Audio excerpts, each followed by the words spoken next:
Hey y'all, how's it going? It is Sunday. Not usually a stream day, but I'm on vacation the rest of the year, and also I have plans later in this week. So basically, I scheduled a bunch of streams for early in this week. Let me pull up the schedule for that real fast. There it is. Today we're doing Game of the Year prep. Game of the Year prep, wherein I will be replaying and replaying slash playing a bunch of my favorite games of the year, sort of to get my a little bit of a refresher on them, so I can put them in context and rank them accordingly. It's easiest to do that when they're not, the memories of them aren't 6 months out of date, but fresh and putting them all like back to back like that. I think will let me figure out like, okay, which one do I like most actually? Will help me figure out the actual order of it that makes sense. And this is something I have done even before I became a streamer. So this is something I've done for years, and including last year where I did it on stream, like this year. But second year of it being live, many years before doing it off stream.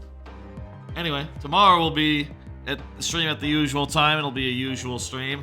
Tuesday will be a Game Pass stream where I'll check out Pentiment and High on Life. And Wednesday will be a viewer level stream. It'll be at lunchtime though, because the Friday viewer level stream will not be happening. Alright, let's I will say, by the way, for this stream, I don't have any cards prepared. I haven't had the time since the last stream to prepare a bunch of them.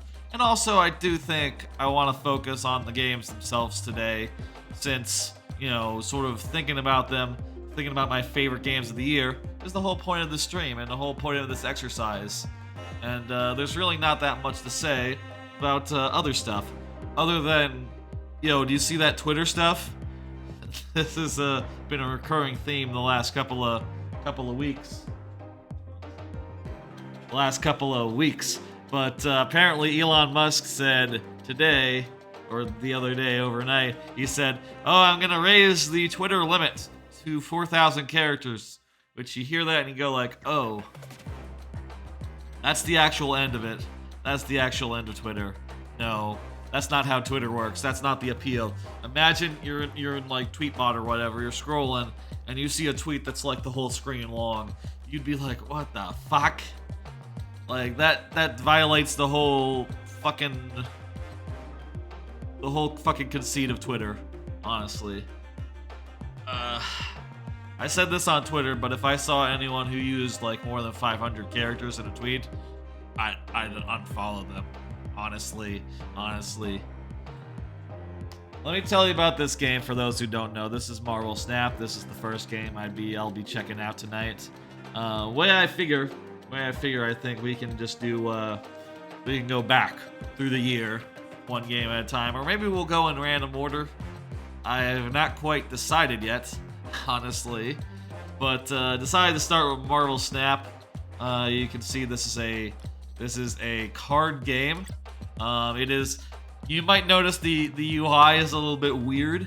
That is because this is a phone game, and they haven't really built out a proper PC interface. It is literally the phone interface, which is kind of funny. You'll see a lot of streamers. They'll cut the gameplay up into nice chunks and like make, say, this chunk larger, and then put this over here and the bottom part over here as well, and they'll sort of like rearrange it so that it makes more sense with a stream setup. But I'm probably not going to be streaming that much of this, so I figured, I don't know, I want to put in the time to actually set that up good and proper. And also, hey, the game is what it is, and that's what we want to consider. I will say, this vertical set layout makes zero sense for PC, but I will say, on a phone, it works phenomenally, and is just what you want, and is perfect for what kind of game this is. What kind of game is this, you ask? Well, this is a card game hell? The PC version might also be kind of shitty in other ways.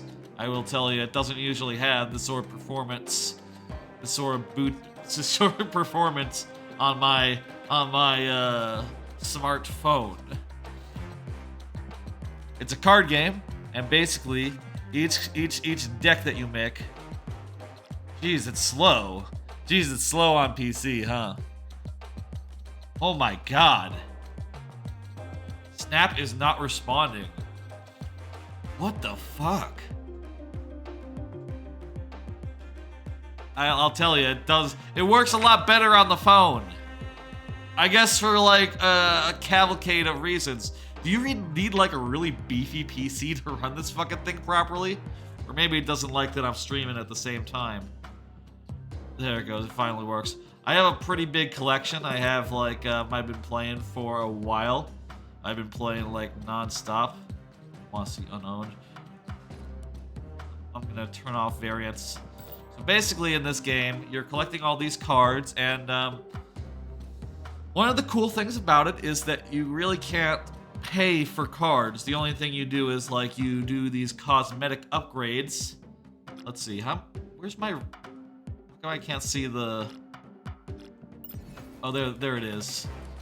It's funny, I can't see it over here on the screen where I upgrade them.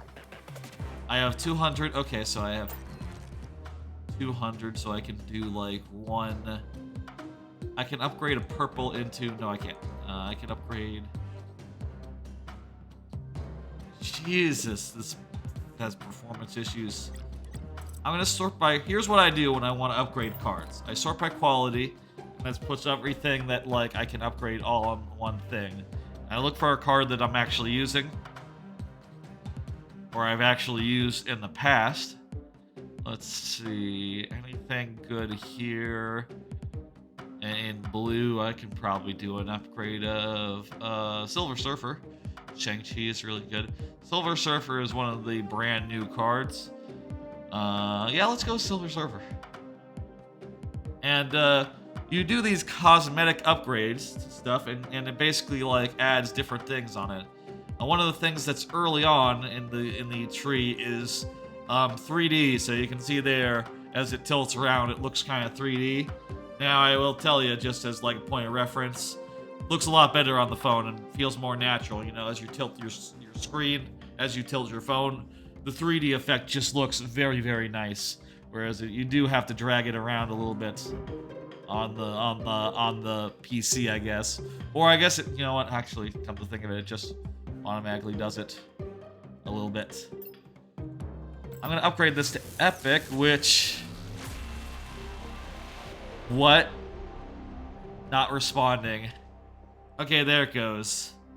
Jeez, this game has major issues on PC, huh? Maybe I should have just connected my phone to my PC or something and just captured that rather than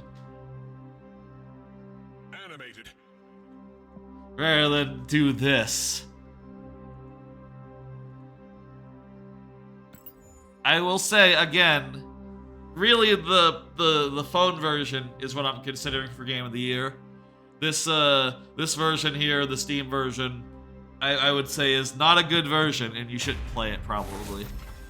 Alright, so with that stuff, it increases my collection level and allows me to get a collector's reserve, which can be one of many things, including possibly a new card. Let's see what it is. Or like resources or something.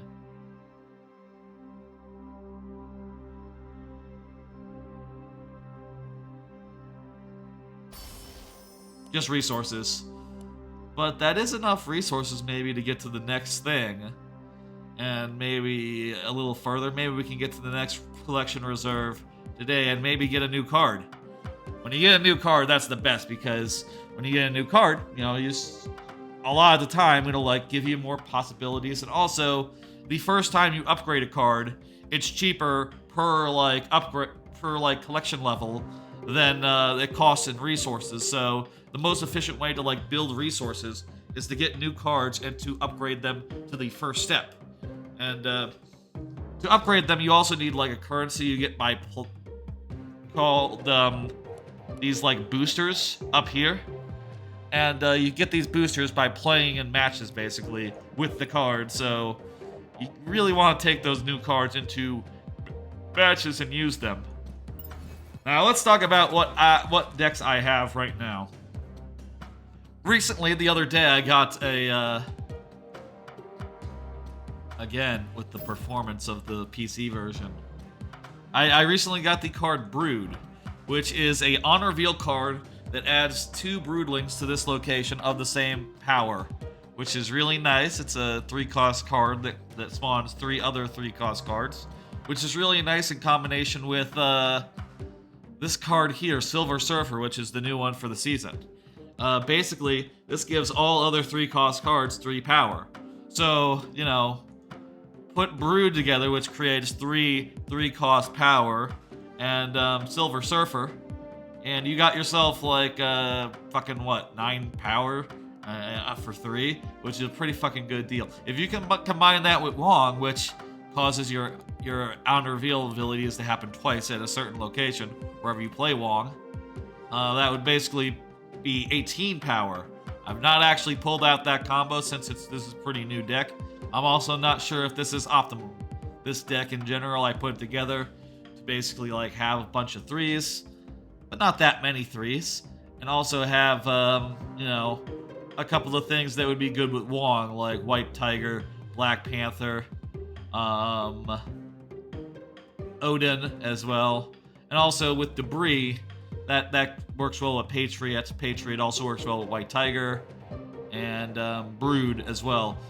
Patriot is a card that gives cards with no abilities plus 2 power, and all the broodlings that this summons, by the way, this adds a rock to every other location for both players. The White Tiger adds a 7 power tiger to another location. All those cards don't have any abilities, so on their own. So they are buffed by Patriot. So that's basically the theory of that deck. It's pretty new, and I'll say, like, one of the things I really like about this game is that deck building is really easy. You just throw cards together, and oftentimes, so long as they don't have like anti-synergy with each other, they're gonna work pretty well. And it's pretty easy to get the deck together, improve it, and to, you know, just take it online and win games with it. My main deck, though, is this one here, Pola Frzola. And this deck is very simple. It's based on trying to get together a combo of 3 cards: Shuri, Black Panther, and Aram Zola. Shuri doubles the power of the next card I play, which I want to be Black Panther, which doubles its own power. So if I play Shuri on 4 and Black Panther on 5, I will have a 16 power Black Panther. Then I use Aram Zola, which destroys a friendly card and adds copies of it to other locations. And when it does that copy, it reactivates the ability, so this will double again and become 2 32 power Black Panthers in 2 locations, which is usually enough to win me the game. I also have other cards built around. The other cards in the deck are oftentimes are mostly like there to support the combo. So Daredevil helps me. I don't usually have something to do on turn 2, so playing a Daredevil is easy. It's not essential to play anything on turn 2 in this deck because the combo is turn 4, 5, and 6, and everything else is just whatever. But Daredevil gives me some information on turn 5, so it's useful to play early if I can. These cards are either to be annoying or to do something productive, like Storm can shut down any location that gets in the way of my plan. Manhunter or Killmonger. Geez, the performance of this version, huh? Killmonger can destroy any 1-cost cards that a location summons that would get in the way of my plan, because to do this plan I need to have a empty lane, an empty location for me to play Black Panther into, so that I can, you know, copy it successfully without any RNG being involved, because it is a random friendly card, so if there's multiple, it's only a 50-50 chance, or a, you know, 1 out of 3rd chance, or 1 out of 3 chance at worst, which is less good, basically. You'll see when we get into the actual gameplay what this looks like. I know I haven't actually explained like what the actual gameplay is here, but I will. And Green Goblin, it is just a 3-cost card that goes to the opponent's side, so you know, all else fails, it'll at least be annoying, and they'll have to like, you know, I might be able to get them to like, if there's a space throne, I might be able to put the Green Goblin on the space throne. If there's other locations as well where a Green Goblin can really get in the way, and I think it's just a good thing that I can just play without thinking too much about it. Right. Also, Gamora basically is, if it hits the enemy, it becomes 12 costs, and if it hits it again after being copied, it can become a 17 cost, and that's even without Shuri. So basically, Gamora is like an alternate Black Panther. If I can't draw Black Panther, Gamora is my first choice for what my combo will be using. Arrow is a card that moves all enemy cards played on a turn to a location. So if I can't do my combo, but instead I'm gonna head on 2 places, I can maybe use Arrow to take the enemy cards that would be played on turn 6 and win them the game to a place where they won't win the game, basically is the idea. And then America Chavez is only drawn on turn 6, so that sort of thins the deck out and makes it more likely for me to draw my combo, essentially. Alright, that's sort of every component of the deck. Oh, the one cost cards are just there so that, you know, I can hopefully be ahead in 1 or 2 lanes without the combo. So, you know, basically if these guys let me be ahead in 1 lane before the combo comes out, then even if I don't draw Arab, maybe I can still like use Arrow and Black Panther to win. Okay, so let's play some of these. By the way, a couple more things to know about this. One, you have these quests, which I play cards, power's worth of cards, 2-cost cards. Win a location with power, win a location with 1 card. That's pretty easy, given like what my strategy is basically to do that. Win a location with 10 or less power. That's maybe a little harder with my deck.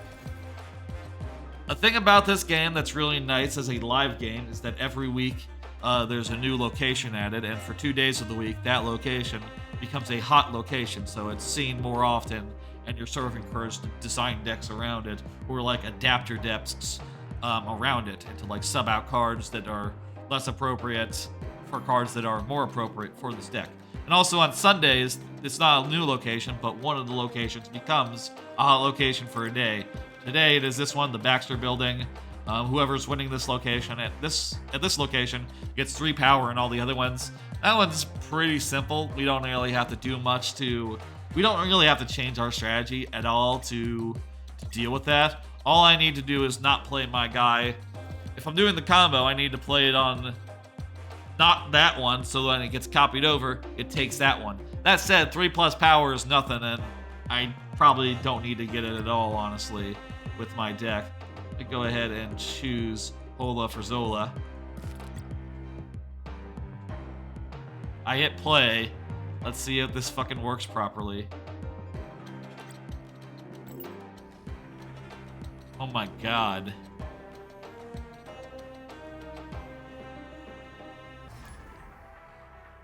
This version of the game is not ideal. Maybe it's streaming in all the assets so it's slow or something. I think I saw something like that, like, oh, download all the assets. Pretty sure that's when you're making a Steam game, you ought to just download all the assets to begin with. This is a little bit ridiculous, isn't it?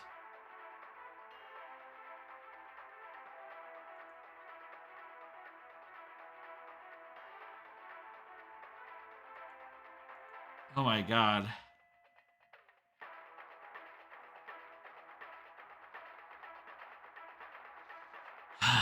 I want to say, I want to assure everyone that this works a lot better on the phone. Should I plug in my phone and try to capture just like the gameplay off the phone? Is that something I should do? Maybe I should do that. This is... Okay, so I got this first location is discarding a card. I drew my Aram Zola, so I'm doing pretty good this game. I got 2 elements of my combo.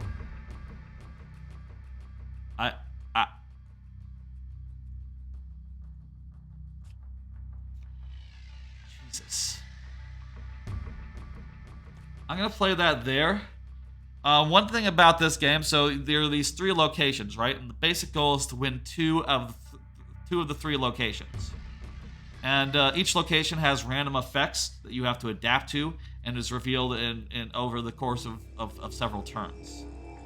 So with my strategy, I need to know that there's a good location to play my Black Panther on turn 3. And we'll find out, you know, if there is, when that turn comes. Geez, I guess it's streaming in the information for each location as they come up. That's not a good way to do things, video game. 1 energy this turn. Okay, so that doesn't affect me very much. I don't think I'm necessarily going to have a card that's a 3-cost card anyway. I could still play Daredevil. I'm going to play that there. Also, this location is good because it fucking... that's not good. That's a Cosmo. That prevents on-reveal abilities from activating. Specifically, like Black Panther and Aram Zola depend on. Shit.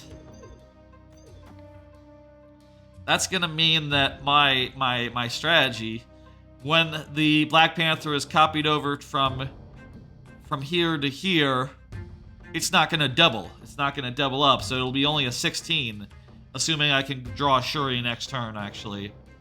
I'm gonna play Sunspot here. That's a 1 card that gets extra energy for everything unspent. Jesus, this version sucks. Is this just because that's the first time I'm playing it on PC? That's not good, buddy. That's not good. You're not supposed to... A game should not work badly. Okay. We didn't draw Shuri, so we don't have a turn 4 play. But at the very least, this Sunspot is going to go up to a 7. I might have to duplicate just an 8-cost Black Panther. Or I can maybe do Gamora. Let's see what they're doing.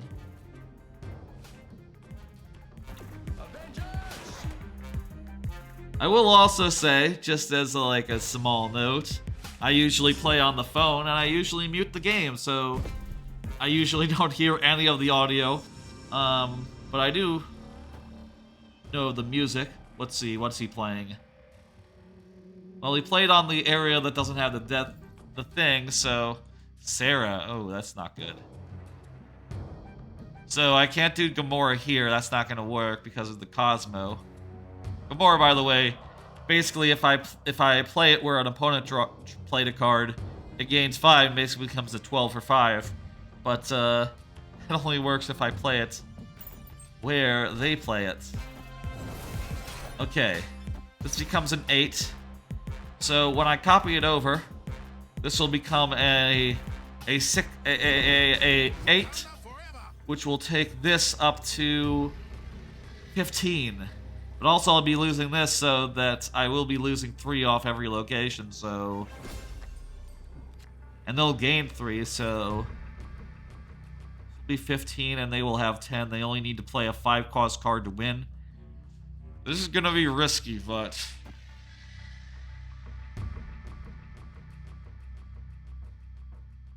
I think they're gonna probably try to, lock down this area.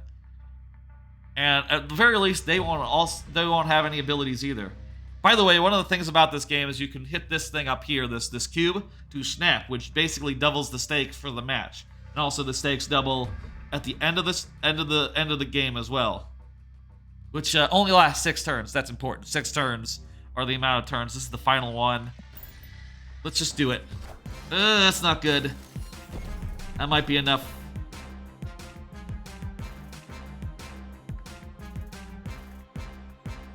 Performance issues. Jesus Christ.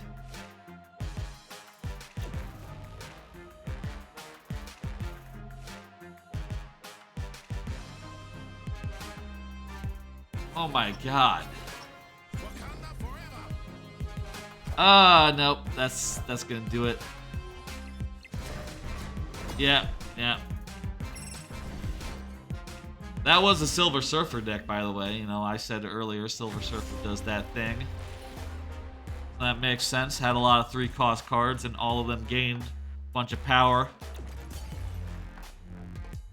If I had...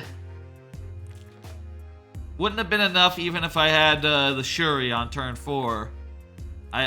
Doubling the Black Panther wouldn't have been good enough with that Cosmo there. Yeah.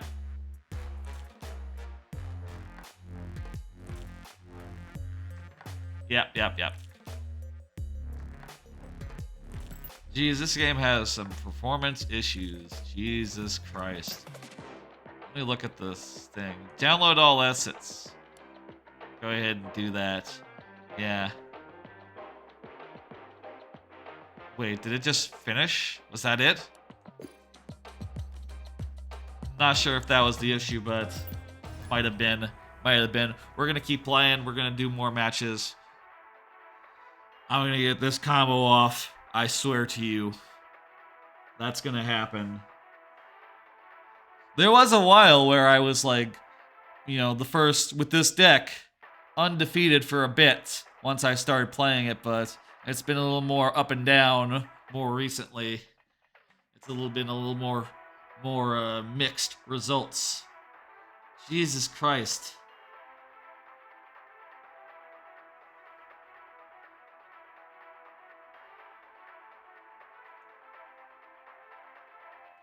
I'll tell you again, none of this happens on the phone. None of this happens on the phone. The enemy snaps. I can't even see my fucking cards. What is going on?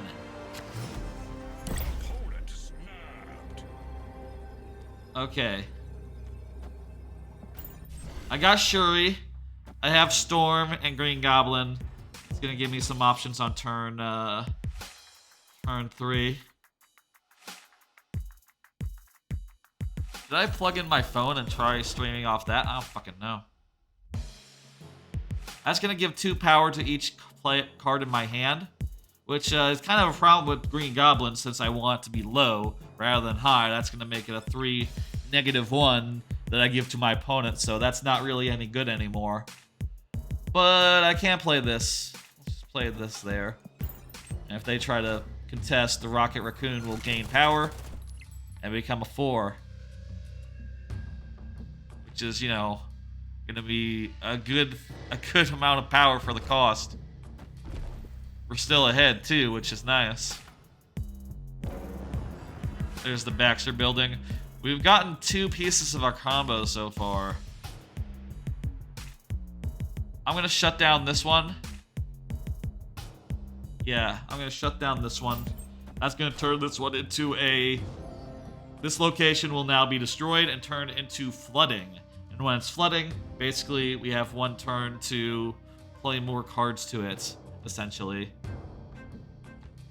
Wind, aid my hand.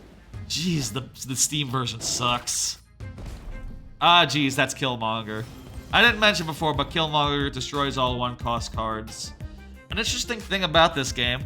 Okay, so we have a backup combo. We have Gamora, we have Aram Zola. We don't have Black Panther yet, but we could. Oh, also he just played Shang-Chi. That destroys enemy cards with over 9 power, so he's not going to be able to deal with... Should we bring up the Black Panther? Performance issues are galling. What the fuck? Okay, so that's now flooded. I'm gonna play this. Play that there. And I'm hoping that they'll play a card right here. Ooh, yes, okay. Ah, but they played their Black Panther. So I now have 14 and it gains 5, becomes 19. And now I'm going to Aram Zola it, so it's going to be copied here, which they can't do anything about, and here, which is going to, if they play a card here and try to make it bigger, this is going to gain 5 more power and become a 24 power Gamora, which should be able to overpower anything they put down. Let's see what happens. I reveal first, so that's good.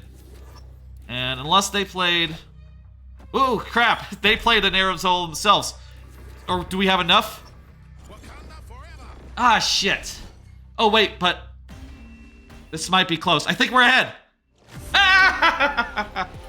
In the case of a tie like this, it's based on, like, who has the most points overall. And, I'm ahead by 7 here, and I'm behind by 6 here. Ooh, that was close. That was 1 point away. If I was playing on my phone, I would take a picture and post it to Discords, which is a thing you do when you get a really good game. You go like, check this shit out.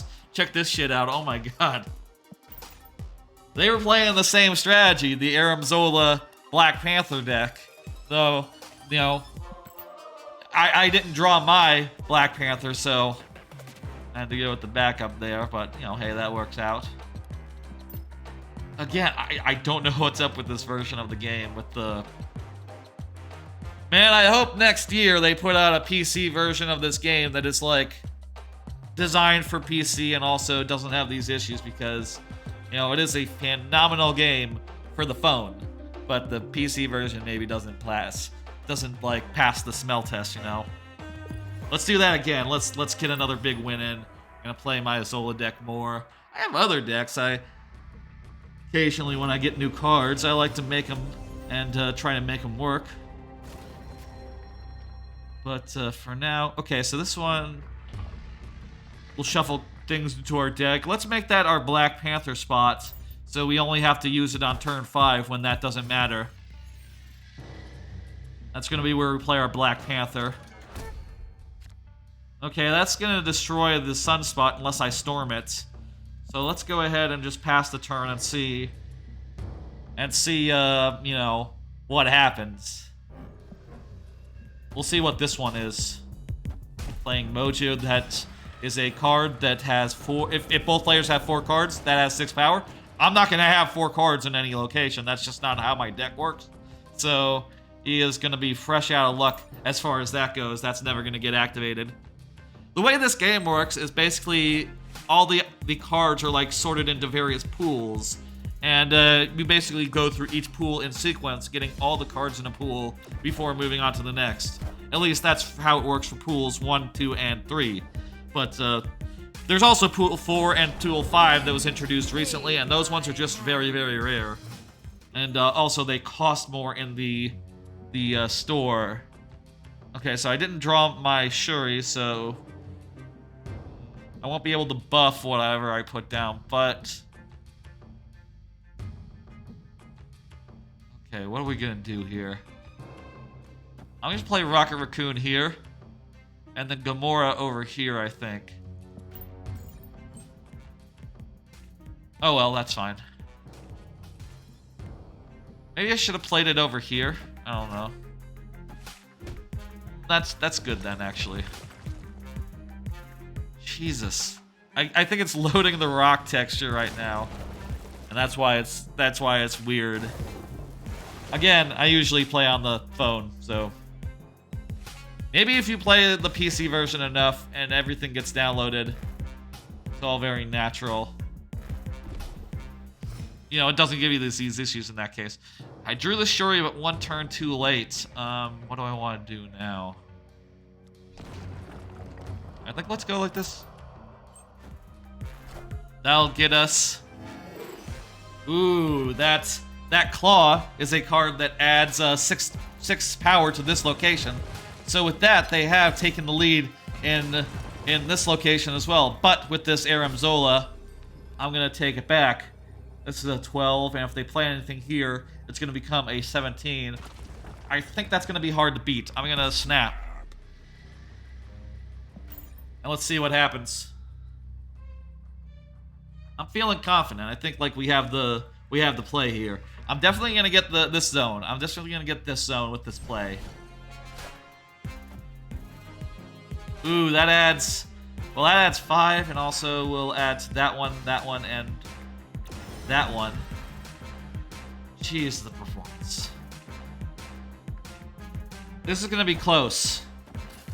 Oh no, it's not.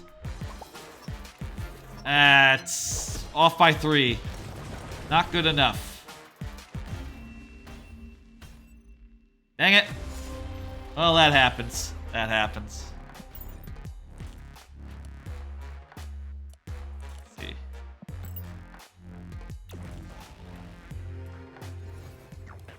Well, I got 2 of my quests done. That's great because I can only hold 6. So, you know, I want to clear those out before they, you know, get all backed up. And doing that also advances my season pass.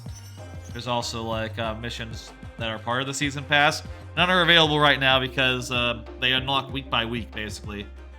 And I've completed the ones from last week. Okay, Jeez, we haven't... We still need to do the one where we win with 1 card. You know, that's the problem with this deck, is it's so built around getting a big combo. If you don't get the combo, it's a little harder to win.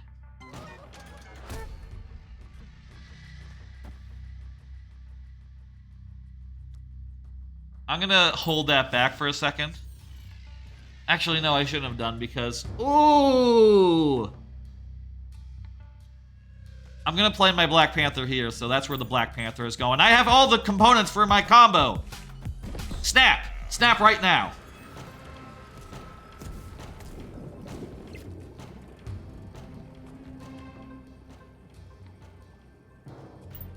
Pass the turn.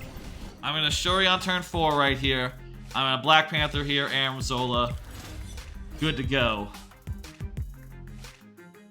That's gonna be Apocalypse, I think, right? Yeah. Apocalypse is a card that gains 4 power every time it's discarded, I think. 4 power? 4 power, yeah. So you want to discard it a lot and then play it on turn 6.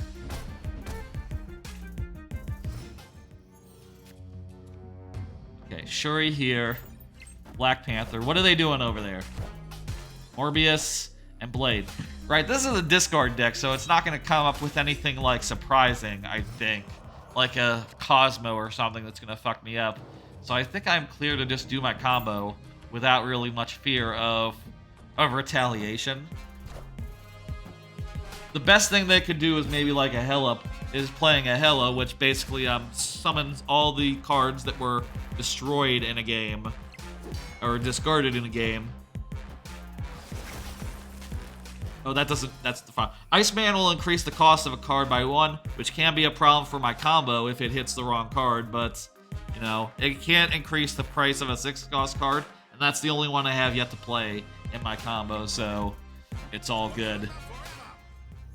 That goes up to 16, and we're gonna play Amzola. He's snapping? Why? No, dude! You don't got it! Oh boy, a 16 power Apocalypse, huh?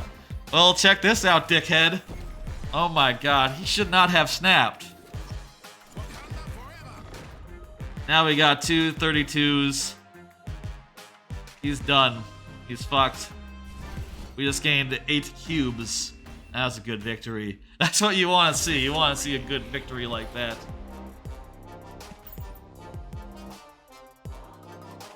And we ranked up. That's nice. And we gained some upgrade stuff for this thing. That'll give us another quest too. We're one short of this guy, right?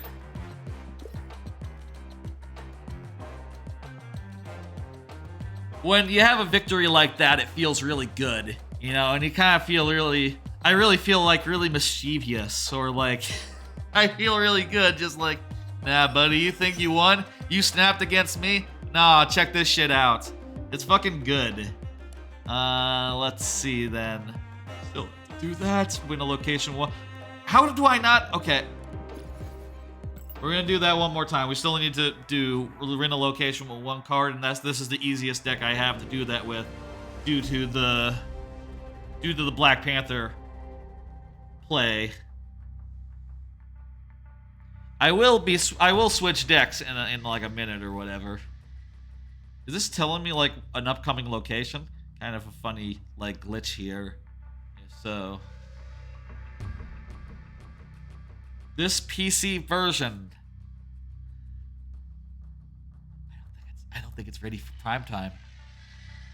When I first played this PC version, I was like, oh my god, what the fuck? I was kind of like surprised that they were willing to put this on Steam. But I guess this is easier than like loading a Android emulator, which, you know, I bet this, that, you know, I think they snapped, but I can't see it. Yes, Lord Grimm snapped. After 3 turns, shuffle your card into your deck. I'm gonna storm that because I don't want that to happen. Luckily, I don't care about any of these cards right now. I don't have any of my combo pieces. Ooh! Sinister London makes it so I don't necessarily need my combo because that'll copy it. That'll copy it. Oh, fuck me. Oh, fuck me, that's bad. Scorpion reduces the cost, the power of each card by 1, and that makes it so that Black Panther becomes a 2. That basically has cut it in half.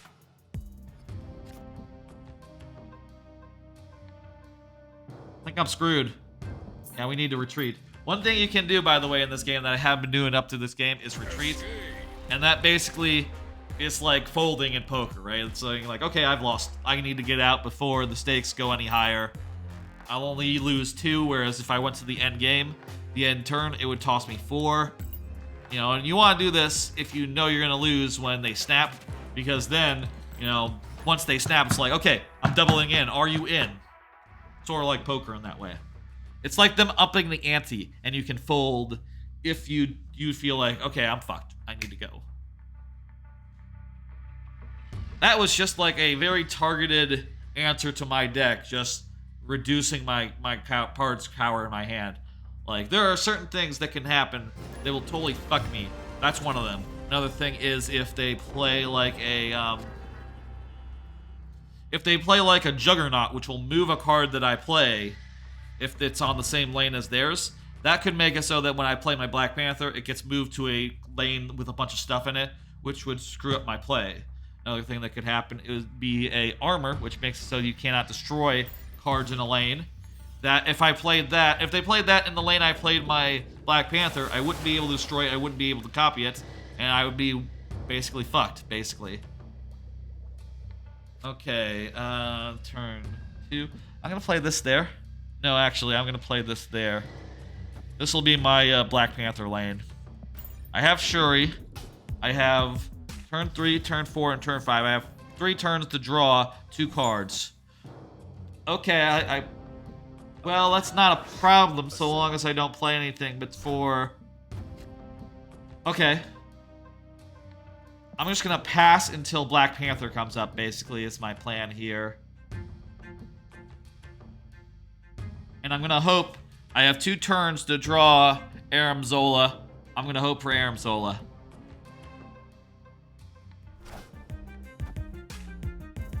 And also, since that is a, you know... Armor Mix is that card I mentioned. It basically means that nothing can be destroyed in this zone, which is a good thing. I didn't like put my guys there. That would be fucked up because if he had put the armor here, I'd be fucked, basically. But he didn't, so I'm good. Omega Red, that adds power to opponent snap, which is a smart move. But this, by the way, if you're ahead by 10 power, adds 4 to the other locations. He's not ahead by 10 power, so I don't think that's doing it, but foolish. Oh, fuck me. That's bad. Professor X locks down a location. Well, hang on, though. Makes it so that cards cannot be added to it anymore. It's not necessarily fucked, though. This just has to gain 4 power in order to win. Not exactly in a place to do that, though. I would have to play like a 2-cost card only, and he's totally going to play something else right here to take this location back if I don't challenge him. I think I'm fucked. I think I have to retreat. There's no way I could win that one with the cards I have. That Professor X play fucks me up. The games of this are really fast, and... Oh, wait. That gives me the win a location with only 1 card quest because despite retreating, I did win a location with 1 card. Which is nice, you know? It's nice that when you retreat like that, you can still end up getting some locations. Let's see. There's one deck I want to play other than that one, which is one of my favorite decks. I'll play 2 more decks. I'll play this one, which I call Stolen Ending. This deck is basically set up so it's basically a destroy deck for most of it, but the main design goal of this deck is to not have a lot of board presence. Is to only have a few cards on the board so that on turn 6 I can play Leader and copy everything that they play.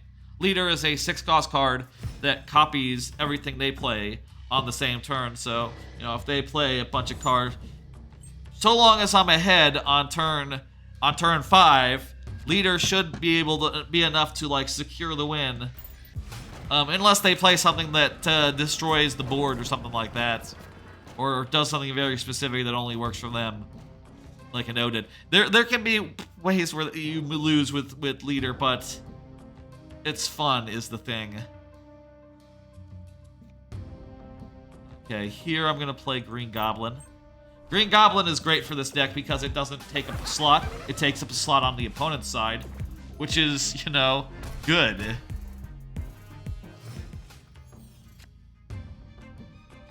The goal is to have just the amount of slots filled that they do, which is why I have cards like Nightcrawler, as well as Destroy cards. Nightcrawler is good because Nightcrawler can move around, and should there be a gap somewhere, you know, should there be an enemy here, an enemy card here, I'd be able to move Nightcrawler accordingly. To fill the gaps up, to make it so that I could always steal the amount of cards. Mr. Negative. Ooh, that's an interesting one, yeah.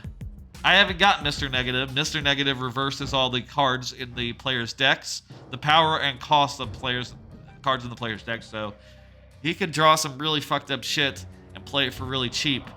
But hey, look at this.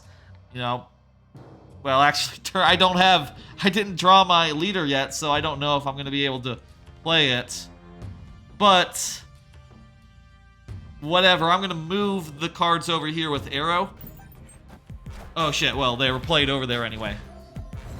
Sarah makes them cheap. And Mystique copies the ability of the Sarah, so it's now doubly cheap. Every card in dude's hand is 3 off. I didn't draw a Leader, so that's fun. Little concerned. I'm gonna...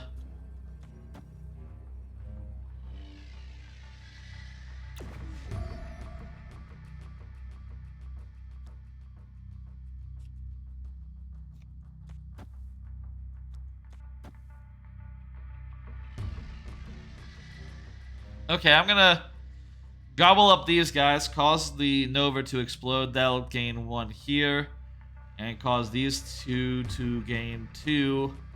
Is that gonna be enough? I don't know. It's gonna be... I'm feeling like there's some fucked up bullshit in that guy's hand. But I'm not sure I have a stronger play than that. Maybe playing the Vision could have been the thing. Jesus, that's a lot of cards to play on a turn.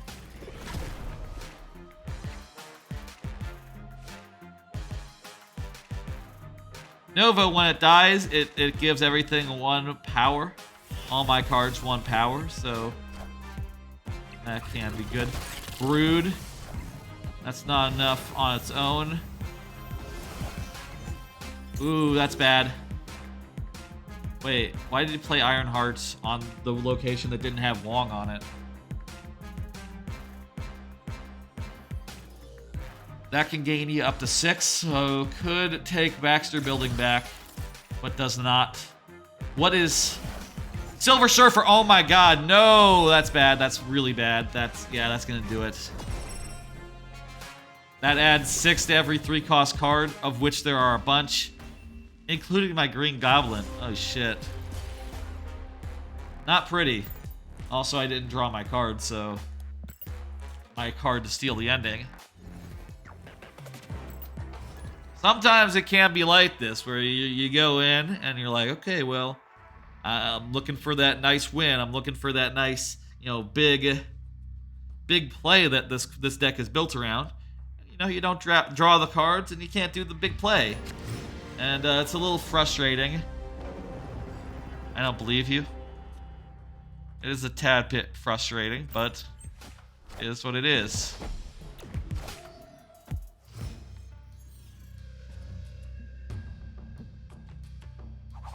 Add a ninja to each side. Well, that's actually... I'm going to play Bucky Barnes there. The ninja is going to get eaten by my destroy cards. I'm guessing that that guy might also be a destroy card user. Oh no, this guy is a Patriot deck. This is a Patriot deck we're facing off against. Still, Bucky Barnes is gonna get... Oh, fuck! That location is great for Patriot decks.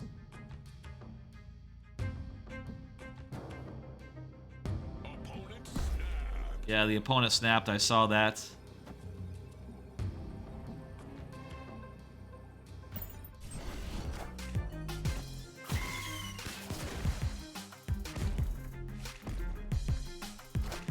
I still want to steal the ending from him if possible. I'm gonna play that there. I'm gonna use the Green Goblin. I drew my leader, which copies the cards the opponent plays, but on our side, that could be my turn 6 play. If I steal a Patriot, which maybe he's just playing right now, actually. Eek, eek.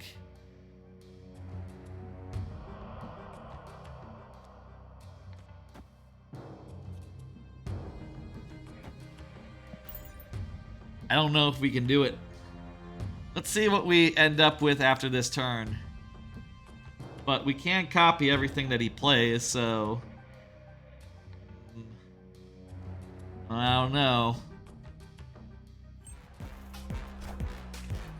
Brood. He's gonna play a Patriot. That's gonna be... Well, actually, hang on. Why wouldn't he have played it if he had it? Maybe he doesn't have the Patriot.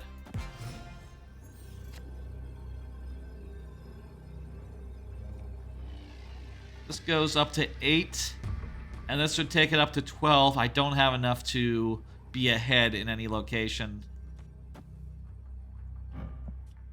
I don't have enough to be ahead in a location before he plays, before the leader comes out. And that's basically the crux of this deck. I want to be ahead, and then I want to play a leader and maintain that lead. So I need to get out.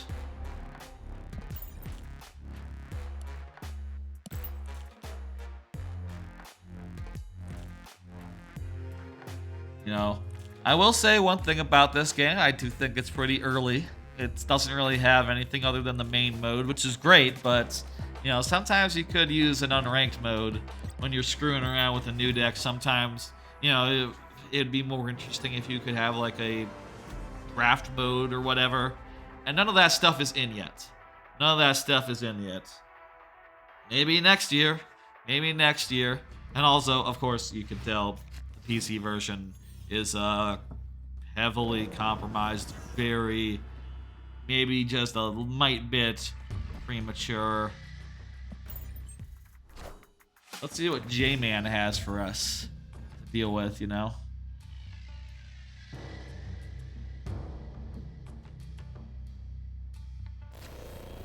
Danger Room. Oh shit. I hate Danger Room. Danger Room will destroy cards played on it. 25% of the time, so it's always a gamble to play them there. Best to play them elsewhere, and hopefully move them in, which is something I can do in this deck, since my Nightcrawler and some other cards do move around as needed. Cheap cards cannot be played there, so I'm gonna play the Deathlock there, and gain 2 power for my Deathlock and my Nightcrawler. I think that's fine. Lockjaw. Oh, this Lockjaw deck. When it plays a card, they swap it with a deck. That can be really good with on-reveal effects.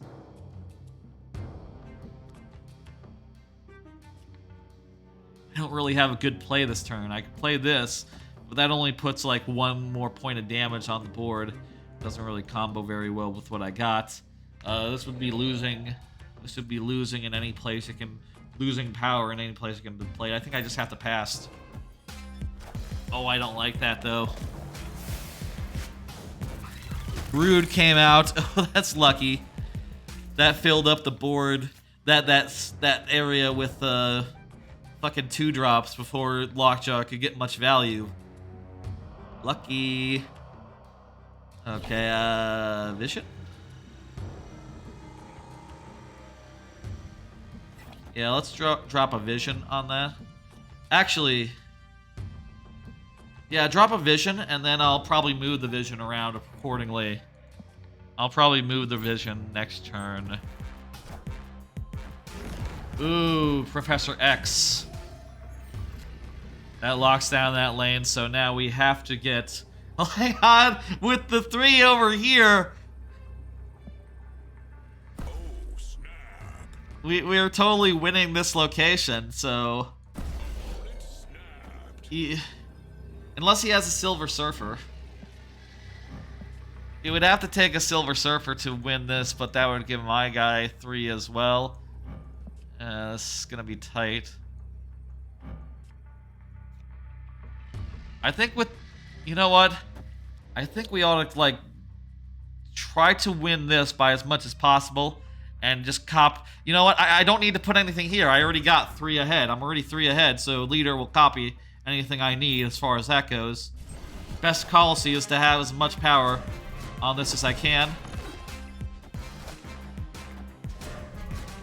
And just try to still be ahead. I tied. But I'm ahead more by more here. I still win. That was pretty fucking close. Holy shit. That was a sick game. That was a sick game.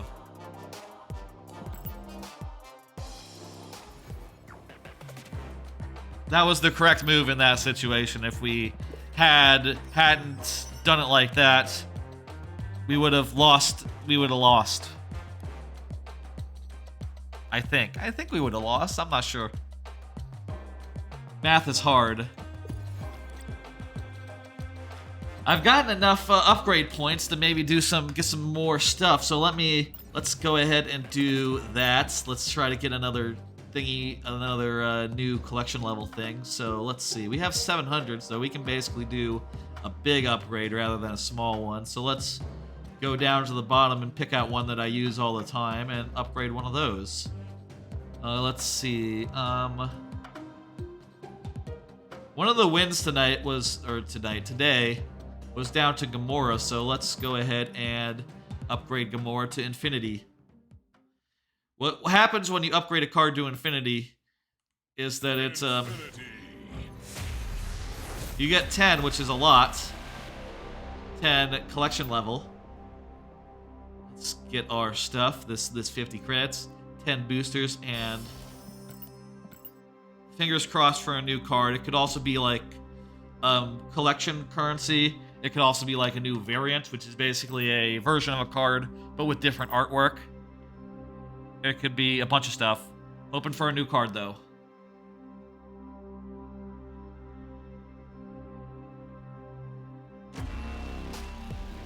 It's a variant. Okay. That's not too exciting. I got this card before, basically, but this is just a new art for it. Dang it. So what happens when you do it? It creates a copy with like this, like a background or some other aesthetic effect like that. Show all variants so you can see that. And like I said, you see this is more affordable per. This is one collection point for like half off basically. So you always want to collect. You always want to upgrade everything to the first level, just to get that for cheap. But personally, I don't tend to upgrade like variants other than that because I tend to use the originals. I like to just stick with the originals. Basically, I feel like if I got into like collecting the variants, I would be, you know, that would just be too much. That'd be too much to invest in. I prefer to just focus on, you know, other things.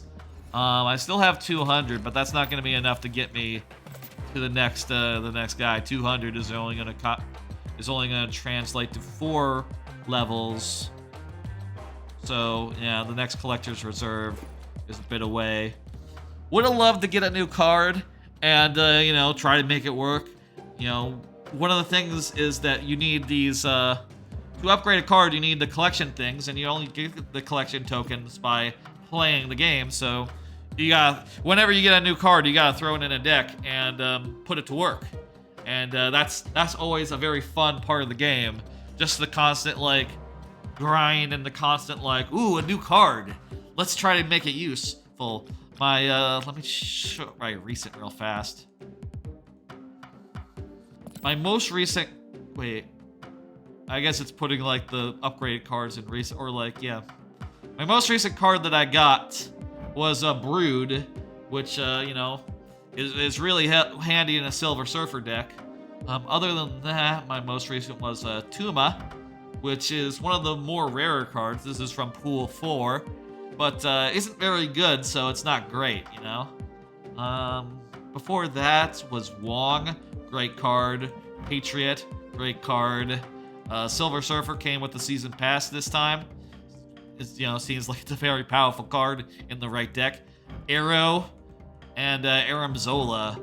Those are the most recent cards I got, and you can tell like how much Aram Zola has like, you know, been a godsend, right? I'll tell you, before I got Aram Zola, I kind of, you know, when I got, Black Panther was the Season Pass last month, and I'll tell you, through the whole last month, I got like very little use out of Black Panther. I was struggling to make him work, make him valuable. But as soon as Aram Zola, I got Aram Zola, I was like, oh, I'll combine these two, and it turned out to be fucking lovely. And I know that, you know, that's, I looked online eventually and found like, oh, everyone knows about this combo. Everyone, it's like the most, it's like a very well recognized thing. But, you know, I'll say a great thing about this game is that it's very easy to just make your own decks, to just, you know, figure out things on your own and not worry so much about like net decking and like copying things. It's very fun to figure things out and make it work, and especially because not everyone has the same cards. There are a lot of cards that other people have that I don't, and a lot of cards I have that other people don't.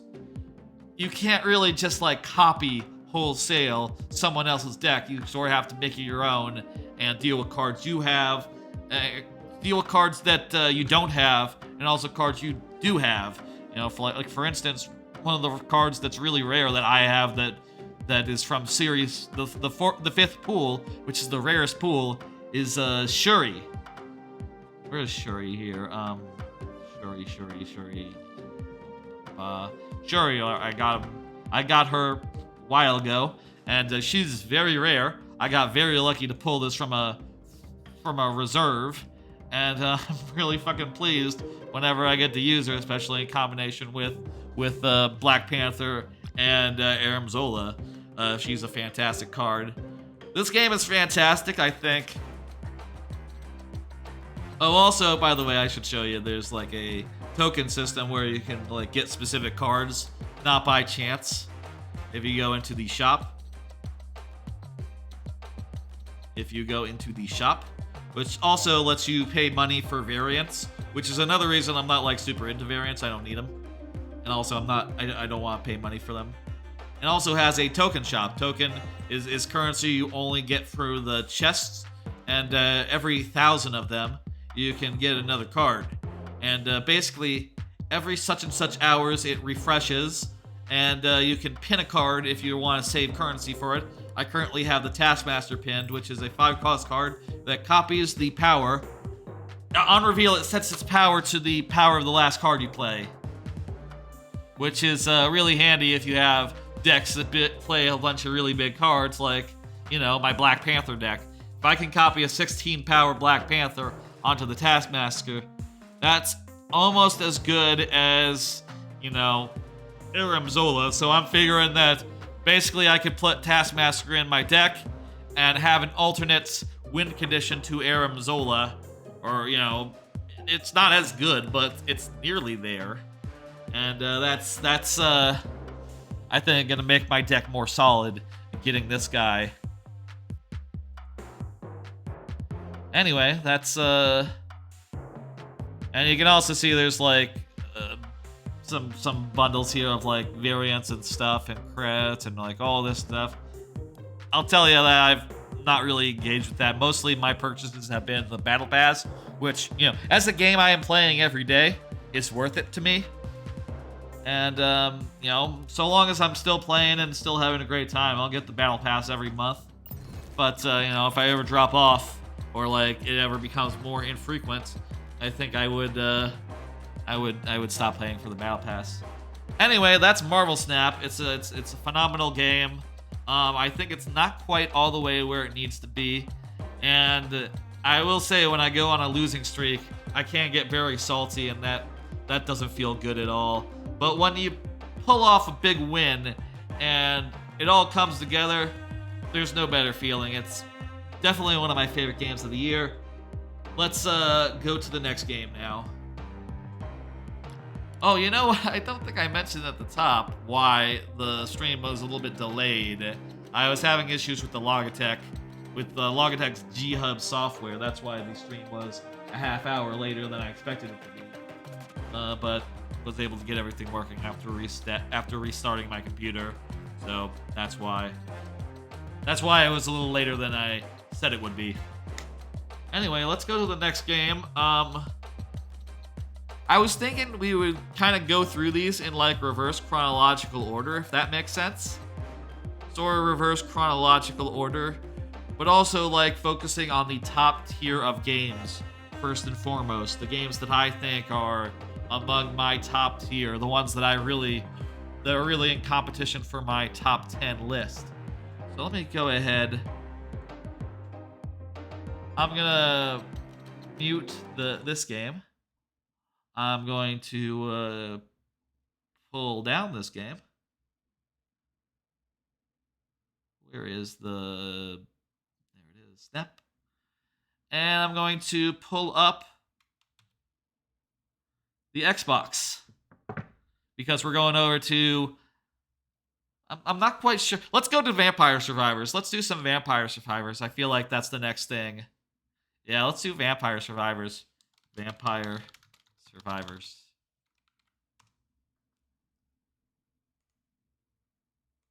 And I'm going to go over to the couch for this. You know, this game being a PC game, I played it at the PC. And also, I did not put anything on my TV. I left my TV on the Xbox. So so I could switch to it at any time. But now we're done with that. And I'm moving over to back to the TV. So let's go.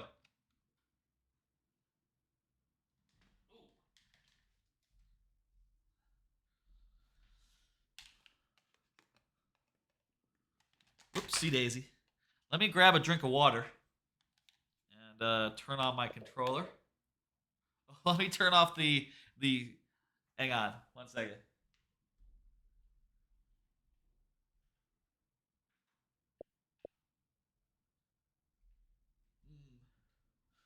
I might need to adjust the audio when we get into the game.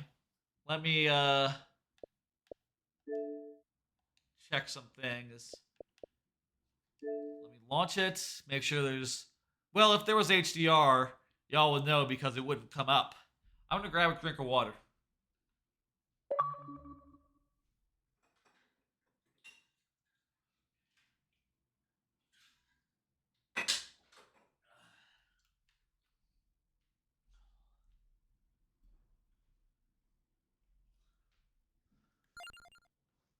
Ugh. This here is Vampire Survivors. Just came out on PC the other day. Or no, on Xbox, like pretty recently, which is why I'm going to play it next. It is definitely high in the running for Game of the Year for me. Well, not that high in the running. I'll say I haven't played quite enough of it to really know for sure, but it is thrilling, and like every time I play it, I'm just like fucking ripped. I'm just fucking like, oh my god, I'm just like, what's the word? Trance state, that's what it is.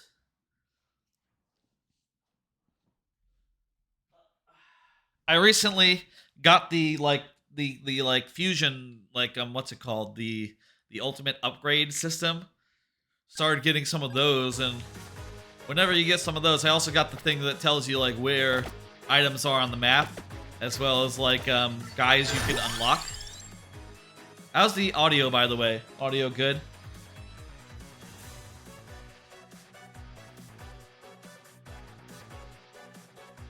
The effects might be a little loud, but everything else sounds good to me. I'm gonna go with Fire Rod.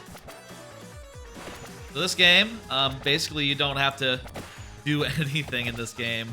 All you do is walk around, and the items sort of fire automatically according to some parameters. Like some might target like the closest enemies, some might be like left and right of you every time, some might be kind of random.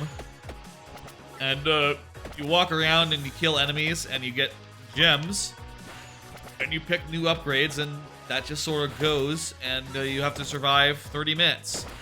I have, by the way, I have survived 30 minutes once. Just once, though. Go with the Rune Tracer. I've only done that once, though, which is when it happened, I was just feeling really fucking good. I had an amazing run, and then just, oh shit, the fucking Grim Reaper showed up, and I was dead. And I was just like, what the fuck? Okay, shit. I guess that happened. That's what happens when you complete a run. You just get like one-shotted by the Grim Reaper. And apparently there's a way to survive like a whole nother minute if you have like enough powered up shit, I guess, but I don't know how you do that because it seems impossible to me. Let's see, we want Santa Water. Let's go Crown, get more experience. I can evolve my whip with Hollow Heart. I like the lightning ring. That causes lightning to strike random enemies. I think that's sick. They just have like lightning going off left and right. That is just sick to me.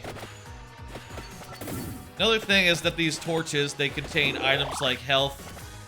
Some of them will have like magnets to like draw all the gems to you in the whole map.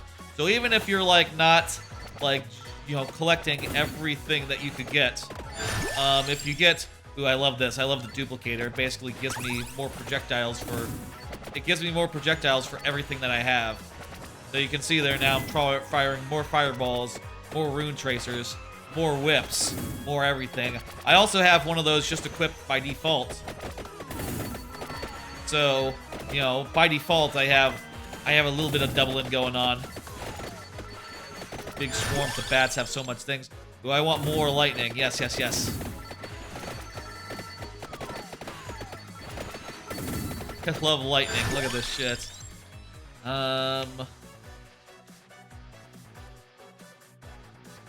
Duration of weapon effects by 10. Let's go with Hollow Heart. Get that upgrade, that evolution in time. Right now, one of my goals here is to walk towards the thing up there in the upper right. That there is a is like a coffin that contains another playable character you can unlock. If we get that, we'll be able to unlock a playable character, which would be sick as hell. This run is going pretty fucking well.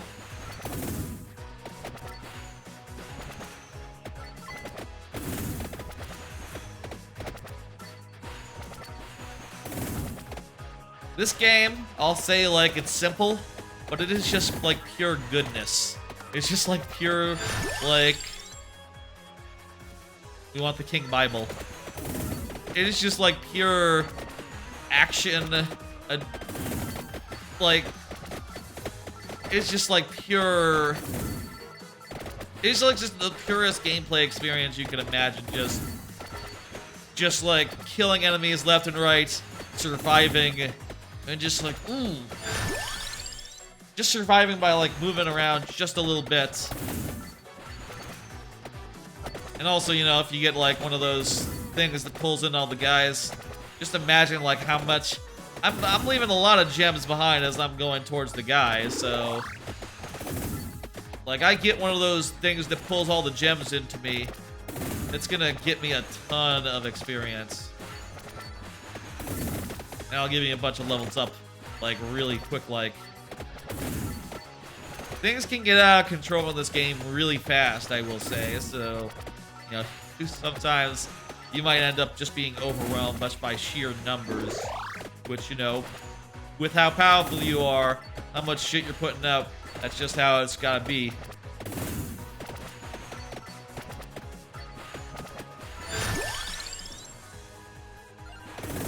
Go with the duplicator, more copies of things. The duplicator affects all weapons, so like it's great. You know, it's really great to just have like one item that you get that like progresses you in so many other all your weapons all at once. It's fucking good. Especially because a lot of weapons upgrades that are great are just like, yeah, you get one more of them. Having a duplicator thing that gives you one more of everything, that fucking rules. One more book, one more fireball, one more rune tracer, one more whip. This is the character, by the way. This is the whip character. The one I've had the most success with overall. I think my one win was with this character, question mark? Maybe it was with the guy with the thunderbolt or something. No, not the thunderbolt.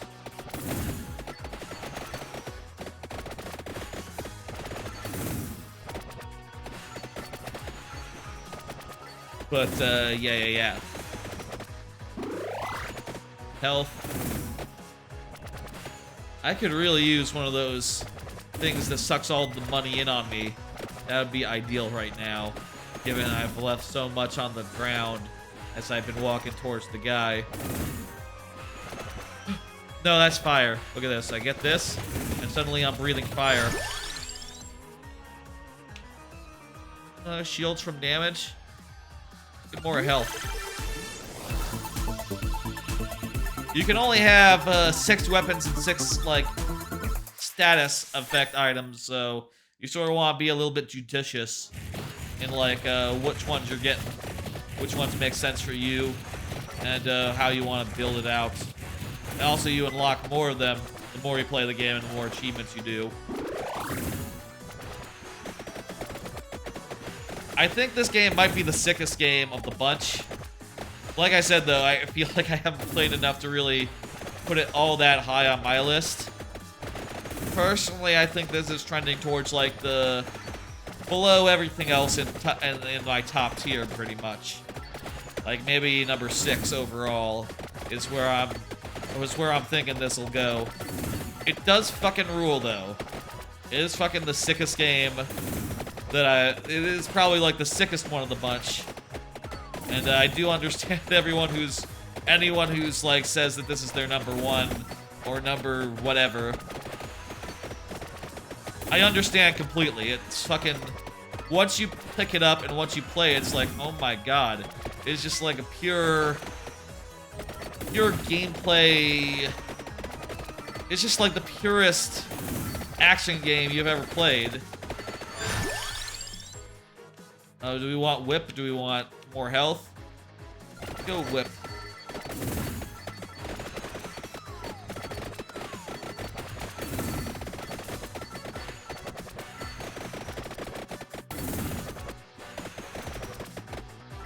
Money. I could really use the thing that like magnets the guys in on you, all the experience. I bet once that happens, I'm gonna get so many fucking levels up. It's gonna be not even funny. I mean, not that levels up are funny, but it's gonna be ridiculous. That's what I'm saying.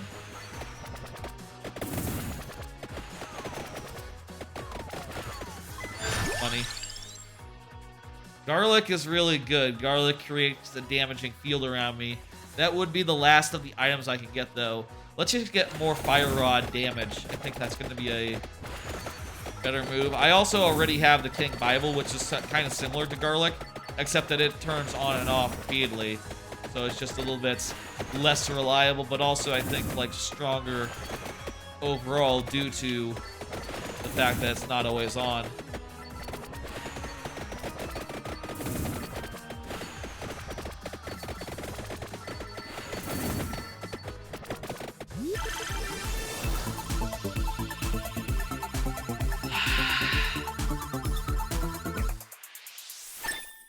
Whip.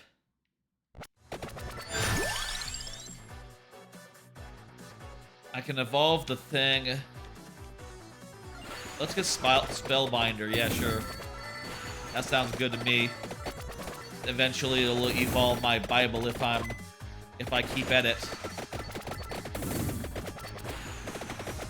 Grab some of these.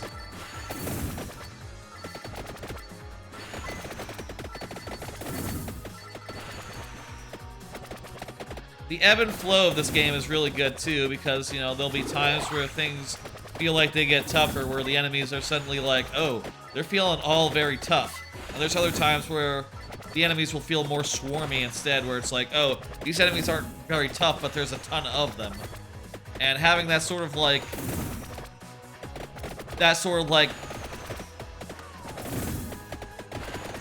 having the game sort of go back and forth between those two modes. Let's get some health regen. That'll help. Makes it so that things stay interesting, right? Like, just a minute ago, we were dealing with mostly enemies that were like flimsy. But now all these bats are here, and they fucking won't die. What's up with that? And you have a choice of like, well, do I just like try to wear them down and get their gems? Or do I just like slowly like make my way out of the pack? Oh jeez. The whip just totally whipped through all those guys like in a heartbeat. Damn. Good whip. I think I want to kind of avoid the bats for now. We're kind of stuck in here until these flowers go away, though. Unless we can kill some of them. The flowers sort of form a perimeter, and they disappear after a little bit. So they sort of like keep you locked down for a second. I want that chest, but there's enemies all around it. There we go. Chests contain random items. I'm just gonna hit the button to just pop it out. Not sure if like making the animation like go all the way makes it a better pickup or something, but area of attack. Let's do that.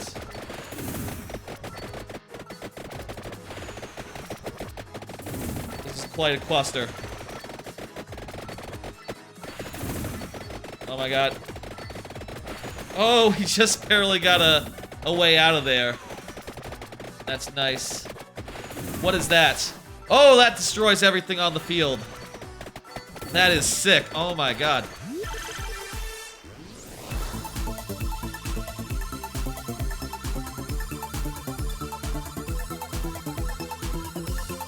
We got 3, but did we get 5? No, we didn't, but it's still great. And you see there, that upgrades 3 of our things, which it slowly like goes through the effects of, if you want to see, but it doesn't really matter. More King Bible. Jesus, look how many King Bibles I have. That is a ridiculous amount of King Bible. The enemies seem to be kind of flimsy again, but there's so many of them. We gotta keep moving. I'm pretty low on health, so I could really use some chicken right now. Some health items, you know? I'm gonna increase my health recovery by a bit. Hopefully that helps as well. The health recovery items, whenever I have them, I'll tell you, I don't really... It's hard to see, like, them in action. I'm not sure, like, how effective they really are. If it's really worth it, but... Oh boy, that freezes all the enemies up, so now they can't attack. And we can just sort of walk right through them. Again, sick. I could get an axe right now. Sure, let's get the axe. Final weapon of this run. Final thing of this run. We don't have any more space for stuff now. Look how many axes we're throwing. I guess axes might be, like, ideal if you're moving downward, actually. Because axes sort of fall down. Since we're moving upwards, maybe axes are of limited use, but... Ooh, we found the treasure chest. Not the treasure chest, the thing. So why don't we go above, and the axes are then going to do a number on those guys, just defending the crypt. Maybe we can burst in there and get it. We never got the item that, like, collects all the things. There's so many of these guys. The axe, I will say, doesn't have any piercing right now because I just got it. You can upgrade it so it goes through some enemies, but always like a finite amount. It's not like a surefire thing, exactly.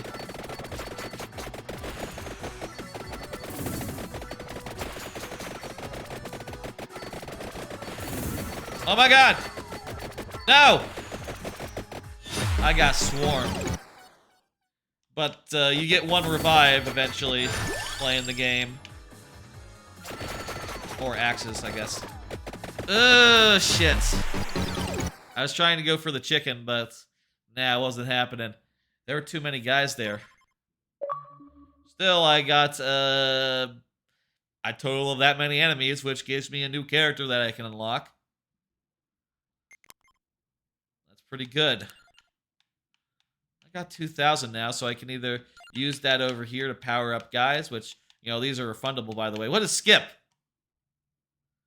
Twice per rank allows you to skip level up choices to get experience instead. Twice per rank. What does that mean? Twice per rank. That's cheap. Why not? Why wouldn't I get that? Okay. Fuck it. I could also get more. I have a choice here. I can either get these, or I could unlock a new one of these guys to play as. Is that the cross? Not sure what the weapons these are.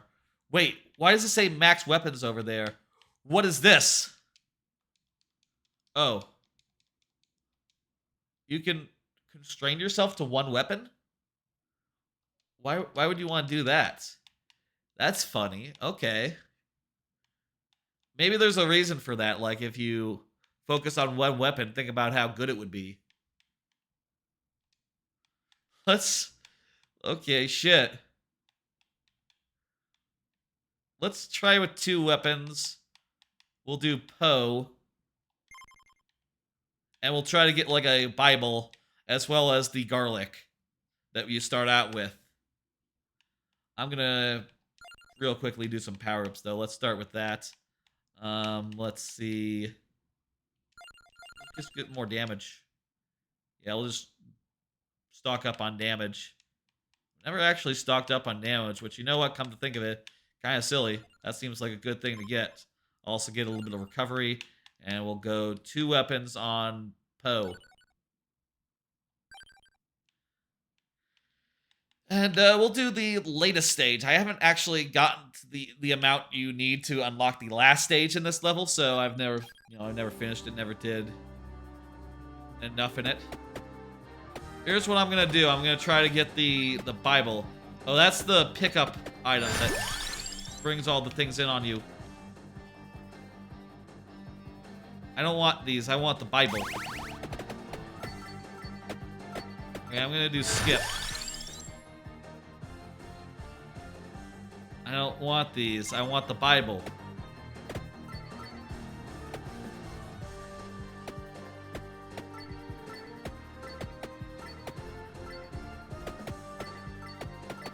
What does it mean per rank? So here, the garlic, by the way, it just sort of attacks anything that's nearby. Alright, let's see. Spinach. Just gonna have a stronger garlic. And you can see I just walk into enemies and they just sort of melt before me. The flagpoles or lampposts, I guess, are a little more resilient. That's how it goes. I've already gotten the crypt in this level, by the way.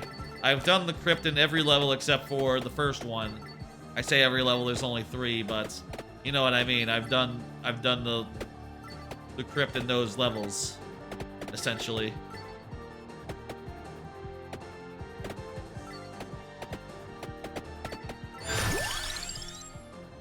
Garlic. More garlic. With the garlic, if you get it strong enough, you can just, like, wade into big groups of enemies and they all just melt before you. It's pretty sick. It's pretty sick. I like, personally, when I'm playing this, to try to mix things up each time and get, like, a different assortment of weapons and stuff each run. Just seems like the most fun way to play the game to me. So I don't like relying on the garlic or relying on any other particular item, but, you know, maybe you get more armor. Maybe that is just like a thing about the game, is that there are certain items that are better than others that you probably should be using every time, but that's just not how I like to do things, you know? Let's walk down and get that, that wing down there. That'll speed me up. Enemies are starting to be such that they don't get one-shot by my armor, or by my garlic. But, you know, they're two-shotted by it at least. Still not bad. Just have to wait for the second garlic to take effect. And there are still big groups of enemies that are vulnerable to it, so, you know, those ones I can wade right into.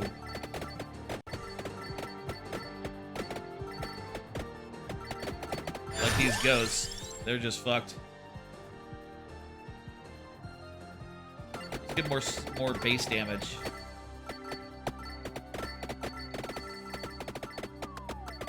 Uh-oh. Took a little bit too much damage there.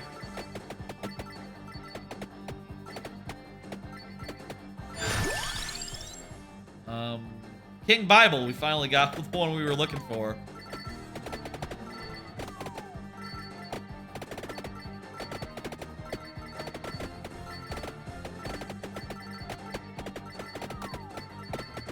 We are a little low on health, but we do have a revive, and, you know, maybe we'll find some chicken a little bit later.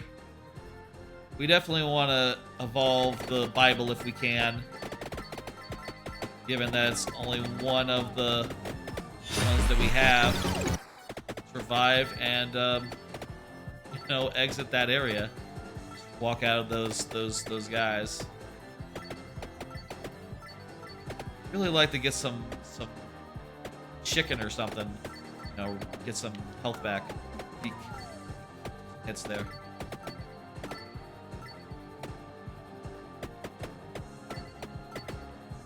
Werewolf. Get me. I need more Bibles, that's what I need. There we go, more Bibles.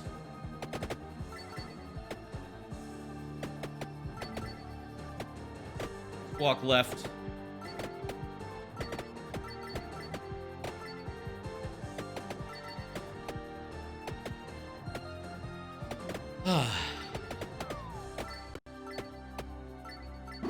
Chicken! That's what we wanted.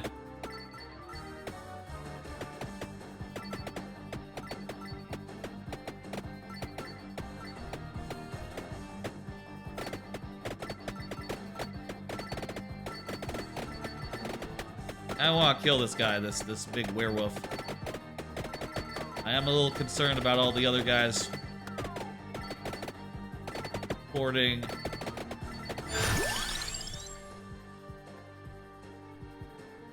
More spinach. More power.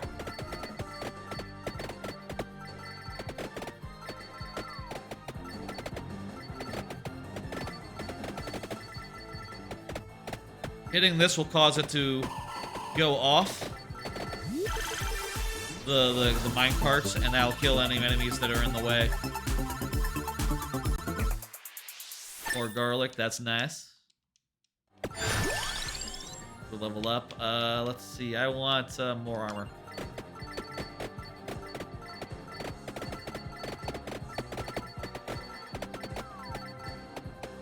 Oh, there's another werewolf here.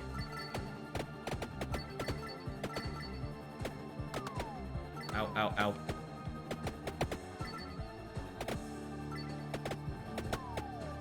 Dang it. Oh, geez, that's good. Good to get some health.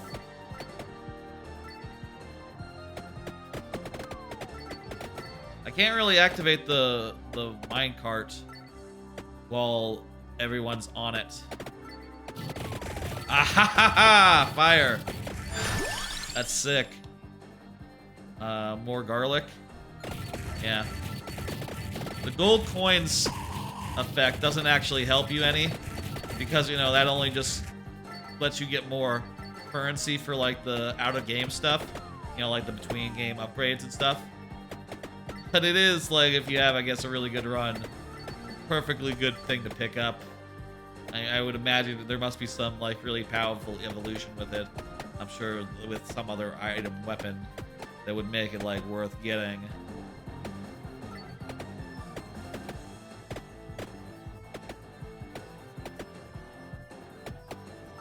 Here's that speed.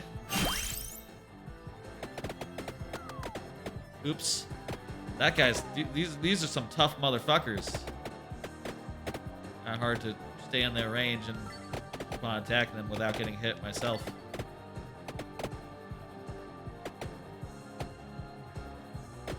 We're almost dead, so I need to... Let's walk and see if I can find some sort of item that'll... Like, you know, I can find some chicken.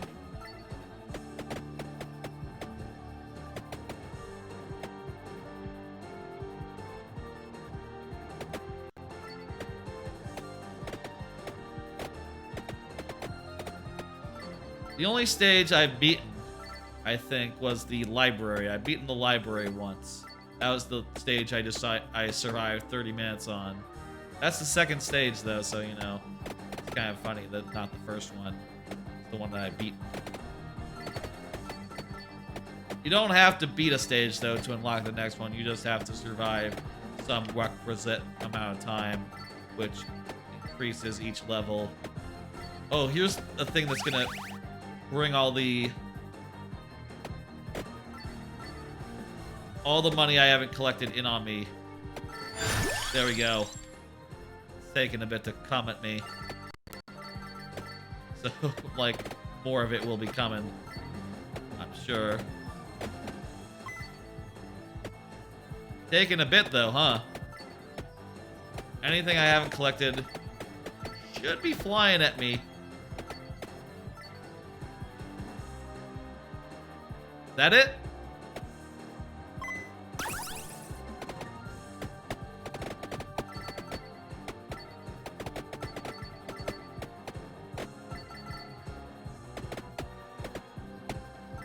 I wonder if, like, one weapon really can't, or two weapons really can't compare to, like, 6 weapons. Maybe, I honestly don't know why you would constrain yourself to X weapons.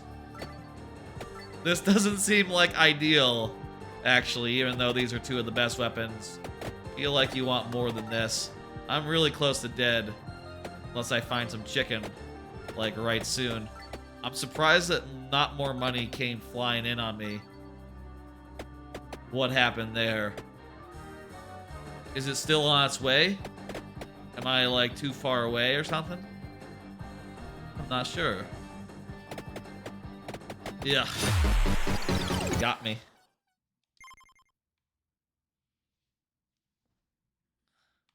Well, I unlocked another character, I think, so that's fun. Milk Elementals. Killed a lot of them, apparently. Do I have enough money to unlock any character right now? Not unless I refund some purchases and some upgrades, I guess. Let's do a regular max weapons of 6, and we'll do lightning guy on the inlaid library. This guy just has lightning as his basic move, and just, holy shit, it's pretty cool how much lightning he's got. I'll grab the clock lariat. as the next thing. That freezes enemies in time, so you know,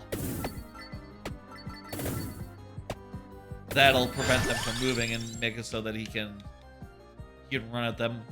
Let's also grab the whip. Whip is just really good.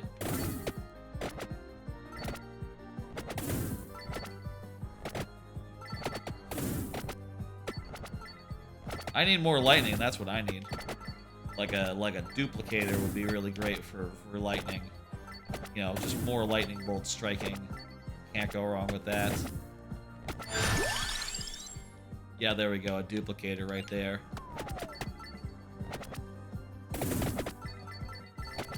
Actually, we're gonna go left. I think like that book over there is probably more valuable than the gold mask, which again is just an ability that gives you more gold, which isn't exactly very good, is it? More lightning.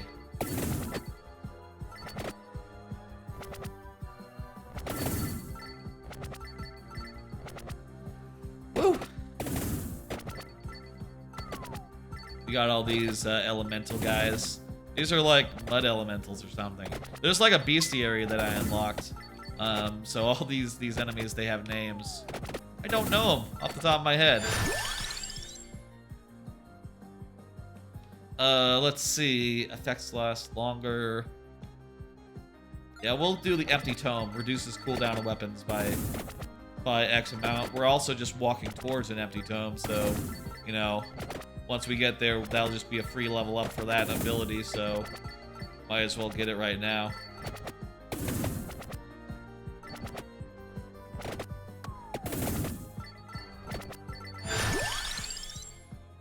I like health back. Let's do that.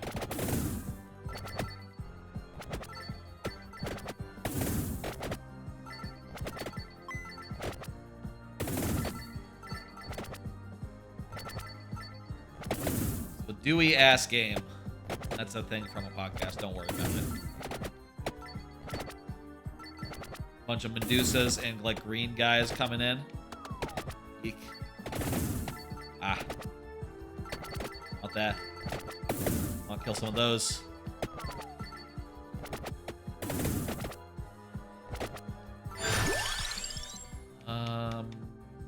Go with the empty tomb. Or cooldown reduction. That's gonna cause my whip and my lightning and all my stuff to come out a little bit faster. And my lariat as well. My clock. What's it called? Clock lariat? Time lariat? Or looks like the the Xenoblade weapon from that Shulk uses.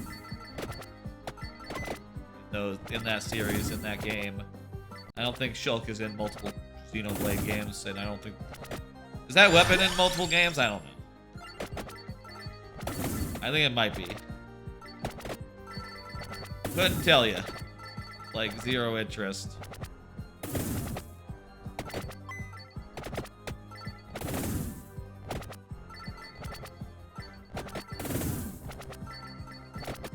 Right. When guys are frozen, you can just walk into them. They don't even do damage, I think. I'm pretty sure. Which is pretty sick. More duplication.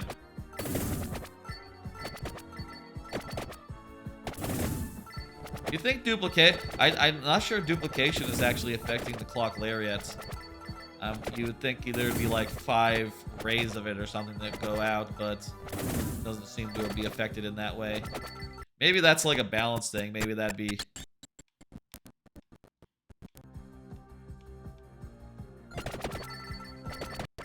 way too powerful. Was there an audio issue back right then? Sounded like the audio got a little bit weird.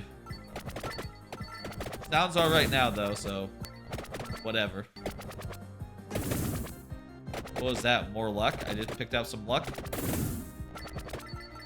I just picked up some luck. Picked up some luck. I should enunciate better. I often think this. The way I speak, sometimes a little unclear. Sometimes my words are come out all weird.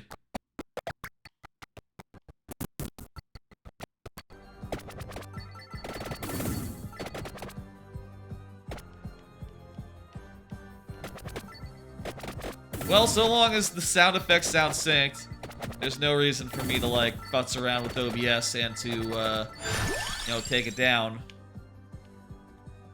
I am a little concerned by the noises it is making. It almost sounds like it's falling behind, but it sounds synced up to me. Y'all let me know if it looks like it's out of sync. I can take down the feed and then put it back up, and that should fix it, if there's any such issue. Maybe it's just like getting behind as far as like moving objects go, and having trouble keeping up from that angle, basically. That would be reasonable. More health.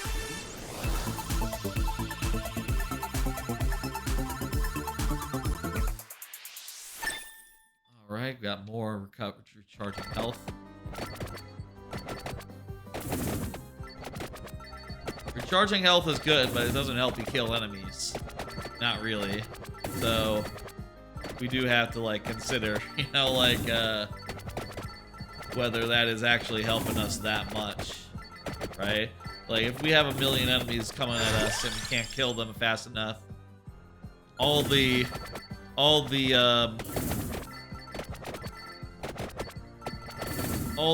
stuff in the world, all the health in the world won't help us. There we go, we got another stack of that to throw into our coffer. Don't know where I was going with that. Ooh, lucky. Let's see, can get I could get a King Bible right now. Let's get a cross. Crosses are nice. That cross fires at the nearest enemy and then boomerangs back in the other direction.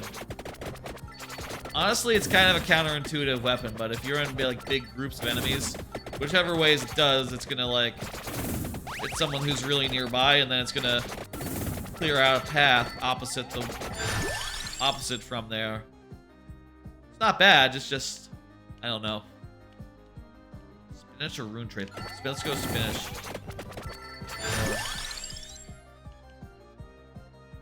Empty tomb. Let's see. More garlic, more spinach. Lightning ring. That was more like it. When we get that item and all the things come to us, we want like a whole bunch of levels up right off that. And oftentimes we get that too. Nice chest. Nash. That's the cross, right? Yeah, that's the cross.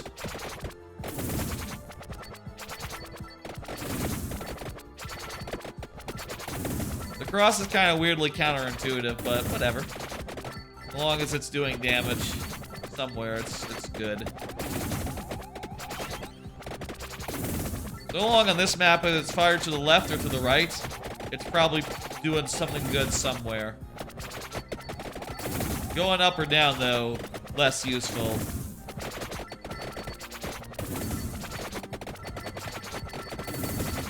Especially if it does hit, like, the first enemy who's, like, nearest to you.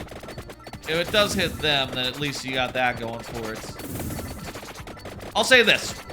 At really close range, it's a great weapon. It'll hit an enemy, and then it'll do something else. At longer ranges, you kind of don't have to worry in general because, you know, there's not an enemy nearby. You're probably good to just waste some damage, honestly, if that's the case. Or just throw it out, and if it hits something, it hits something, and if it doesn't, it doesn't. It's useful when it needs to be. And still does something, even if it's not useful. And can still do something, even if it's not a sure thing. Even when outside of that context. But when you need it, it's there. I guess that's the way to think of it. Let's get more lightning. More lightning, better lightning. With the lightning, we're leaving just like big swaths of enemies killed in our wake that we're not even getting because we're going to the left. So, you know, we get another orb that pulls things in.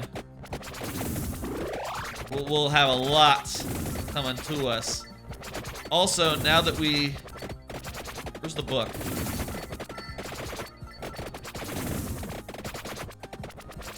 Where's the book? I thought there was a book that...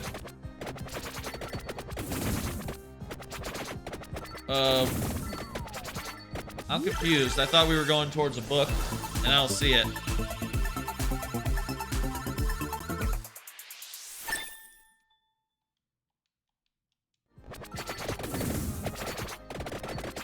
It's pointing me right here, but I don't see no book. It's not over here, is it? Oops, I just picked something without looking at it. Might be fine, though. It says the book is right there, but yeah, I don't see any book.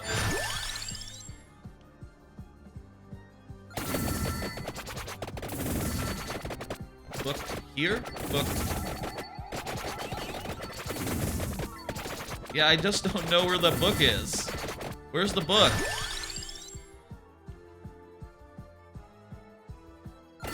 More lightning, please. Book, book, where are you?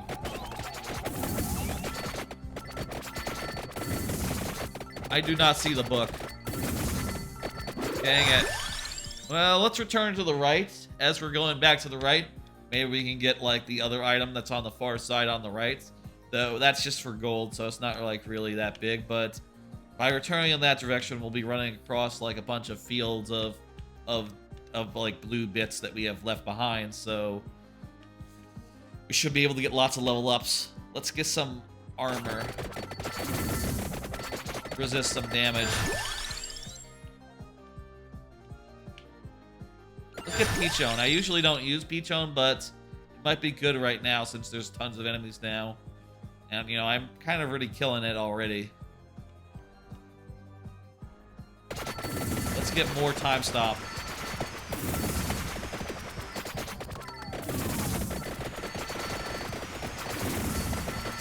It's hard to leave an area with this many doodads. This many things to collect. We have one last item to get. Let's go with the fire rod. That'll be our last. We're now fully decked out. Let's return from whence we came. Sorry, book. I don't know where you are. Get more health recovery. This run is turning out really good.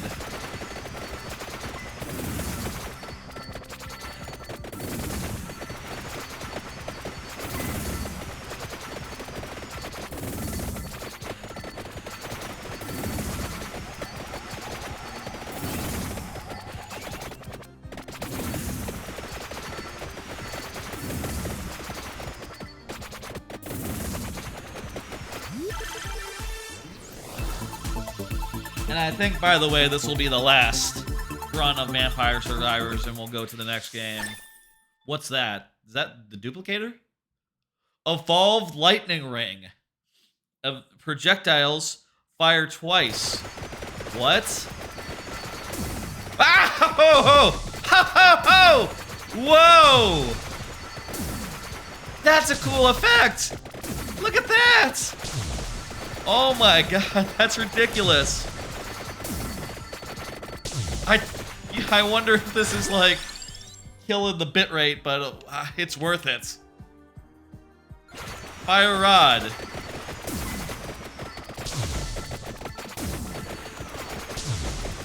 Jeez, I think we might win this run.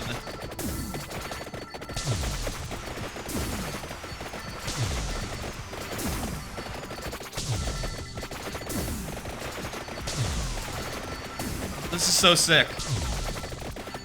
This is fucking sick, y'all. Oh my god. I still think this is like not, for me, not top Not like gonna be like a top contender, but ooh, I left a chest. Let me go get it. Go walk back towards it. For me, I think it's like, as good as this is, I don't think it's like breaching my top 5. But God, it's good. I'm gonna go with more Peachone. There's like an achievement for giving like such and such amount of Peachone. I haven't gotten that yet.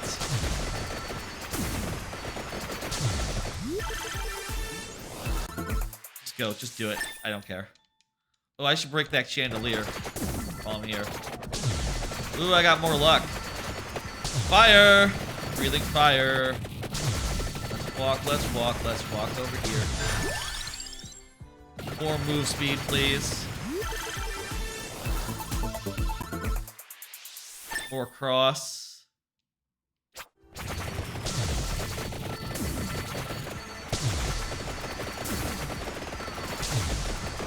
More luck, jeez. I can't remember ever finding luck just out in the open before.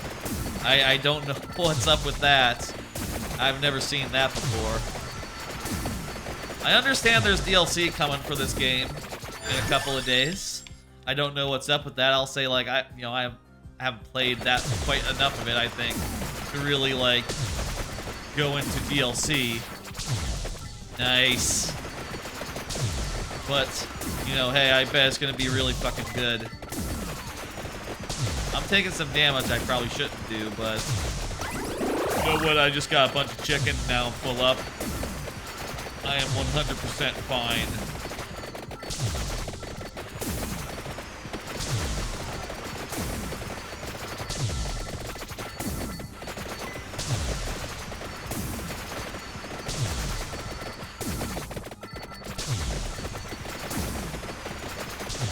I will say, by the way, I have set OBS to be like the maximum bit rate that I can do, that Twitch can support. So if it gets all chuggy, you know, there's nothing that I could do other than to say like, Twitch, for the sake of Vampire Survivors, you need to raise the limits. Nothing I can do. Nothing I can do. This game is just like that. More wand. Oh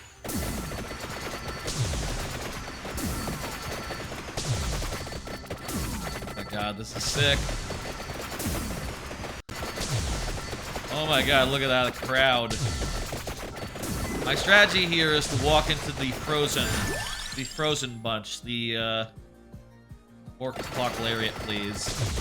The ones that clock lariat freezes cannot hurt me, so if I walk into them, I'll be among enemies that are weak and not a threat to me.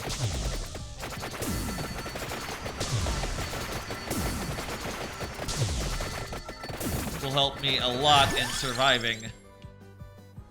There's like an achievement for getting Peachone up to level 9 or something, or high level. I've never done it, so I'm gonna put some stuff into that, even though it's not my favorite thing. You know, right now it's probably doing a surprising amount of work, just given like how many enemies there are around. You don't need a lot of work for Peachone to hit enemies with this many of them on screen, basically.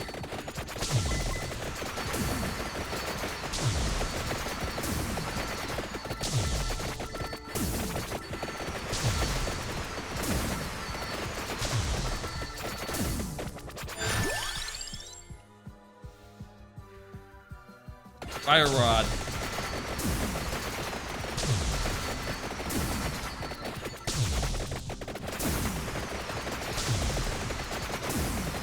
I want to kill that Medusa.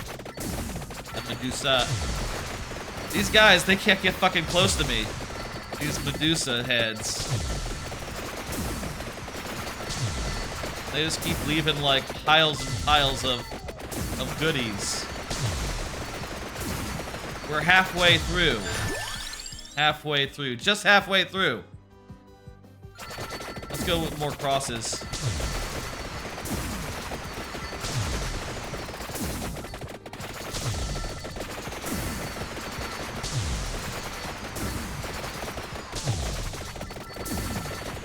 Medusa did some damage to me back there, but I killed it.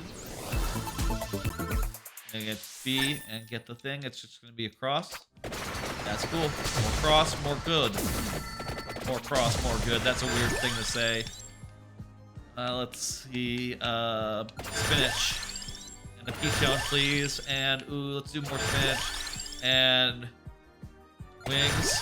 What the fuck? Why am I leveling up so much all at once?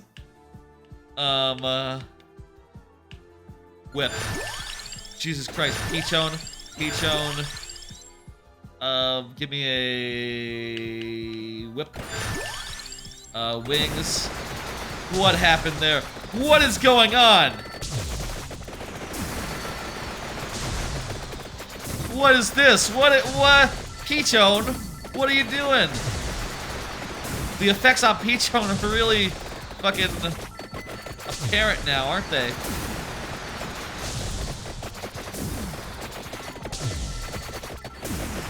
Holy shit.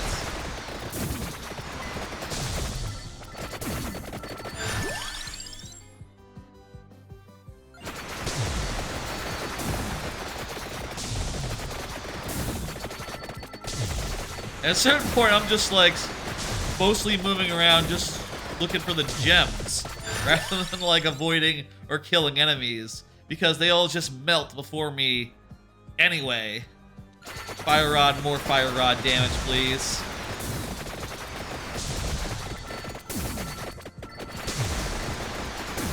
I'd love to see, like, actually, I'm not sure if there is. It'd be probably helpful to see, like, a summary of, like, what items are doing most damage. Where's most of the damage coming from? I bet there must be in the results screen. I've just never really taken a very close look at that.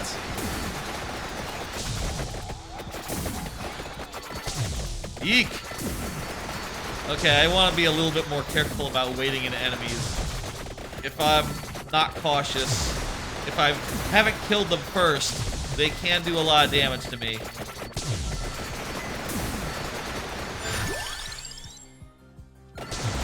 More Fire Rod, I think.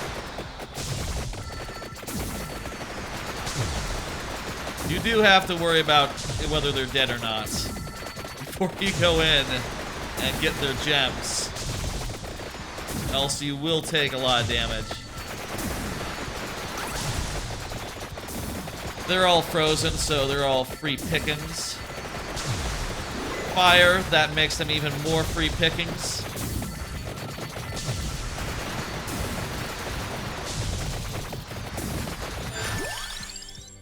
I'll get more Peachone.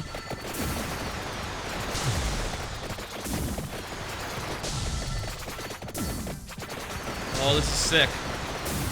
What exactly is the combo with Grimoire? Oh, it's the duplicator. Hell yeah.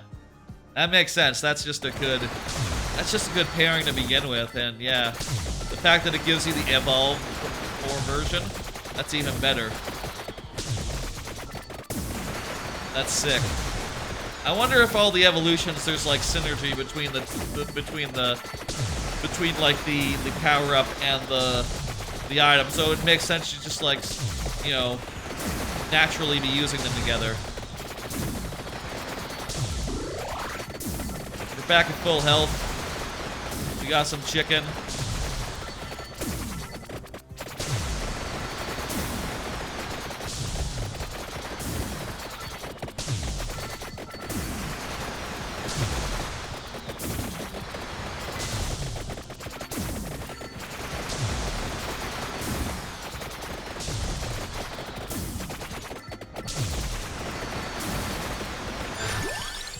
Alright, what's next? Fire Rod or Clock Lariat? Fire Wand. 4 damage, more good. Then again, like, more frequent enemy freezing enemies more frequently would also help my survivability a lot and make it so that there's always multiple choices to go into the crowd, you know,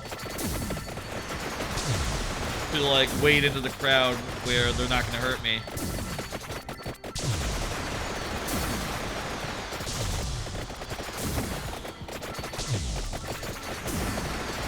Ooh, there's the thing that pulls all the guys to me. We're gonna get maybe some level ups, some big levels up. Cross. Hell, fucking yeah. Still, right now we're so high level. It takes so much in the way of gems to level up. Let's go with the clock lariat. More clock lariat. Let's just walk this back a bit. There's a chest I guess we missed earlier somehow, but it's not that far away, so we should be able to just walk back and get it.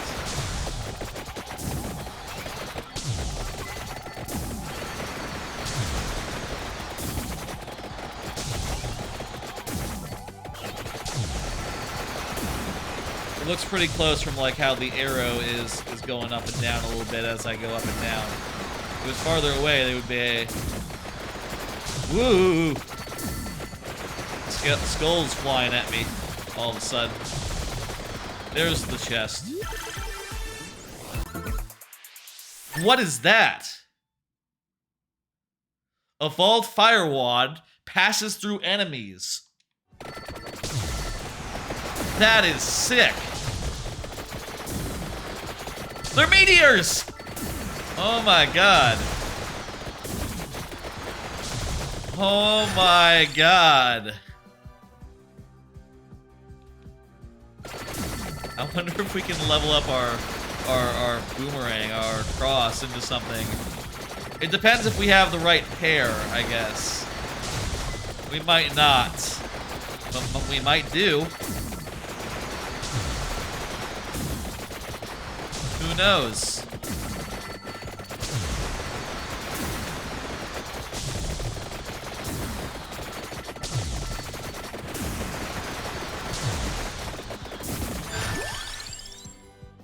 Cross. I think you need both abilities that are involved in a evolution to be high enough for the evolution to activate. I think that's how it works. So it's not enough just having both abilities. They have to be like sufficiently high level to combine. But, you know, that's a fun thing to work towards. To like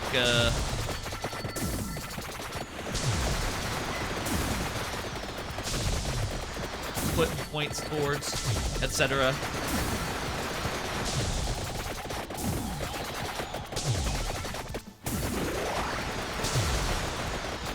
Ooh, 22 minutes, huh? We just got 8 minutes left in this run. One way or the other, we'll see it through.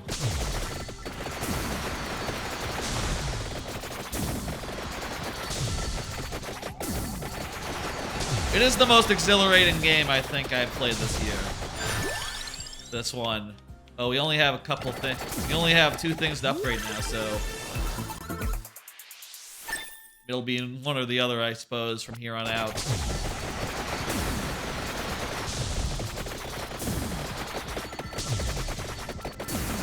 Is that true? Are we at maximum as far as like the... I would think that we're not at like maximum speed as far as like the wings go. But whatever, hey, you know, it's what it is.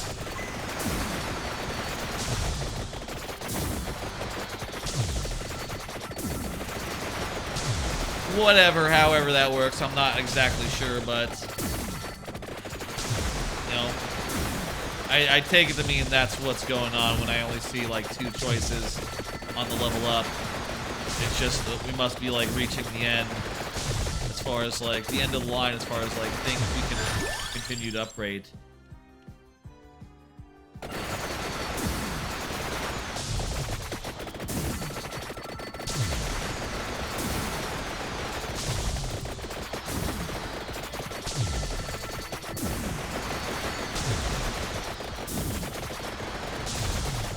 God damn, this is so sick.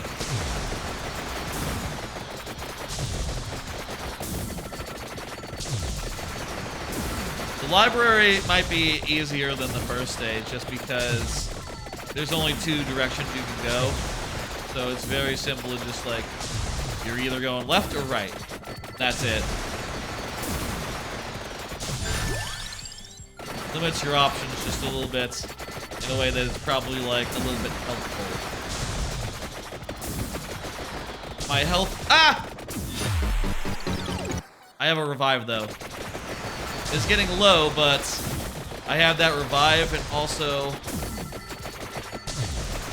what is that? Wait, can I just get that? Oh, I can. It's like an additional slot. I didn't know that. I thought that once you got everything, it was just over.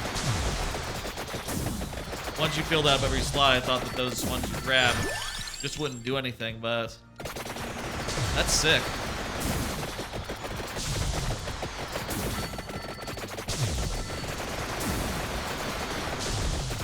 There's some chicken over there that recharges our health. Fantastic. Let's just continue. Should we continue to the right or should we double back?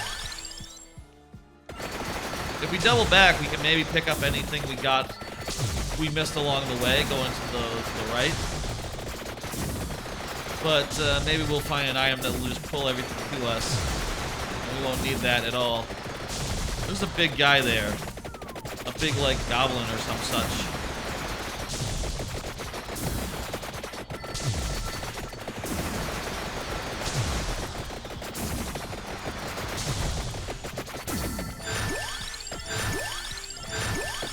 Whoa!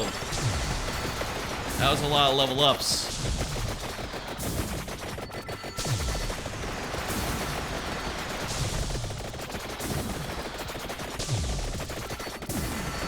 Okay, there's a safe zone made by the time lariat.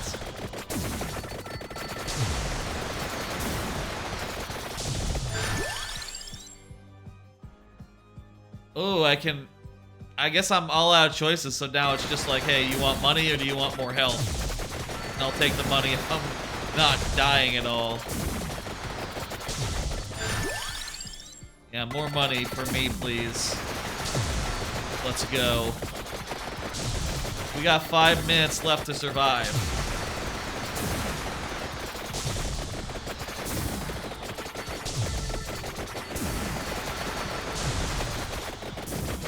Oh, there's a chest over there. We should probably get it. Wait, what's in a chest now that I've done everything? Now that everything is collected, what is in these chests? Wait, what? Huh? I already got them all though, so what is this? Oh, it's just money. It's just money now. Okay. Money's good. It just looks like it might be an item until it actually reveals to be money.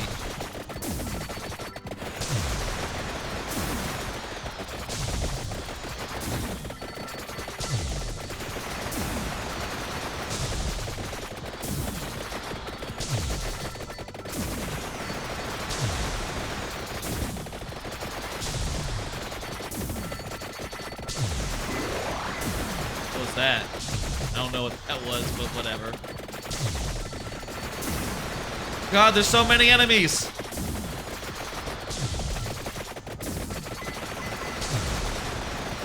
Still, some of them are frozen in time, so just run into those guys, and should be safe.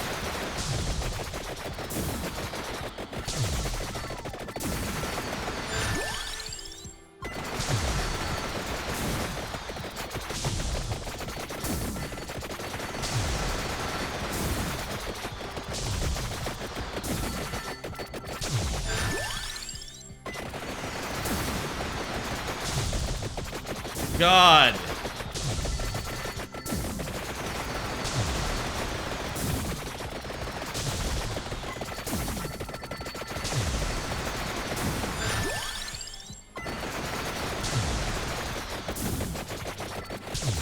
Like 2 minutes left, y'all.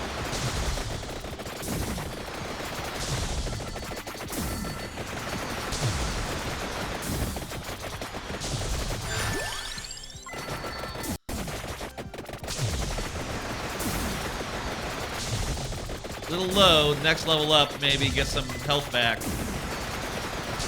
I say level up. Next time thing comes up, probably health instead of... Yeah, floor chicken, please.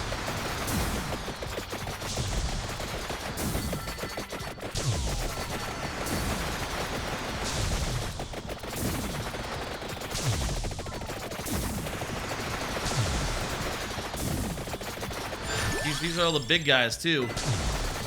These are all the big red experience things. No longer mostly blues or greens, just like full on like full money.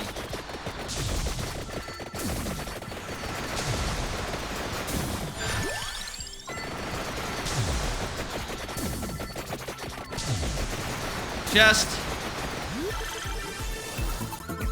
Gonna hit B, give me the money. I'm not sure if it's like worth letting that animation play out, but or if that like does anything to let the animation play out, but I could.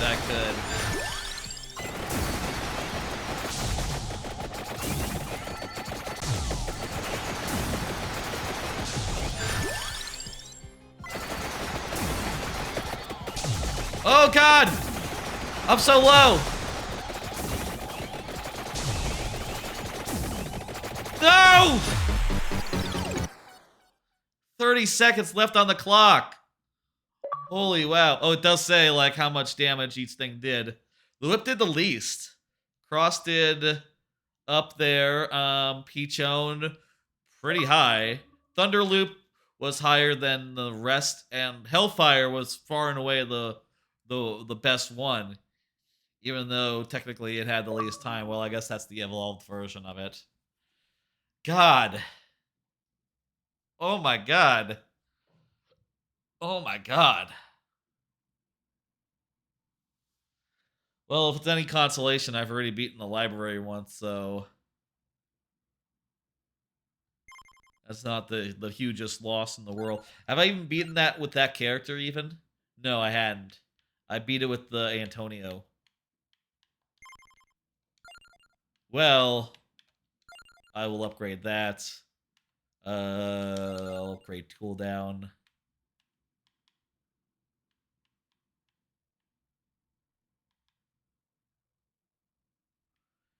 And leave the rest to getting a new guy, let's say. Okay, that's enough of Vampire Survivors. That's the next of the Game of the Year games that I'm considering for Game of the Year. I think that is so exhilarating. I could see that being higher on my list than I currently have it. Every time I do a really good run of that, it's just like so exhilarating, so like pulse pounding, so incredible. I understand people who put it above, but I really just haven't played enough. I feel like I haven't dug deep enough to really. I'm doing a little miming, like digging, you see. I haven't really dug deep enough, dig. I haven't really dug deep enough to really put it that high on my list, but goddamn, every time I play it, it's like really intense and good. Definitely up there. The next game of tonight, or still today, I guess. It is like 5, so tonight is probably correct. Next game that's on the docket. We're gonna go in reverse chronological order, which, by the way, y'all might notice, basically more or less reverse chronological order. Some of y'all might notice, like, wait, is Pokemon Violet gonna be here? Is this game? Is that game? And I'll say I don't think Pokemon Violet is quite top tier, but I do think like towards the end maybe we'll get into like the A tier games that'll like fill out the back end of the list, and we'll play a couple of those, and that'll include Pokemon, that'll include Kirby, that'll include like maybe a little Splatoon. But for now, let's focus on the best of the best, such as Tinykin, which needs an update. Fuck. This shows me for being. How long do you need to update it?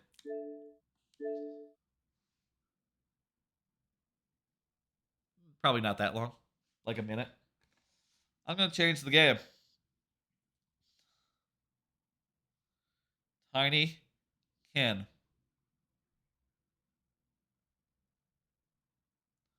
All right. Next up is Tinykin. In about 45 seconds, we'll play some of that. Tinykin is a very fun. For those who don't know what Tinykin is a 3D platformer where you control a bunch of tiny little guys. I have in the past, I think basically 100% of this game. I forget if I have like gotten everything. But I was thinking for this revisit, I would start a new file and basically like sort of tear through the first world or two or three as fast as I can, and that's any percent basically, not like getting everything, just tearing through it really fast. I think that'll be a fun way to play that game. You know, when I played it the first time, I thought like, God damn, this is just like one of the best 3D platformers that I played in some time, as far as like, you know, a big world to explore, a lot to do, a lot to optimize, and you're always just looking at places and going like, ooh, could we go do that? Could we go do this? Could we go do that? And I think we can do that, basically. Do continue real fast. Okay, well, we don't want that, actually. We want to... So basically, you, in the game, you basically, it's a platformer, you run around, you get like a huge posse of these guys, which you can do various things with, like throw, and they'll build ladders for you and all sorts of... It's very Pikmin. It's like if Pikmin was a really laid-back, comfy platformer, basically. So we're gonna do... Fuck.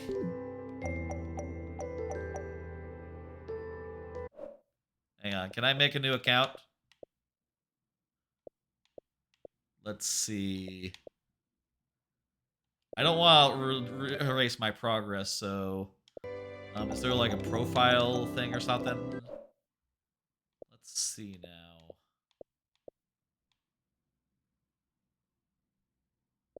Sign out. Skip sign in.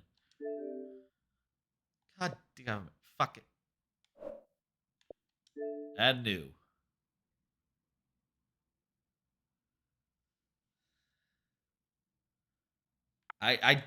It's not gonna be a G. Make it a fucking. Ah.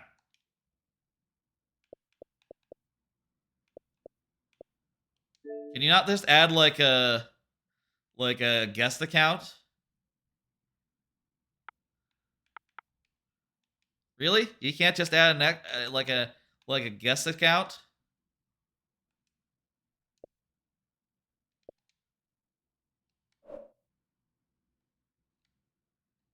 Well, that sucks. Let me sign back in. I'm gonna take down the gameplay. I'm gonna 1 second here, folks. Let me sign back into Xbox. God damn it. I was hoping that we could just make a new account and use that to get like different saves. I know that's how it works on Switch. Add guest. Okay, hang on. Okay, here we go, actually.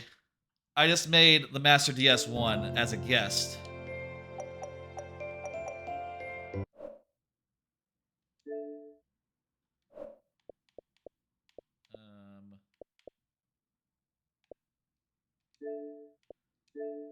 Here we go. The Master DS in parentheses 1.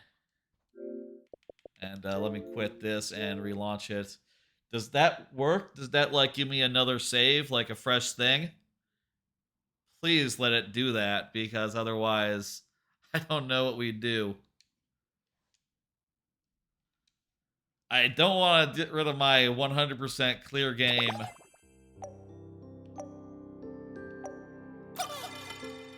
Fucking motherfucker!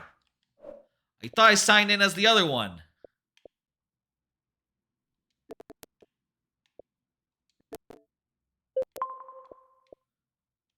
Add new. Fuck. Oh, that sucks.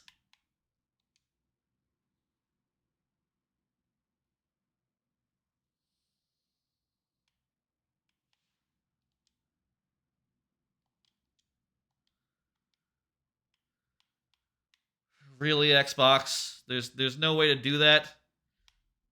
There's no way to do like an alternate. It works on Switch. It works on Switch, goddammit.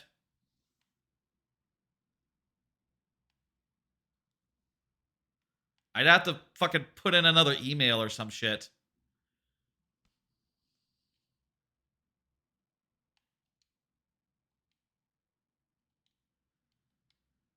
Also, I need the audio broke, so let me fix that.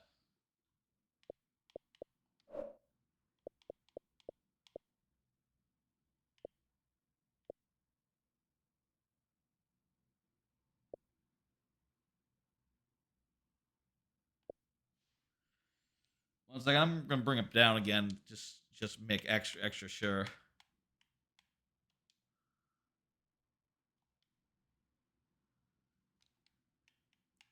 How do I?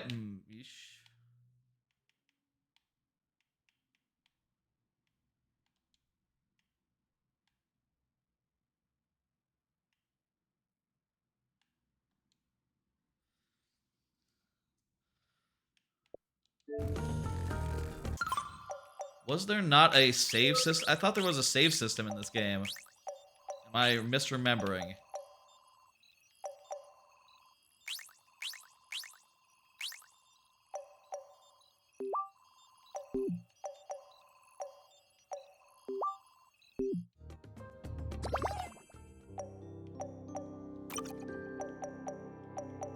I guess not. Well, I'll say one thing right out the gate. Not having a save slot system really reduces the amount of replay value this game has. It's just gone a tick down in my books as far as like, well, I kind of was looking at this game thinking like, oh, this game will be really super fun to replay, but god damn! Making me get rid of my clear game file to replay it? That sucks! That's terrible! Oh my god! That's what Pokemon does! And it sucks when Pokemon does that, because you want to, you know, that basically takes the out. And I know why Pokemon does it. I don't know why this game does it. Ah. There's seriously nothing I can do here.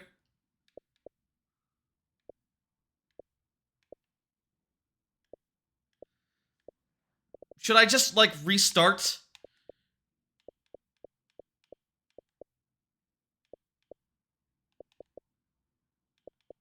Should I just restart? I don't know.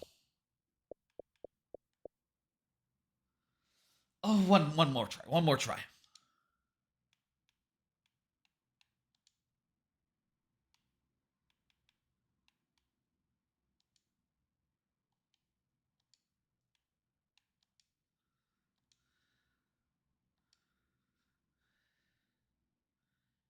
I can try, like, adding to family. Oh, I have to fucking use another email? Oh my god.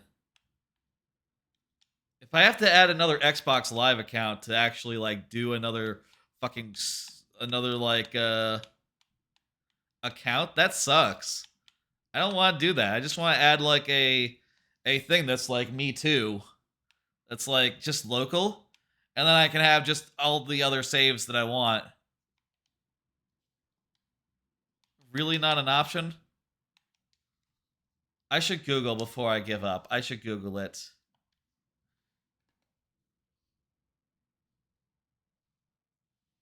Can you add additional accounts on Xbox? Local accounts.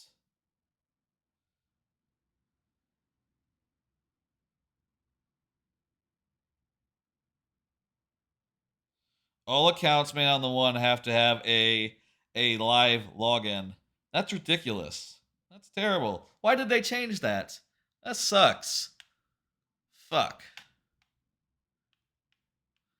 I'm not fucking signing up for Xbox Live to play a second.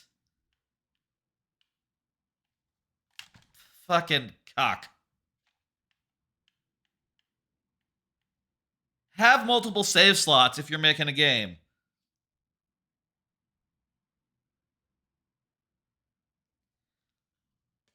Well, whatever. I'm conflicted. I mean, this is a clear game save, man. I've done everything. I've gotten everything done. Maybe nearly everything. Not all the achievements, I guess. I'm not sure if I've gotten, like, everything. Took 11 hours. And are they just expecting me to, if I want to... Can I, like, back up my save and then restore from save?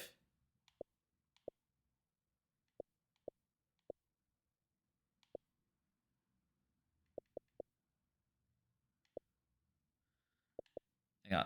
How about that? How about if I manage game and add-ons, save data,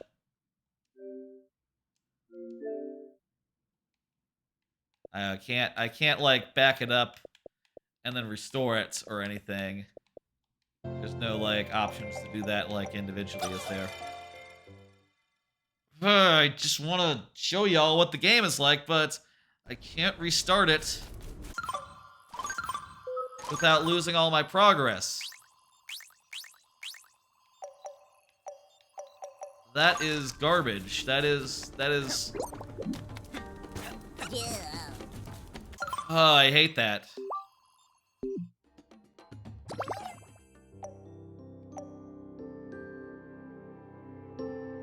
I could just fucking run around an environment, but that's nothing. The game is done. There's nothing to do. Okay, fuck it, fine. Aegis, my beautiful planet, shining with life. This The guy home comes from a planet. of huma- From a planet, he comes to Earth. And, you know, Earth is just this house. He's a tiny guy in a big world. And, he runs around. We're just gonna fucking rush through a couple of worlds. And we're not gonna worry about what any of these guys says. There's a plot, it's alright. The plot is not why you play this game. You play this game to explore the worlds and have a good time. And to collect these Tinykin, who are these cute little guys who can do stuff for you. They're these little animated things every time you get a new one.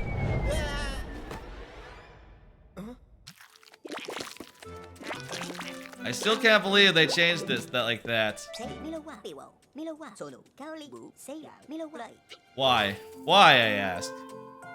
Maybe I should prepare a second Xbox Live account in the future for such occasions, but... Man... I kind of like not having any other login on my Xbox. You know, just the one. You know, that's all I need anyway. Basically, you run around, you collect these guys. It's very chill, other than the whole part where you'll lose your save if you... You know, you only get one save, so fucking... If you want to replay it, it's just... Fucking fuck. I'm really annoyed by that.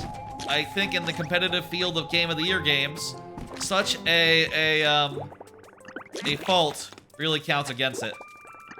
Especially because in this game, once you do everything, you know, it's not like you can just run around and continue doing stuff in the game. You know, there's nothing left. There's nothing left in the game after you're done, so... I guess you might as well restart, but... There's the fun in that. I wonder if it reset my controls.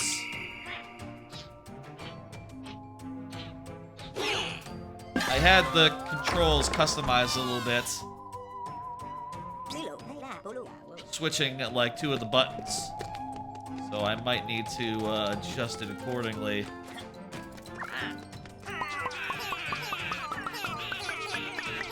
You get these guys, you get enough of them in each area, and they do stuff for you by like, you know, like that.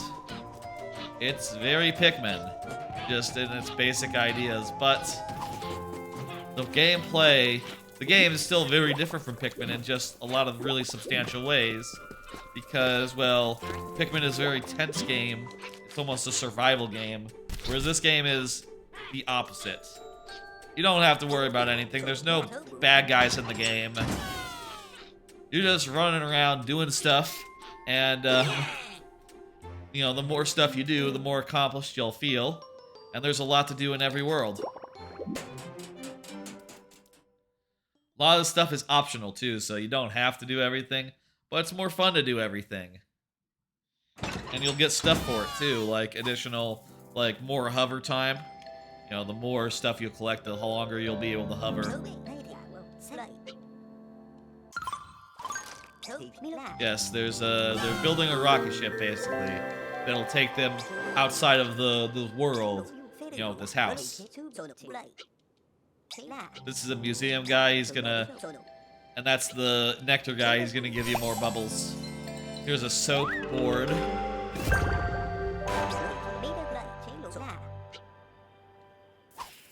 Alright, hold X to do it. Pretty sure that's how I had it set up, so... That might not be the default controls, by the way. I think by default it might be on the bumpers. But I put it on X and I think it works pretty well. It's like a run button almost. I say almost, it is a run button, except it also allows you to grind on rails and makes things a little bit slippery. We're going to the first world now. Here's the plan. I'm just gonna bust through this game fast as I can. That's the plan. I'd like to get to the second world. The second world has, I think, my favorite of the Tinykin variants. And, I definitely want y'all to see that. See what those guys are like and see what they can do. Oops, I need to grab the key.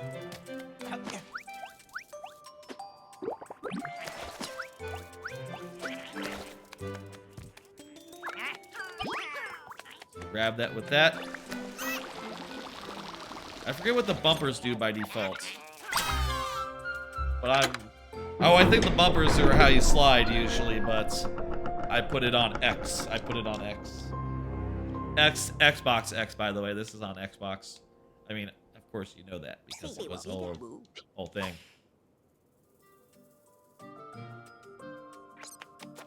If I have one note, I think it would be great if they added more files, because this game would be really fun to speedrun and to play like every couple of years.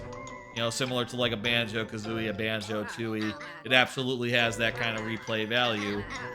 But add more slots. You need at least 3. You need at least 3. There's no reason why you shouldn't have save slots in this game. Come on, guys.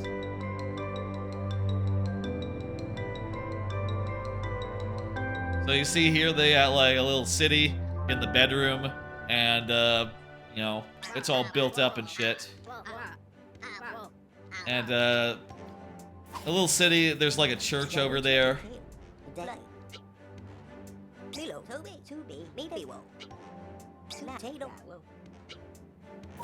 And they all want stuff to do.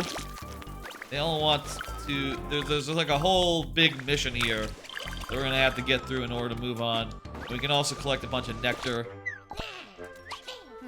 We got a new type of guy. They explode, basically.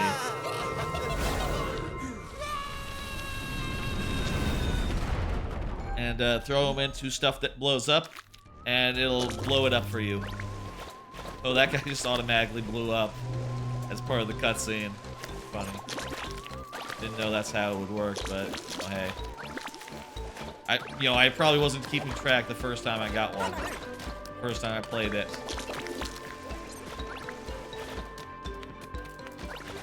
There's a little band in the guitar playing some live music. Little you know, concert hall. We can break up some. If we throw some of our guys at those like clumps of, there's like clumps of it as well. Don't water bad.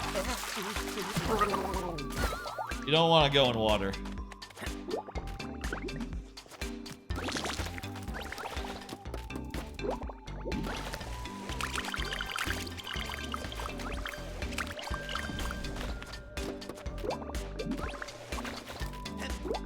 It annoys me to no end having to like restart this game and not have my clear game file.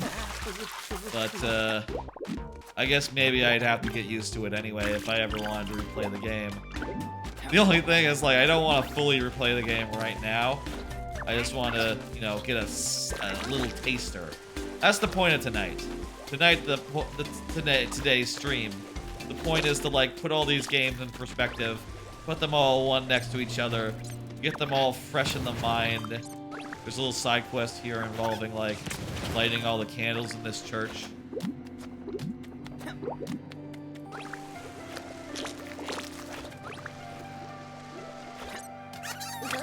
And to do that is just very helpful. The more guys you get, the more stuff you can do. The fire ones, the ones that explode, are sort of consumable, so as you use them, you'll have to get more if you want to continue using them.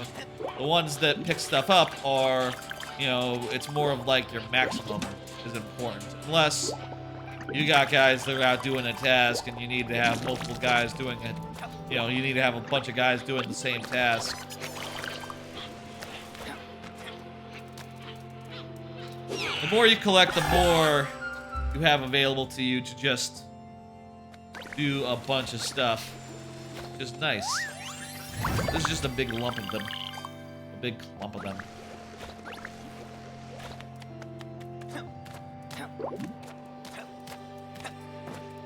With the CD, we're gonna have to bring it over there, I believe. And to do that, we're gonna have to get up over there. So that'll be a whole thing. You can also get these letters and deliver them. And that gives you some stuff, and also there's a side quest in each level to do that. Again, we're sort of just gonna focus on... We should just focus on the thing, so maybe like a collection of stuff. Not as important as collection of dudes right now. Indeed, I don't want to break out those clumps because I really want to like do a little bit of mainlining. I will say though, just as a rule. Wait, what's the point of that? Not sure what that does for me, but okay. As a rule, you do want to like. I do think you want to spend as much time in each world as possible. That gives you the most, like, the most out of it. Gets you the most out of it.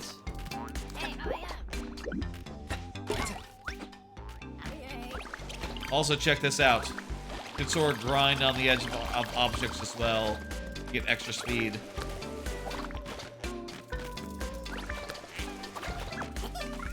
Some things like this, if you use like one of your guys, it'll unlock a shortcut back up, which is, you know, really sick.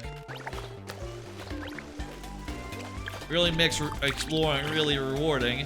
And as you explore and as you like, you know, use your guys, you unlock more ways of like getting back to whence you came. And it's just really, really satisfying and fun.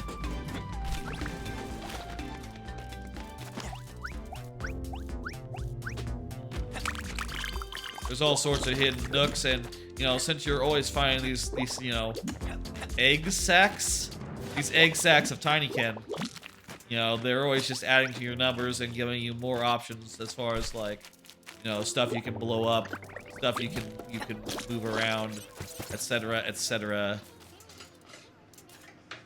Here we are in a little restaurant. Just go ahead and open. Oh, that opens a little like silk path down to the bottom. So now we have a way back up. That's fantastic. Grab these guys.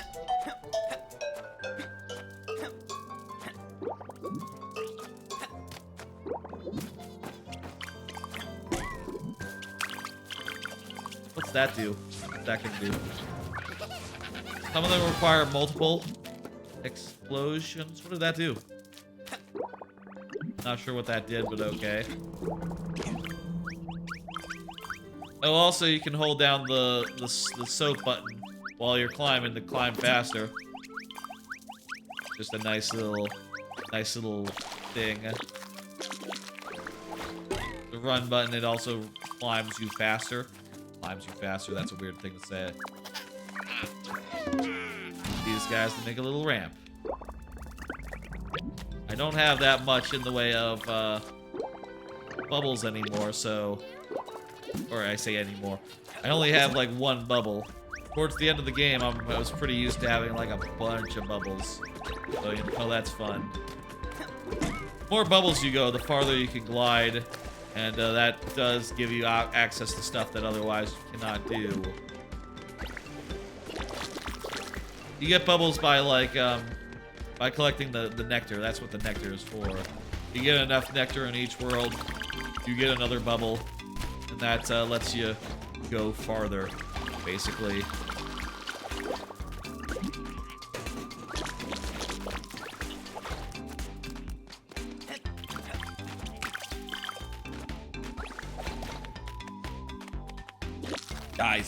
Guys. These worlds are just really large, really just like open-ended, and you can really just explore them in any order you please. It is just one of the most satisfying like 3D platformer experiences to have a huge world that you can just unfold at your leisure. And just like, you know, unlock more paths that let you go new places. And you know that there's other ways of getting to those other places, but the way you found, though, they're really good. It's a really good way. Satisfying is all. Wonder if I can get over there from here.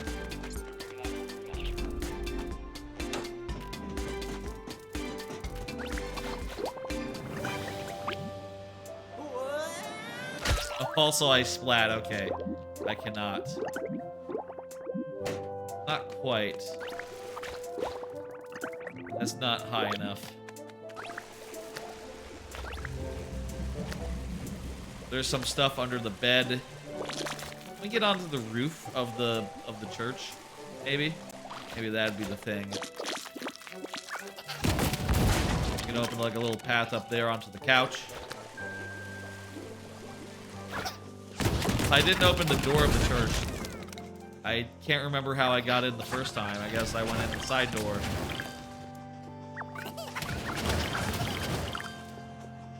I think having the front door open is going to be important for getting an item through the church to the two up there.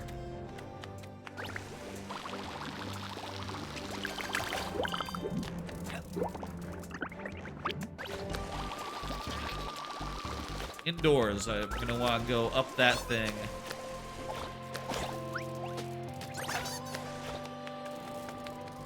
Here we go. This will be how we get up onto the roof. I have like 30 of these guys, so a lot to throw around, a lot to explode, a lot to work with.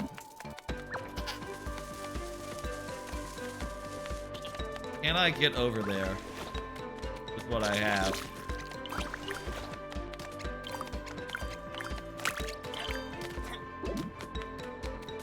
With Tunic, I think there's a new Game Plus, so, and also files, so that one I don't think will be so much of a problem. We'll see what we do over there.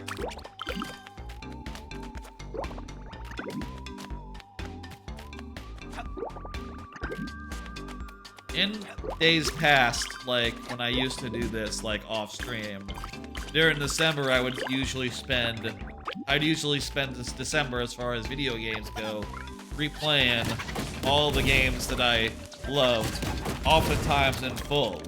Like one December, I replayed all of Persona 5, the year that came out, which was really helpful in like realizing like, oh, Persona 5 is number 2.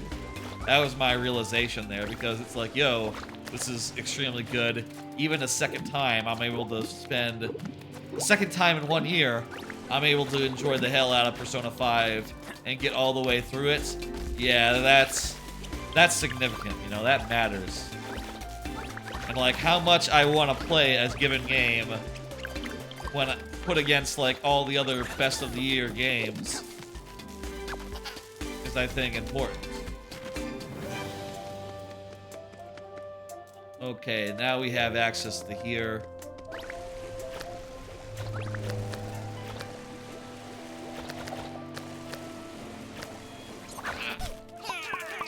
So I'm gonna have these guys take this CD and take it over to the music player. That's gonna be like part of the thing here. I think we also have to like get it working because the power cord is frayed. So that'll be another thing we have to do. And there's also like side things that aren't even factor into this, you know, that aren't even like required, that we totally could hit up as well.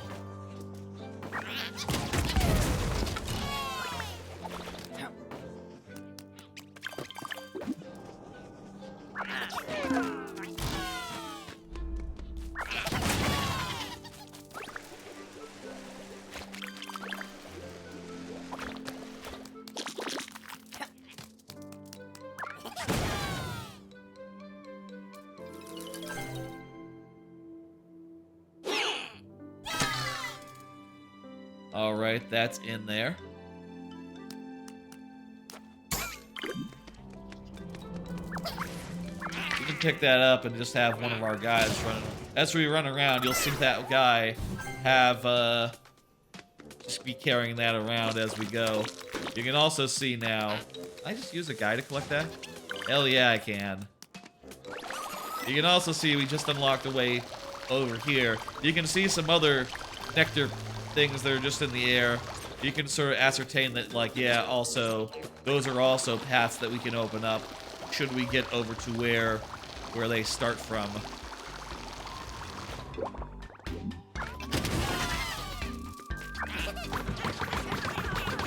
Open up the book, case.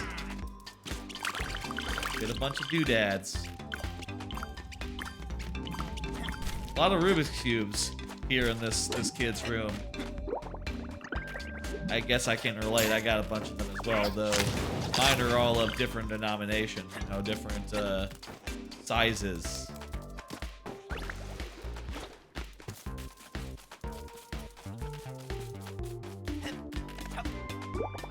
All right. So we can look at our thing here. Okay, we need a play button, and we need a like a tuning fork. I guess that's how we're going to get the electricity to where it needs to go.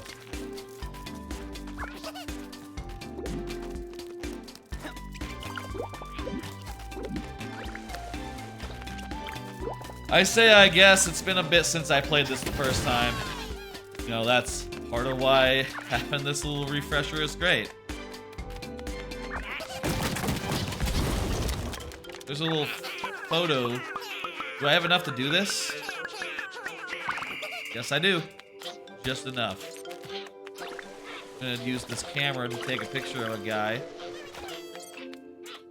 These guys are saying like, oh, there's a monster. A big scary monster that we need to take a picture of. So we've been requested to do that request. We haven't really been requested, we're just gonna do it. It's just one of the quests that we can take on in this level.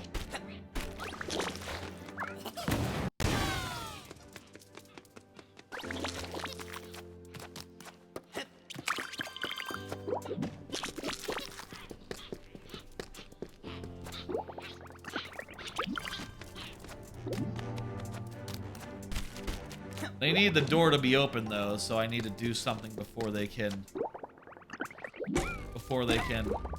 act on that.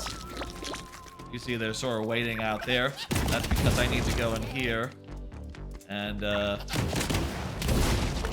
open the cabinet for them and take a picture of the monster, which you can see is just over there. It's a stuffed teddy bear. It's not harmful. Harmless, not a monster. There's no monsters in this game. It's all very chill, very cozy, and very much just like the most pleasurable 3D platforming there is. Mellow, chill, cozy. There we go. Mission accomplished.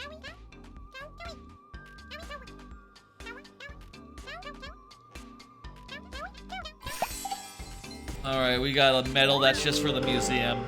That's a museum artifact. Optional. A lot of optional quests in this, so, you know, if you're just looking to do the main line, you can just jam through it real quickly, I'm sure, but there's a million things to find, a million, like, quests to pursue. And, like, a million little guys that'll help you do it that you can find in the levels.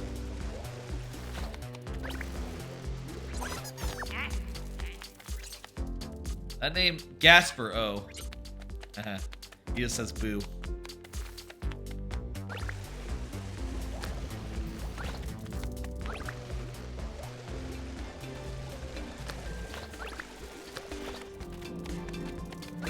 I'm wondering where the last of the... Oh, I bet if I talk to the guys, they'll tell me like, oh, here's the things you need to do. I kind of know, like, the broad strokes, so I haven't actually talked to anyone about, like, what I have to do, but...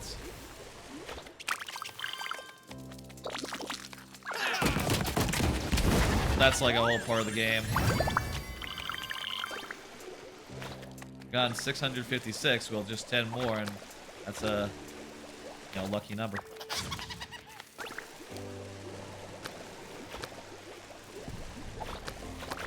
You haven't gone up on that couch. Why don't I go up on that couch? Oh wait, how do you go up on that couch? Oh, from behind.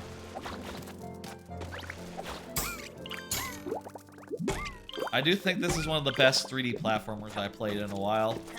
How, you know, I guess, you know, I was thinking the other... When this came out, I was definitely wondering, like, what other 3D platformers came out in this recently. And, you know, since then I have thought of a few. Like, Astrobot came out like a couple of years ago. I think like this is definitely on par with that. Persona, or not Persona, Psychonauts 2 came out last year. I think that it's a hard call because story-wise, you know, obviously Psychonauts has the leg up. But as far as like pure platforming fun, I think this game has the leg up.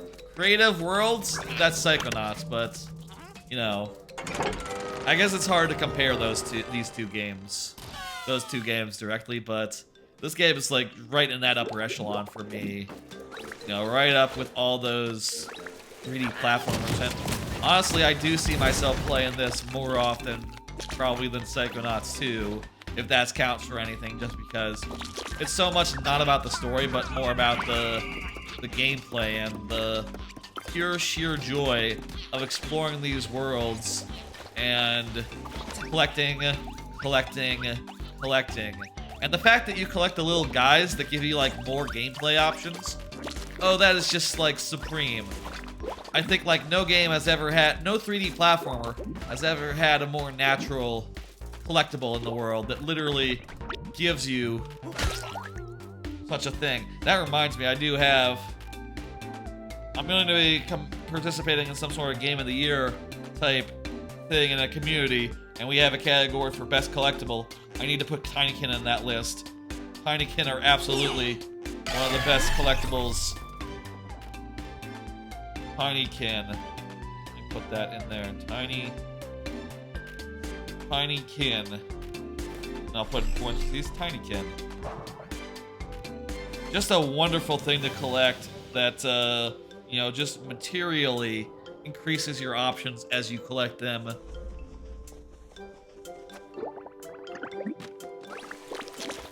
Right, next we need the play button.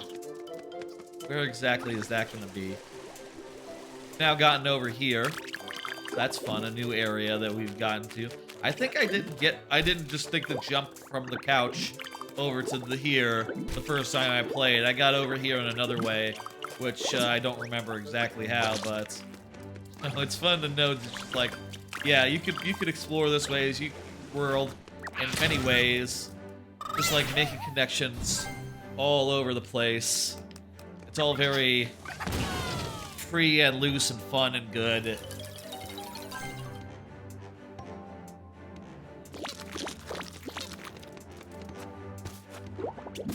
currently, in my top 10, my working top 10, I have this pegged around number 5. Which, you know, does seem a little low considering how mellow and good it is, but, you know, I do think it's hard for a game this mellow to compete at all, and just the fact that it is competing, I think speaks a lot to how sublime and, like, pleasurable the experience is. And how everything just sort of works together to create, like, a really fucking fun and good game to explore. And all the worlds are big and huge and have a lot to them.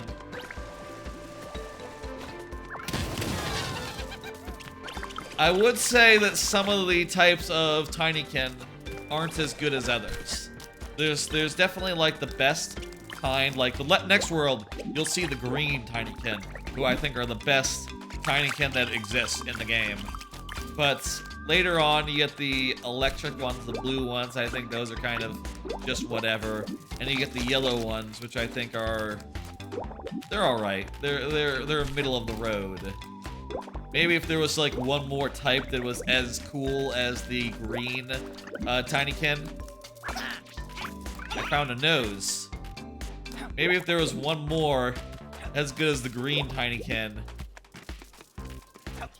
it would be a little higher on the list, but, you know, hey, number 5 on a year this competitive ain't bad. And, you know, we'll play those other games, and we'll put them in context with this game, and maybe I'll change my mind. Maybe it'll go up in the rankings. I could definitely see it going up in the rankings, honestly. It is, you know, after all, sublime, and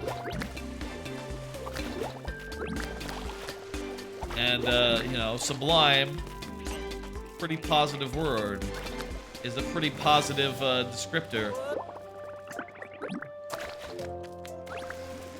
Okay.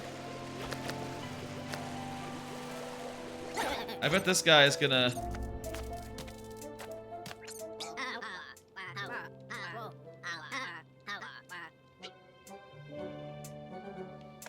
someone's gonna tell us where the play button is.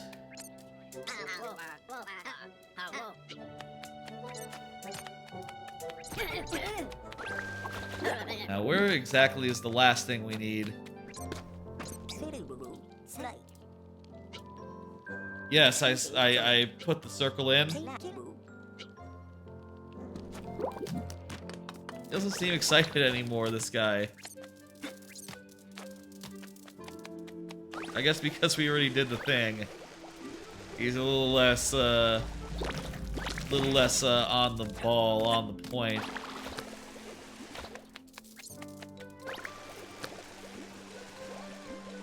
Ah.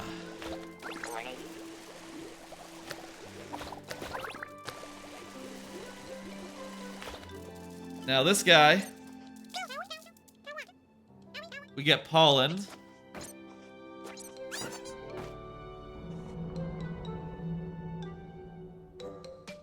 We get 1,000 of them. We'll get the additional ability to glide, basically. And also, we'll get another one just for free after we finish this world.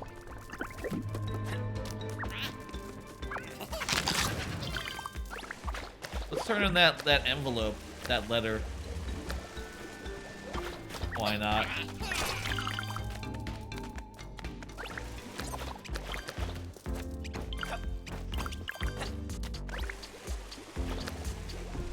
Where is going to be the next thing?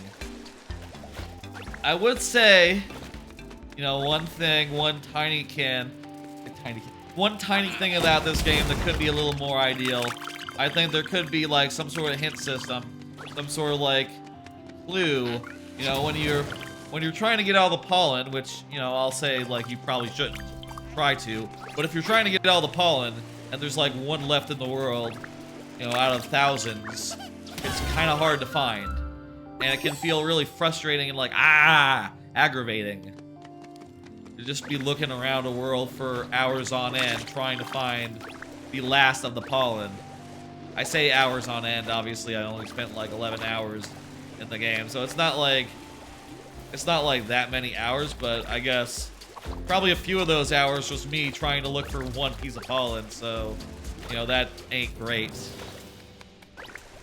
I think Psychonauts 2 eventually did add a system like that, where you could, like, do some sort of tracking for where it would tell you, like, give you some hints, some indication about where exactly the stuff is.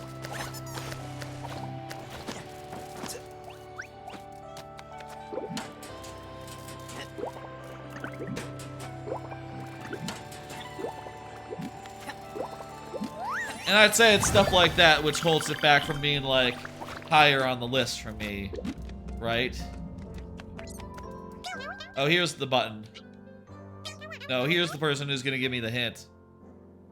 One of the places you can check was the top of the structure, where you'll find the restaurant Felix over there. Oh, Felix like a cat. That's a good name for a bar that's on a cat tree. Oh, there it is. Yeah, I just saw it.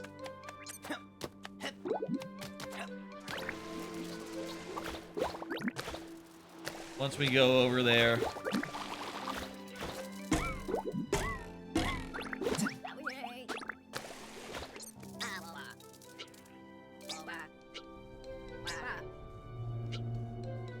So basically, if we get that that pin, we'll be able to go inside the TV and get like a treasure for that guy, who's like a thief. He's like a thief bug. But we need more bubbles to be able to do that. We only have the one bubble, so we can't right now. Until we get 1,000 of the doodads, which, you know, we are really close to.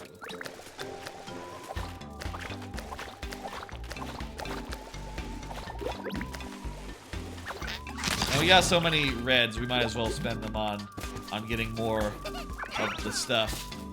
There's our play button. Hey, we have enough now to cash in. Go talk to this guy. I'll be like, you did it! Here's a bubble. And you can see you can collect up to 8 of them. I think it's like roughly 1 per level. What's this do? Oh, you can move it closer to the thing so you don't have to like glide out to it like we were doing. I thought that seemed a little bit awkward. I guess that's not really the intended strat.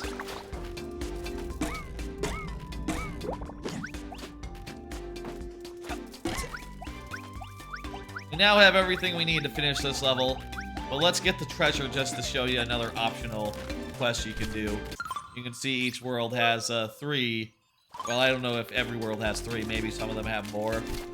And I don't think the hub area has anything of the sort.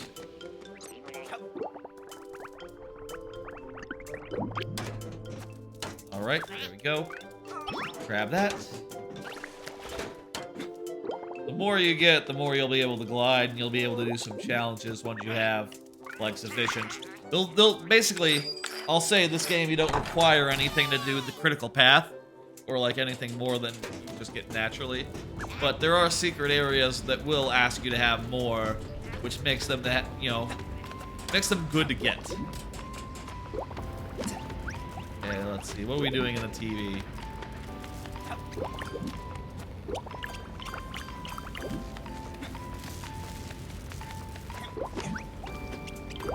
Oopsie daisy.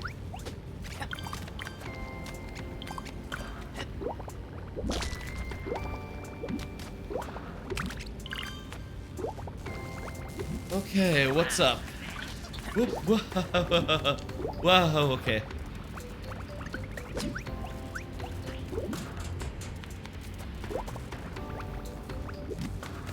What is that? Oh, that's just a shoelace that's tied to a nail. Move that into place and a tape appears that has a treasure. Look at that, some sort of gemerald. I've said gemerald before, that's a weird thing to say. Some sort of emerald, some sort of gem. It's, you know, emerald colored. I don't know if they're all emerald colored or if they're all like different colors, different flavors. But, We got some sort of collector's item. I don't know what that gem was doing in the VCR, but whatever. Can we just jump over here with the 2 bubbles that we have? Just barely. And you can see with like more bubbles, you open up more routes to do cool things. Now as that's done, we can hit play. And music starts playing. Everyone's into it. Everyone's yeah. Everyone's jazzed at this development. They're like, holy shit, music.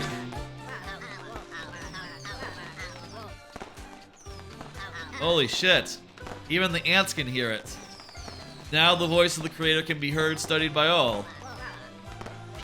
Apparently they were hearing that music before, but like, you know, they have really sensitive hearing, so they maybe were hearing it played somewhere else in the house.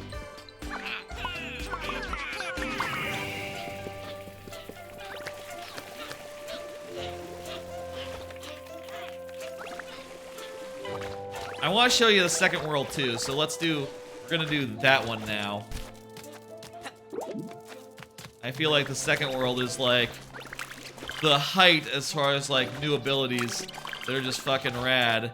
That said, you know, I'll say like every world is a cool house location that is good to see and, you know, comes with a lot of cool like details. You know, a room in the house that has been converted into a little section of society. Also, you leave your guys behind every time so they can help you in each world. Each world you are building fresh from, you're building up from zero, from nothing, you know, nothing, zero. You represent zero with your hands, I don't know. You're starting off from nothing. There we go. If this is one, then this is nothing, right?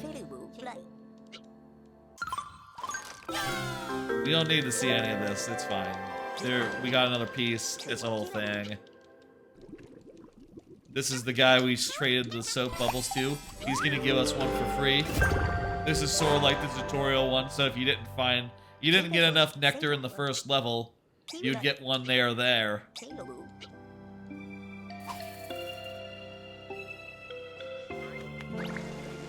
Going this way? Most of the levels you access either through another level or from the hub area, which was at the start of the game. Now we have this ancient talisman, the cat flap chip. We'll be able to go through the cat flap here and go to the land of the Philania Heights. This is the second level of the game. And it's a pretty sick one. It's sort of in the greenhouse. The science lab. There's like some weird like, you know, greenhouses in there. Little terraniums. There's like a Bunsen burner town. And they have locked up the thing.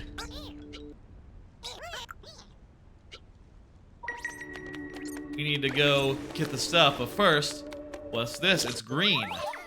What is green, you ask? Well, green is the sickest. Green is the best. Look at this. They form little towers, little ladders.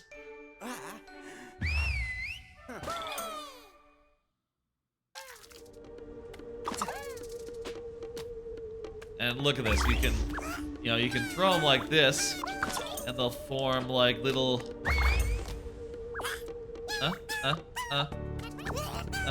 You can throw them like this and they can form ladders you can climb up, but you don't have to do that. You just hold down the right trigger and they just form a ladder wherever you're standing. And, you know, like I said in the first level, the more red guys you collect, the more you can grab. Well, the more green guys you grab, the higher your ladder can be. So it just gives you like more and more vertical access to the level. More and more you can do as far as like climbing up and up and up. And it's just like the sickest feedback mechanism I've ever seen. a platformer, just like, holy shit. One of the sickest, I'll say. As far as like, oh, I'm collecting more and more ladder guys, and the more ladder guys I collect, the higher I can go. It's just so cool. It's just so rewarding. Makes you feel so powerful. I think they improved the performance of this area maybe in those patches. I remember this being very laggy, this particular level. I think that's very nice that they've improved the performance somewhat. I should be focused here. I should focus. Let's do like the objective of this level, and then I'll you know, show you like the third level. Just a little bit of it. Just a little bit of it. Not like the full thing.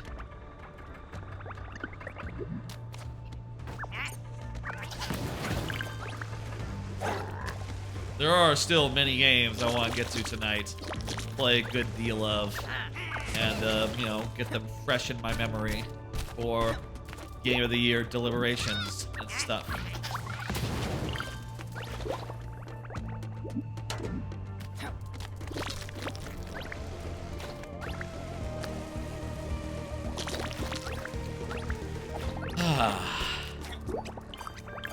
Now that we have 3, each of these gaps, which, you know, we previously wouldn't be able to deal with, are much more doable with 3. Even with 1, we probably would be able to manage, like, somewhat. The more stuff you collect in this game, the more capable you are in the platforming. And it's, like, it's not, you know, it's very much a continuous process, too. It's not like in, like, Banjo, where you get a move, and that's it. No, it's like, okay, every individual green guy you get helps you get a little bit further up. You know, every single red guy you get will help you carry heavier things. Every bomb guy, you know, there's a finite amount of bomb guys, so you need to collect each and every one of them if you want to keep blowing things up. Otherwise, you might run out.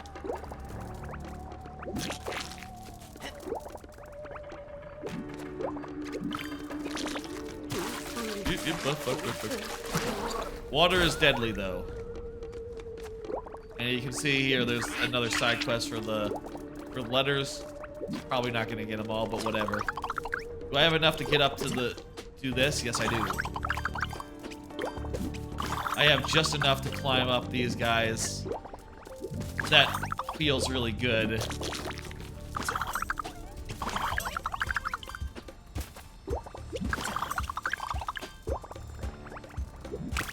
Watch out for those plants. Those are like some of the only... You know, I said there's no enemies in the game. I guess there are plants that'll try to eat you. But, it's pretty chill. They're pretty chill about it. They just try to eat you. And even if they do, you'll probably just respawn. You know. You'll just be like, oh no, here you are. It's fine. They're not that much of a problem. Can I glide all the way over there? Just barely, yes. Do another thing that unlocks a thing. Let me grab that. That'll let me unlock maybe like a terranium or something.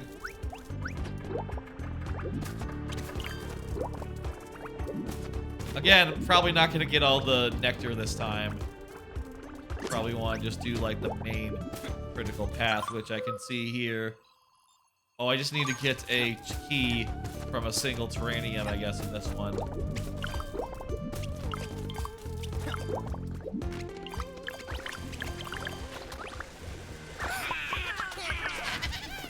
Oh, I don't have enough. Don't have enough to raise that guy. Mostly I'm getting the exploding guy and the green guys, so that makes sense. Open this. This will be a shortcut back here, I think.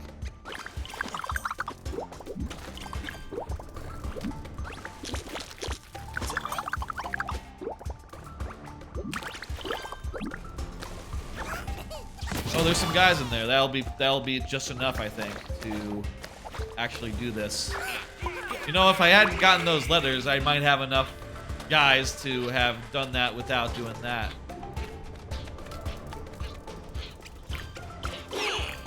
there's the key. Is that all we need? Just the key?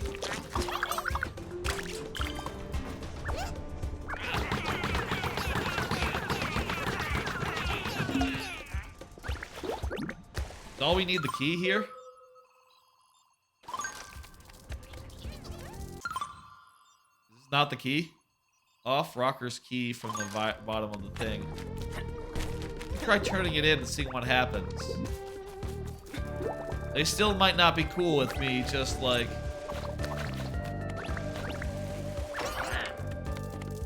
Where do you find the key? Ah! They're scared of the funnel. They hate it. What have you done? They're silly. There's no shadow beings.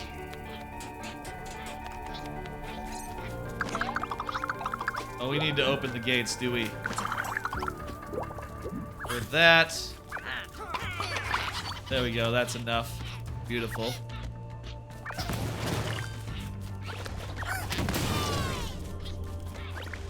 Going just for the critical path, this level goes really quickly.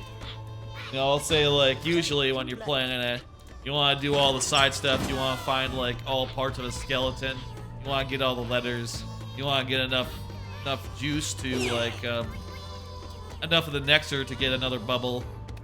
There's so much to collect here, and all that there is to collect is fun as fuck to get. But I think we have been going on this game a little while. I think it is just about the right time to move to the next game. So why don't we turn in this quest, see the next level, and then just go ahead and mosey along. Yeah, that's the top of the rocket ship. We need scissors. So yeah, now we head back to the lab. Go through the trapdoor. The trapdoor that was onto the funnel, and that'll get us to the next level, which we will just look at. We won't spend that much time on. We'll just pop in there and I'll show you what it's like, because it is a pretty sick world. You know what? There's two parts of the world. Let me see if I can get to the second part. Just like run, just like as fast as I can. Not sure like how fast you can get to that part, honestly. But here we are, the waters of Millennia. It's the bathroom level. It's we're popping out of the toilet.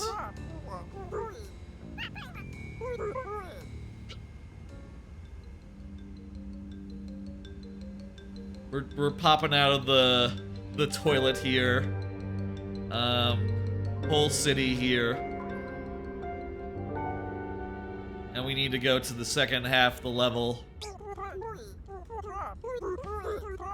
They're neighbors. They're very loud and noisy, so they sabotage the party.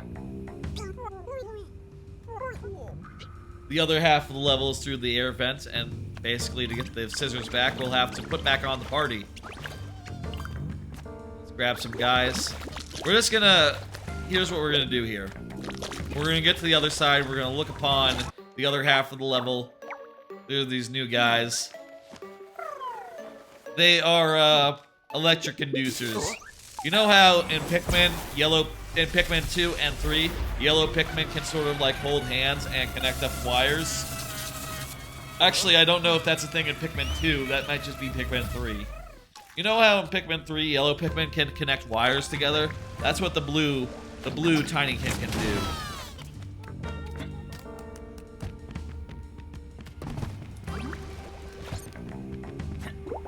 This level, you know, at first seems a little bit small. Maybe a little bit small and compact, but there's a whole second half of this level that you get to, and it really, like, opens up the level.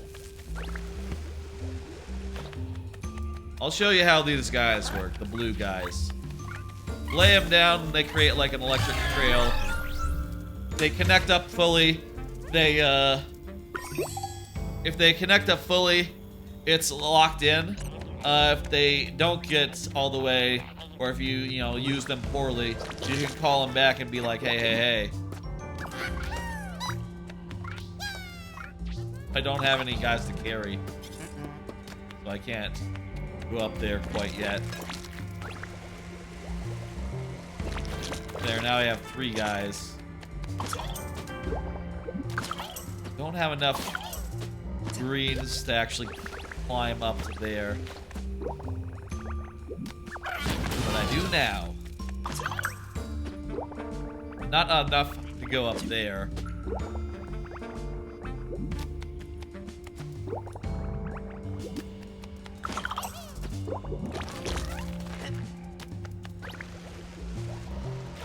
Eventually, as you get more and more guys, your options go up. You're able to do more side quests. You're able to get to more places. And traversal becomes like increasingly easy the more time you spend in each level. Which I do think is just sublime. Both in terms of like, oh, you're unlocking shortcuts, and also in terms of like, oh, you're getting more green guys. And that's just increasing the amount of like vertical amount you can go up vertically just from here. Like, I can't go up there right now, but if I get more green guys, I will be able to, without finding like without necessarily like just finding another way or making a shortcut. I will have more access to more of the level the more I play it. And that is just like so cool.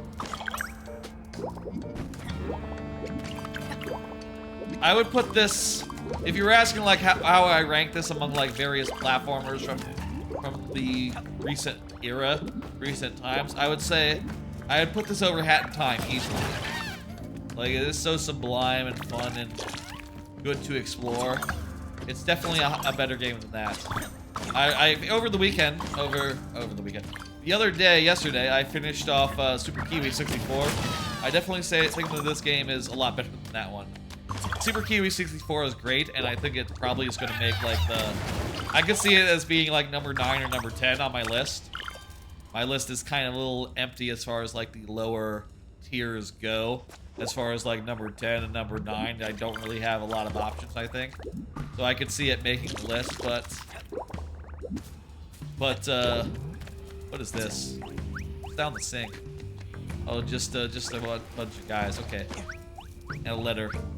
We're not gonna worry about that right now. We're just gonna try to get to the ventilation shaft.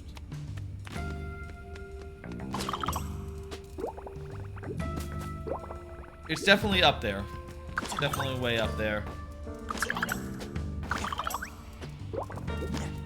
I can fly around here. I hope that they make lots more games. I hope they make games like this. I hope they, I would love to see a sequel to this, honestly, Tinykin 2. Or another platformer that had, like, as good ideas, I guess. But, this idea, like, the collecting the little guys, it just works so well in a platform. I guess it's surprising that no one's ever thought to do this before, because, like, yeah, you always want things to collect in a 3D platform or collectathon type game. And these Tinykin are just the perfect thing to, like, scatter all over the place. Like, if I see a green, I'm having a good day. And even the other colors are fun to collect as well because they are just very useful. Just short of... No, we can just barely jump up here.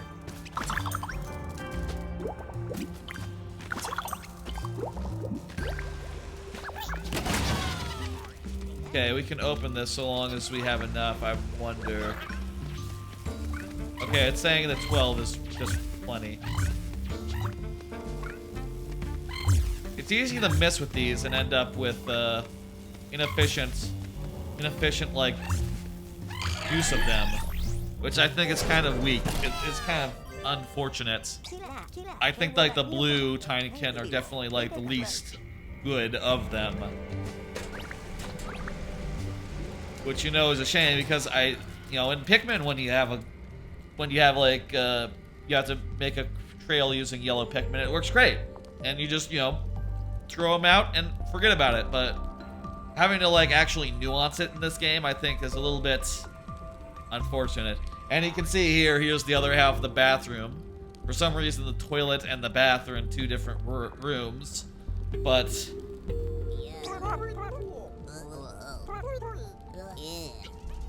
you can see that all these guys are really annoyed that the party was called off. So we'll have to do a bunch of stuff to like put the party back on. Whoops. I got like little neon doodads on like coming out of their toilet paper. They are party animals, these guys. There's a washing machine over there, a door, a sink. There's like a bunch of, if you go over there, you can see there's a bunch of like boats and stuff in the bathtub. You know, like yachts and shit. Well, actually, I guess they're not boats. They're not boats. They're just like soap and stuff. There is a boat that needs to go in the bathtub. That's one of the objectives here. But yeah. You can see pretty expansive, this world. Not as small as perhaps you might think just on its surface. Alright, that's gonna do it for Tinykin. Let's move on to the next game, which, let me think.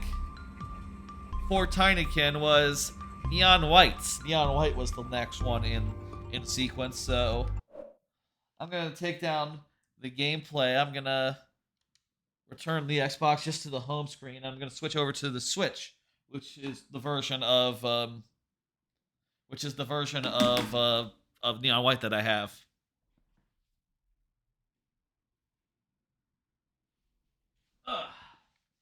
I know that it is, you know, maybe a game that would be best with a mouse and keyboard, but I don't know. I like the comfiness of just being able to play on my couch and super relaxed. Let me pull up Neon White now. I need to have like an image that's like, please wait, switching consoles, switching games or something while I'm switching games, but I believe we are now good. Pulling up the thing. We're called neons. Ooh, that's Sinners loud. Plucked from hell to do God's dirty work. I need to pull that I'm down. finding it hard to believe we're in heaven. How about yay?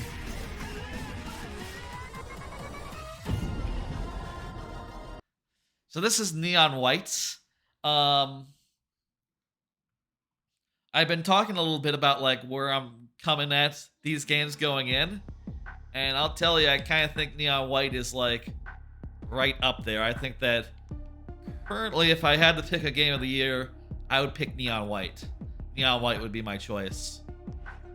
For this, why don't we go through the level rush where we play through the whole game. Last time, you can see it took me around 99 minutes. I'm just going to go with the non-level shuffled order. So we'll just be going through the levels like in sequence. And you'll see the game as it was kind of meant to be. It is fun also that this speedrun mode that speeds you run through the whole game lets you just, you know, randomize the order, but let's just play it in the original order to really get a feel for it. The game is very much built around, like, each level has a lot of nuance to it. Each level has shortcuts you can find. And, you know, basically, like, optimizing each level, killing all the enemies, while getting through them as fast as possible, is a whole pleasure unto itself. Now, in this mode, this is like the level rush mode. You're sort of, like, going through the whole game.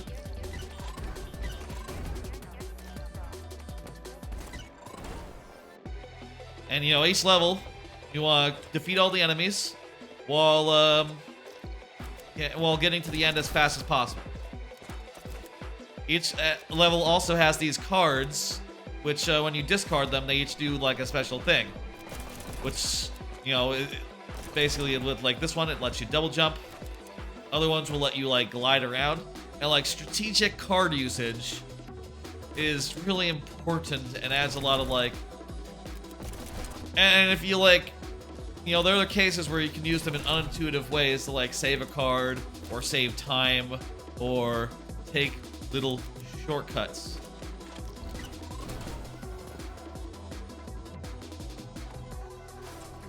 Of course, with this mode here, you know, just going through the levels one at a time, there's a little bit less in the way of like, you don't have to restart each time. You know, you don't really want to because you want to get through the whole bunch of them in as efficient a manner as possible. And I'll say, like, it's been a while since the last time I really played a ton of Neon White, so I might be a little rusty as we get into the later areas. But, you know, hey, I think that's fun too. Shit, that's just not efficient. And if you die in this mode, you can just restart. There is a mode, however, where you only get one try, and basically if you die, it's over. You also get some extra, like, you know what, let me just restart this one. I'll show you like the faster way to do it. This one, you can just run over here because there's no enemies over there and just do that.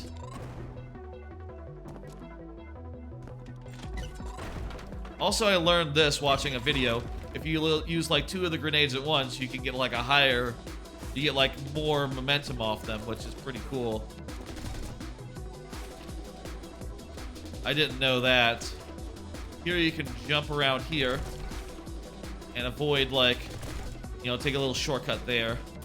Again, shortcuts are very important to like saving time and going through each level faster than otherwise would be possible. Beautiful. There's like an elegance to this game, a beauty to a really good run. Like, oh wow, you're just tearing holes in each one of these stages. And also there's like a speed running aspect where you can like compete with friends for times. I will say can is maybe the operative word here. I didn't have too many people playing on the Switch with me, so it seems like most people went with the PC version, so I didn't really get too far into the leaderboard competition, but I really enjoyed getting the ace time in every level, you know, getting everything like mastering each level individually, and really just doing as much as I could to bring the time of each level down.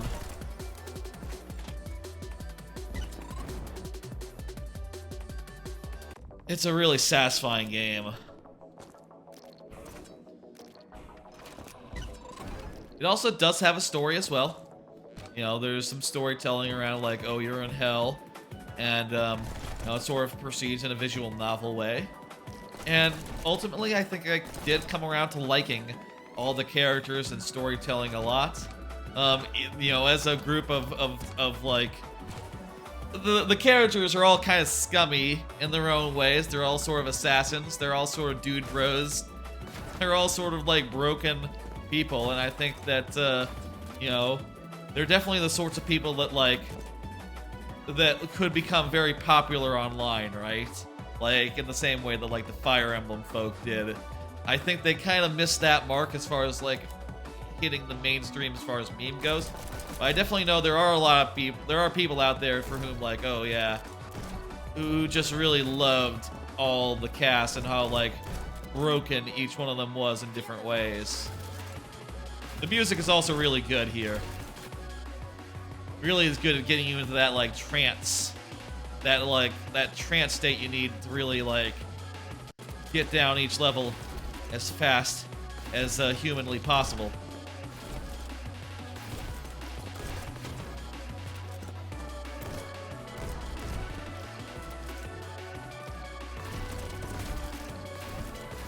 You also have a life, so, you know. Uh-oh. I missed one. Again, you have to get all the demons, so if you miss any, you're gonna have to restart. Or, you know, try to hit the demon from wherever in the level you are. Ah, there's the demon that I missed. I probably could have used that one. Also, you can only have up to 3 copies of a single card. So, you know, use them. Use them, basically. And you can only have 2 cards at once, so if there's ever a case where you can hold on to one, you know, you might not actually get to use it if it gets overwritten by a third card. We just have to jump here. Maybe that wasn't the most efficient way to do things, but whatever. We're level rushing. I did the level rush once as part of a 4th of July stream. It was a funny idea. I had to do like a red, white, and blue stream, a themed stream, and you know this game is white, so it is the middle part of red, white, and blue. Also did Mega Man Battle Network 3 Blue and Scarlet Nexus, which I never did finish. I never did finish Scarlet Nexus. That is a game I would love to get back to. I just didn't find the time for it. That's always the thing about games. There are some games you just never find the time for, and other games you'll happily play like 12 hours of without even thinking about it. An extra 12 hours you'll replay in full. And you always wonder like what that is, and I think it comes down to games that are really good really grab you and pull you in and make you want to finish them. Whereas games that are just like okay are like hard to justify in that way. I missed the platform.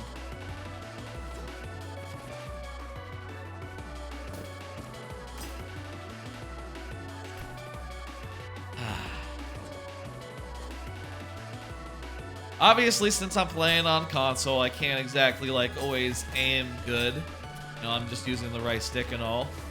But I can sometimes like hone in the aim by like moving my body around. You know, I often find that like that gives me multiple tools for like honing in on a shot, right? Multiple tools for putting that together. I guess in that case you don't have to go through the door. You can go through the windows as well. And that'll take you to the end, perhaps maybe faster even. Whoops. Oh, wait a minute. I could totally get through that. I thought for a second using my thing meant that I couldn't proceed. I totally have to use the thing, don't I? Okay. Okay. Learning. Learning is the wrong word. Remembering.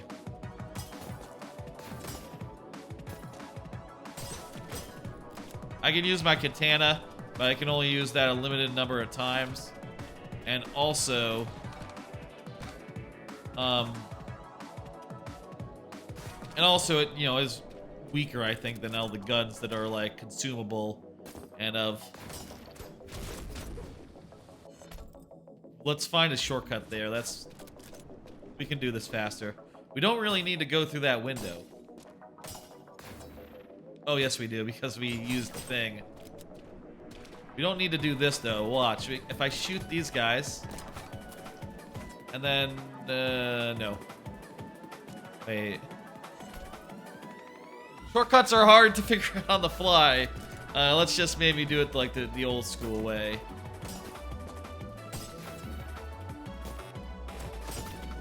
Oh, you know what I could do? I could totally shoot that window before I get over there. That's the little time saver I'm missing there. Like I can shoot that with the blue gun before I dash. Just a tiny optimization. And there we go, killed that guy. And that means that his card is ready to go. Oh, if you didn't notice, each of the enemies has cards. And they're color coded based on like what they do. By the way, if you've watched a good amount of my streams, you might recognize these cards. They are actually the source of the cards that I use as like cue cards on stream. I modeled them after this game's cards. I just thought they looked very nice. They all use, and yeah, the colors that I use for my streams are the same colors that are available in the game. Pretty much. You know, maybe like changed a little bit and, you know, obviously less complicated. And more simplified. but it's basically around the same lines. Here, we just gave up our double jump. Those guys will kill me if I'm not careful. Those guys, they'll like, they basically like do a instant kill laser at you, and if it hits, it's over. Here, stomp. Stomp lets us go down like this.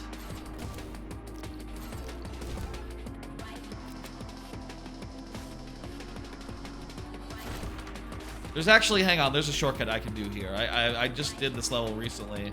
I did a really good shortcut. Let me show you the shortcut. In a lot of levels like this, there's a lot of areas where if there's no enemies in an area, you can just totally bypass them. Like you see there, I can just do this. And you see here, I can just do this. And you can tell that that saves a whole hell of a lot of time. And that's how you get like the really good times on each of these levels. Just find each corner you can shave off, each little thing that you don't need to do. You find those, and you can really just put in some really amazing times. Each of the weapons you get also has like a different shooting profile. You see this one is like a submachine gun. It's sort of spraying. It sort of sprays in addition to doing the stomp thing. This is more of like a rifle. A lot of these levels are really set up so that the lines are just really natural. And just, you know, you'll be using the weapons just kind of, in a lot of cases, as soon as you're picking them up. Just like, it's comboing together in like really natural change. Oops. In relatively natural chains.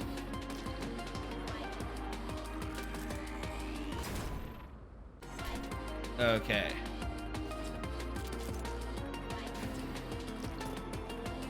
Here, grab the thing, go through there, slam it down, slam this down, dash, jump. Wonder if you can just land on that without... Shoot that guy, double jump, dash. There we go.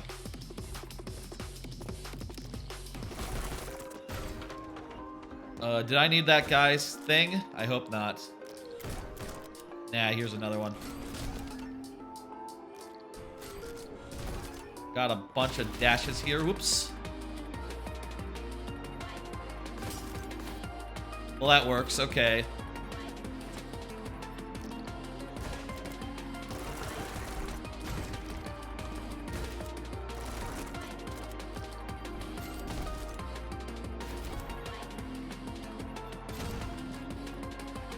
I have to think about this one, as far as like if it's number one.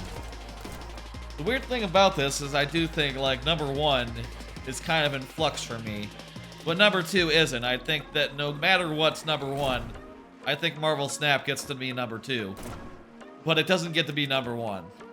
It's just short of number one, but whether number two is like this or Tunic or something else, you know, like Nobody Saves the World, or Tinykin, I'm a little bit indecisive. But my gut instinct is that this one might be number one. Like, it's the only one here today where I would happily just be like, yeah, let's play the whole game. Let's do 100%.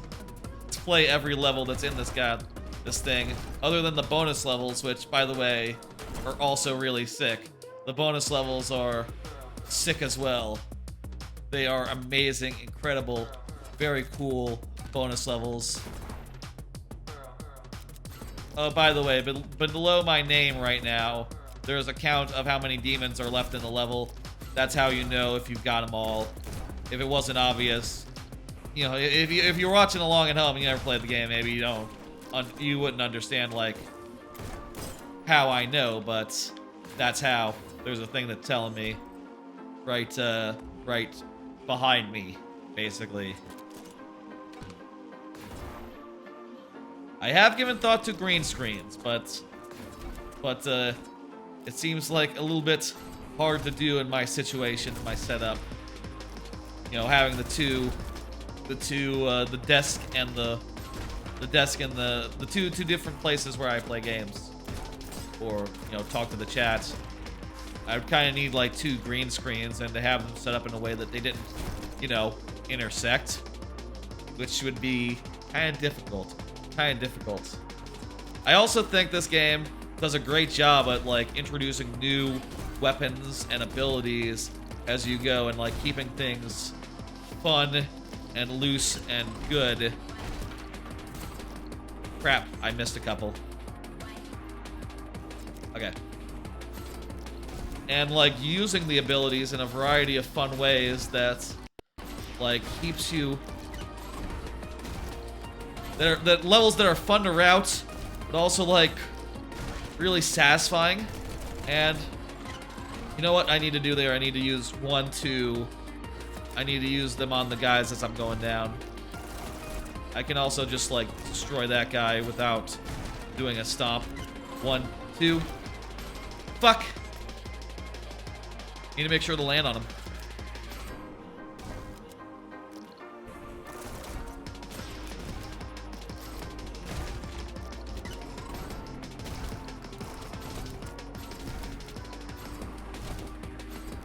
Whew. 1, 2. Grab this. 3, 4, 5, 6. Perfect.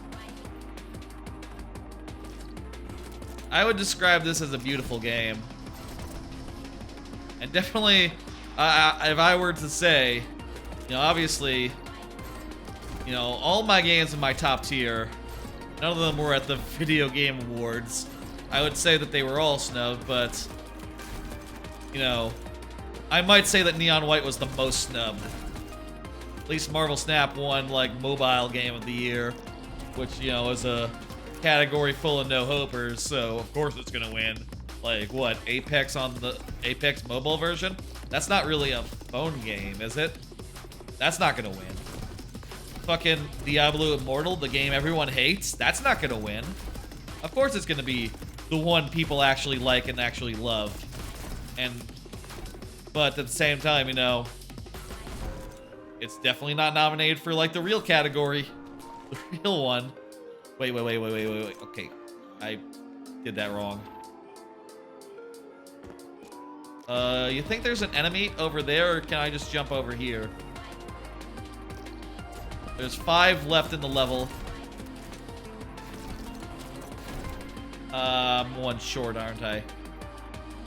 Yeah, there's probably 1 in the area that I skipped by mistake. Good thing I'm not playing the mode where I only get 1 try. It'd be over long ago, and we're not even at the hard levels yet.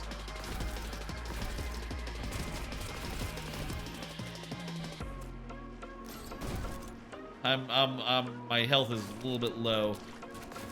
Shit! Yeah, there's totally a guy up there.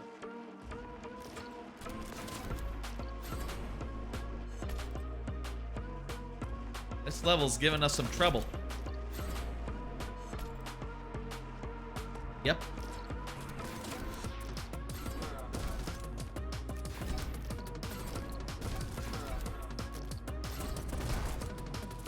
I think that here's the thing that's holding Marvel Snap back for me. When I'm really into Marvel Snap, it's wonderful, but also, god damn it, it makes me salty sometimes.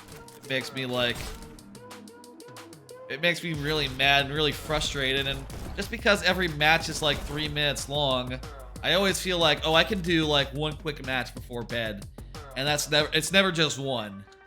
You know, you really want to you want a really satisfying match to be your last one, so, you know, you're gonna look for that last really good one, and you know, if you have trouble getting it, you can end up being awake for like an hour longer than you intended, which ain't healthy. Of these games that I'm playing tonight, I think I have the most unhealthy relationship with Marvel Snap. which is why I don't think it can be number 1. This game, though, I think I might have like the most health. That's a weird thing to say. I love this game. It's phenomenal. It feels good. The way it rolls out each item is good. I love the level rush mode. I love going for time trials. And there's even a thing you have to do where each level has like a hidden thing in it. A hidden thing, and basically you want to be able to... You want to use the power-ups, the cards, in like a creative way to like figure out how to get to like weird corners of the levels. That part is fun. I would say that this game is like immaculately well-paced and like always and good at like encouraging you to find the parts where it's fun. You know, it's not just that it's fun and good, that like, oh, it's really good at like showing you like, oh, here's how you want to play it, right? You want to go back and go do time trials and figure out like how to optimize each level to get the gold, to get the ace times and all. If it didn't do that, it'd be very easy to like go through and never actually do that and never actually find what's so damn fun about this game, which is all the optimization, all the improvement, all the like... What? I'm a little confused where I was supposed to go there. All that business.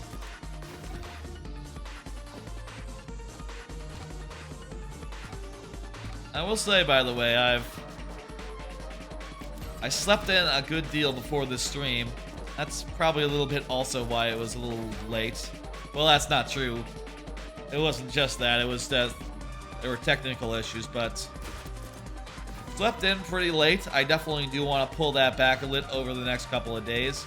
Maybe get up at like, oh, say 10:30 every day. I think that'd be a fair wake-up time for a vacation schedule. And to do that, you know...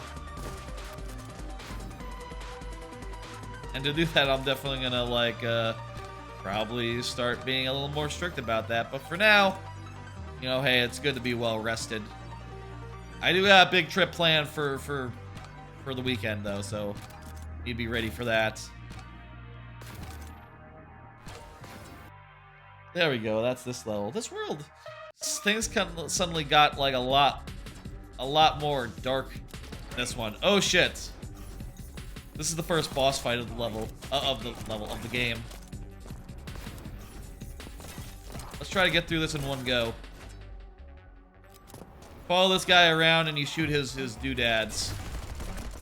I'm not sure if you also need to kill all the demons. I don't think you do. It's in this level strictly optional. But also they're gonna shoot me, so probably good to get them out of the way.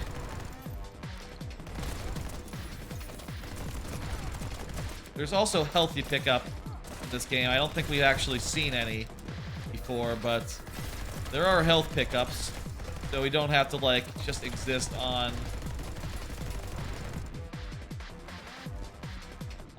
like what we have. Here they are, the pink pickups. You might recognize them from they're the same color as the shout out card, which was one of the last cards I put to get one of the last like card colors I put in my streams. The thing was, I forgot that the health pickups existed until I was just looking at a wiki one day and realized, like, oh shit, there's totally a color of these that I'm not using that I could be. That's a better solution than just making up my own color, I think.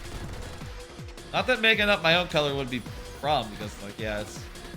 Explicitly, these are not, like, my cards. Shit.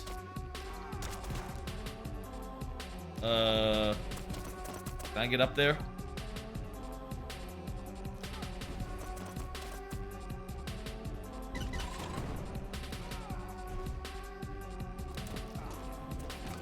Oh, thank God. Gosh. Less thank God. Alright, attempt number 2, let's go. I'll say, like, these levels are perhaps the highest stakes that we get because these levels are long, And, you know, we do have to get through them in one go if we want to take them down.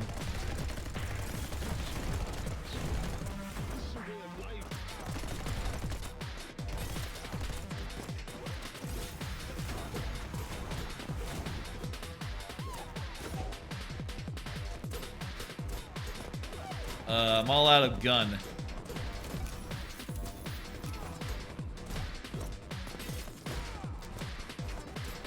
I need to use this gun to jump up, I think. Unless I can just do like this. Oh, I can do like that.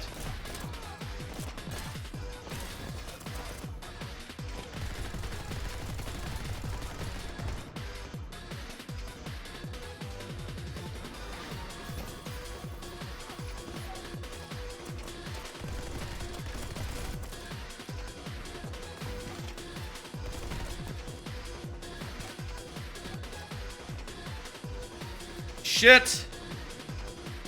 I missed it again. I missed one of the enemies.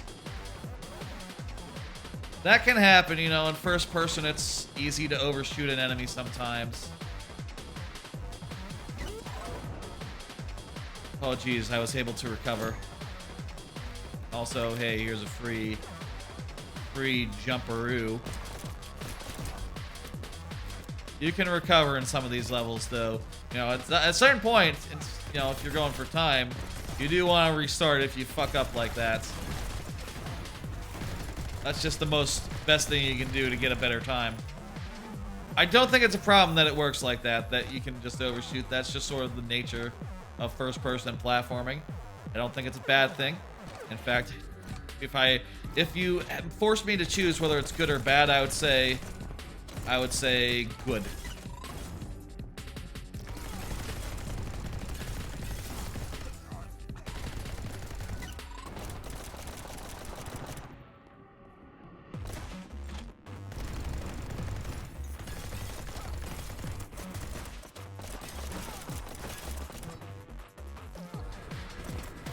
Dang it. Ah! That was damn close. Okay. Third time's the charm.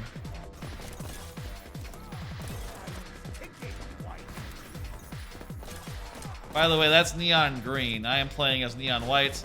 That there is neon green. All the neons, they're named after colors. Though you only hear about the ones that are named. Apparently there's a lot more that are not named, and you wonder, like, what are they? Are they neon orange, neon... There's like a couple that are mentioned out of passing, right? Like, oh, there's neon orange and neon turquoise, neon cyan.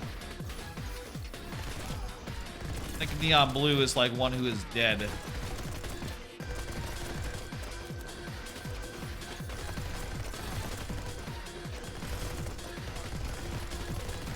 And it's mentioned in the story. It's a whole thing.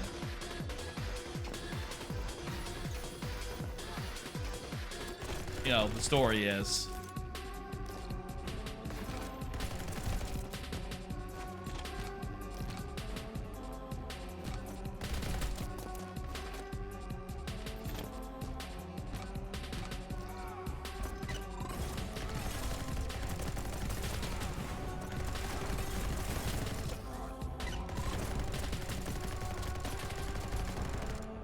He's nearly dead, so I should be able to take him out one go next time I get him in the weakened state.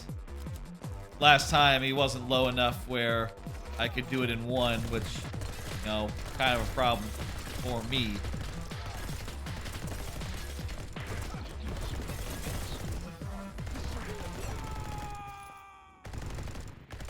There we go. Beautiful.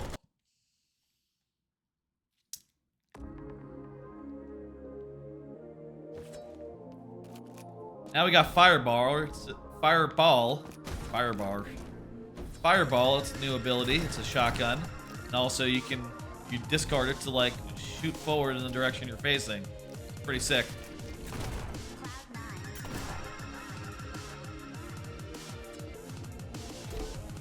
Bitch. Missed that one, so I had to go finish him off. up close.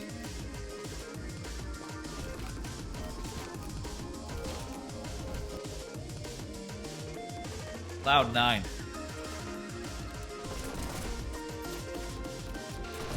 A lot of these levels I spent a lot of time like optimizing and going for like the ace time. I haven't actually gotten the this level. There's a better shortcut. I'm just gonna go like the easy way though. Oopsie daisy. Yeah. Yep, I'm fucked. We'll go with the shortcut this time. I can do it. No, you can jump off those guys' heads if you want to save the pistol, but we don't need to do that. Just what we do. We go like, wait, no, that's not it. I fucked it up. Okay. Here, you do this. You can jump off those guys' heads, then shoot them like that, and you can totally take the pistol in this area, whereas usually you wouldn't be able to do that. I guess that's the idea here. You use the pistol to jump over the here, and then the shotgun to take out all the guys. You know, use this is fireball. What's the? I forget the name of the pistol now that I think about it.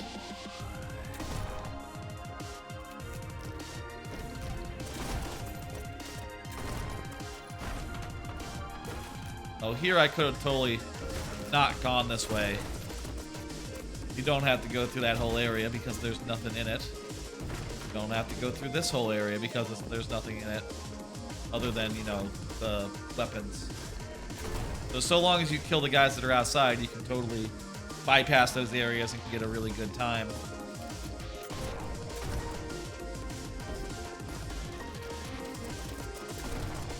These guys are giving me ammo refills, which you know are, I say you know as if you know,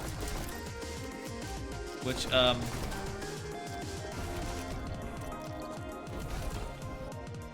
fill up my ammo. Oh, I just had the pistol on screen. I didn't read what it said, what it's called. This is Stomp, this is Elevate. Oh, Elevate. Good name for it. I'll grab the Stomp while I'm here. I'm switching with one button so I can just jump over there a little faster than going and like stomping down on some exploding barrels. Hit that to like blow up the exploding barrels. This, blow up those guys.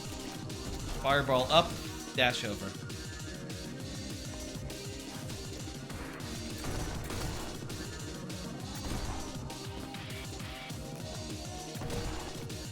All those guys in one. Dash. Fireball. Fireball. Fireball. Dash. Beautiful. Fireball. Fireball. Fireball. And there's so many levels to this game. You know, it's a long game with a lot of levels to learn. You know, as far as like content-rich games go, this is probably the most content-rich. You can spend a lot of time like perfecting each level. You can spend a lot of time like learning each level, going through, going for times.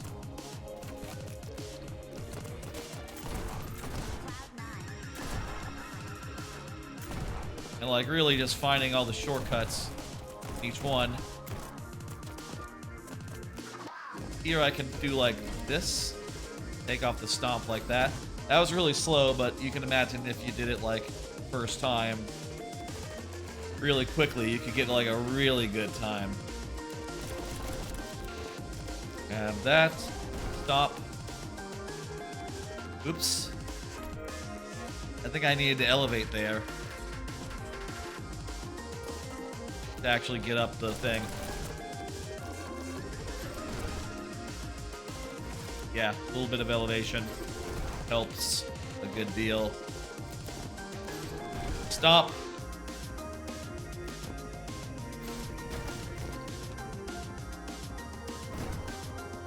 Barrel will take out that guy. Sometimes you have to use your katana. You know, it's just to be like not that frequent, but sometimes you do. If you're ever looking and seeing an area that you're not going to, and you're wondering like what it is. What? Oh shit! There we go. Like I said earlier, there's some secret areas in each level that you can find to get like presents for like social quest things. And they are part of how you unlock like the true ending.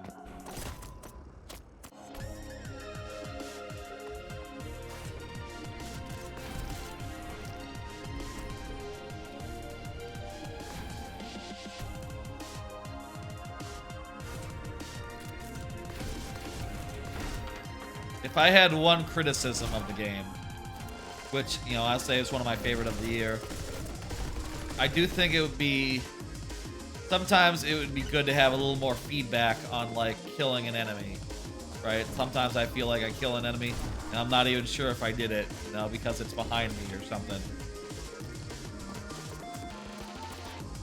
Like, I don't even know what I would want in particular, like, maybe, like, the controller could rumble or something? I don't know. I guess there is like a noise, right? There is like a noise, but in the music, it sort of gets lost in the shuffle a lot. The sound that an enemy makes when it gets popped off. Or if like you're, you know, dashing, it's easy to miss. Here, for instance, well, doot-doot.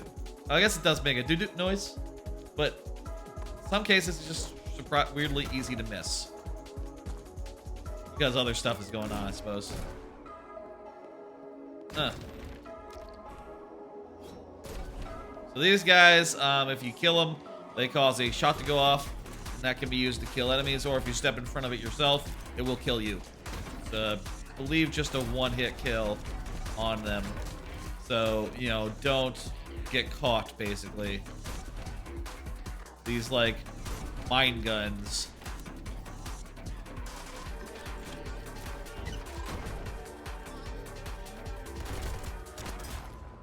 Yeah, see, don't get caught. I think there is some question, you know, what is the best of the power-ups? And, well, I think there's an argument for the shotgun.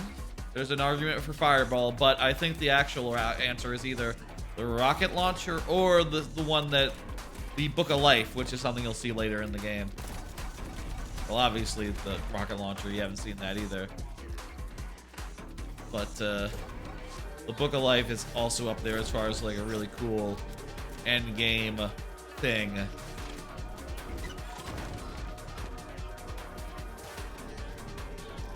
Here, since these guys are going to take each other out, you only have to kill the last one.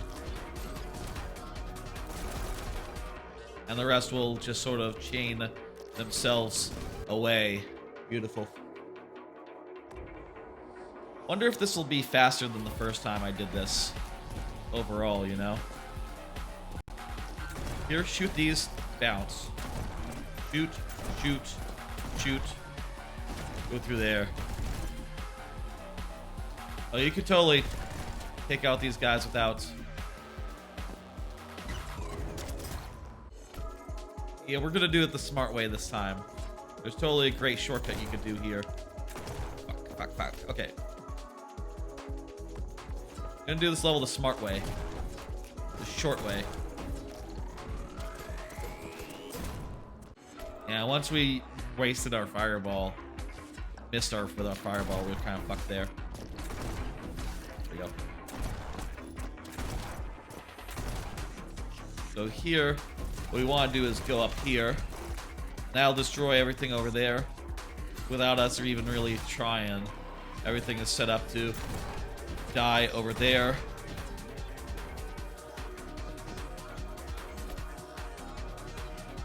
Again.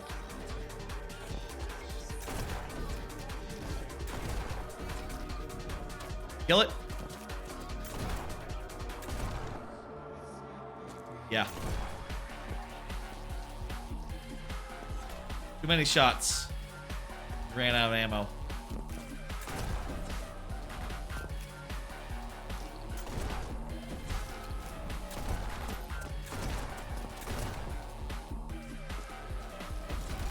Playing it again now, I do like. Fuck. Whoops. We actually landed there. I thought we missed.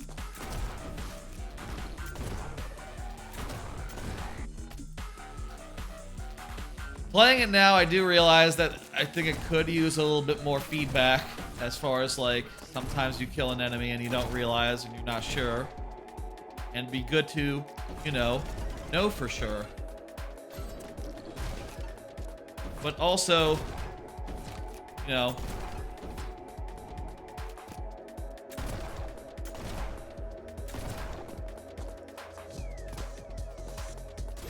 there we go. But also, I still love it. I still love it.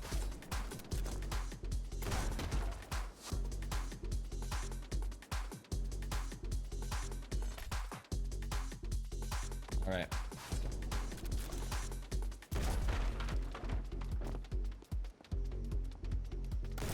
This go like that. This is, probably another level where it'd be good to have a little more feedback on, like, did you do the thing? Is it done? Can you charge forward, or are you gonna be in trouble when you get to the end and realize, like, oh, not everyone's done.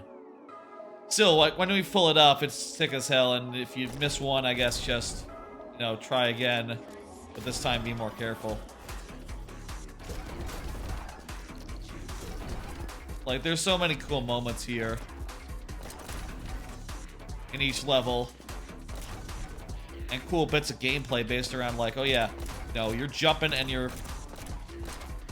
having to shoot these motherfucking mines mid-jump to take out the guys, and also combo that with, like, a million billion little flips and moves and, like, big plays.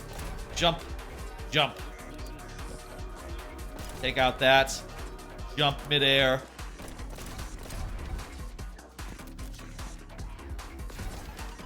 Did that get everyone? Yes.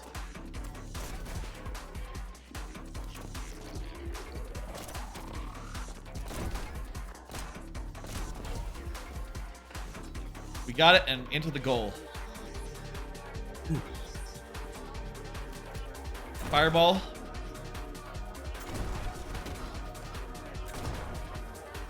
That ain't right. Gotta conserve our fireball. Wait. Conserve our fireball a little bit. Fuck! Shit.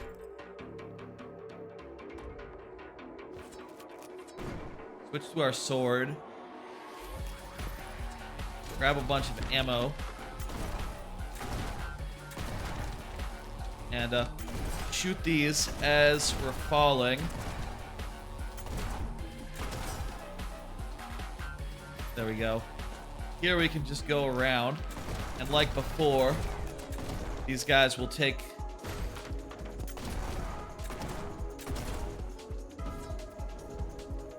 each other out as we go through. Beautiful. Oh, this is a beautiful game.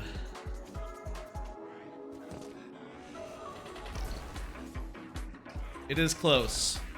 Really, what we need to do is do some Tunic, do some Nobody Saves the World. Those two games were so early in the year, it's very easy to, like, overlook them or feel like, recency bias. For recency bias to just favor the games that came out later, like this game, Neon White, which came out, like, mid-year. Tunic, which came out also mid-year. Or Marvel Snap, which came out just now, basically.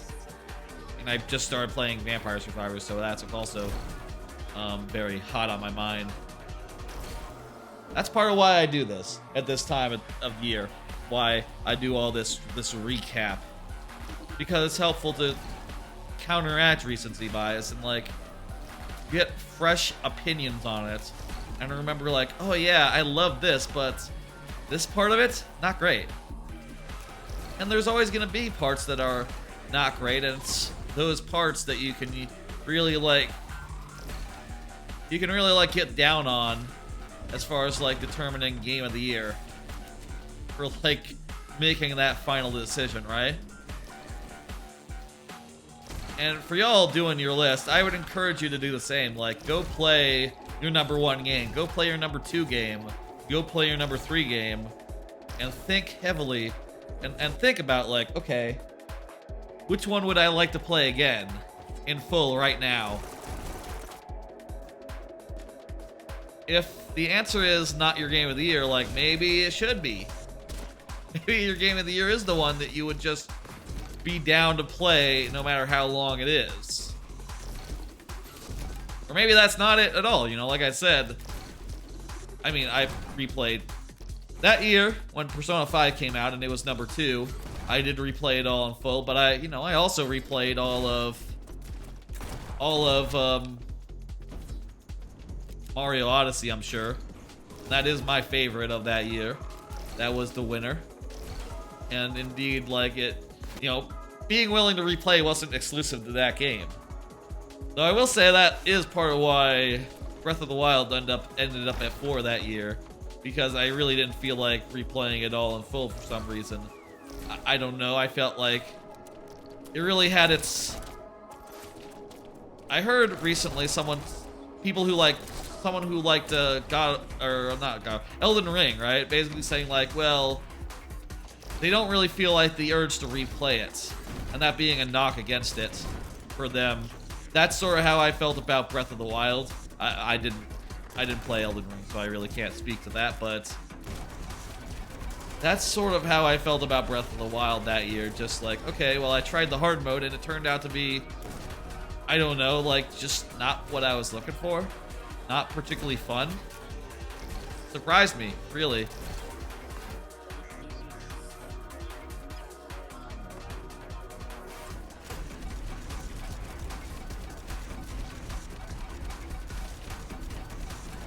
Here it's a race against time. We need to race these guys to the end.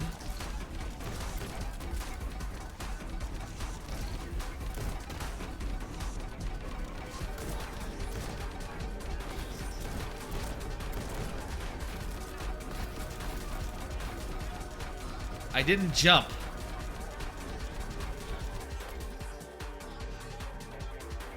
Damn it. Okay. This time we're gonna jump and we're gonna make it. I think as far as like racing the things go, we were going pretty well. There's a little shortcut, by the way, there. You don't usually do that, or you don't have to do that, but it makes it much easier to get like a really good time slash to get to the end in time. There we go. In this level, actually, you probably want to like get like a world record. You want to like prematurely cause them to launch earlier so that you can activate them sooner. Here, you got these bubbles, right? You enter the bubbles, you exit them. That's how you kill those bubbles. You have to kill them. They count as enemies. So that's fun. You can also not shoot into them. So if there's an enemy in a bubble, you're gonna have to get in there to actually kill the enemy. And some bubbles are just bubbles, so you just have to get in on them and that's it. They do count as demons. The bubbles do.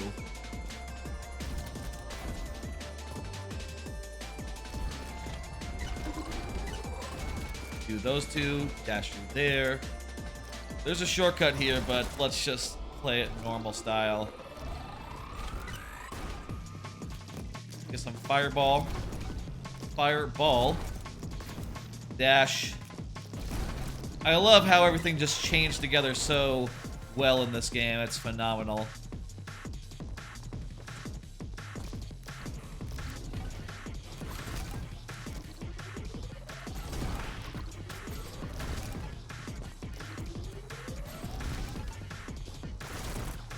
Ooh.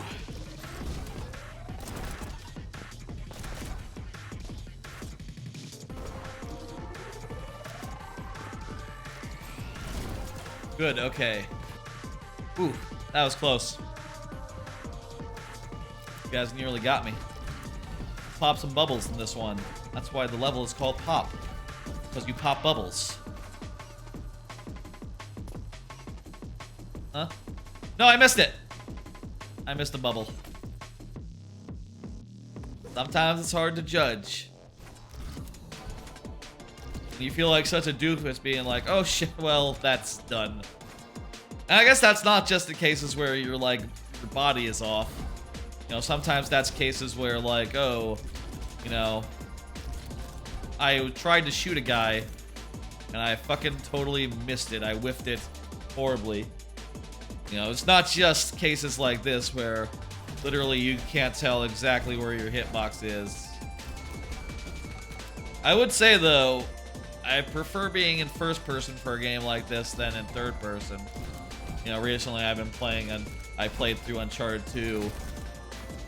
And I think that this game's first person perspective, even though it sometimes means that the platforming will be a little imprecise and a little off, I prefer it to the alternative, you know?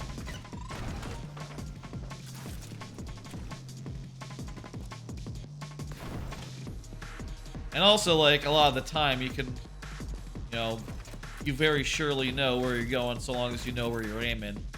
You know, just forward, right? As long as you know which way is down, you should be good. Here, we want to take out the bubbles, and every time we do, the grid is going to extend a little bit farther. I think in this one, we do kind of have to do it exactly right, or the grid will not actually come down, question mark. I think each of these guys is also... Fuck. Fuck that up. Shouldn't have shot that guy.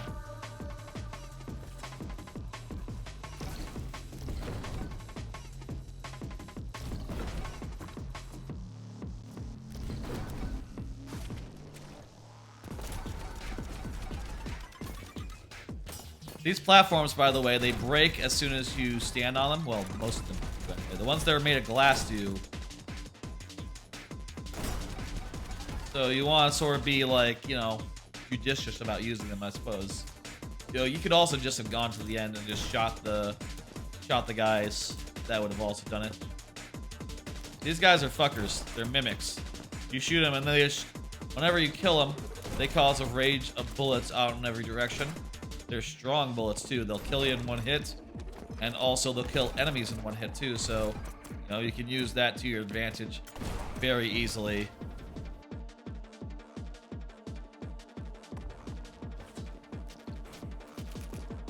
Each area, each world produces new things, produces new ideas, and they build upon them very well. Create some of the best, most refined gameplay this year.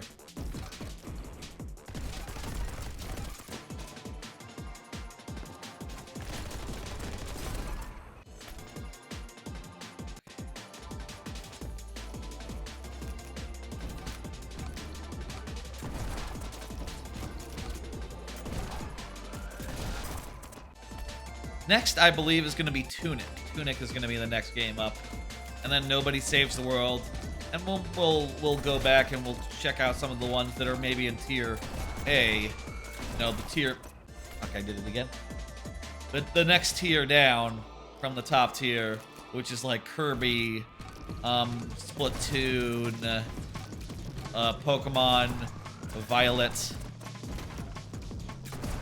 Those ones are right below the top 6 to me, and sort of fill in the list. And honestly, I'm kind of looking for a 10th right now.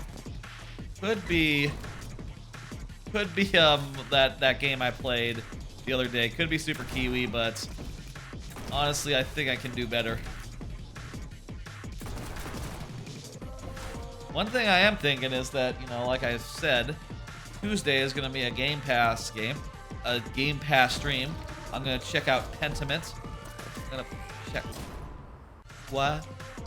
I'm going to check out Pentiment. I'm going to check out some other games that are coming out, like High on Life. And, you know, these games could be good. I'll put it that way. They could be Game of the Year good. They could be like bottom of the list good. Very easily, I can conceive that. Very easily.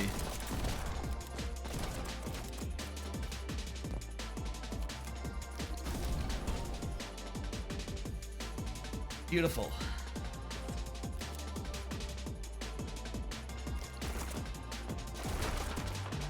The thing I love about Game of the Year season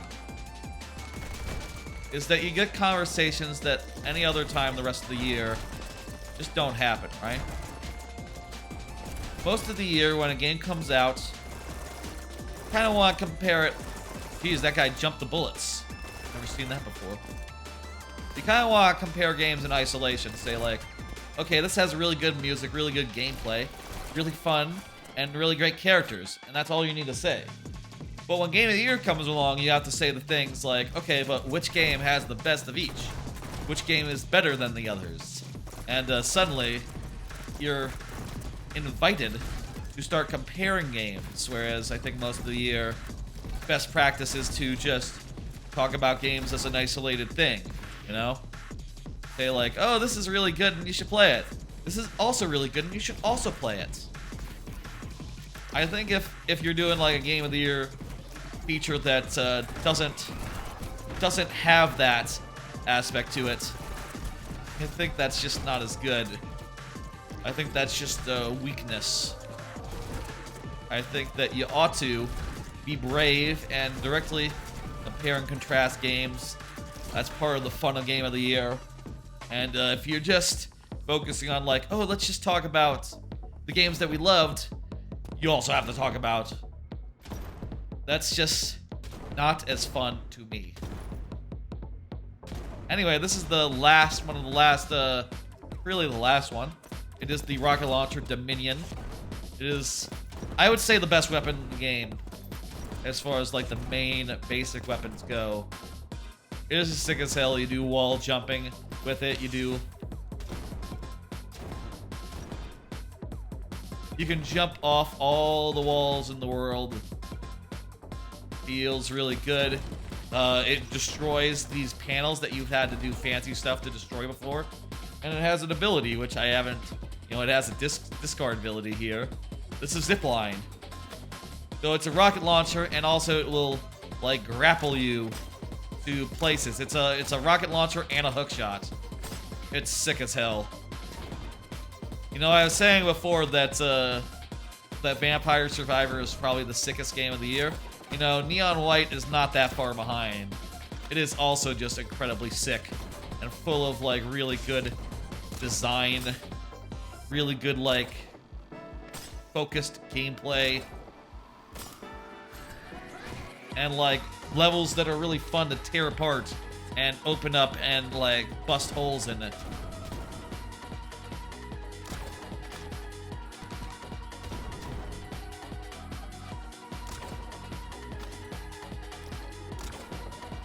Oh, that's not gonna do it. The hook shot will only damage an enemy if you hook shot into it.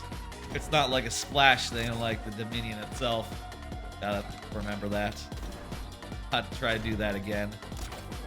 There are cues, by the way, in these levels.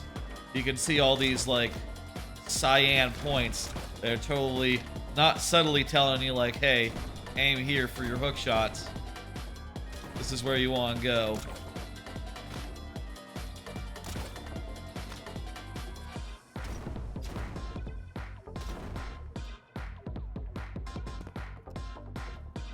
I'm not sure if this is how you're supposed to do it, as far as, like, the main route goes. There's a shortcut on the other side over there, by the way. So, there's a shortcut over there if you pass through, like, go from there to there. That's a shorter way around the building, but I've always gone... The first time I played it, I went over, and, it works well enough, I suppose.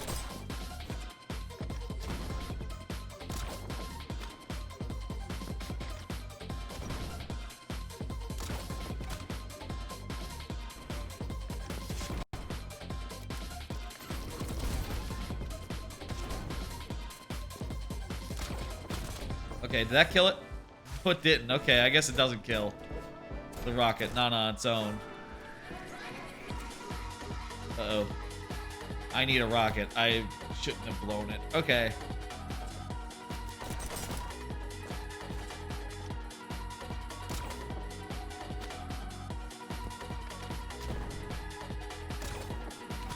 Okay, we are doing well. Like most of the way through the game now, I think. We're on like what, stage 60 or so of 90 around, 90 something. About as well as you can be doing. About an hour in. About to expectation. By the way, I don't know exactly how long this stream will be. You know, I definitely plan on getting through all the games today. Probably will go into the night for that. Go somewhat late. Tomorrow's stream is going to be at a normal time. It's just going to be a normal Mario Maker stream. At the normal Mario Maker time. I hope to see everyone there and, you know, hang out and shit. I honestly don't know if, like, December is a bad month for streaming because people are traveling, or it's a good month for streaming because I got all the time in the world. I guess we'll find out. I know that a bunch of this, and I guess it also is true that, like,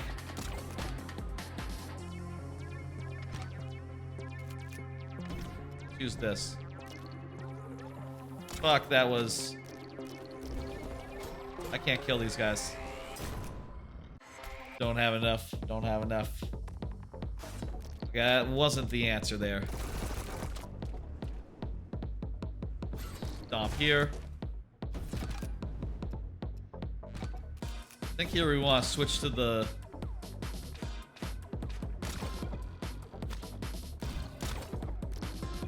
That was not it either. Should have rocketed onto the wall. That would have given me the... That would have given me the height to get up on there. You can switch between your active weapons.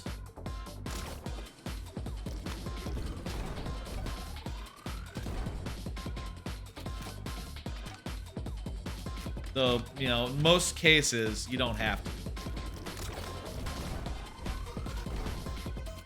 Maybe actually it'd be better if I didn't in these cases. The shotgun would not bust me into the air and make it hard to play like the rocket launcher is.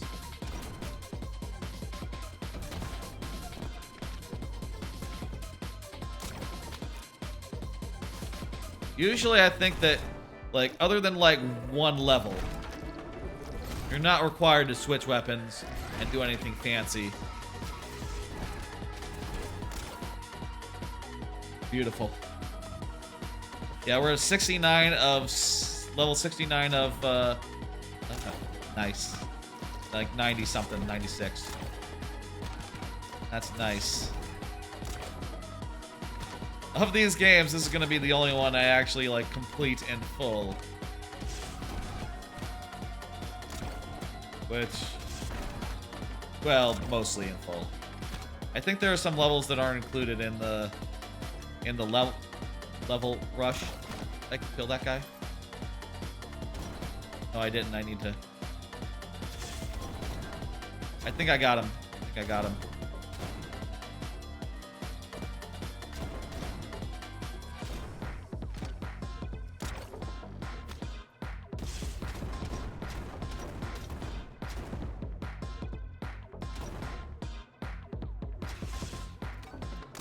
Go.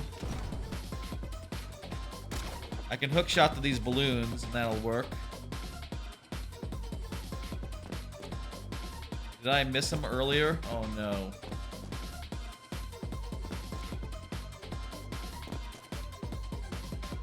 Maybe I missed him. Well, you want to bet there's a guy on that platform right there that... No, nope, none.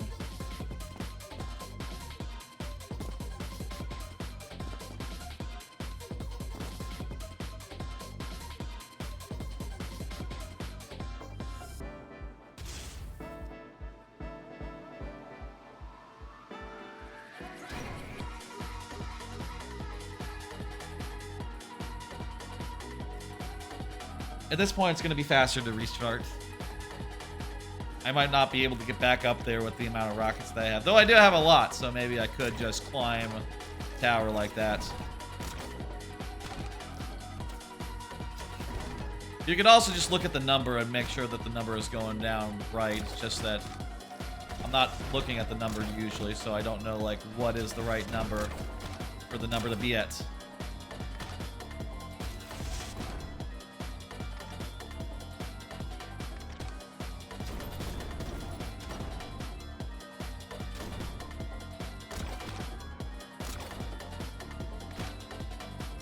Five, 4, 3, 2, motherfucker! Again? Oh, I see it this time, though.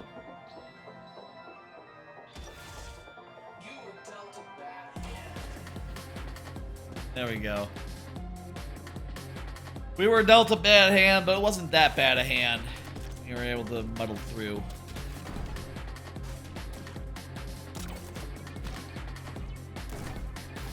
That was a different... We missed a different enemy this time.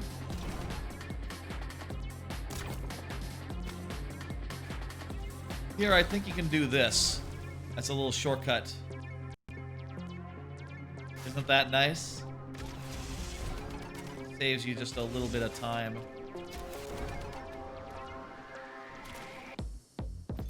We need the rocket launcher? I don't know. We'll use the submachine gun. Hopefully just as good.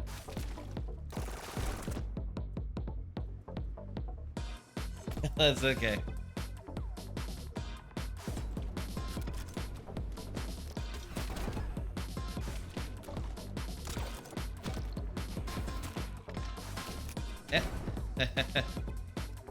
Buddy.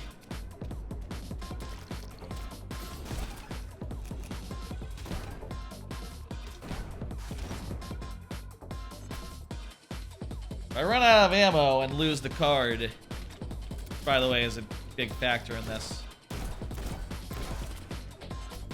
Prematurely, that's a problem because I do need to often use the discard effect for a productive purpose. So I can't just be letting go of it prematurely.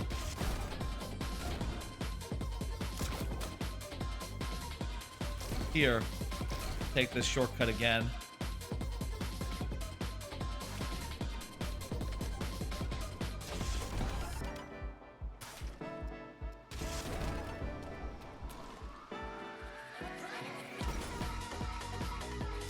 Ooh. I picked up the ammo there, so I have a few more shots to work with.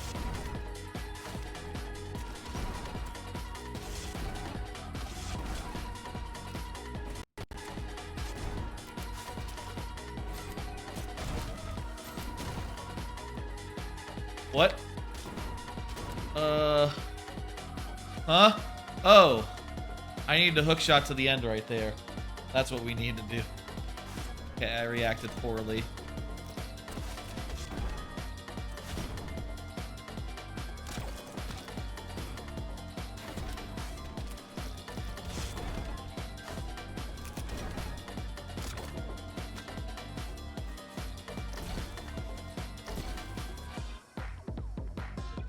Time was, you know, I'll say like this year and last year. Don't think I spent quite as much time on replays as I did on replaying the games quite as much as I did back in the day before I streamed. But back then I would totally just like replay the games, you know, each of the games in full, start to finish, and that was just really helpful. Whoops, whoops, whoops.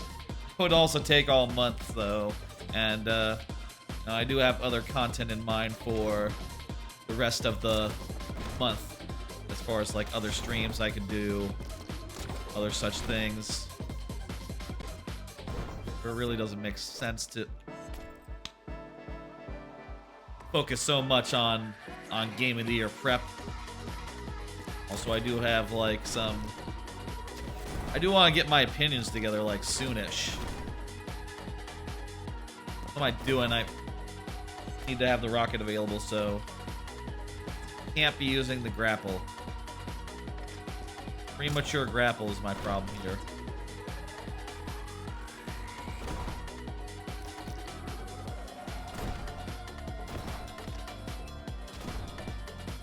All right.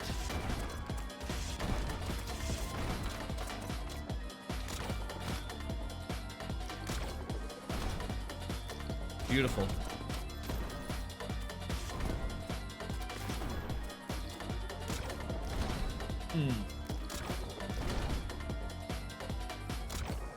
Oftentimes there's like an intuitive thing that comes so naturally, it's so good. But also, in a lot of these cases, there'll be unintuitive alternate solutions which will turn out to be more efficient, which are just a joy to find and figure out.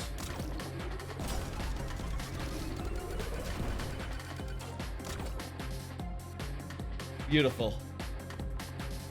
That's what this game is, just beautiful.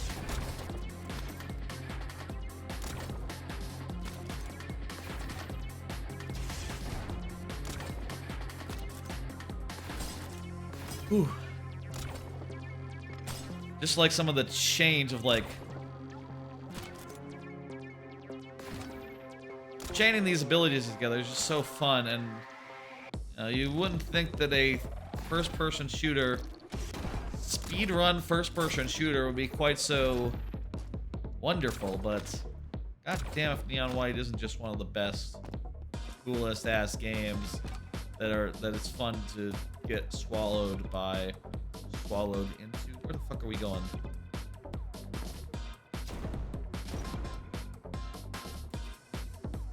Over there maybe?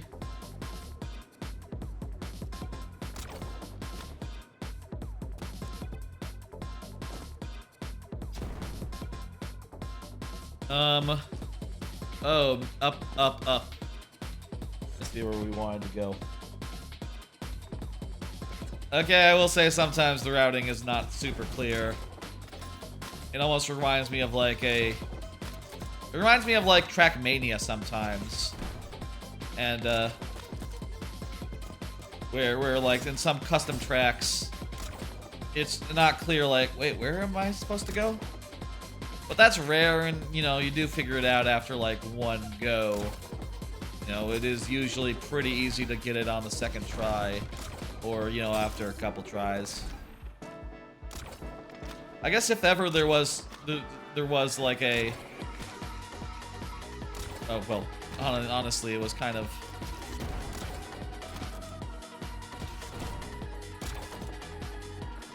kind of my fault I missed that, honestly.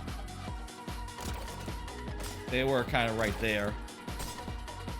If ever they were to do, like, custom content for this game, like, user levels, I'm sure that you would have that difficulty of, like, yeah, the routing isn't, like, super clear, maybe, in some cases. Despite, you know, you might be able to say, like, oh, the tools are all there, and if you use them all in the right order, shouldn't be that hard, but sometimes it is that hard.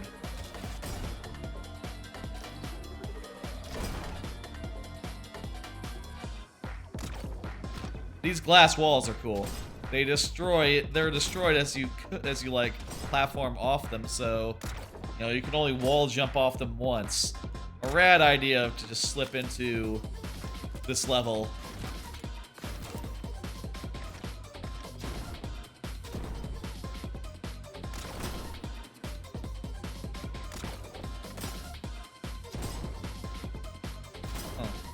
There's also some ammo along the wall as well. Oh, okay. God damn, that's sick.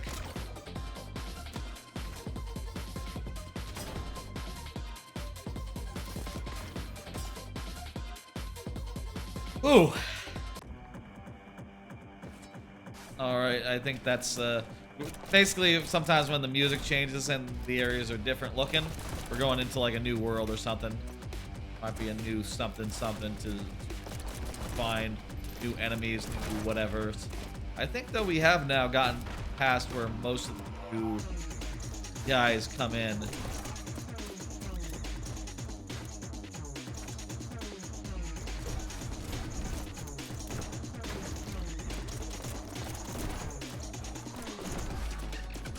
We're gonna go this way around, though. There is a shortcut there. It's a little tricky because you have to shoot all the enemies that you can't get on this route. By skipping that, you have to sort of turn around and shoot them, but you can skip that whole area, and it's you know, faster.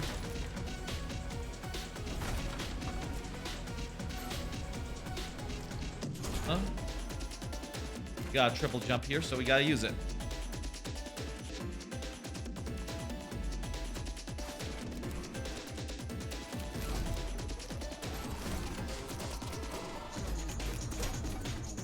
I used too many of my guns, and now I'm out of gun for a bit.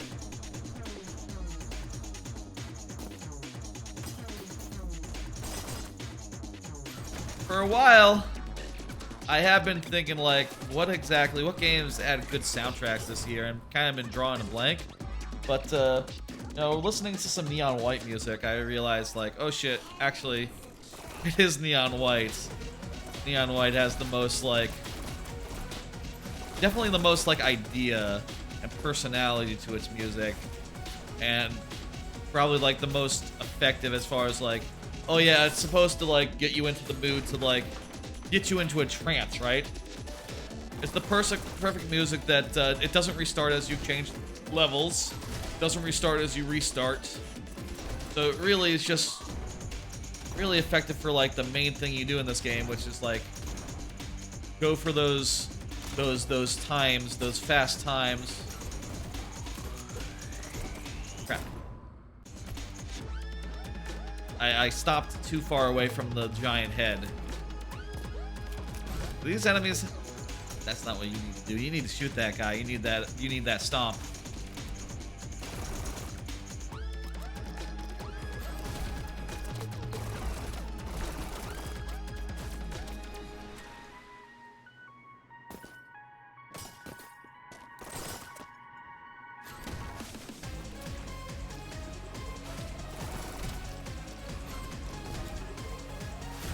Stomp here, stomp there.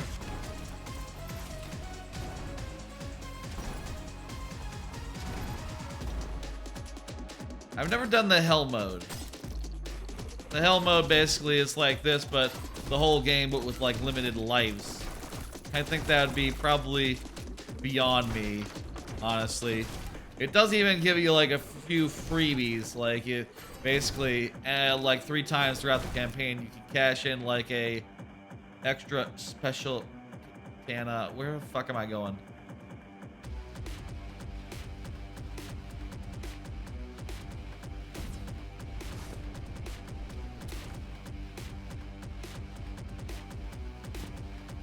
Oh shit. I remember this level being hard to figure out the first time too. You can cash in a special katana and get, like, 1 item for free. And, you know, in theory, you could use that to break open another level. You know, get somewhere you couldn't do with the items that are in the game. But, you know, you only get 3 of them, and maybe it's best to use them for like, when you're really stuck, or, like, if you fall off and you need an item to, like, get back to where you started from.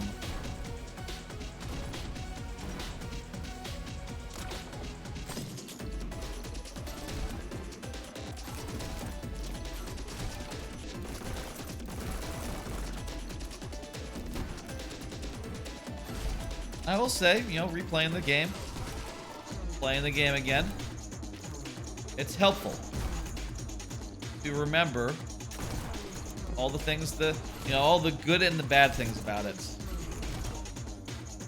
The part where you can get lost really easily in some of these levels is not ideal. But also, it is, like, you know, only a couple levels of, like 100 that happens, and just, like, by sheer quantity, I do think they are, on average, very successful about, like, the readability of levels. Wait, where I need a blue. What? Oh, that's a beam. Oh shit, there it is. On average, I would say that the levels are very readable. It is the rare exception where I get a little bit lost and turned around, and I'm unable to find the way forward. It is a rare exception. Oh, the end is right there, so, you know, you just have to tell the demon to come back here.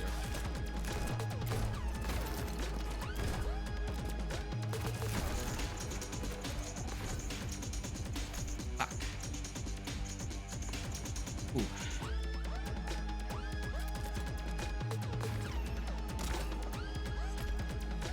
I have to aim. I have to aim.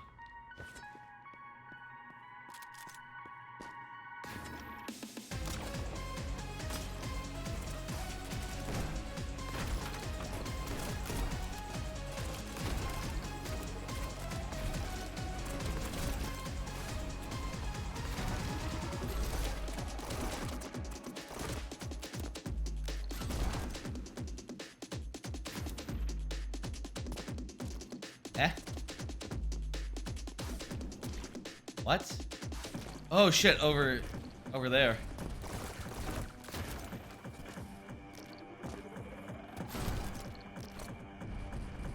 What? I needed the height from that bomb.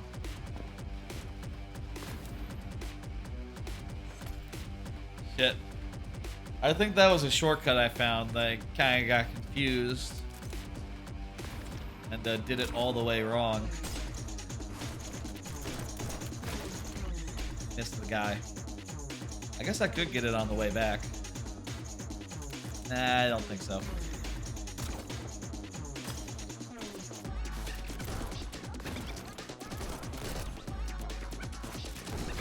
I like how each enemy gives you an ability. That is a really good way of like telling you.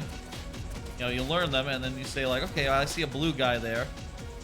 I know I'm gonna be able to get this from him.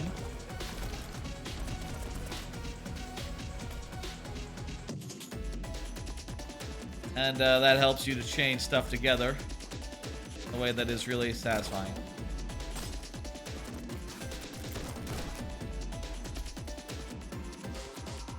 These are not even the hardest levels of the game. We'll get to those.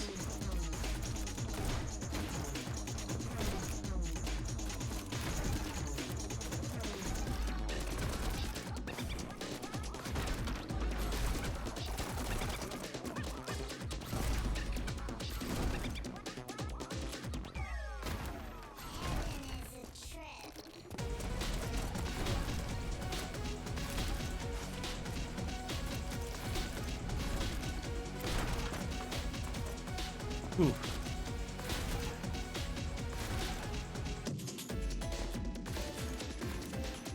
No! Went down instead of this side.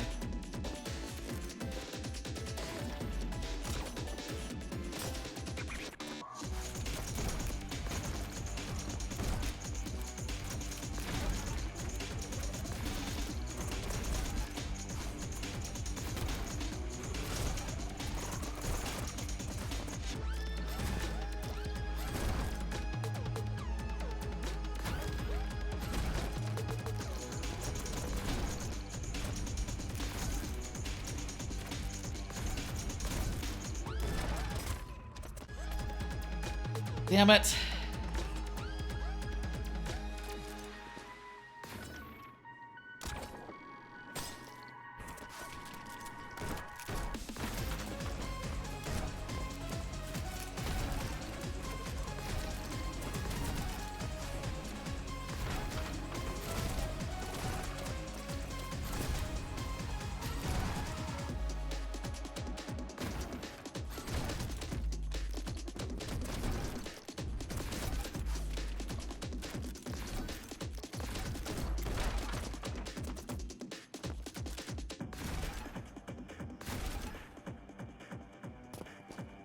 Jump, dash, dash, dash, dash, pound. Good. Okay, got it.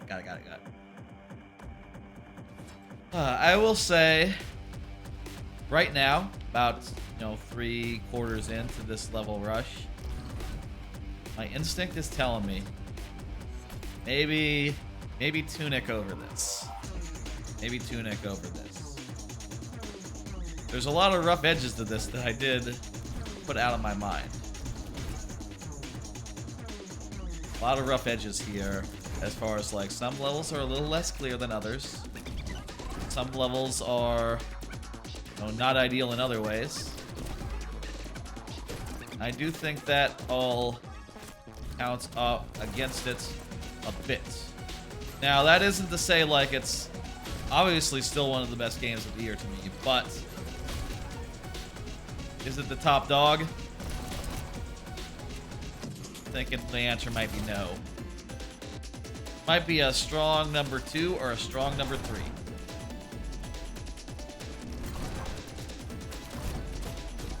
I screwed up. Oh yeah, I screwed up. I don't even have the means to get up there, let alone kill that guy. Wait.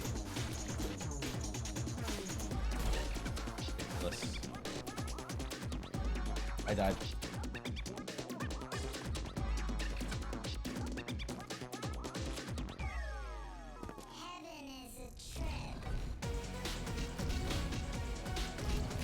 I could see it at number 1. I think I'd be happy honoring it with that, you know, the highest of honors. But also, I could see it not at number 1. I could see Tunic at the number 1 spot. And the surprise, perhaps unexpected choice, I think would be Nobody Saves the World. Which, you know, started this year very strong. Sort of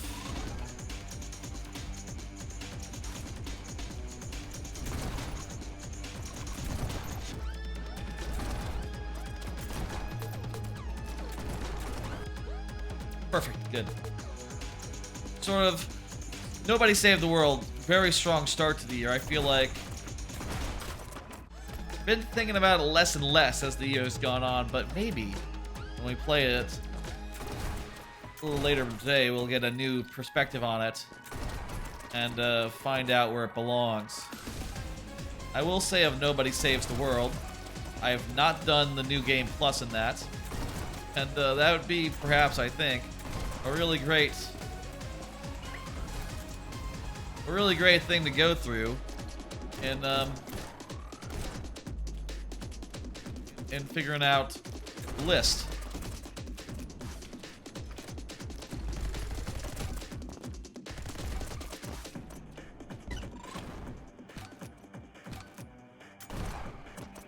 Oh shit, these guys, when I shoot them, they're gonna fucking rain bullets right at me unless I dodge to the left or right. That's fucking good.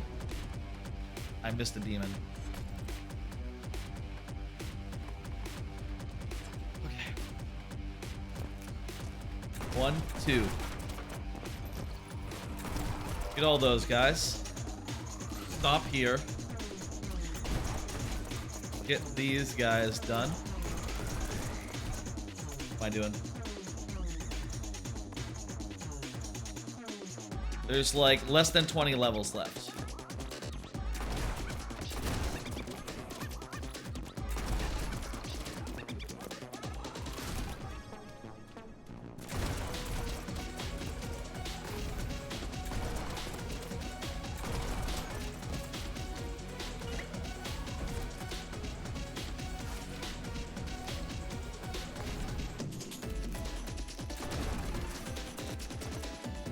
Perfect.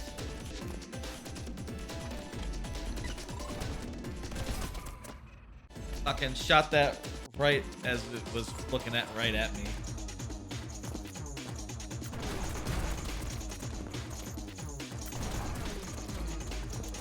Each level in this is just so dope to figure out and like to master and to just get down pat. I do think it's... Oh, fuck, you know what must have been? I missed that chest. I didn't see that chest the last time. That's the one we missed. There was a chest next to the guy.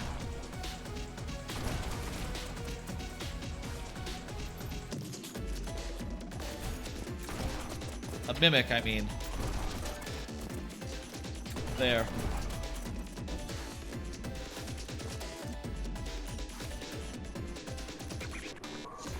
And we just like zapped past it without even activating it or killing it, so we didn't get killed ourselves.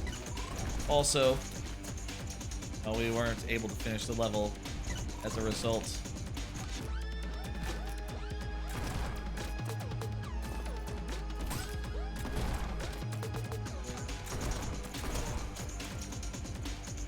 We got it.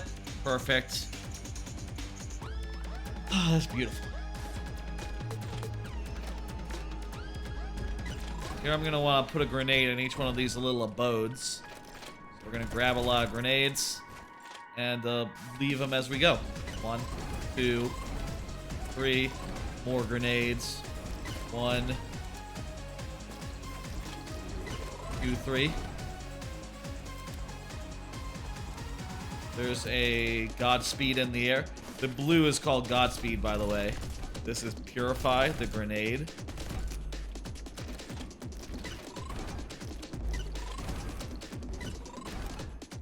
Stomp is like the most vanilla as far as the name goes.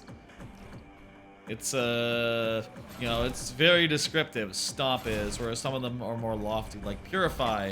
This purifies because you shoot it at someone and then they're purified in the explosion. You know? Get it? Purify. Godspeed gives you a dash. It's not dash, it's just Godspeed. It's also good because, like, thematically, you are in heaven. Big Ray from Shag. Hey, how's it going? How's it going, Shag? What were you playing? Let me go ahead and give you a shout out. Thank you, thank you. Shout out, Shag. Alicia. So you're playing more Banjo-Kazooie? I mean Banjo-Tooie? Yeah, that's right. That was right, Banjo-Tooie. The shout out sound effect didn't go off. That's weird. Whatever. Gonna go get food? Hell yeah. Let me tell y'all, dropping in what I'm doing here. I'm playing through a bunch of my favorite games of the year, playing a good chunk of them in order to get like some game of the year prep done to like put them against each other and see how I think.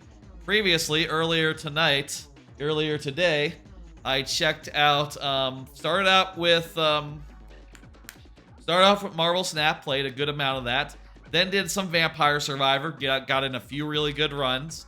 Then I did Tinykin, played through the first 2 worlds of that. Unfortunately, had to give up my old save to do that, but whatever, was fun. You know, I'm sure I'll enjoy replaying that game many times in the future, and I'll have to give up my save each time, which is a shame, but what are you gonna do? And now I'm playing Neon White. I'm playing through the whole thing, the level rush mode. I fucked that up. That was not a good use of resources. 80 levels in. I didn't randomize the level order to make it so that it was kind of more of a vanilla experience, but you can randomize the level order if you so please, and that'll make it a little more wacky.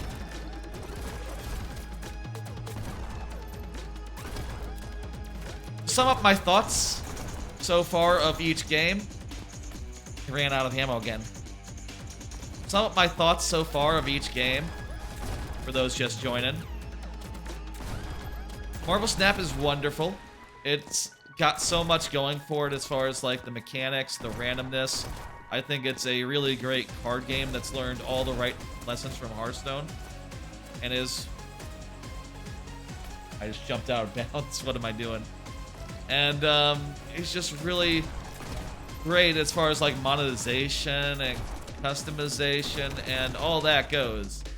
And it's just like, I could see this being a lot more successful about like retaining people and keeping people and like, you know, bringing people back compared to Hearthstone, which has a hard time whenever... Crap. I have to go over there and shoot that. There we go. Has a hard time like getting people back in, but I think I think Marvel Snap will have a better time of that because it's not so much like microtransaction based, you know, whereas in Hearthstone, you fell behind on like buying packs, you're done. You'll never catch up. Whereas like Marvel Snap is all progression based, so there's, you know, you'll always be getting stuff, no matter if you like take a 10-month break or something. For Vampire Survivors, I do think it's like the most exhilarating the most exhilarating game I've played this year, but I do think I haven't played quite enough of it to really justify being too high on the list. But I understand completely everyone who loves it and can't get enough of it and is putting it at the top of their lists. The next game, Tinykin, is just a phenomenal good time. Just one of the best 3D platformers as far as like running around collecting stuff goes. It is just a phenomenal game, and of course Game Pass as well, so check it out if you have Game Pass. Definitely easily pretty high on the list, but not all the way high. I do think that some of there's early on you get like the best kinds of Tinykin, and I think some of the other kinds of Tinykin that you get aren't quite as good. The green Tinykin are the best ones, and like everything after that is sort of not as fun and not as good, but it's still really sublime and really good, and I think that is easily one of the best 5 games of the year, let's say.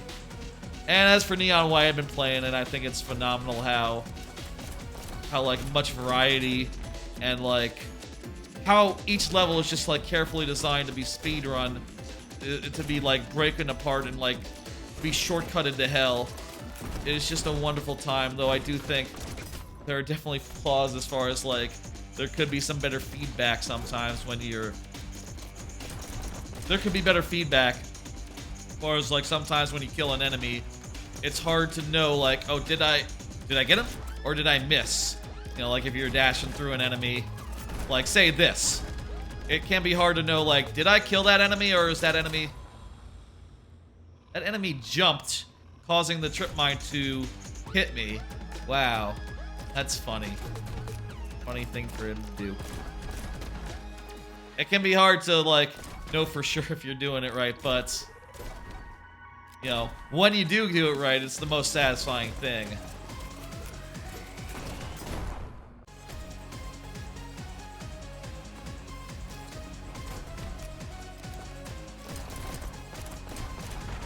Going into Game of the Year, my instinct was Neon White #1, with you know, Marvel Snap maybe being #2, and then beyond there, just filling out the list. I do think now I could see another game going for #1,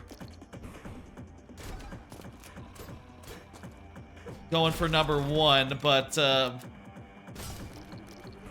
I think it won't be Marvel Snap. I really like Marvel Snap a lot, but I do think I have, of the games I'm playing tonight, it is the one that I have the most unhealthy relationship with. As far as like, yeah, I will just spend like hours trying to get like a really good win at the end of a night sometimes. You know, just like, oh, I'll be up about an hour later than I expected because I really wanted to get that W, you know, get that, I'm saying W now, get that big win at the end of a night, and that can be a problem, man. And I would like to not reward it by getting #1.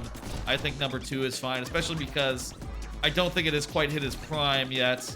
You know, it has a lot to go as far as like it needs a working PC version. It needs a working PC version / a good PC version that is like built for PC. It needs like probably some other modes, like an unranked mode, maybe a draft mode. Shit.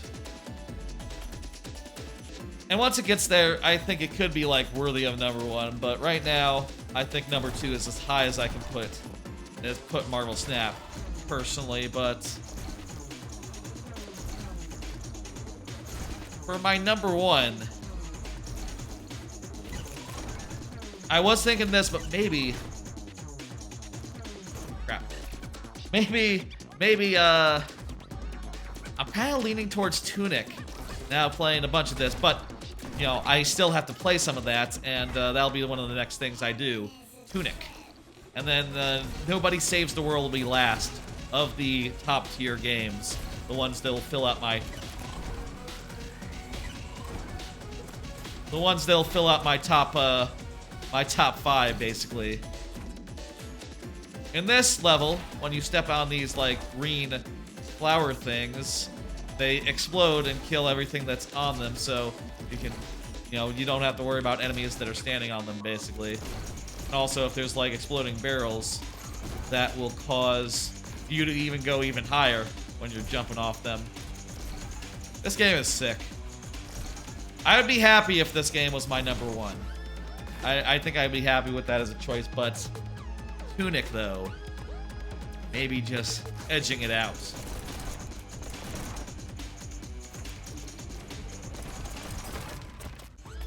Okay.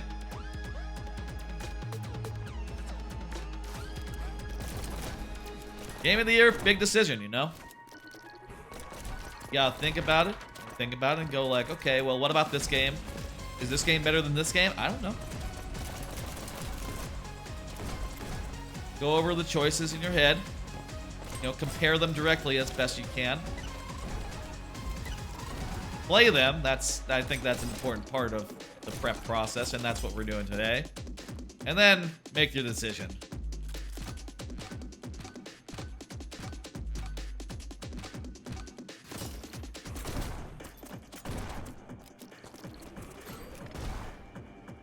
Right.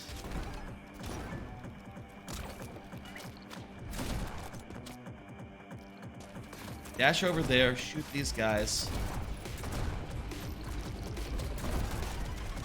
Where am I going?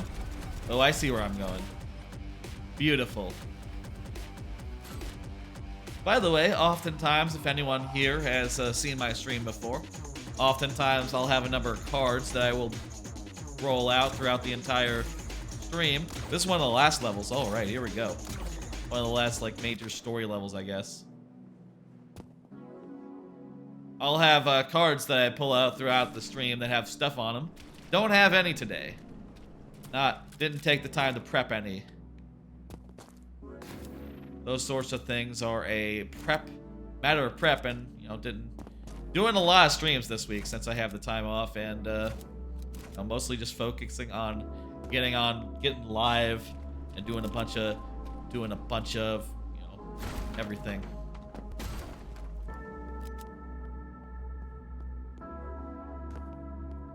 Here, I think I just want to... No, that's not right. I might be still fine, though. Yes, it's cool.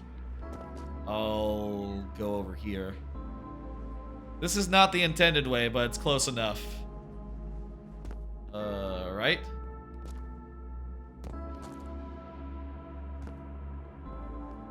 Like I'm missing something. Oh, over there, okay. That direction.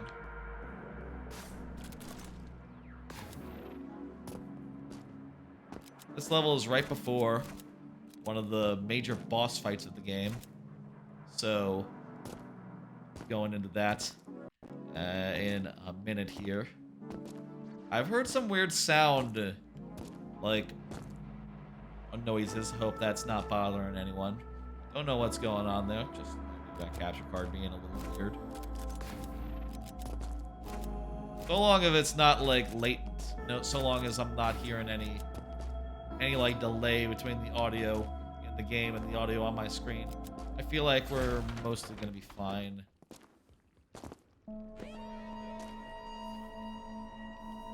This is a weirdo space. Alright, boss level, here we go. And this is boss level, so it takes place in the same space that we were just, so, you know, it sort of serves as a nice prelude to it.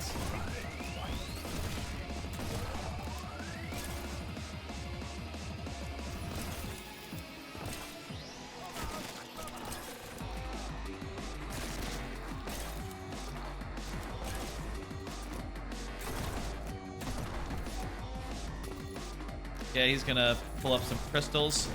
I gotta destroy the crystals.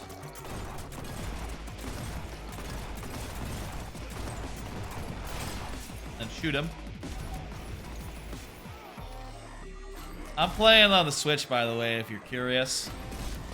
You know, I know a lot of people went with the PC version, but I just prefer the convenience of playing on my couch without a lot of setup, you know, and without thinking too much about like the capabilities of my PC, I guess. It performs well, maybe a little bit less resolution than on the PC, but I think frame rate rise, it's solid. The only real disadvantage is that I don't have as much. I didn't have as much like time trial competition because there were less of my friends who got it on, you know, this version. Which is kind of a shame because like that's one of the main things this game has going for it is the whole speedrunning thing, the whole time trial thing. I wish I could have participated in that more, but I still enjoyed like going for times and stuff on my own just as much. Well, I shouldn't say just as much, but a good deal.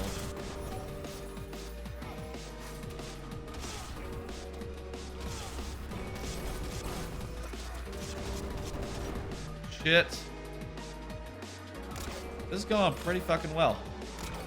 We're not that deep in it, but I think like the hardest parts might be done. I certainly remember the start of the level more than I remember the middle parts of the level. That makes me feel like maybe in this level I had trouble with the first parts, and then once I got past it, maybe it was like a straight shot. Let's hope.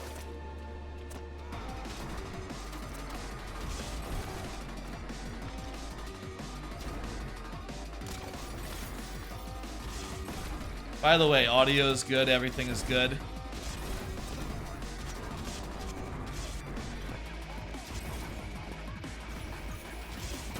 If ever things are not good, let me know. I'll fix it.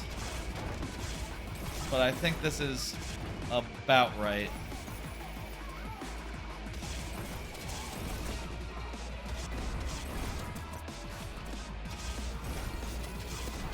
Beautiful.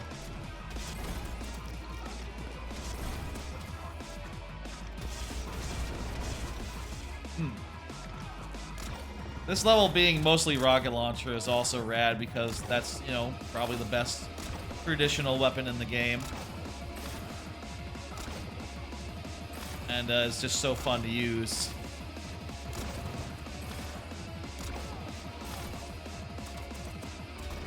Alright, boss area, or like one of the final areas here.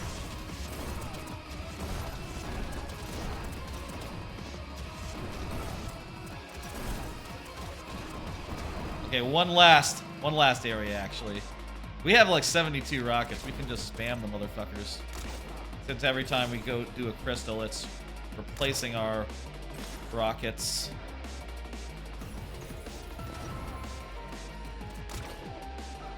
Don't have to worry too much about that.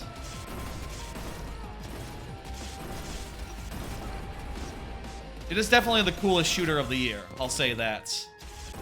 Neon White is just rad as hell. Super cool, like all the variety of gameplay you got here.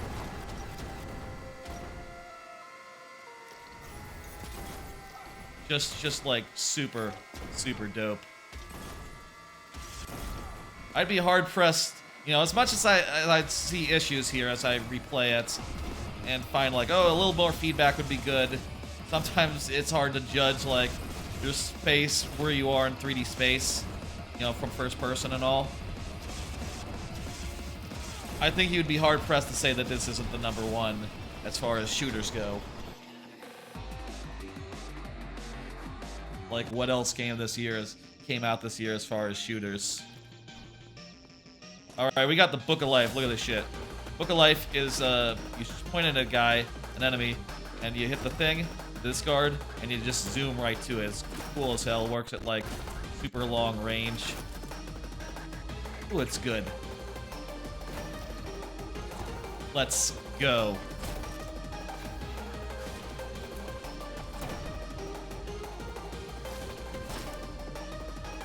No, I need to jump there. With this thing, the Book of Life, sometimes you can just cheese it, though. You can just, like, get an enemy just around a corner or something and just pop up to them. I wasn't able to do it that time, though. This is the last set of levels here, so we are approaching the end. I think it took me longer than it did the first time I did the level rush, which, you know, isn't too much of a surprise, honestly. The first time I did the level rush, I was much more fresh and had played the game much more recently than now, where a lot of these levels I'm like, wait, what, how do I... Oh, also important in this, you don't have to get all the enemies killed in this last world. Just get to the end is the thing, which is nice. That's a little bit of a change of pace. Also works well with the Book of Life, which lets you just cheese the game a massive amount.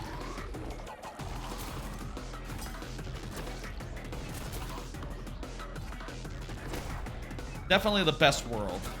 The best section of the game.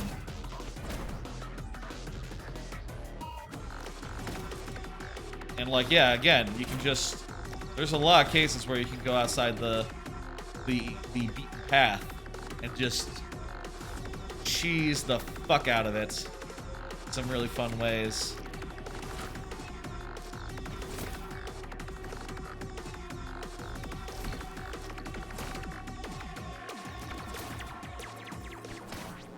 But also, there isn't a beaten path that you can, you know, choose not to diverge from if you so please. And, you know, that's all up to you.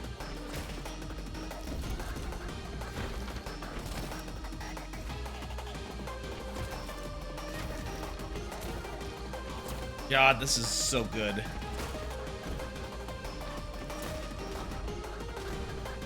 Like, the amount of... Fuck! Oh, no!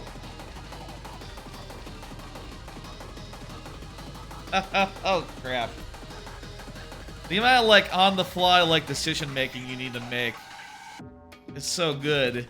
And it all just feels so natural. Oh, my God.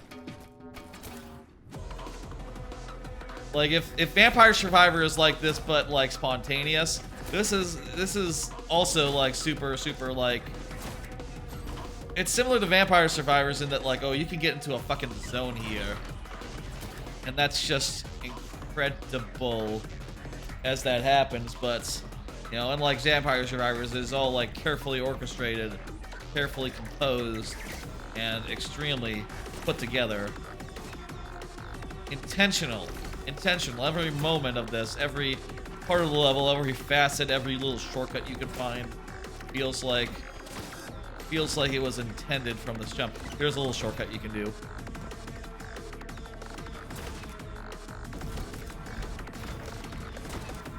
And a lot of these, by the way, as you're like going through the levels, one of the things you earn as you get a better and better time, when you get a silver time, basically, it's like, okay, here's a shortcut in the level. It basically shows you like where to look for like a little shortcut that'll cut through the level in an interesting way. So each level does really have actual shortcuts like built in, intended even. There's a little shortcut. I'm not sure that's... I'll say that's intended, but I don't know like that's one most people will find.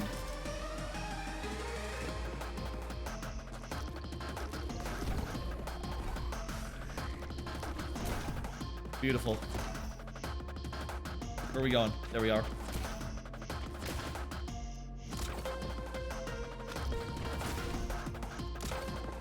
Here we're going into these bubbles. Oh, you can just totally grapple onto the bubbles themselves, but maybe not a good idea if you end up going right into the mimic.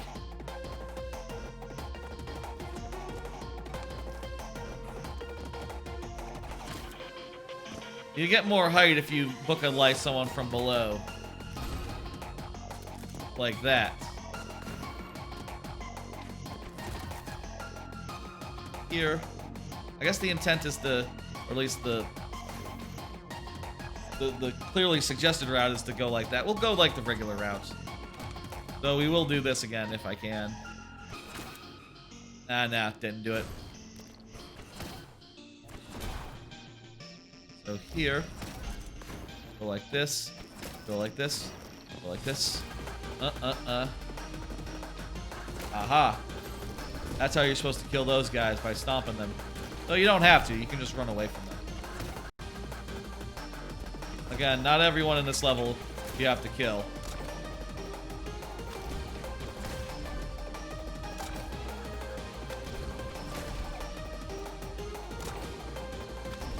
Here, I guess just live and let live. That guy can just not be killed, and then, you know.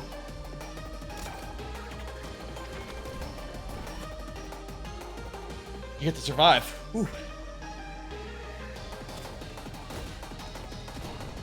I didn't ask, by the way, but earlier, how far into 2E is Shag? Has he gotten to the last level yet?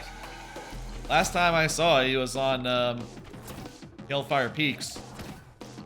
So I'm curious if he's gotten to Cloud Cuckoo Land. I'll have to ask him if ever he comes back around. Whoa, where am I going? Over there. That's another thing that can be a little awkward in this game. Just sometimes you just don't know where you're going, and you're like, up, left, right. I don't know. Do I need to turn around like 360 degrees? That's not around. Do I need to look around in a 360 degree arc to find the particular point I need to go? Okay, I made it work. In that case, it's not that hard. There's a little tunnel that I actually just completely missed first time. There's also usually plot, by the way, between these. I'm just doing the level rush, though. Here, we stop down, do into the book.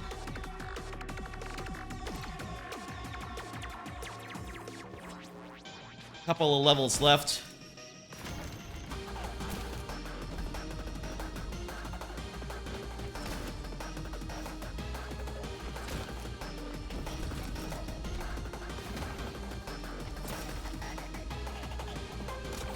What other shooters came out this year?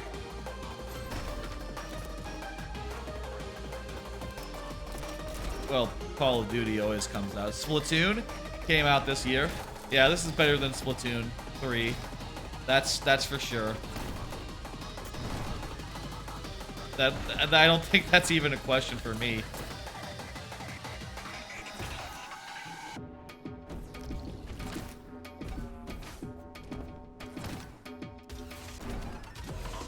I love the creativity. Fuck. Oh, good.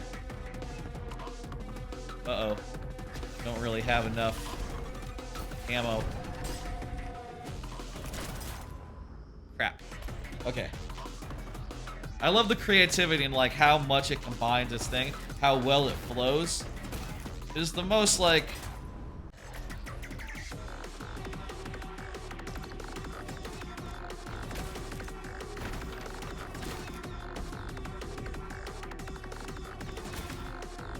there's a lot to love here, even if there are rough edges. A lot to love. What else came out this year as far as shooters? I'm literally really drawing a blank. I can't even think of like in the Game Awards themselves. I don't think they included any other actual, or I don't know if they included any shooters actually. This one or anyone. Stray's not a shooter. Plague Tale is not a shooter? Smart. I think that's just like an adventure game or some shit. Oh, they put Horizon. Did they nominate Horizon Zero Dawn, or am I fucking misremembering? That is ridiculous if they did. Jeez.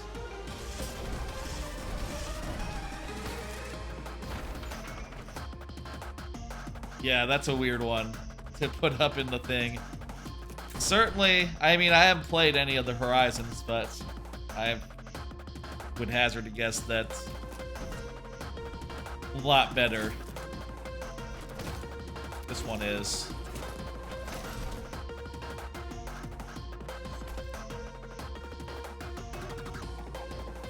Four levels left.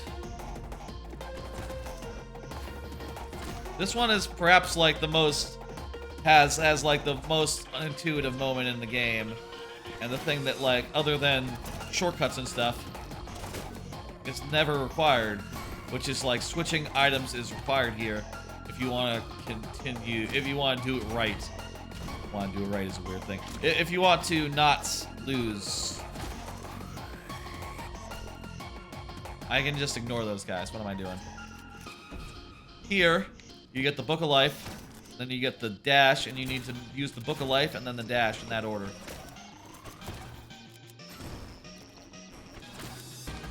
And if you use them in another order, you'll waste your Book of Life.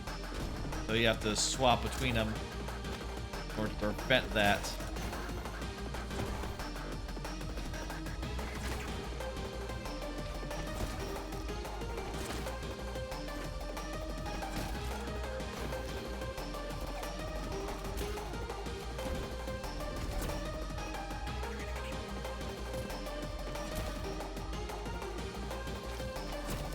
Here we wanna. Might have fucked up. I definitely fucked up. Unless I can, like, snipe an enemy. Nah, there's none.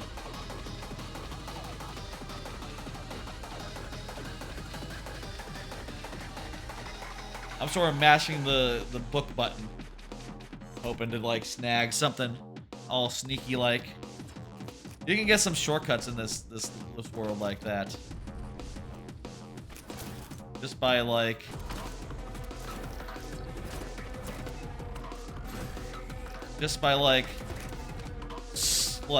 warping to someone who's just a tiny, like, dot.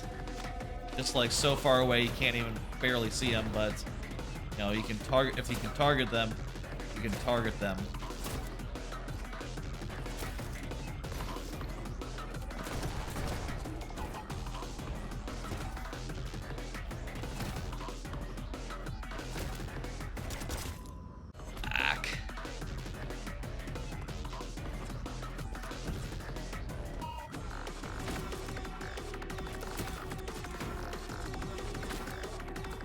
This being one of the most, having one of the level, blah, blah, blah.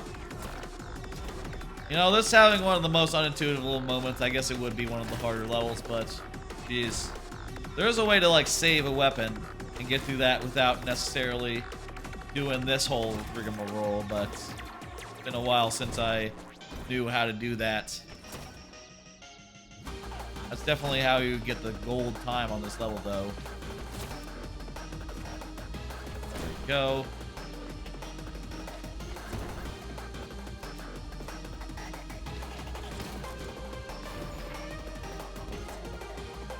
Whew.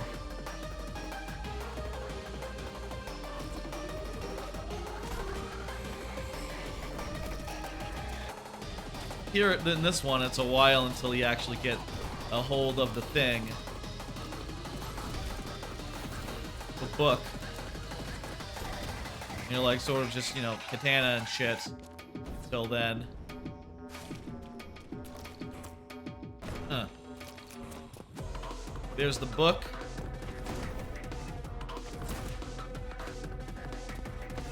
Huh. Huh? Huh? Huh? Huh? Huh?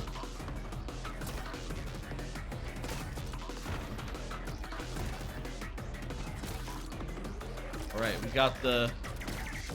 got Godspeed, which lets us get through this door.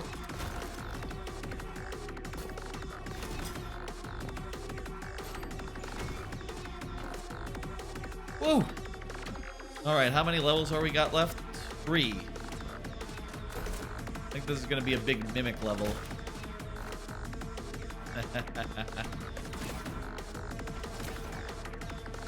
Here you'll see that each of them will, one of them will open like a door and the other ones will cause a mimic to go off. Really fucking good design levels. All these levels are like really well put together. We need to destroy that mimic, but we can't do it in a manner that kills us.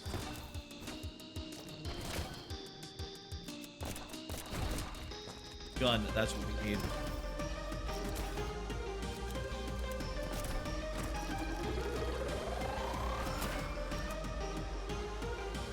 Beautiful. Beautiful. This is the marathon. This is the longest level in the game. And each of these sections is sort of focused around each of the weapons in turn. Wait, that guy, I didn't collect the thing.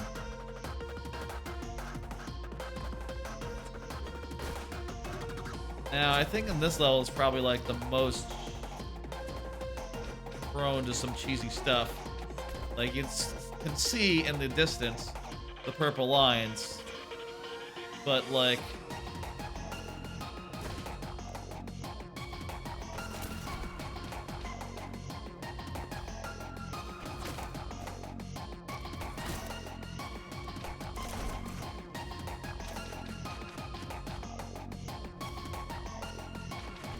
there we go.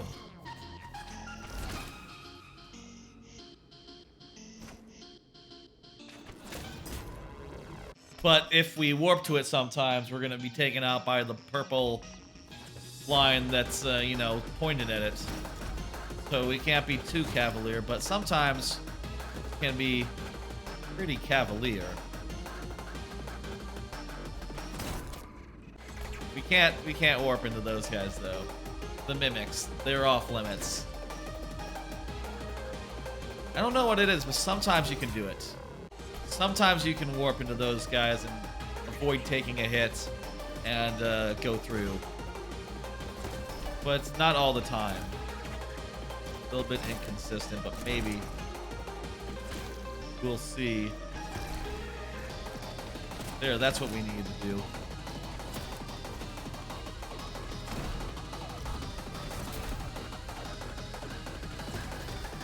I believe we're now heading into the second set of things.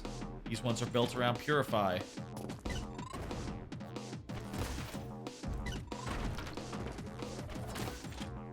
Here we don't need to go down there. Faster to go over.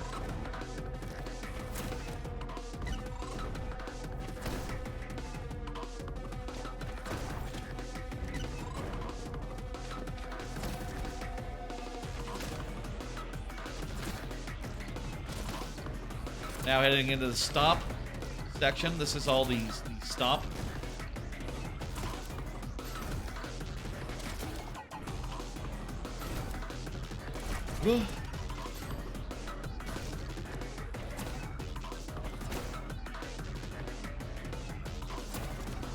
Since you can only hold Book of Life and one other thing, you know, all these sections are pretty much mutually exclusive as far as like they have one thing that you can have. And you literally cannot have anything else through these entire sections unless you were to, you know, cheese into it. And at which point, like, you know, it'd be one and done.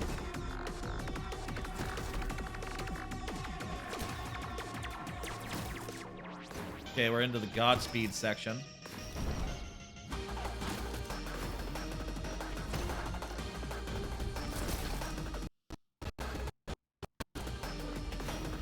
It's like those audio issues all day. I don't know what's going on there.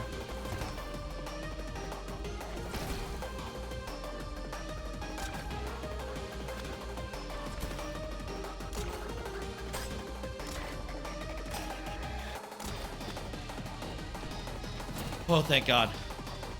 Wait! No, I didn't. How'd that happen?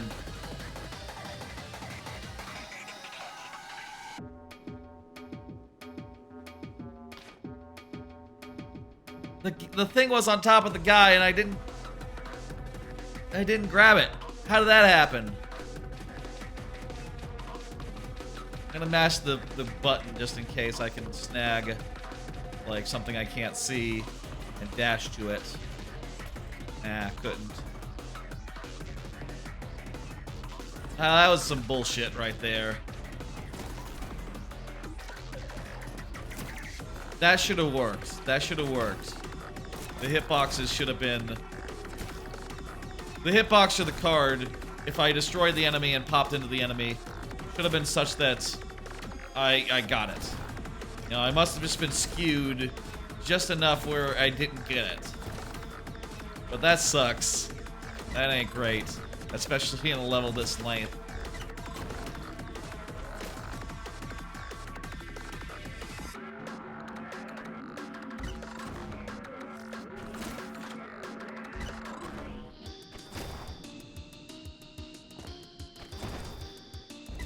Well, that hour counter is weird. 1-7 with no like zeros before the you know single digits. That's a weird way to count time. That just don't look right.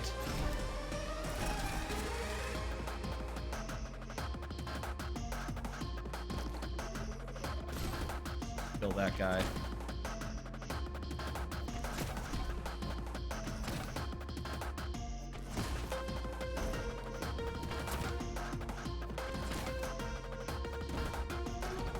Ooh. Like clearly in these cases, if you collect a thing that an enemy is below, if you kill an enemy by dashing into them, you're supposed to get the thing that's on top of their heads at the same time, right? But just didn't work out that way.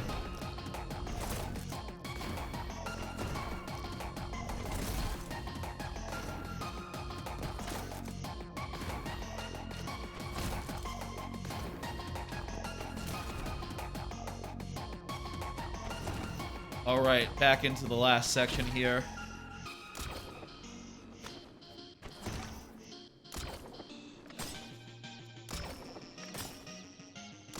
This section is probably the most section. I probably cheat this section more than I got it correct, like 100%, just by like zooming into a guy who's like, where's the next thing?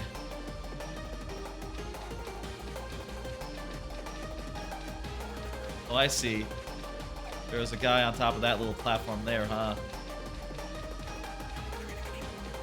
Trying to like, wait, I can see one. Ah! See, that's cool about the thing. You can sometimes just cheese. I could see a little pixel of a guy. Here we are in the final level, the final boss.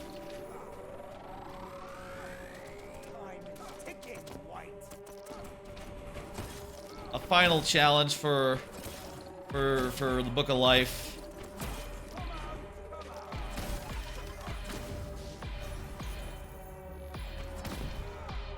This one will go into his like little shadow worlds.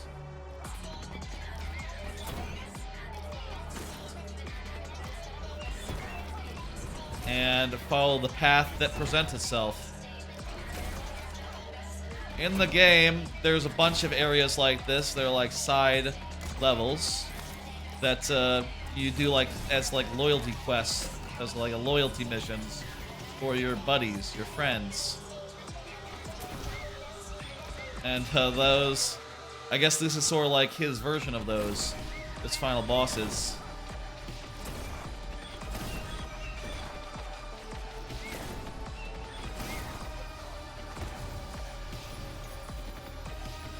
Okay, yeah, I guess the eye is just always where he is. Damn it.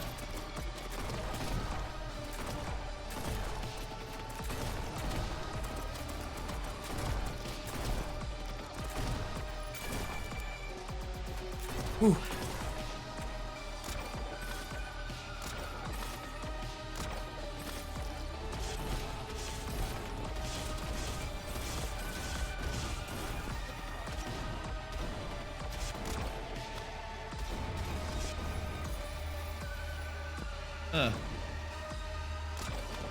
That one's kind of funny because you don't have like the Book of Life as your that one.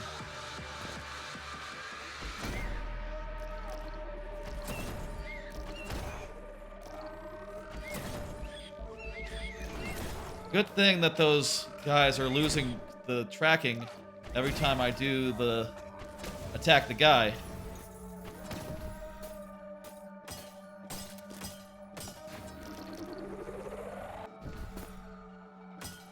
Otherwise, I would have a problem on my hands. Alright. Okay. Avoid his shots. Be very careful. Good thing those are health. That's a health pickup. Very handy. Easier on the way down than the way up. Now it's all downhill from here. Oh, bam.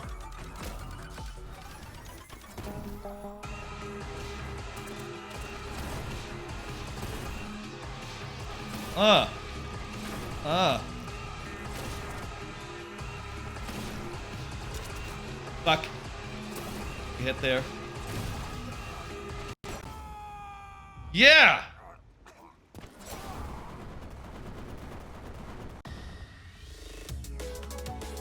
Oh. That was 2 hours? Wait, no, that was, what was that? That was a new best? Okay, shit. Doesn't look like a new best. Looking up down there, I still see 99 minutes and 99 minutes, 17 seconds is the best. This looks like about double that, doesn't it? Doesn't that look like double that? Or like, well, not double, but more? Maybe that's just a little buggy. Maybe it just doesn't know what a new best is. I don't think that's a new best. I think that is, in fact, not a new best.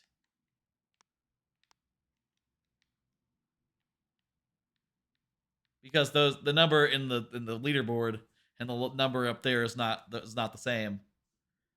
Number there and the number there not the same. So not a new best, but still, that was fun. Going through Neon White again. Kind of think. So yeah, Neon White, let me give my impressions before we move on. It definitely has more rough edges than I remembered.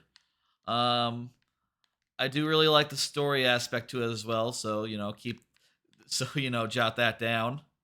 Though the story can get in the way, it kind of does feel like the rest of the game is very good podcast gaming, but the story stuff is not, and it sort of can be a little awkward to switch between the two modes.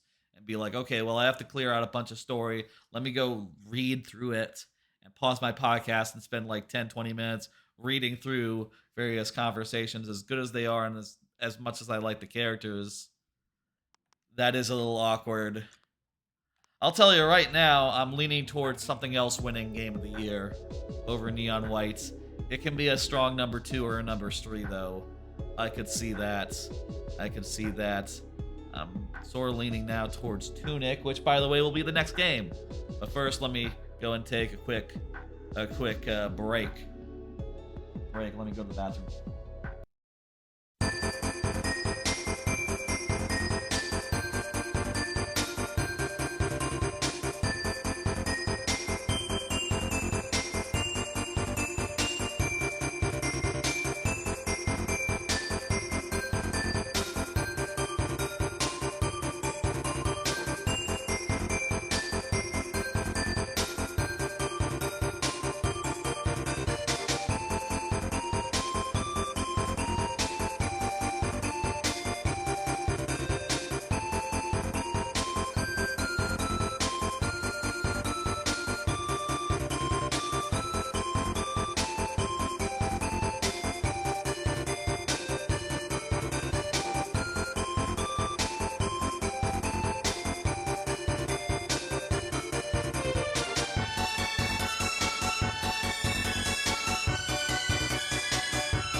Hey all, I'm back. Why can't you hear the game? Or see the game? What the hell? 1 second. Alright, how's that?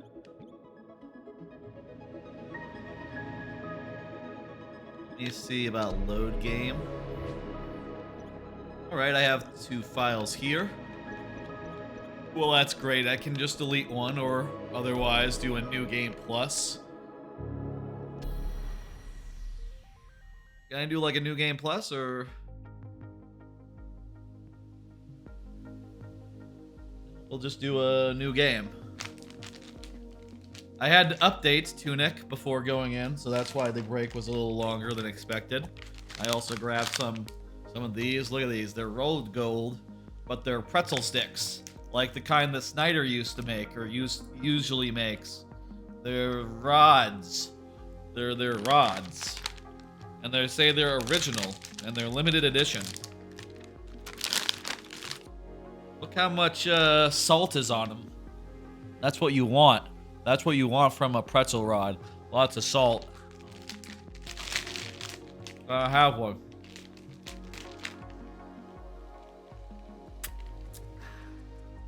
Ooh, that's good. This here is Tunic.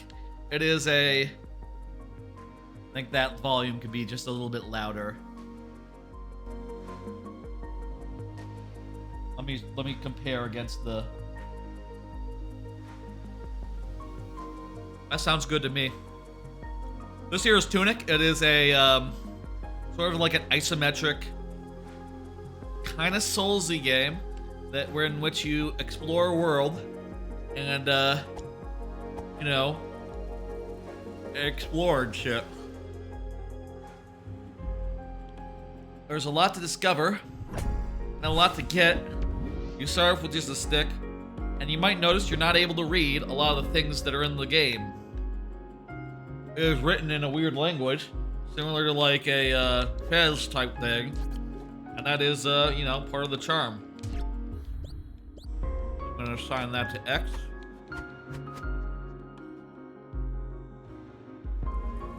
You just sort of, you know, figure out how to play the game, kind of just by, just kind of trying things out, but also there is something that unlocks in a bit that'll tell you, like, more about how you play the game. There's not a new game plus in this, is there? Let me see. I don't want to not do new game plus if there is a new game plus. New game plus Tunic.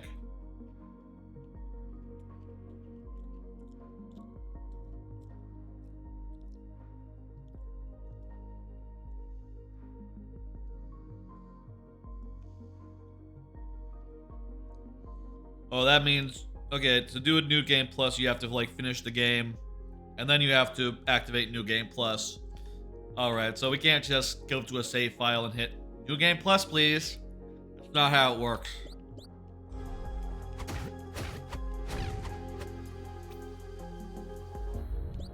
Well, let me check before we do, though. Oh, the menu expands to be as many files as you want. Cool. That's good. Let's see, I'll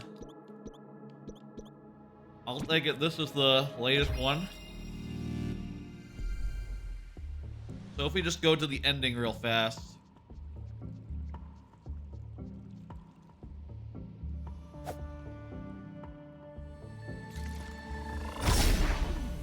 Don't worry about anything you're seeing right now.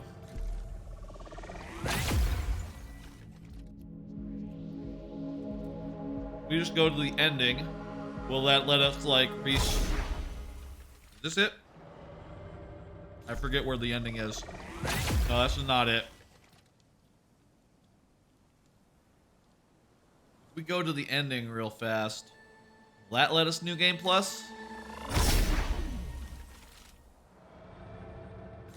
Not sure if we can new game plus where I am in the story, because we cannot actually beat the final boss. It's a whole thing.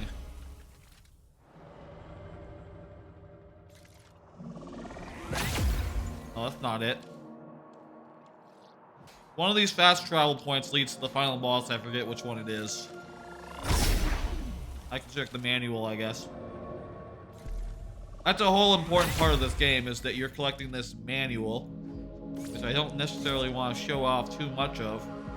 That's really good. Plus, you know, we're getting to the...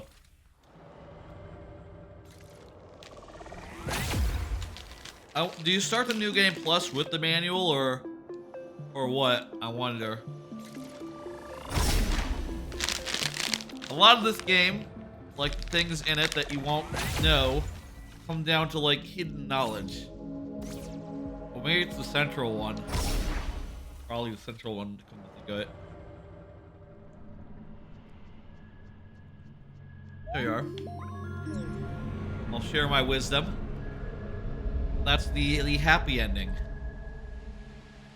You have to have all the things for this to happen.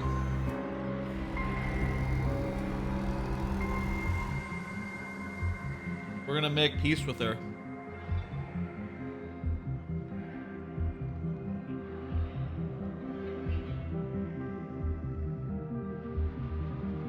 Basically, she's really into the completed manual.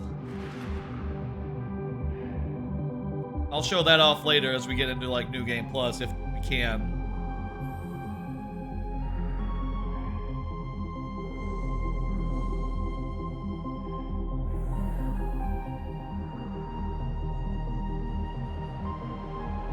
I've beaten the hair once, the air once, but you know, doesn't really do you much good unless you want New Game Plus. Yes.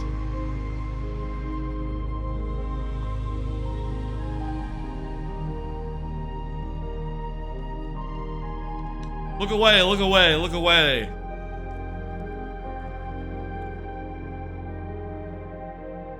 Kind of inconvenient that you have to like beat the game in order to do New Game Plus, but it is what it is. There's no fight involved if you 100% it, basically.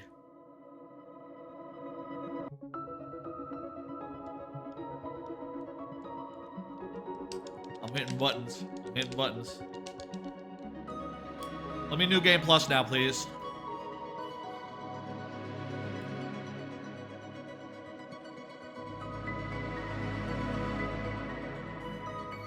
Tunic, can you New Game Plus? Let me look that up again.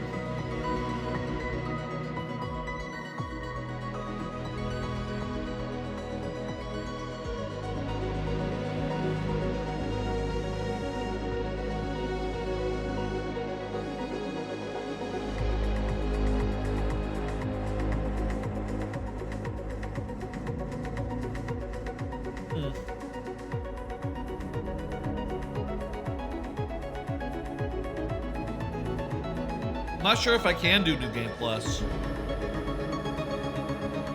Questioning regarding New Game Plus with a full booklet.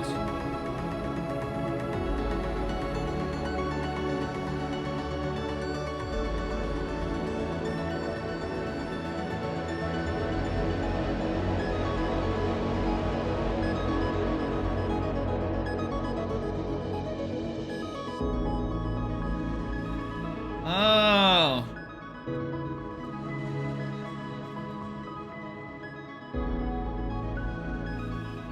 Okay, I am seeing that the way that it works post-patch is that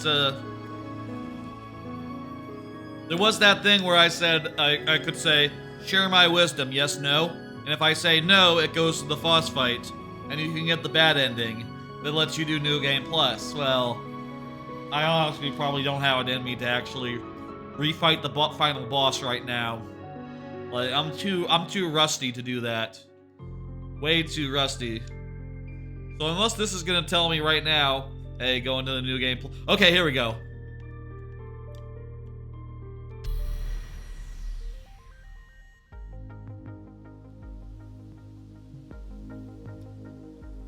So in a New Game Plus, what do you got? And is this the best way to play the game? You start off with a sword, you start off with a shield, You start off with like a lot of the collectibles and all the like major items as far as like guns go and stuff. You start off with like your stats are still upgraded. That's pretty sick. Should we New Game Plus or should we New Game regular? I mean, I feel like New Game Plus is especially designed to be exactly for a situation like this, where we're coming back months later to replay the game and to give it another go. So we're pretty strong right now, wouldn't you know? And we have a lot of weapons and items. We have the manual, which is complete, actually. As you go through the game, you collect this manual, and then it'll like have hints in it of like how the game works, but they're all kind of in a different language, so you sort of have to decipher them. Like, what does this mean? And you can figure like, okay, that's the stamina bar. If it's low, you have you know, you take more damage. You are not protected from like certain stuff, and you know, you can't like dodge efficiently. Oh, and you can see the graph there. Evasion. Okay, dodging gives you gives you a vulnerability if you have stamina, but if you don't, it's vulnerable. You take more damage. You can block while you have stamina. I don't know what stability means. Special tech, yes, no. Again, I don't know what that means. I'm honestly not sure what special tech is. There's a bunch of stuff about like the different items in the game, but again, you can't really read any of it. What does it mean? Weird.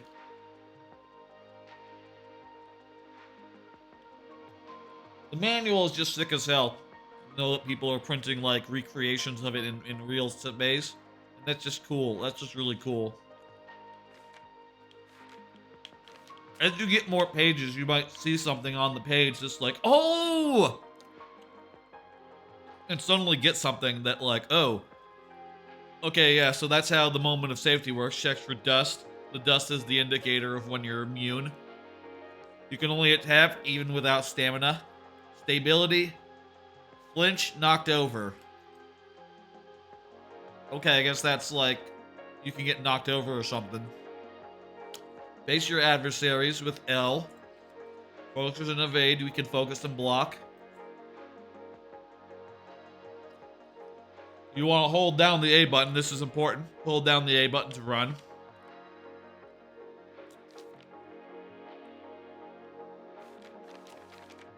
It's a very good manual, and I love how it all is in like the NES style. I'd say like this game is probably overall the most art. Should have been like nominated for best art in the Game Awards, because look at this shit. Doesn't this like, this is like so authentic like to the NES style, the NES era. It's fucking great. You got all these maps of the areas you'll go. Not all of them, like not everywhere has a map, but enough of them do where you can really just use this to figure out like where you're supposed to go and how to get around. Oh, close this up. Enough pretzels. Right. There are secrets, there are like little hints. There's like people who have written in the book for you. It's great. Alright, where are we going? We're just gonna... I think how this works is that we can do like the main quest again. So, first we need to ring some bells. And we're gonna be pretty overpowered while doing so. That's New Game Plus for you. Sealed forever.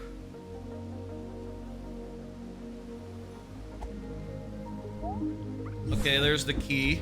And since we have the sword, really we're not blocked by this. We can just go through it. And honestly, like, when you're playing it the first time, if you use, like, dynamite, which you can get earlier than the sword, usually, you can totally just bypass those bushes and go beyond them. Pretty sick.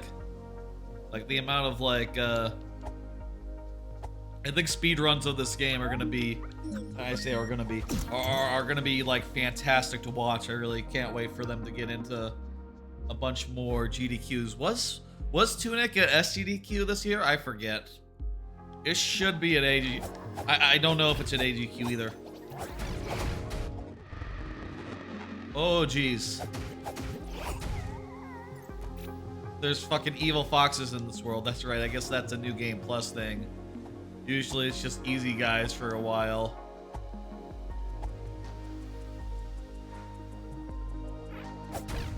Like that. Like these guys.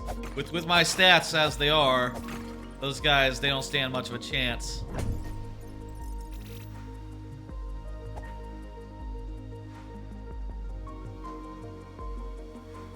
I think there is some question as I'm replaying it, whether it's more fun or less fun, New Game Plus versus not. You know, you don't get the thrill of finding manual pages here in New Game Plus, but, you know, I remember how cool it was, and I can factor that into my considerations. There's a lot, you know, there's like a little hidden room over here.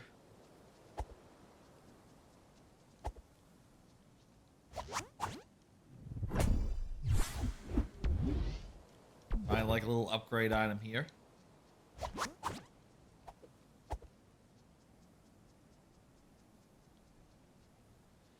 I can totally like go over there if I so please, but let's do this in like linear order, I guess. The East Bell Tower.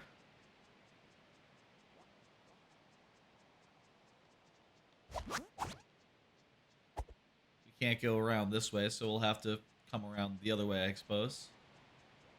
The first thing in this game you do is you hit the bell towers. I guess, like, you know, doing New Game Plus, it's kind of hard to remember, like, the thrill of it, right? And, like, how much is involved as far as, like, oh, how much mystery there is in the world, and how much you have to discover on your own, figuring out one thing at a time.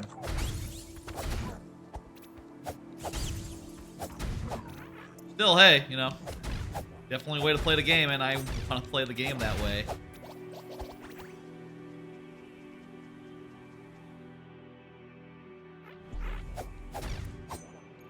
The first time around, otherwise, you'd have to be a lot more careful about, like, engaging with these guys. And, like, the first time you'd be here, you'd have a fucking stick. Fucking stick, not really, you know, not really a sword, not really the stats that I have that will allow me to just, like, bust these guys up real good.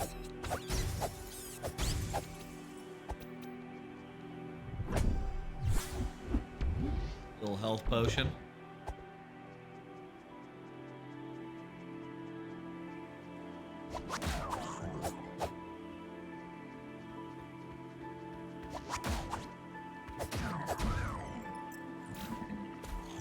All these guys I'm getting will let me upgrade my stuff, and you know I can purchase items as well. All options.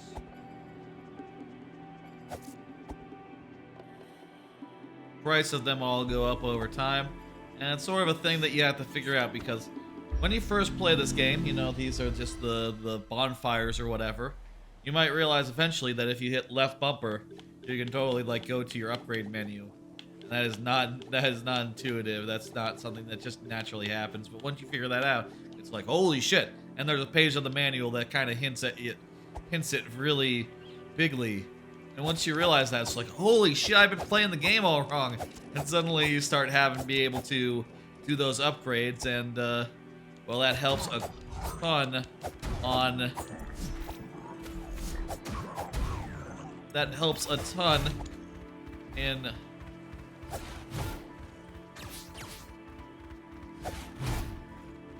In dealing with these guys.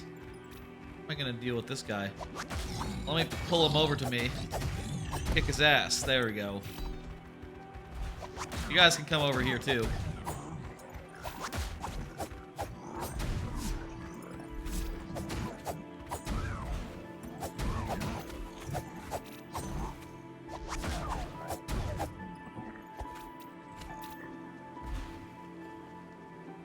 Well, I could totally just have used the ladder up here to get at this. Yeah, there's tougher enemies this time. So it's not just, you know, it's not just me being super overpowered, running around kicking everyone's asses. There's also tougher foes to contend with, and that's fun too.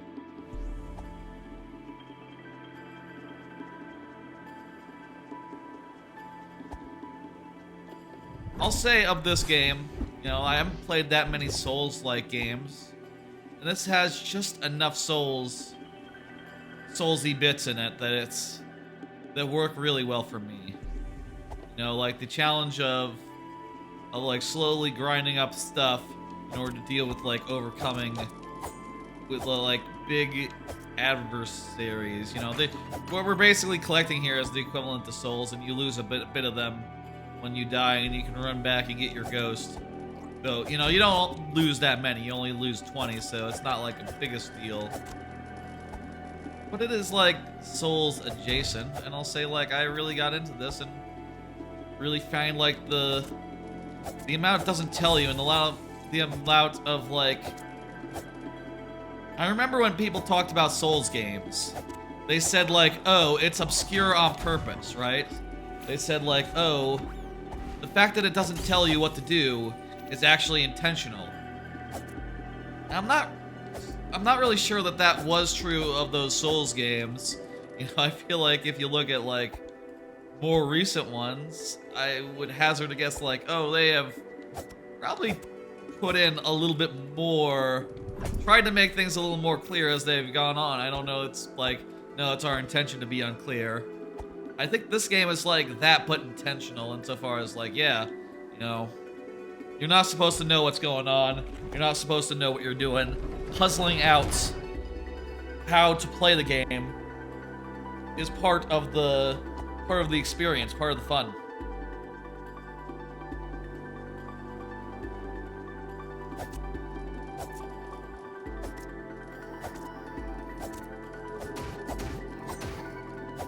Oh wait, this is just for the sword, and I already got one. That's right. What am I doing? Need to head to the bell tower, don't we?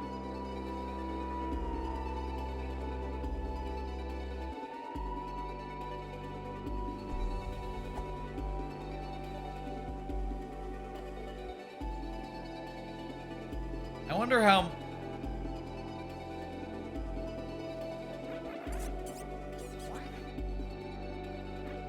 I guess I'm not sure, like, if the bell towers are, like, necessary or anything here. How exactly you get to them. It's been a bit since the last time I played.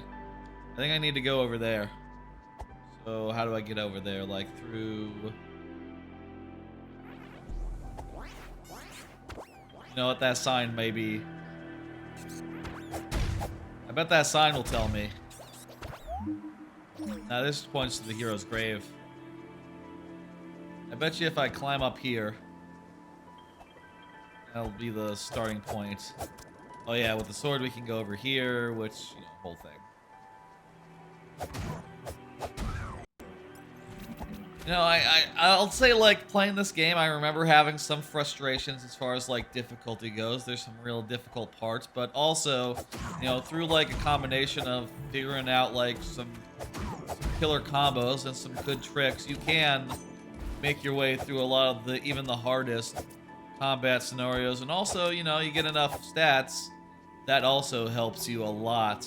You know, more stats, more potions, and you can get through just about any combat scenario. It does, and it does make every combat scenario feel high stakes, especially if you're like using your bombs or weapons that are consumables during them. Every time that you fuck up, it's like it means something. And I think that's great.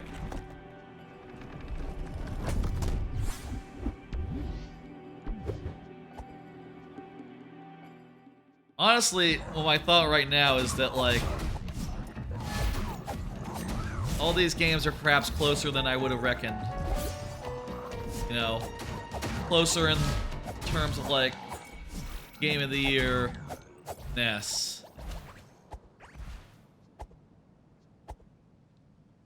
It's gonna be a hard decision to make. Whether it's Tunic, or Nobody Saves the World, or Neon White. I don't think it's Tinykin. I think that one's like bottom of the top tier for me. But goddamn, this is a close contention.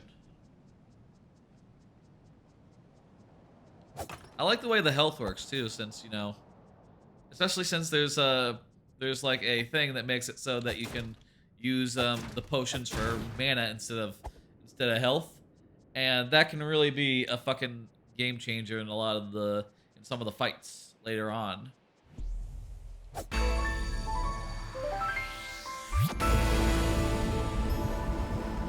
Beautiful. That's a bit loud, isn't it?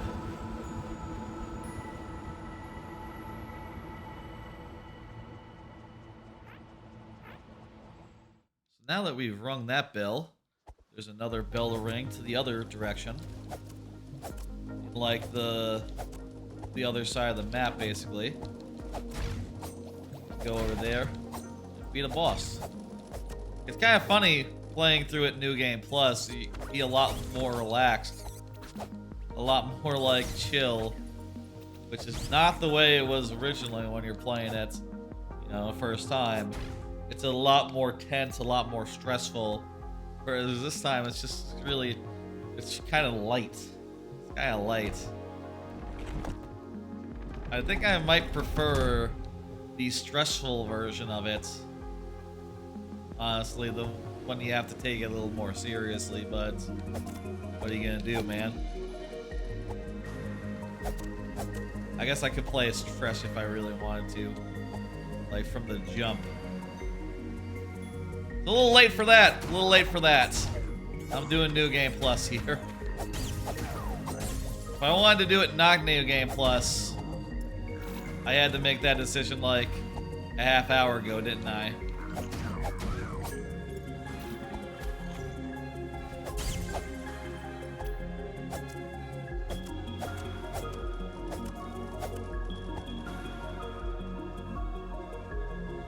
I guess also with like Tunic, it's gonna be a thing where your first time is gonna be hard to get back, right? Because you don't know things the first time. You don't know how to get your levels up. You don't know like what's good. You don't know what things are. Every page of the manual you get just tells you more. You know, just reveals like more hidden information that helps you figure out like what it is you need to do. And you know, now even if I don't have the manual, I know what to do.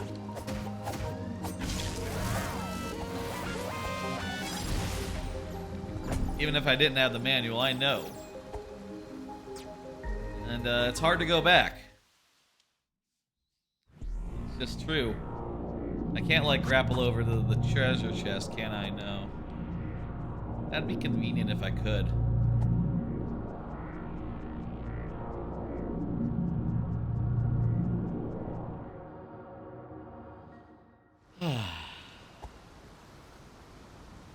Okay, what do we want to do?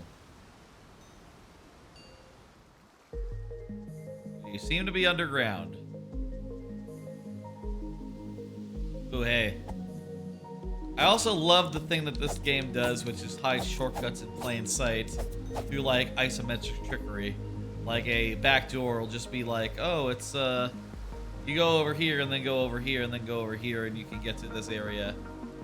That's that otherwise you'd have to go through a big long cave to get through.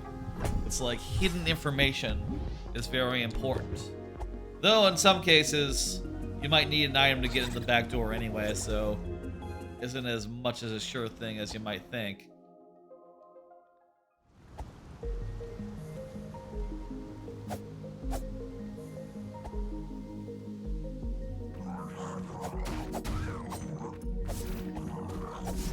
I still can't believe Stray won the best like indie game of the fucking Game Awards, the Jeff Keighley Game Awards. I guess I keep saying that I don't recognize it, but goddamn, I still look at that and go like, goddamn, you know? I can't wait for like actual people I respect to start doing their game awards. So I'll see like, oh yeah, you know, everyone here agrees. Like, you know, it's not Stray. Maybe it's Vampire Survivors, maybe it's Neon White, maybe it's Tunic, but it's definitely not gonna be Stray.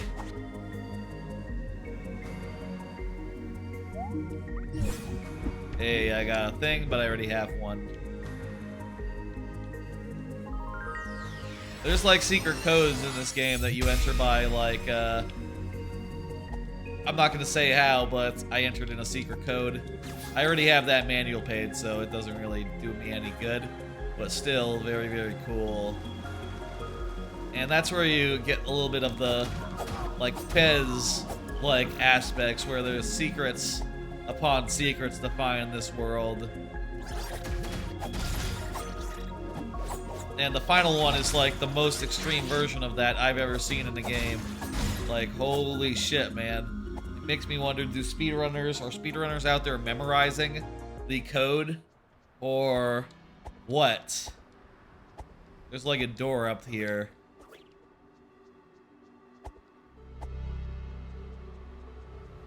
Basically, there's a door up here, and you have to put in a secret code that you have to decipher. You have to figure out. And I'm not gonna say where you find it from, but it is like so fucking long. It takes fucking a minute to enter in. There's no fucking way anyone could brute force it. But just such an extreme thing to be putting in and going like, oh, do I got it? Do I got it? Do I got it?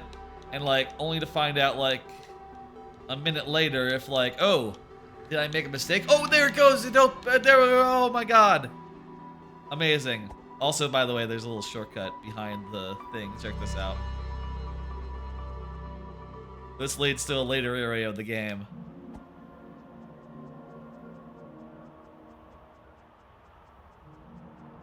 Which I'm not sure I have enough to actually go there. This is just me popping the head and going like, what's up? Hey, how's it going? Also, you know what I do? No. If you're on a area that has a map of it, I believe you can see where you are just by looking at the map in the manual. Tell you like where Tunic is, where the fox is. Pretty slick.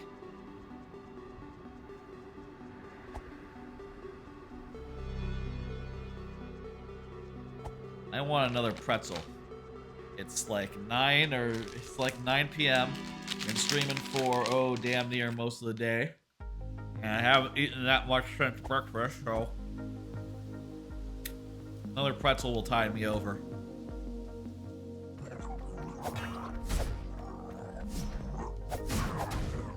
But these guys, you gotta like watch for their swings and then hit them while they're open. Or you can hit them from behind where they don't see you, and that'll get them. That'll get them.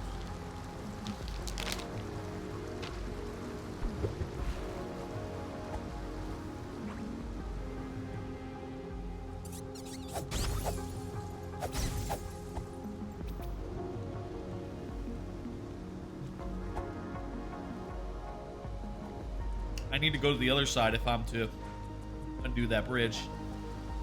I think though what I want to do is go down. Go back down and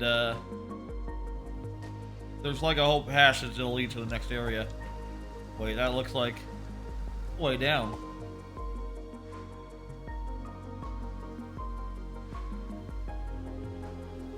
Is it? Huh? Aha. Alright, that leads into the temple, which I can't do much in right now because I'm sort of backdooring, going in the back door. I need to ring 2 more bells, or 1 more bell. That's like the main objective right now.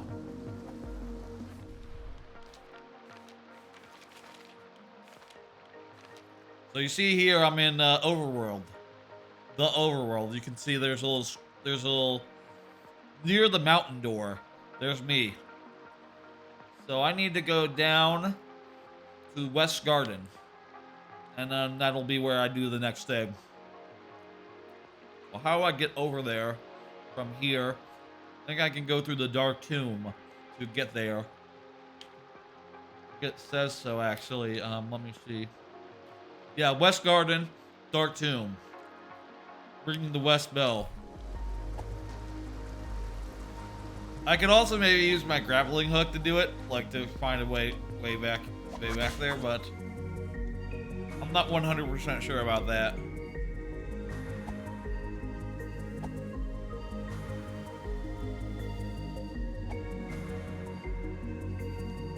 There we go. Dark Tomb. Let's go.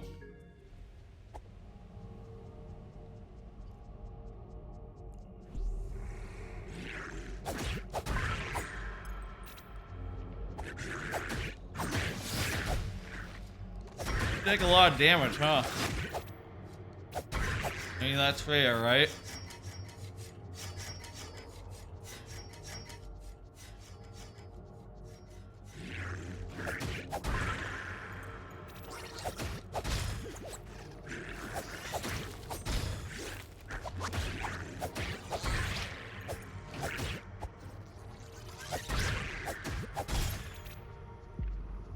I really enjoy how, like, the slight clunkiness of the combat, right? It does remind me of what people say about Dark Souls, like the animation priority, like adding a lot to it. It kind of feels like you're just like stumbling through it, just barely managing to eke out victories cleanly. That's satisfying.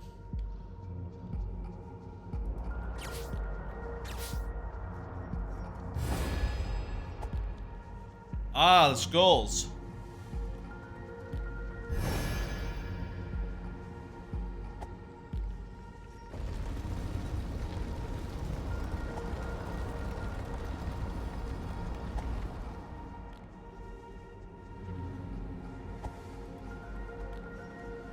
All right, let's go down.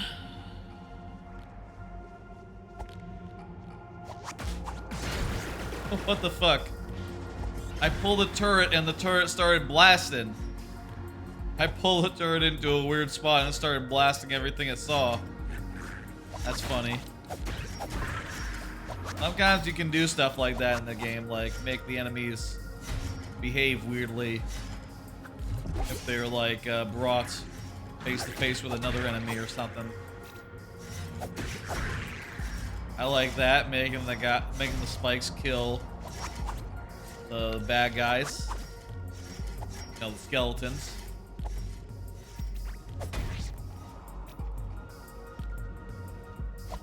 Knocked it on its side and just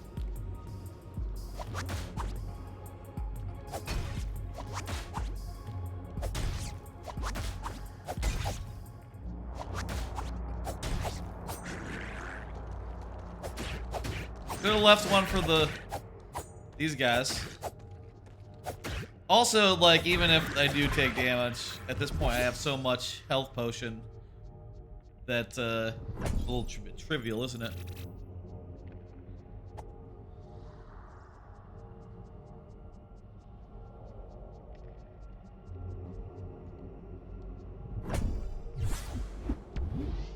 Secret area with a secret chest that I cannot see. Beautiful. Oh shit. Fucking mess of laser wires.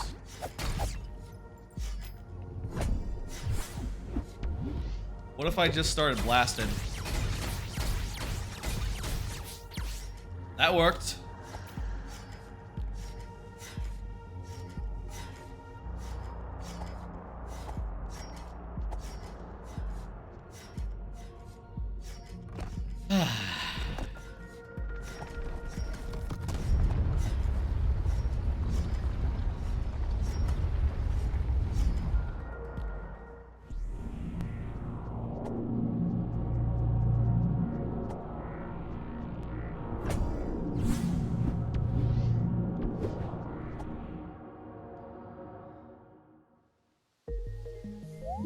All right, to West Garden. Yay! Let's go to West Garden. I had a dream about the Garden State yesterday. Wait, not the Garden State. The Garden State is New Jersey. I had a dream that I was in Florida for some reason with some relatives hanging out. And also, some dogs who live here were there for some reason. Thought that was weird. Wake up like, oh, there are old dogs. They're not going to Florida anytime soon. That'd be unusual if that were to happen. That's dreams for you, I suppose. Don't always have to make sense. I like to see how much they enjoyed Florida, though. That was a good thing about that dream. Here, if you skip the sword earlier, you can get a sword here. But, you know, that's just for speedrunners and, or like, you know, people who do some funny skips. Not even sure speedrunners actually do that these days. Actually make use of that strat. It'd be cool if they did. These guys, when you first fight them, are like the hardest thing in the game. They fucking run around and try to bite you, and they're huge as hell. They're trouble. That's what they are.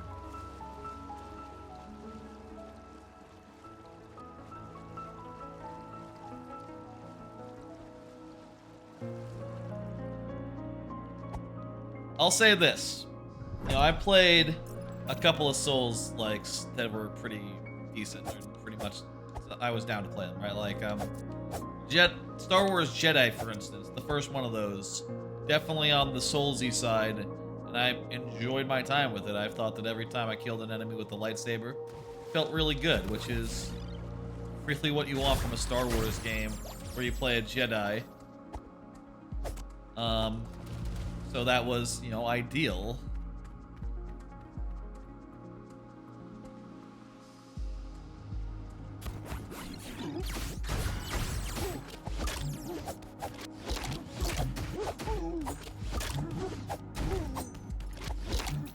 I need to probably think about stamina. By the way, when you dash, you can hold it to do a run. Doesn't cost any stamina to continue running. So if you want to, like, run past guys, that's probably your best bet. Is, you know, run.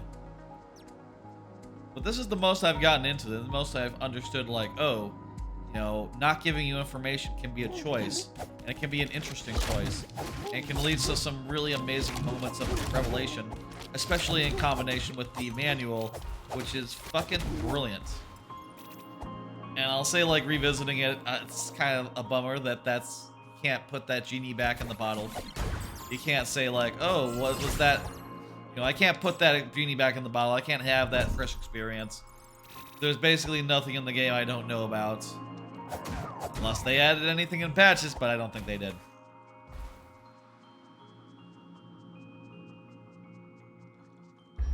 To go back, get another go at it. That'd be rad. And hey, if ever they do DLC, if ever they put out another, like, set of I don't know, a new area or something. I don't know how they would do DLC, or even if they would. I mean, this game was years and years and years in the making. I'd hope. Well, I wouldn't hope, but it might be good with it. It might be good as is.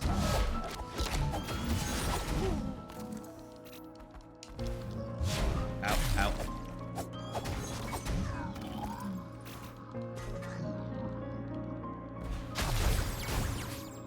Alright, let's beat the boss. I saved at the thing, so that'd be fine. Well, I can also just go ahead and... Oh, you know what? It's over here, isn't it? I can open up some shortcuts and make it so that I can get back without fighting some guys, but not necessarily mind fighting some guys. Lower some rope. Go down there. It's nice too going no Game Plus because all the like power-up items are now available again, so I can get my attack higher than was possible previously. Like that was just a weapon.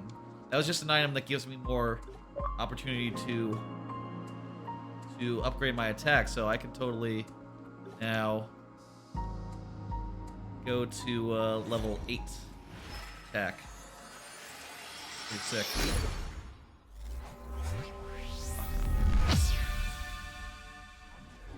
I hate ear hairs. Don't like having them. I like to pluck them. We'll upgrade that to level 9 too. Shit. Let me replace the batteries while it's upgrading. 1 second.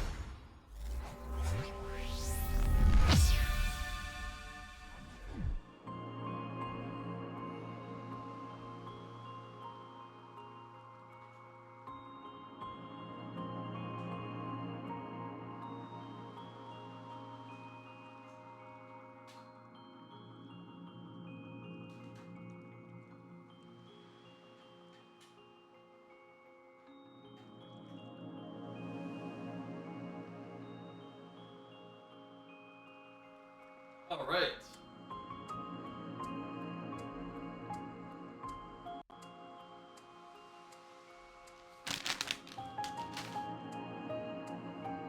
Batteries.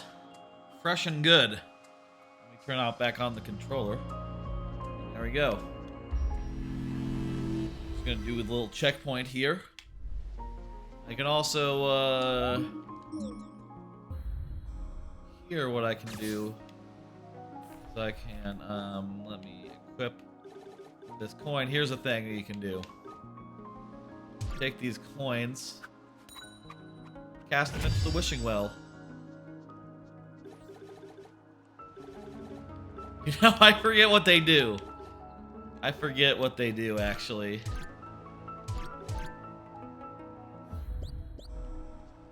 Let me see. What do they do?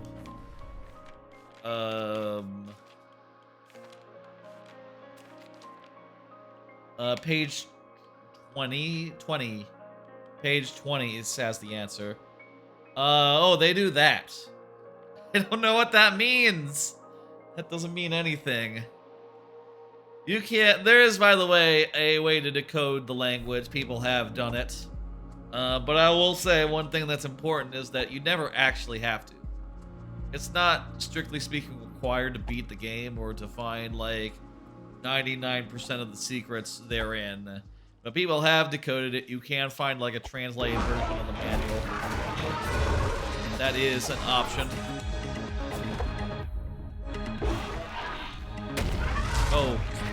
Oh, another thing that's important is that you can't pause while in the middle of a fight.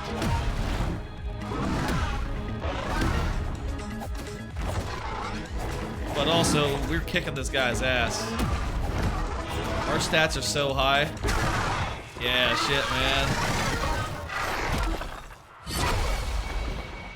First time I played this, it took me like forever to beat that boss. I just had barely 3 attack and 3 defense in my inventory. Now I have like 9 attack and 8 defense. Yeah, I'm pretty much loaded for bear here. Shotgun's pretty fun. Look at this. A really strong attack. You only get like a couple of it, but it's pretty good. And also a thing about it is so long as you're getting any magic at all, you can always fire it. So, you know, basically, even if you only get like a sliver of magic back from enemies, if you get magic from killing enemies, you might as well be shotgunning them because that'll just translate to shotgun shots as long as you are killing certain enemies. Which is leads to some really fun bits where like, oh, you know, some really tough enemies are coming at you, but like just shotgun, and if you miss, you're fucked. But if you keep hitting, there's nothing better. There's nothing more reliable.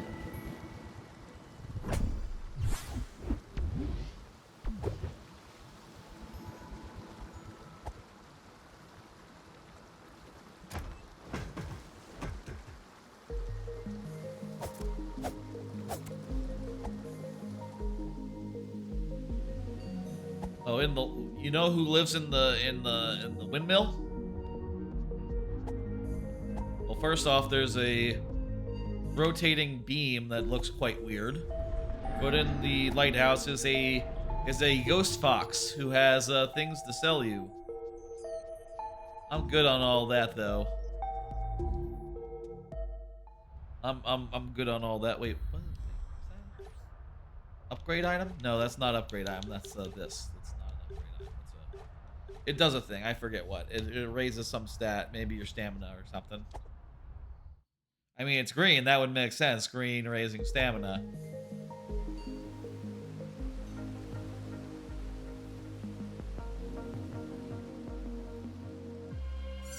Now that we've rung the bells, we can go in the building. That sort of opens up the second phase of the game, where you're running around, where you've gone in.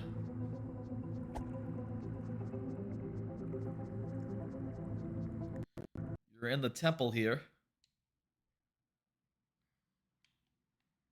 The audio glitched out. I swear this capture card. A little weird about that stuff.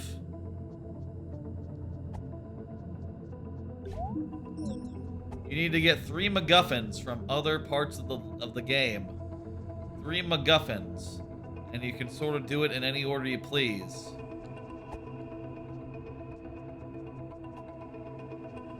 Going for a bit on this game. You know, with the way that like New Game Plus sort of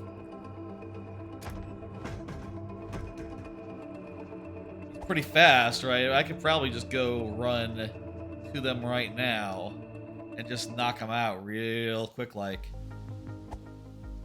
Reasonably quick, like. Kinda quick, not that quick.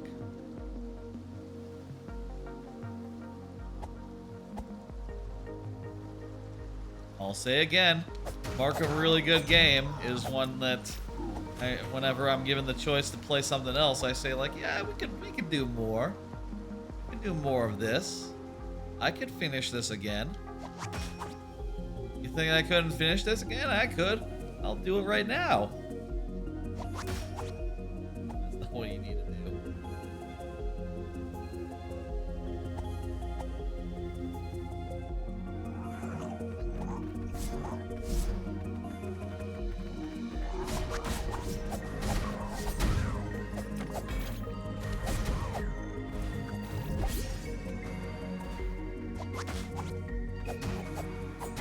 Go over to this area. Not sure if it matters the order in which we do things, but there's a whole area over here, which is pretty cool. The wasteland area, like a, let me see what it's called.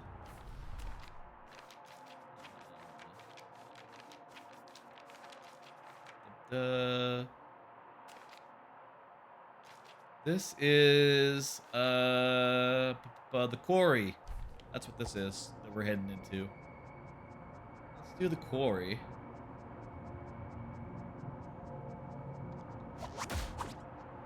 Now, a thing to know about this is that to activate these pillars, you have to pray. And when they do that, they make that like fucking Fez ass noise. And stuff happens, basically. That's also how you activate the fast travel. I won't say how you pray. But, you know, you need to pray.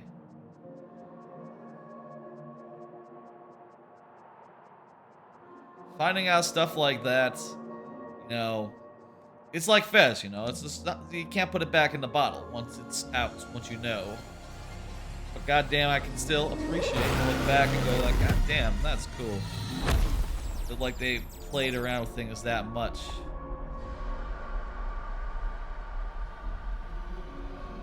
You need to go into that door, basically. This is what the whole plan here is. And now that we screamed at those pillars, there's also some fast travel points available for us.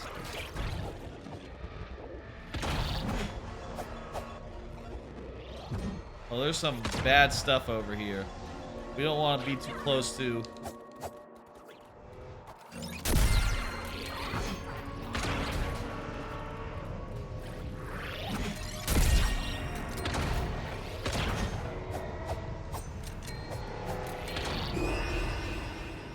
Yeah, we're heading into some tougher zones now. Ones where we can't just fuck around.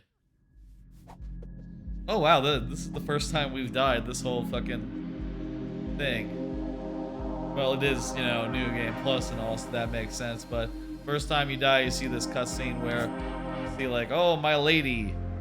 The lady, she is want for me. And,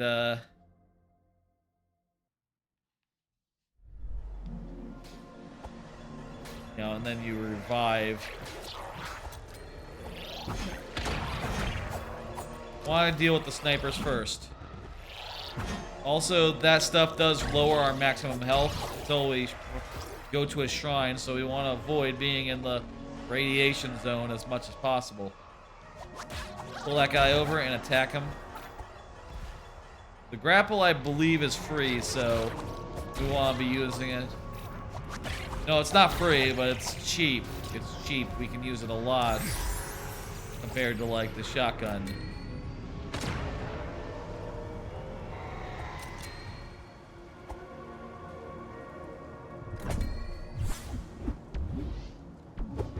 There might be a little shortcut passage over here. Rocks. Maybe not.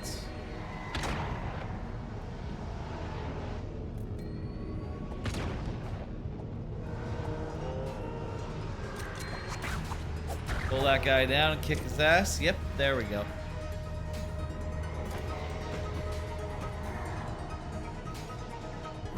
This is a little more like on par with how it was originally, though. Again, my stats are much higher now, so before it took a little more doing to defeat all these enemies.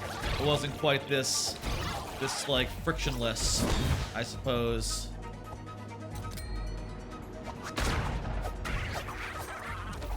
And I didn't have this many health potions to fall back on as well.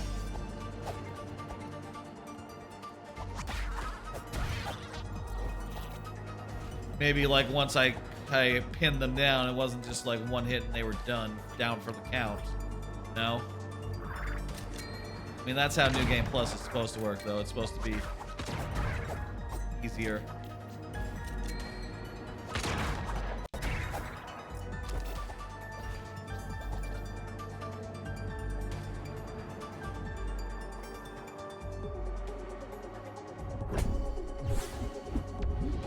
Already have one.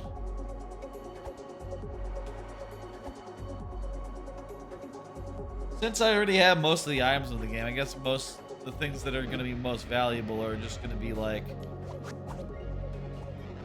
we run into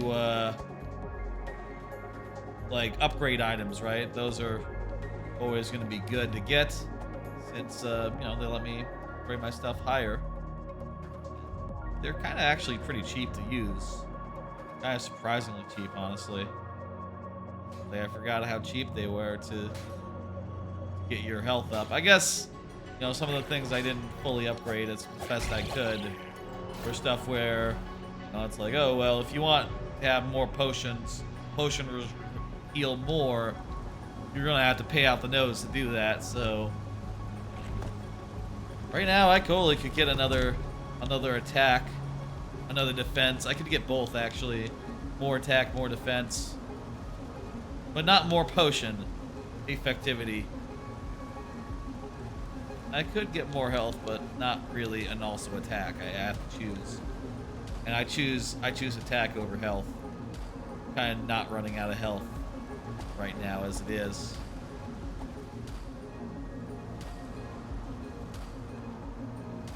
What is this?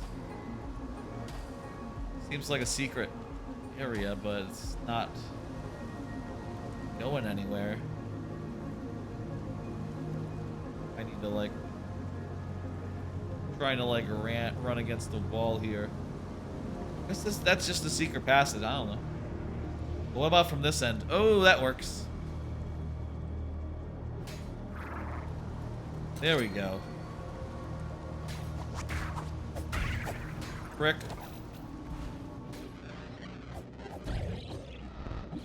Oh, you see my health going down, and also the bar is getting smaller as I stand too much in the radiation. You want to avoid the purple crystal that they're mining. It's not good for your health.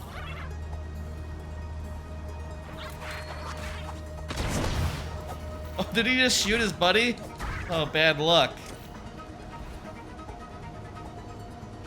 I can't get to that save point. Too bad.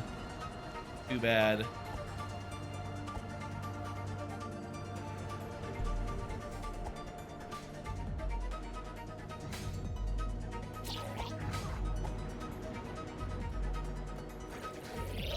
This might not be the way.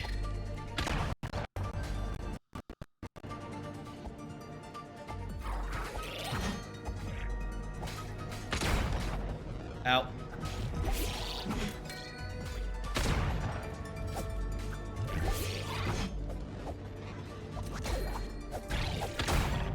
Dang it.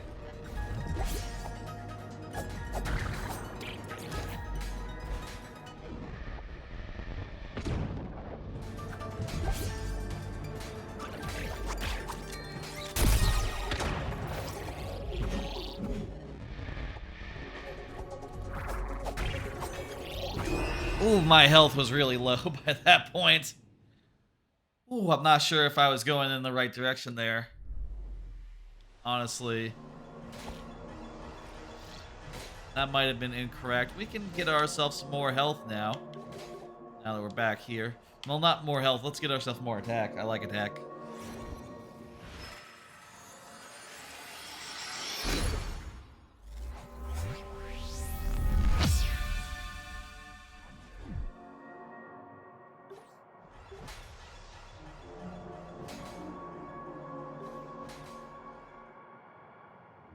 I'll say this.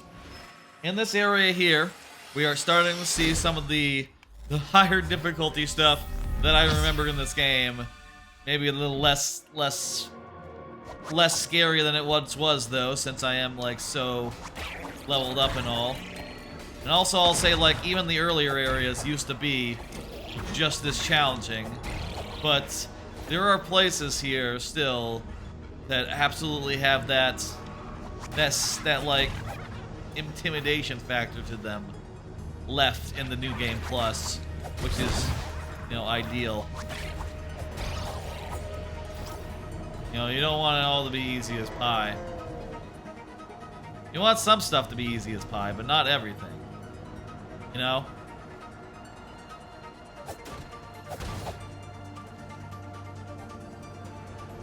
I think we might be able to go down here.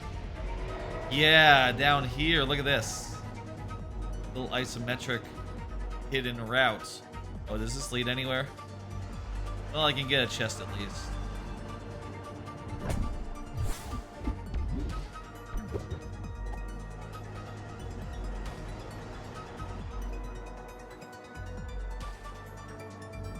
Not really sure, like, how much more of this I should do.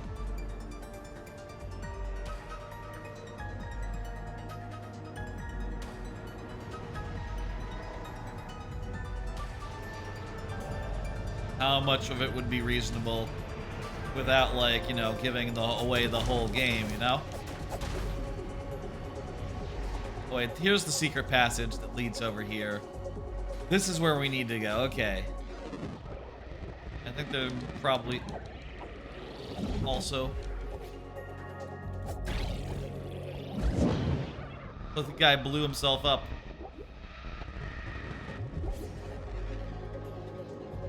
Oh, you know what I'm just remembering?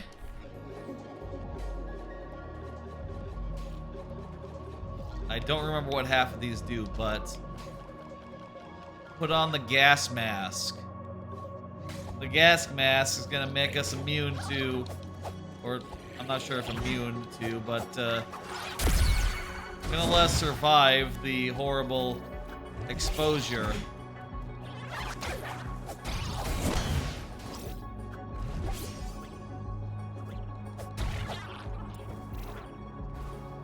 That's gonna help a good deal. Jeez.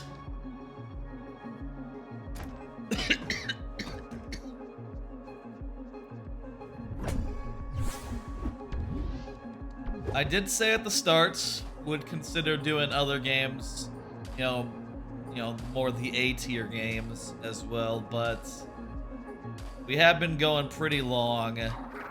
I think. Ow.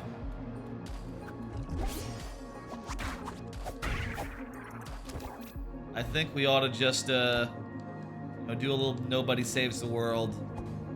I could do a little bit of Kirby. Kirby, I feel like, for like how original and new it is, it's pretty high, like right after Vampire Survivors for me. Either Kirby or Pokemon. I think that's a toss-up. I'd probably say Kirby, and you know, it's just like apropos of nothing, without like giving it too much consideration.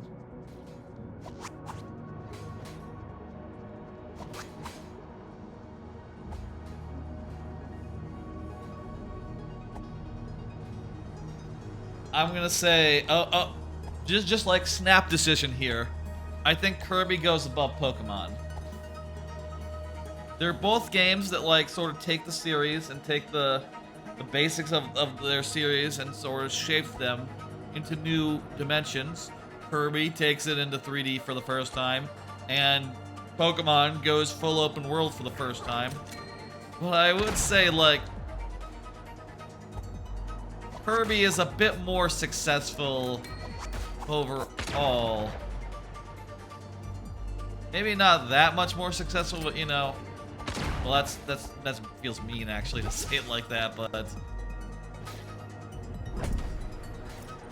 there are some issues with Pokemon, as many people will say and shout and shout from the rooftops. There are some things that hold Pokemon back. There are fewer things that hold Kirby back from greatness.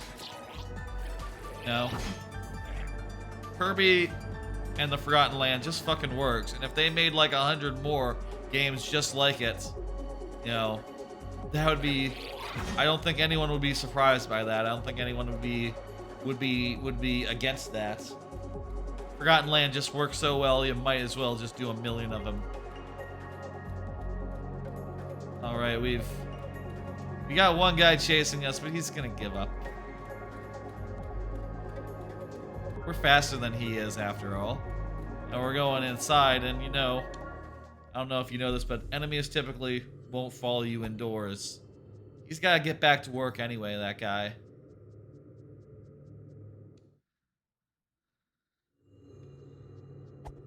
I think that we can do this mission, this area.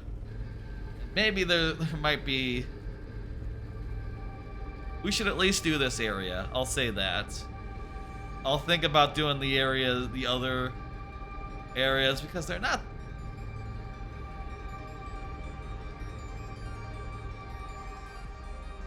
You know what, it is. Let me see, like, when did we switch over the Tunic? Let me check.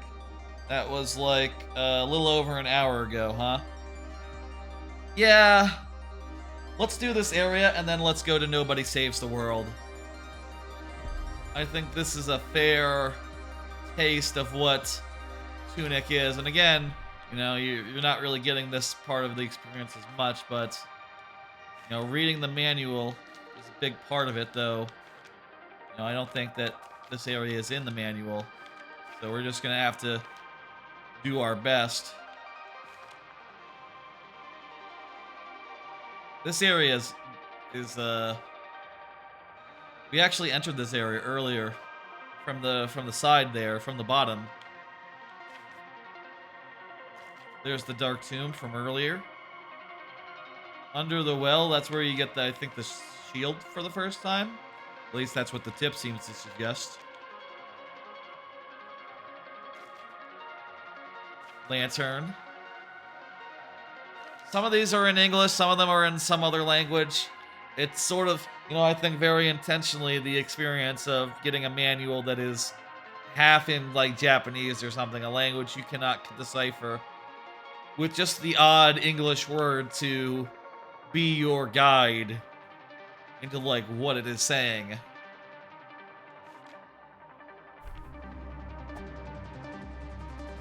Do we hit a save yet? There's gotta be a save in like a minute, right? We haven't hit a save because otherwise we would be full up. Here's a save though. Alright, let's do this area. And we'll go to some Nobody Saves the World.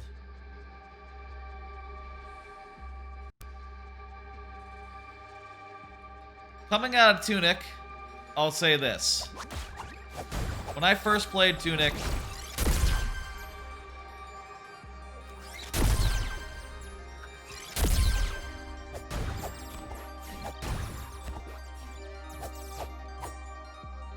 I need to equip the other.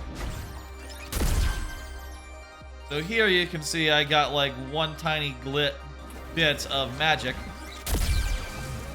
from the guy exploding.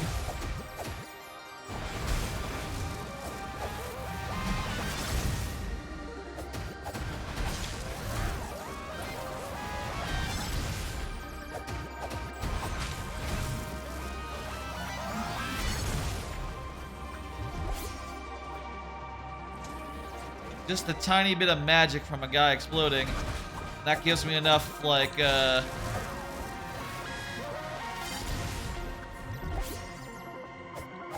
gave me enough to, like, use my shotgun again. So you see there, just the tiniest amount is enough to shotgun. So if you're ever fighting enemies that give out magic as a reward for killing them, shotgun is amazing. Like that sort of it's situationally extremely cool.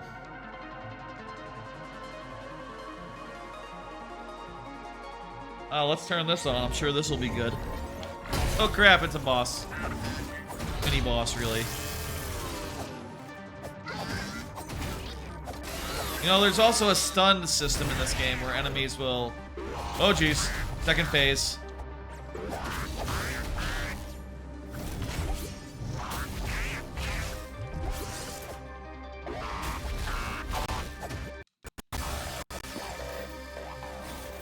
Oh, there's some weird stuff with sound from my capture card right now. I don't know what to tell y'all.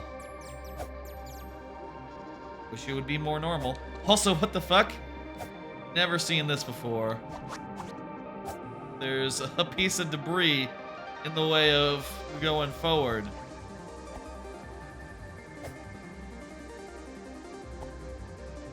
Really? Is it just... It's fucking wedged in there. Really good.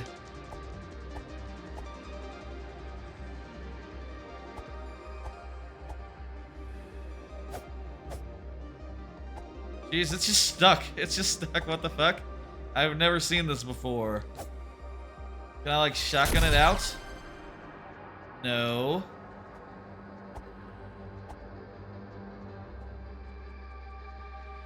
Wow, that's, not good. That's not good. What happened? Should I go back and, like, no, hit a switch or something to like respawn everything? I think the way that enemies work in this game is that so long as you don't like go to a bonfire, you know, go back to the thing, they will always remain where you felled them, basically, if there's a corpse or something.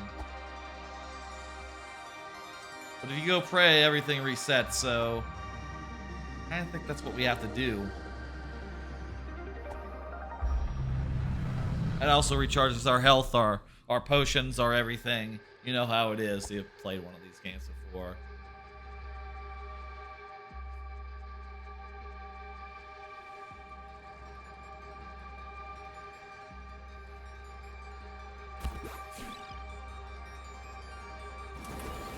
Fucking run. These guys like fire rapid fire. It's pretty scary. Unless you have a million billion health like I do. Oh, I'm frozen. Oh, shit.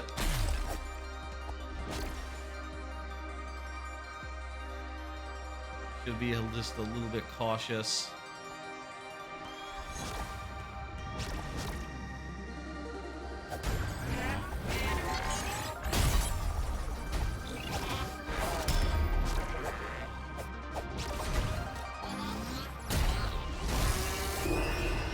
I should have been like a little more cautious than that even. I was just not paying much mind to how much health I had, I guess. Let me put in like the wand. That's the easiest way to deal with these guys. And it's like really easy, like just hold down this targeting button. They just automatically like blam, blam, blam, one hit each.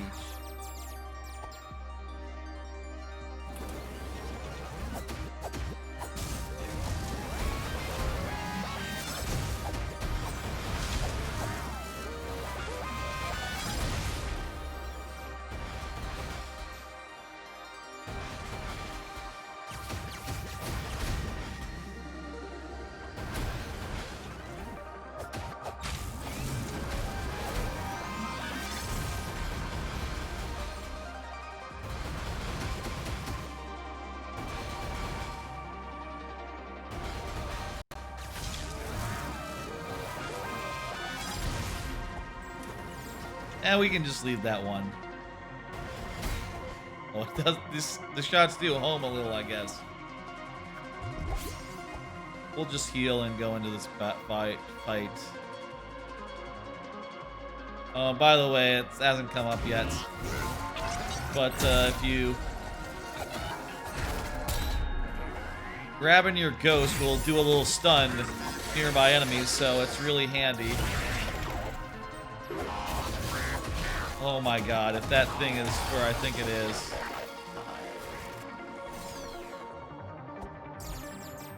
Okay, cool, it's not a problem. I don't think that's intended to be like a thing you have to worry about. I think these things are just supposed to be like, yeah, they just fly off, it's fine, whatever. It is a funny coincidence that they happen to be blocking the path earlier. They're not supposed to do that.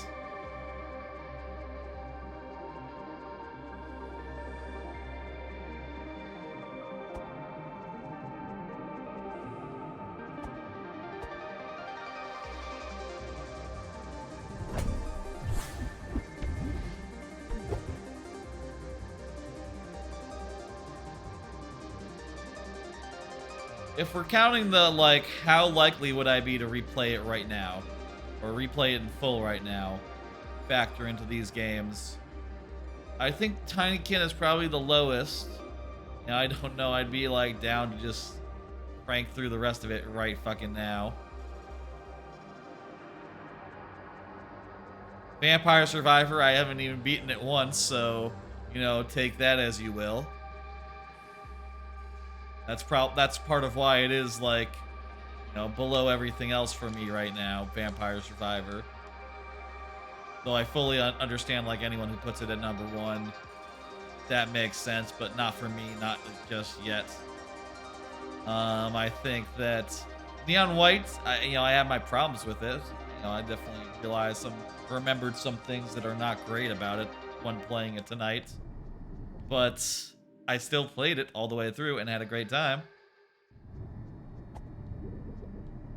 This game, I feel like I could do it. I feel like I could keep going. You know, I basically have like there's just 2 dungeons and then like 1 big dungeon and then like a whole big quest. I could absolutely do the 3 big dungeons right now, if not for how much time that it would take. And honestly, I'm sitting here thinking like, I could get to that area pretty quickly, actually.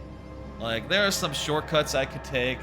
I'm not that far off from doing a second one right now, actually.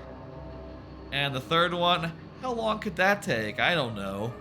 Not that long. And a thought like that, you know, might end up with us at midnight, which is only 2 hours away, by the way. Us at midnight still playing Tunic, going like, oh, we can beat this game. We can beat this game. But, you know, let's be real here. We gotta keep things moving. We gotta get through it. You know, I can't be streaming for 12 hours today. Well, it could be. I don't know. I got streams tomorrow to plan as well, you know. My Mario Maker stream. Here's where they make the things.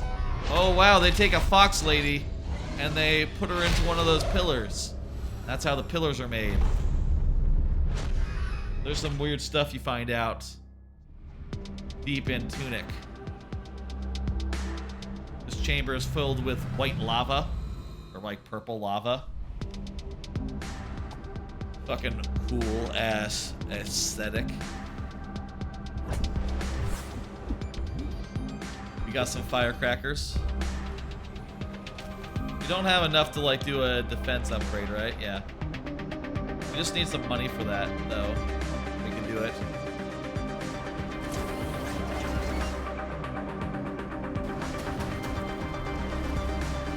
Oh.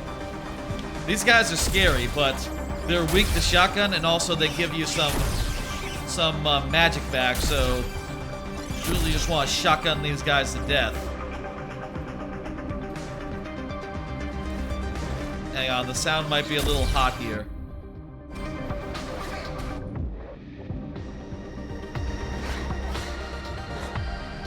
Why don't I have any magic? They also break up into little bits when you shoot them, but once you get some magic back, oh yeah. Oh yeah. They're really easy to do in like that. Let me check something real fast. I'm gonna take it down a notch. There we go. Take the gameplay down a notch.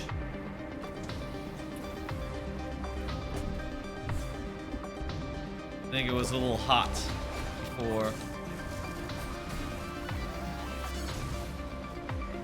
Still, with the amount of like health potions I have, my only concern is like the only concern I have to have is like, oh, do I have time to use them, right?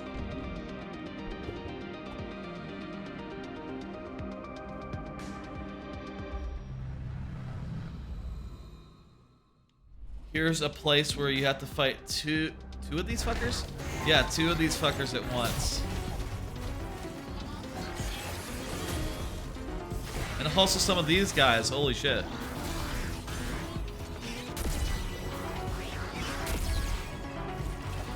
The shotgun is really good against some enemies. Like, you can just really do a number on some really tough motherfuckers just shotgunning them point blank.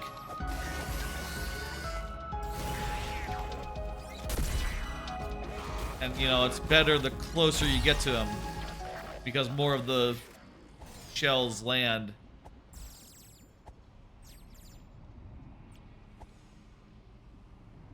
Some enemies, you know, they won't return like anything for your troubles when you shotgun them like that, but, you know, sometimes they don't have to. Sometimes, you know, it's good enough just to kill them. And you're just pleased to have them dead, even if that's at the cost of your magic. I mean, what's magic for if not for spending, right? This game's fucking great. You know, I remember having some frustrations with difficulty and all that. But, you know, hey, coming back like months later with New Game Plus in hand, this is like kind of effortless. And still cool as hell, and probably the most I have ever liked a Souls elements in a game, you know? And appreciate them for like what they offer. There's another bonfire. Let me just turn it on by turning on the screaming pillar.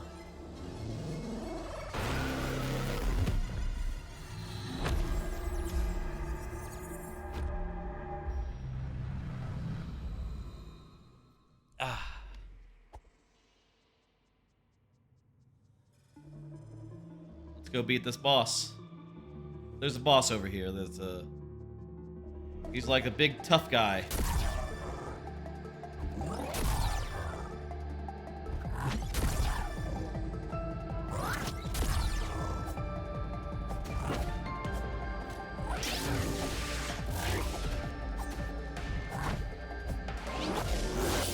I shotgunned him from like point blank range like a couple times. Now I'm all out of shotgun blasts.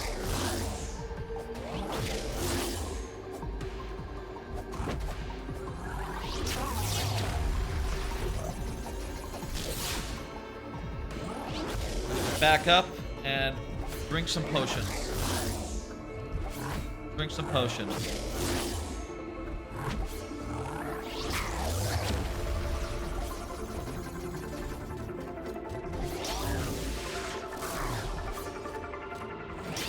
I don't have any stamina left, so I don't have any invulnerability on my dash right now. Oh dang, that was fucking close. Probably should have been more careful about that. One thing I can do.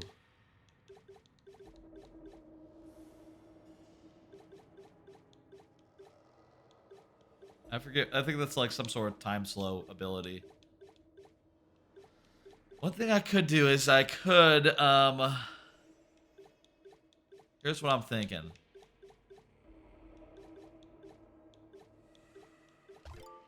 Take that up, put in, this, and basically you can see there now my health potions are blue. That means they're now magic potions. So I can use that to shotgun him, drink a potion, shotgun him, potion, shotgun, shotgun,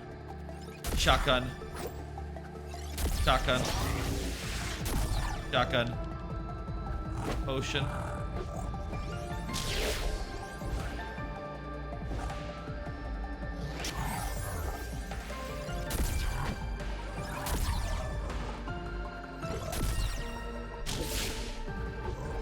Potion.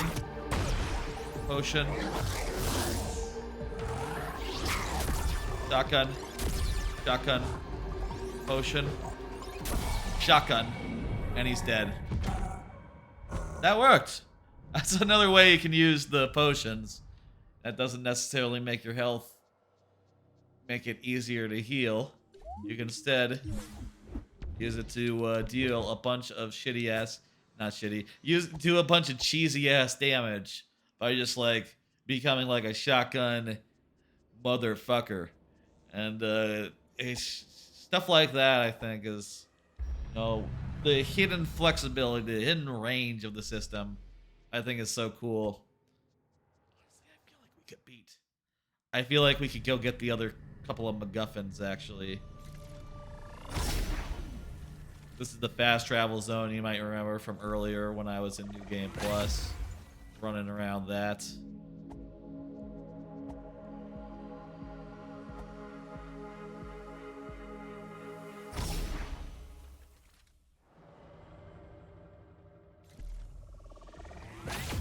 So this is the library. Here is where you would find the second dude. Usually you would have to go inside the frog. So you see here on the map, let me pull it up. You know what, I think we could do a second one. It's not that late. We can still do a bunch of Nobody Saves the World after this. Usually, you're here in the ruined atoll. Yeah. You would have to go into the frog's domain, which you can see on the right side of the map here, to go get the magic orb. But I already have the magic orb, so all I need to do is go around and activate the pillars that are around the perimeter. It's kind of a much easier area than the first area that we actually did. You know, as far as like, all you need is to get a grapple hook. Grapple over here. Grapple over here. Fuck you guys, come on. Out of my way.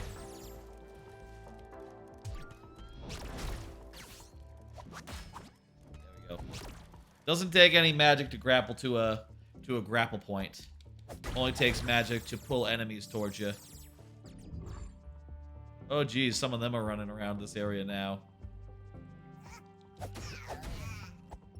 Frogs. Oh, thank you. That's actually quite handy. Frog. That saves me some time of coming up here.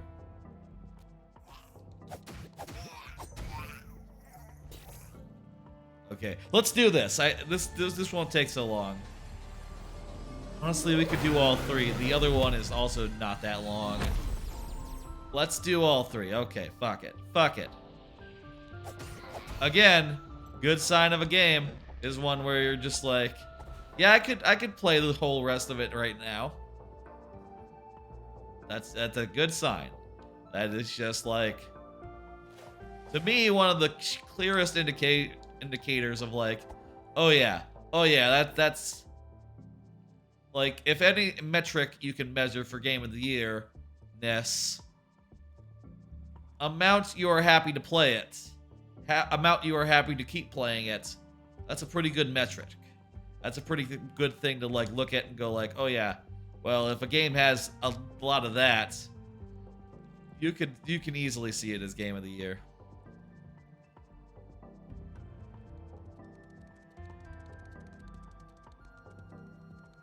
And if this were to be the one... Wait a minute. That kind of looks like a door. What? Oh, okay. That doesn't lead anywhere. It just goes through the base. I thought I found something for a second, but wait. What if there is something in there? I just need to, like, go against a wall or something. Nah. It would make sense if there was something down there, though.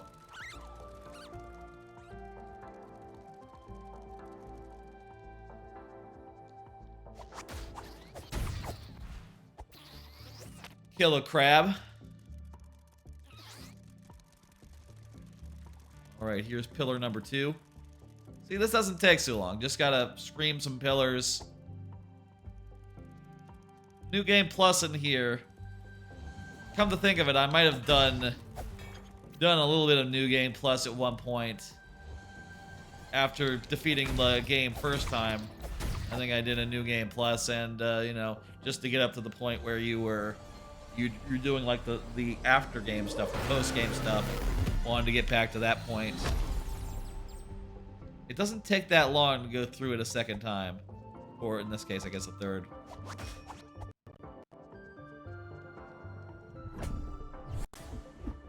The little audio issues are killing me. I don't know what's going on there. I mean, they're not killing me, but you know, I'm annoyed by them. Makes me worry that something's going wrong with my capture card, which is rather expensive, so I think it should not have any of those issues. Fucking technology, right? You buy something, you think like, oh yeah, this is the best there is. Well, for like $100, or like $150 or something, right? Somewhere in that ballpark. You say that's the best there is. Can't go wrong with that. And then, you know. Okay, there's a trick here, I think I can do.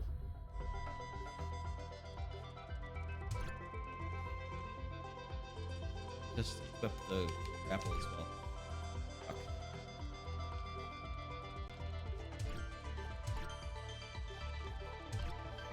Okay. Not sure if this will work, but I can freeze him, and then pull myself to him using the grapple. That's a little trick you can do in a lot of cases. Basically, if you combine the ice dagger and the projectile gun and fire them both at the same time, you fire like a freeze blast, and then you can grapple to that. That's just a little trick. I mean, it's not required or nothing, but it sure is handy if you want to get somewhere in a jiffy. In a jiffy, I'm saying weird things. It's fun to say weird things, that's fine. It's allowed. In a one shake of a dog's tail. That's not it, is it? Oh shit, I forgot about my... I forgot my potions is on.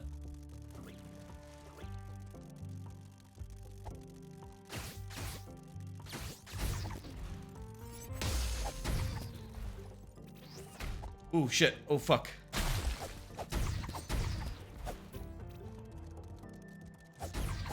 Crabs! Go away, crabs. Okay, let me turn on like actual potions so I can actually heal again. Forgot about that.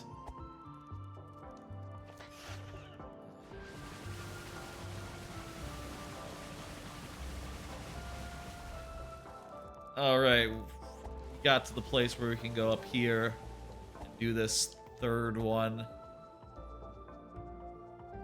Fantastic. Make it scream.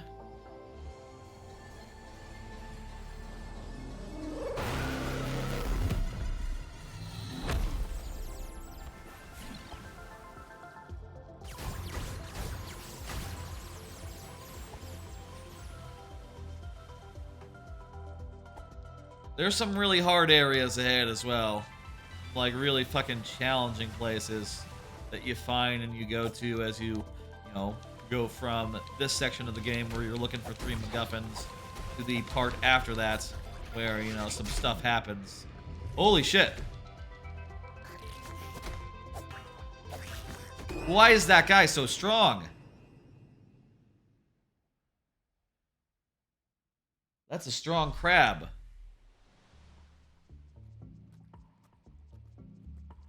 That guy was just giving me the business.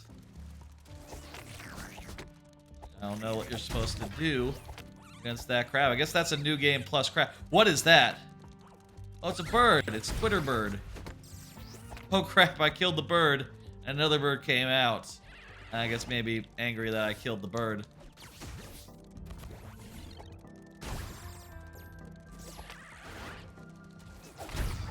Maybe I shouldn't have killed the bird.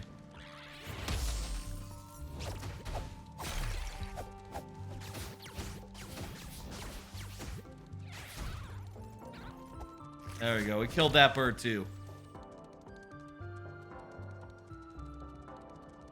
You know, sometimes you gotta kill a bird. I don't know. And, you know, sometimes you gotta kill a bird, huh?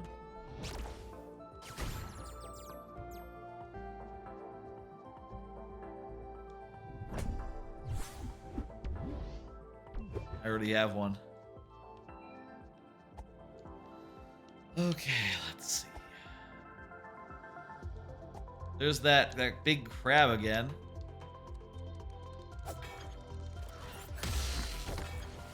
Ice doesn't even phase that guy. Okay, here we go.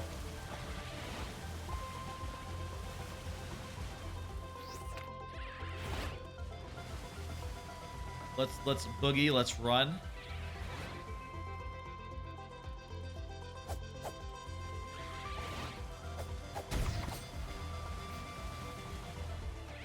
Guy's gonna close in and I'm gonna ice him.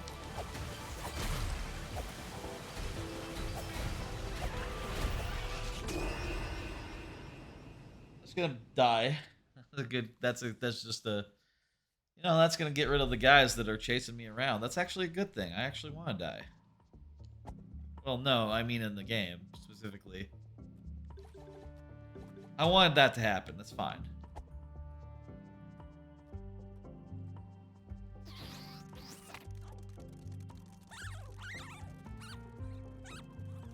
I'm gonna leave that bird alone, you know, live and let live. When in Rome.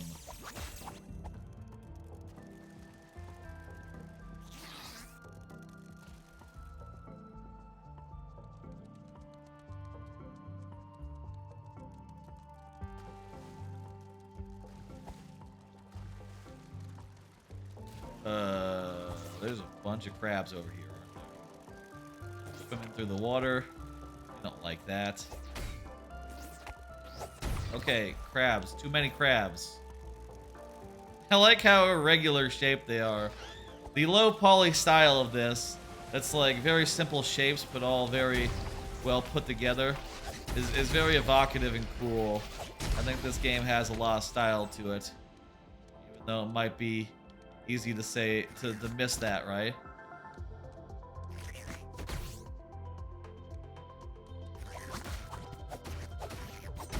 There we go. Grappled it, and then while it was all disoriented, just sort of stabbed it up. What we were looking to do earlier.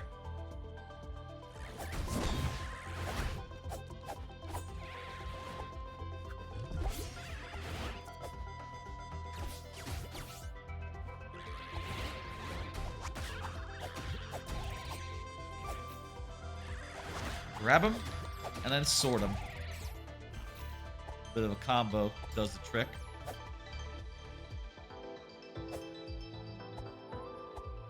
Not sure how we get that gate up. I feel like we could do it if we wanted to.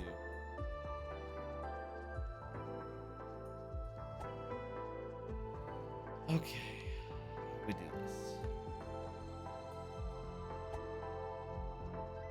Oh, just A button.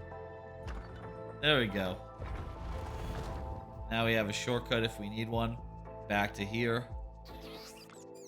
But we're just gonna run up a thing. What's with that little baby slime? It explodes. That's what that one does, the white one. Looks like a little baby. Looks like a little baby version of the other guys. I can't remember those guys. Maybe that's like a new Game Plus version of these guys. Except, why would the new Game Plus version be more juvenile? Or the new Game Plus version not able to defend itself properly?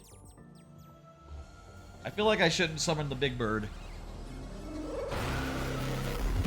This. Now that that's done.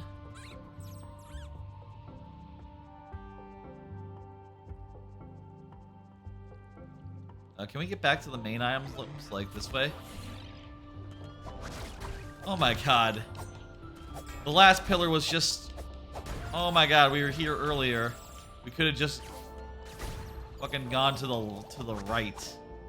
If we had just gone this way, that would have been much quicker. Ah well, live and learn.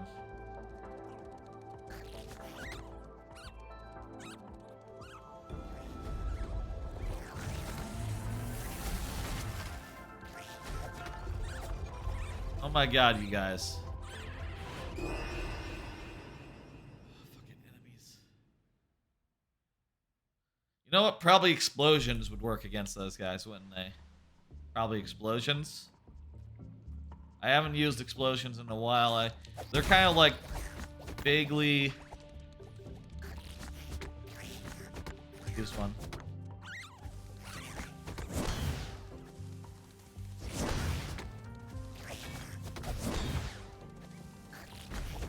No, not explosions then.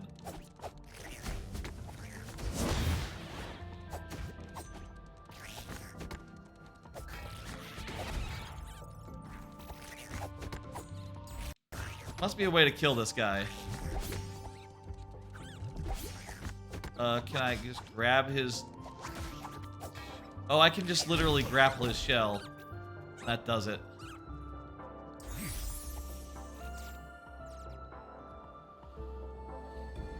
Okay. Pray. And it opens a little fast travel point. Not a fast travel point, like a little warp point that brings you to the library. Lost library, something like that, I don't know. A library in the clouds. You know, similar to the next game, Nobody Saves the World, also has a library in the clouds, though this one is bigger.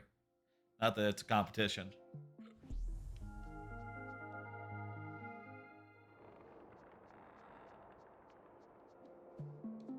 Right. The great library.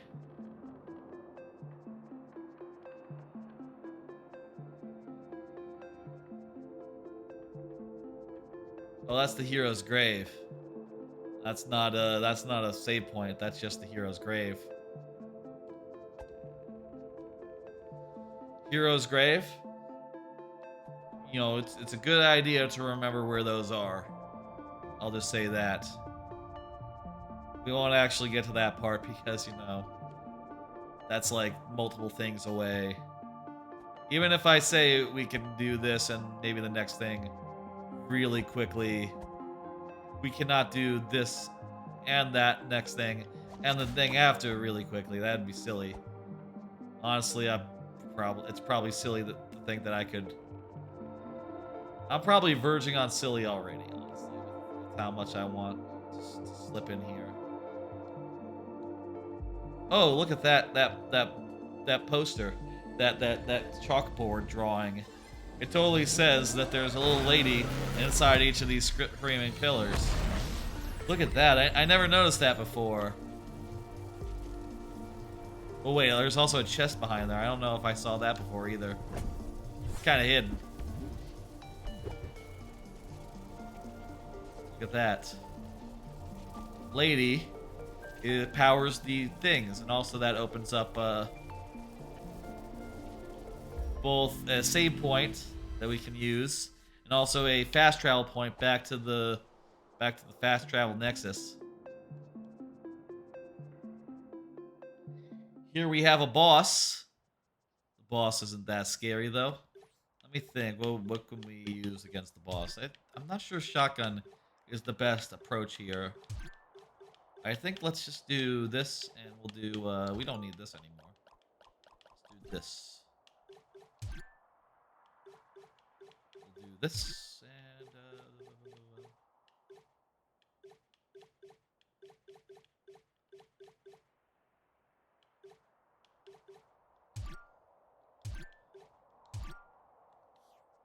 that'll be good.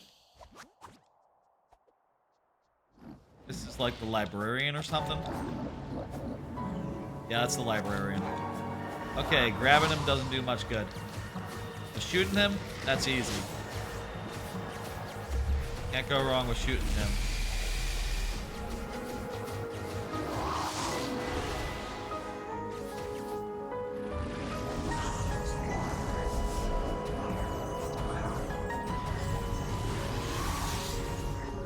And also these enemies, they give you the resources back, so, you know,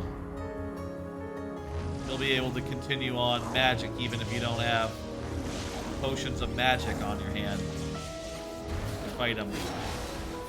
This is very much a spell casting battle. You want to be casting spells, he wants to be casting spells. Everyone wants to be casting spells in this battle.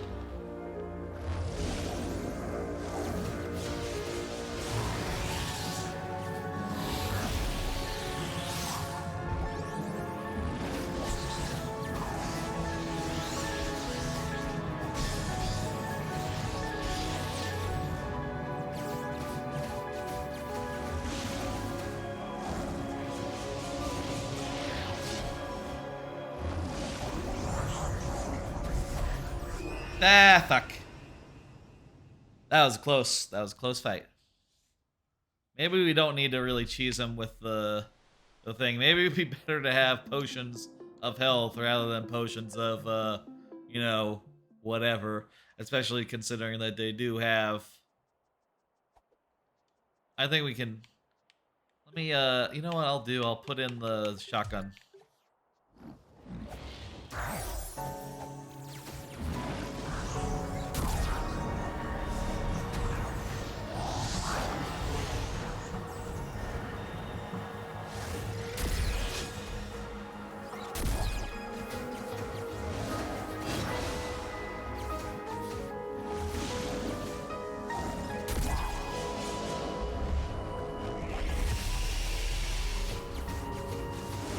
Pelt him with things, and then I'll shotgun as like the last blast.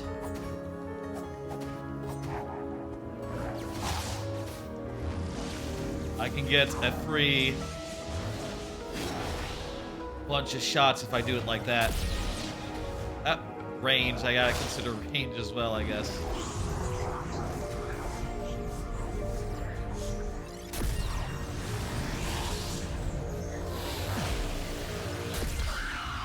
Shotgun works.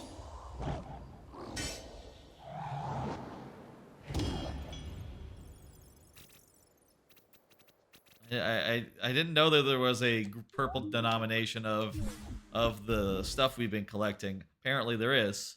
Who knew? I don't know I ever really saw that before.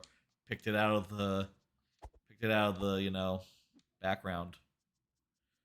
Now I remember how to get to the last of the areas. I say I remember. We saw the last of the areas earlier. So why don't we just like go there and do a thing?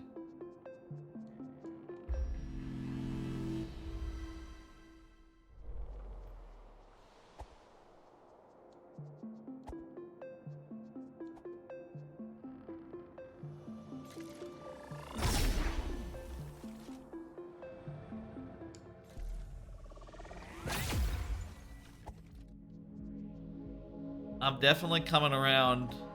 I say coming around. I'm definitely feeling like maybe there was, you know, all these games have kind of gone back and forth in my head about being like Game of the Year candidates, right?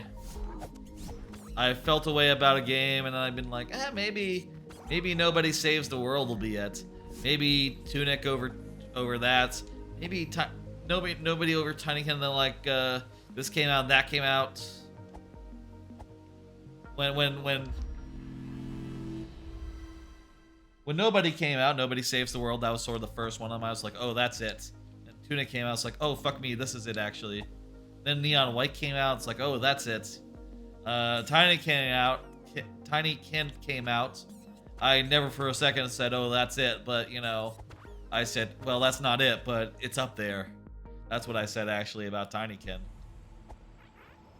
Here we are back at the East Bell Tower, and remember that we can go like this and go into this area over here. This is the last of where we'll find the last of the fights we have to do, basically. And since we have the grapple guy, we can go over there. Turn on the screaming pillar. Turn on this this checkpoint.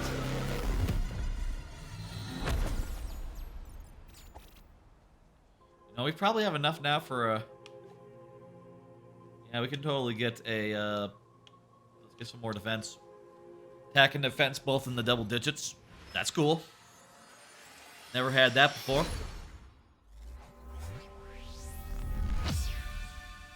Hell yeah.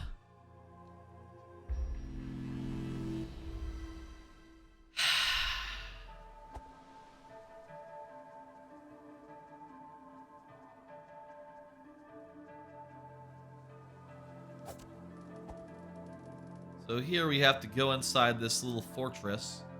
I say little fortress, this medium-sized fortress.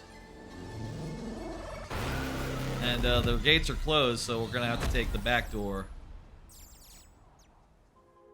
Go in a back door, you know what I mean. Oh, this is a shop. Not this, this isn't the back door. This is the back door. I'm still rocking the potions instead of health. But, you know, I kind of think that makes it more fun.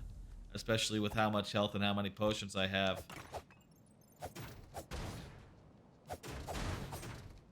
I can either have infinite health or infinite magic to do overpowered stuff with. Honestly, the magic sounds a little more... will make things a little more harrowing and a little fun, and also means fights will go faster, which is, you know, probably a more fun way to play this, right? You can't put the genie back in the bottle, but goddamn, the genie's cool. So I don't think he needs to go back in the bottle. You can just enjoy the genie's company. You know, he's voiced by what the fuck's his name? That comedian guy, right? It's Aladdin genie. That's right. Some genies don't need to go back in the bottle. They can just hang out and be cool. That is kind of a weird expression if you think about it, right? Putting a genie back into a bottle. Why? Why do you want to do that? Genies... Why do you need to put a genie back in a bottle?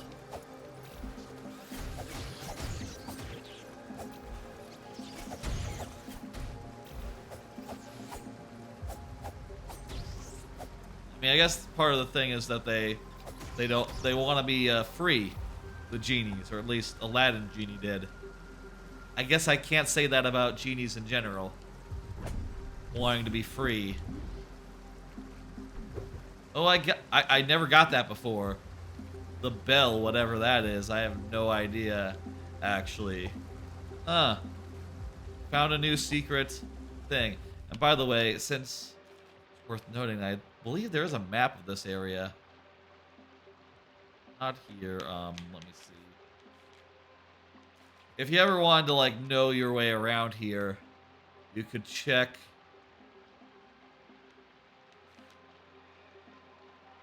Dark Tomb. Yeah, here we go. This is beneath the earth. You can see there's the map. So if you're wondering like how are you supposed to know there's a hidden passage there, well, first off, you could go around the walls, or you could check the manual where it tells you, about all the passageways it has. Manual is very important to this game, and to like finding your way around, figuring out how it works.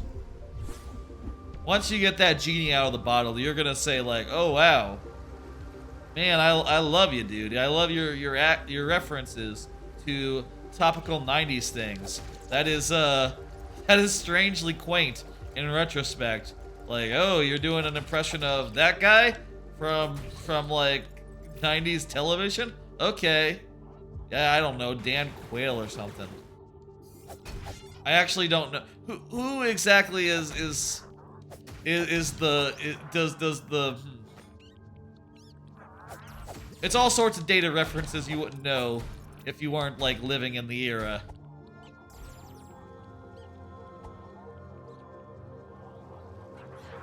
We need to scream at that altar. Ooh, fuck me.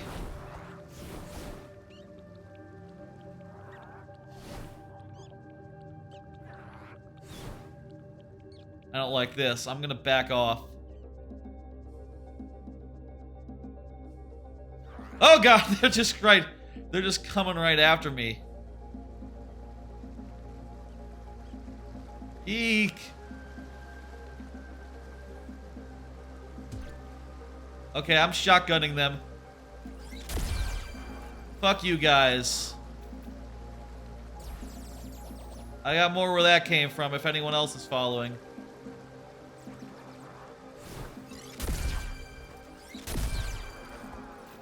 You know what? I do have more shotgun, and I do have the thing equipped that gives me yeah, fuck these guys. I think they got another thing coming if they think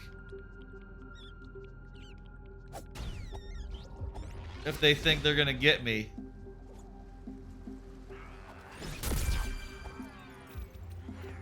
Fuck you. I got a shotgun, buddy. Oh, jeez.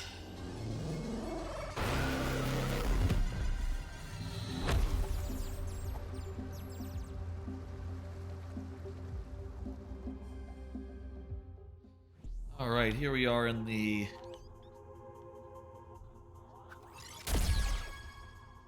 fortress.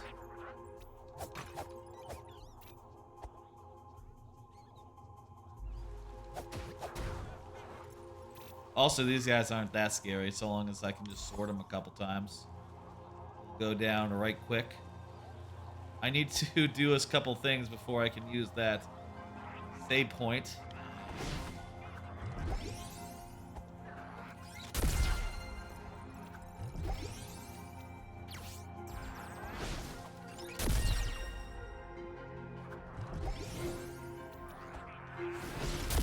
Oh god, there's a guy right there.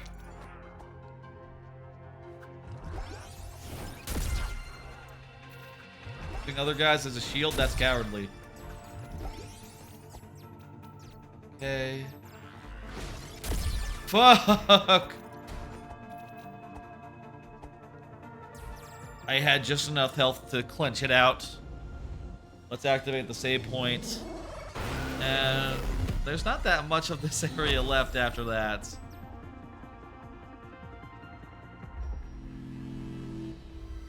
Now, I will say, like, for point of reference, since I am starting out like most manual pages and most everything, you know, first time around there would be more to find in each of these areas beyond just hitting up the pillars and you know, just hitting up the pillars and moving straight into the boss.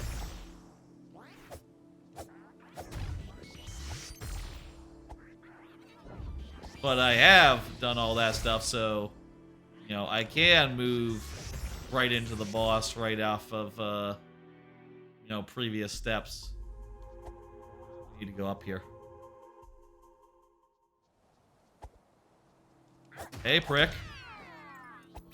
Not so tough now that I'm up here with you, huh?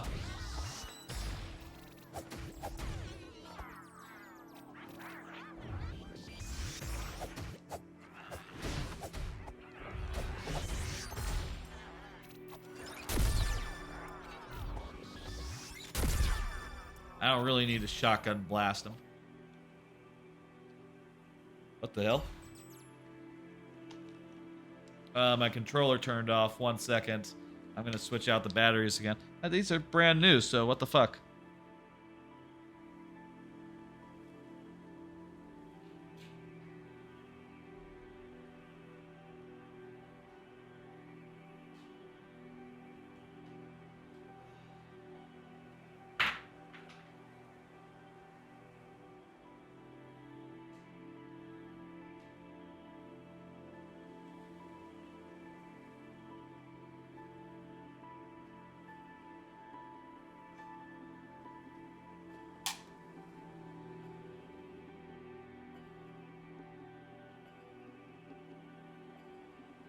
I'm using pretty old Eneloops. Maybe at a certain point they stop being able to like hold charges very well. Maybe I should be like replacing my Eneloop, oh, say like every 10 years or so. I don't know when I got them. Whenever Tested or Giant Bomb was recommending them, yeah, like 10 years ago probably, in all likelihood.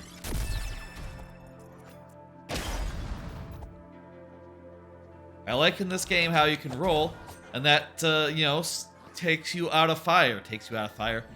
That undoes the fire. That's how fire should work. God of War Ragnarok, please take note. When you roll, you stop being on fire. That's just common sense.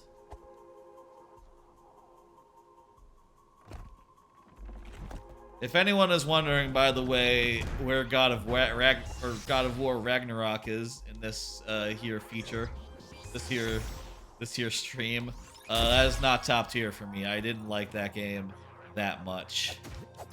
It's like a 3 out of 5 to in my books, and that just such that yeah, it doesn't stand a chance of being in the top 10, let alone consideration for this here stream.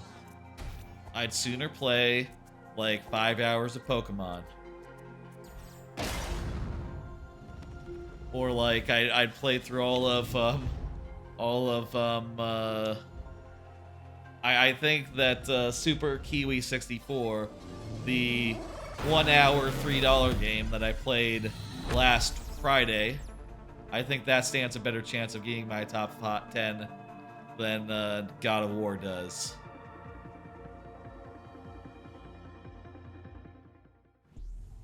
There we go. We've done it. We've done all the steps. Now to pray, you know, do a little saveroo, and take out some guys.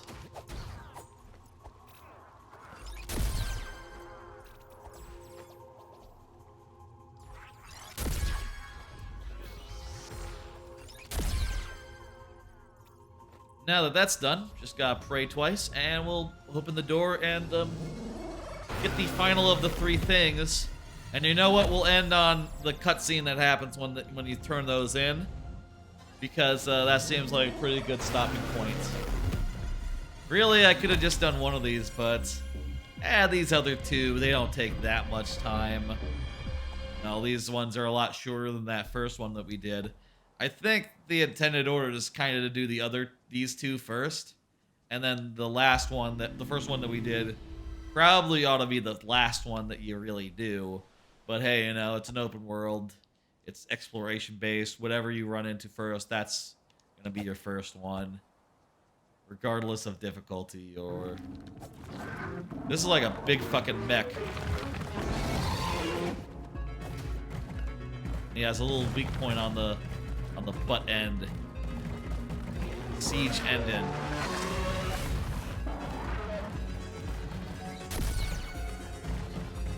Can we like shotgun his butt?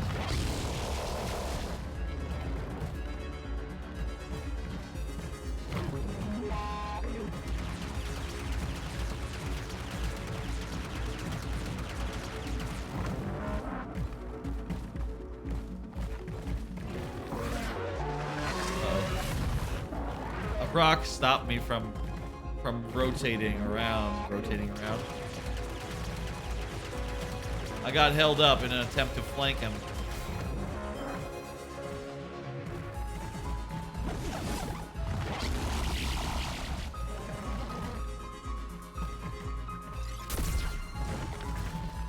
Okay, I could probably be doing better than this. I think the shotgun maybe isn't the ticket here.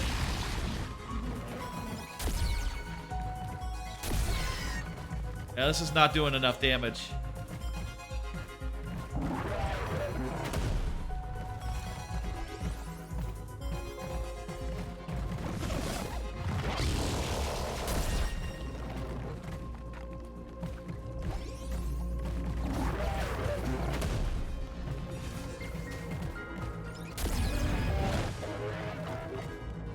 Well, I could actually just be shotgunning his face. That seems like nearly as good. Shotgunning his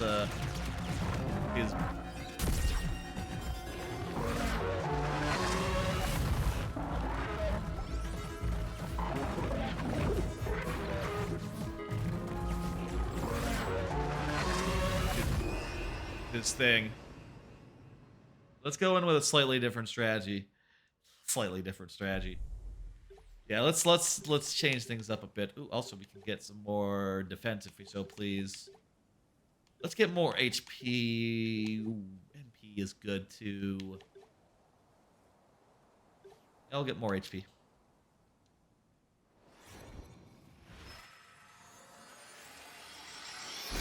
While we're here and all.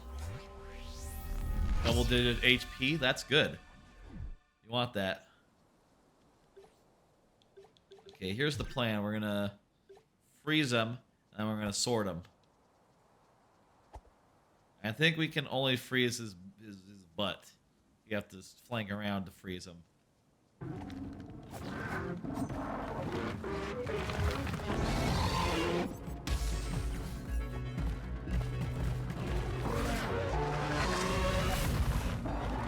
We can like run under. Do that.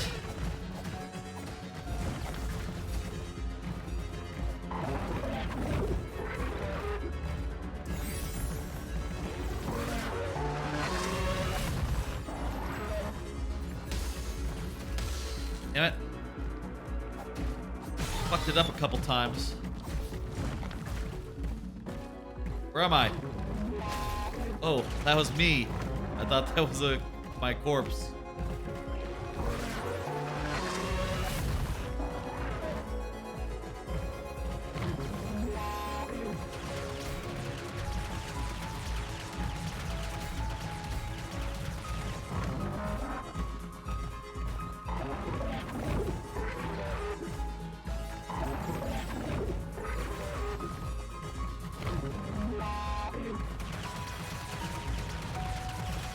Run real close to him so he can't, like... Fuck. That bounced off.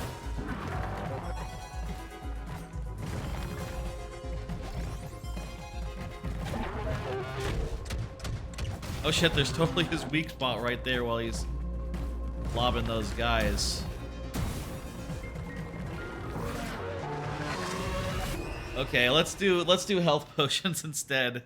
This is a little ridiculous, trying to do the cheesy mana potion. It's not a good fit for this particular doodad, this particular boss.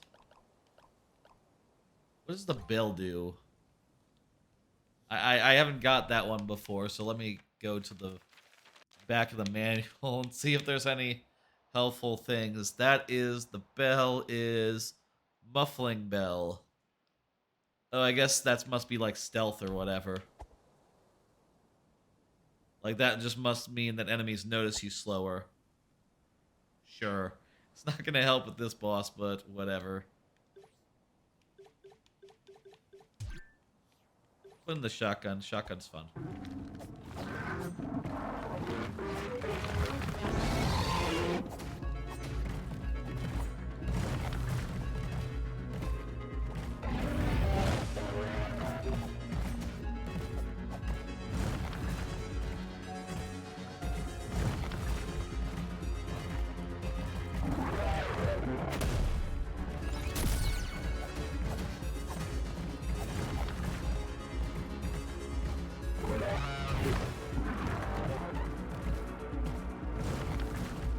And we can just use the guys for refills, the little fairy sprites he summons.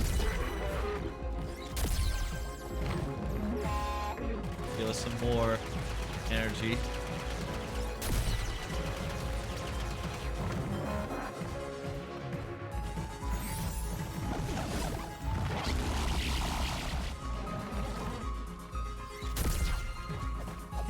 All right, halfway done.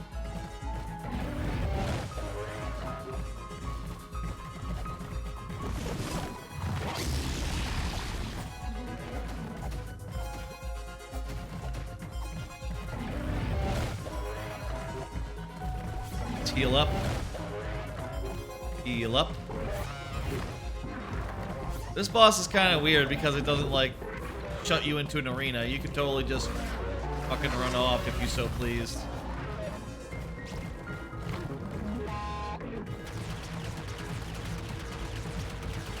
You could go back and, like, even hit up the shrine. So that would bring him back to full health, so, you know. Not exactly a lot of point to that, but hey, it's an option.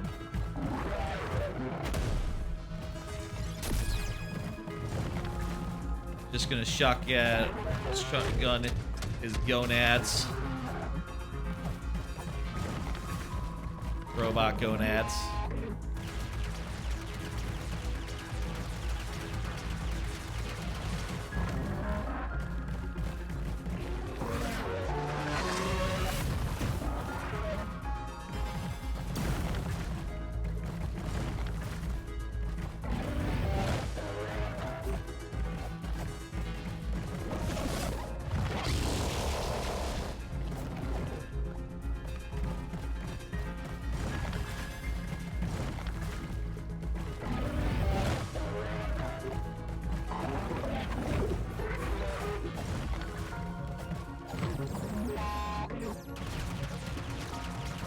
Ow.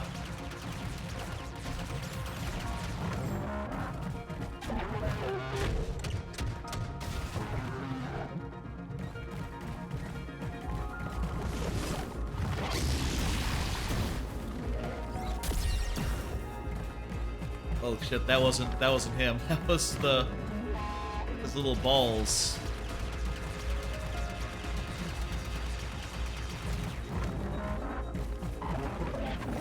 Here's little explodey balls.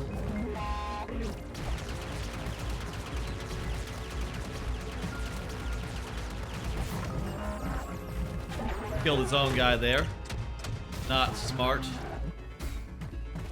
Ow. Bloody pegged me there.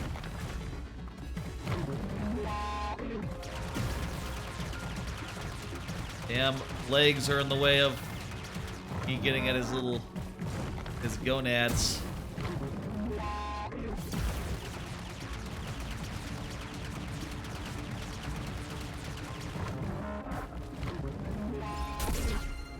Damn it.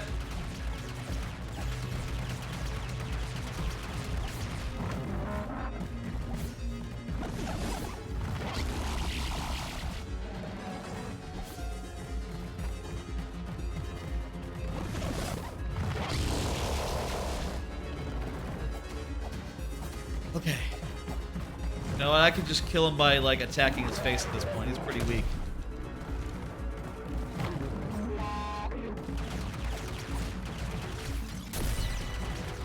Oh, he's so close to death now.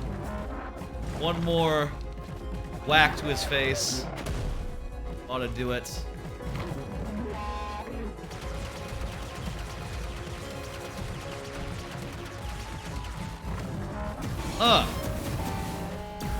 Ooh. That is satisfying. I think of the 3 bosses, the librarian was the easiest. This one was the second easiest. And the guy with the gun, the kangaroo motherfucker, I think he was like a kangaroo, was the hardest.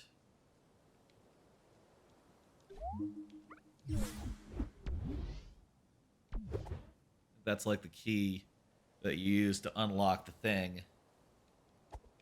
Put that in here. Key. And that opens up. Reveal.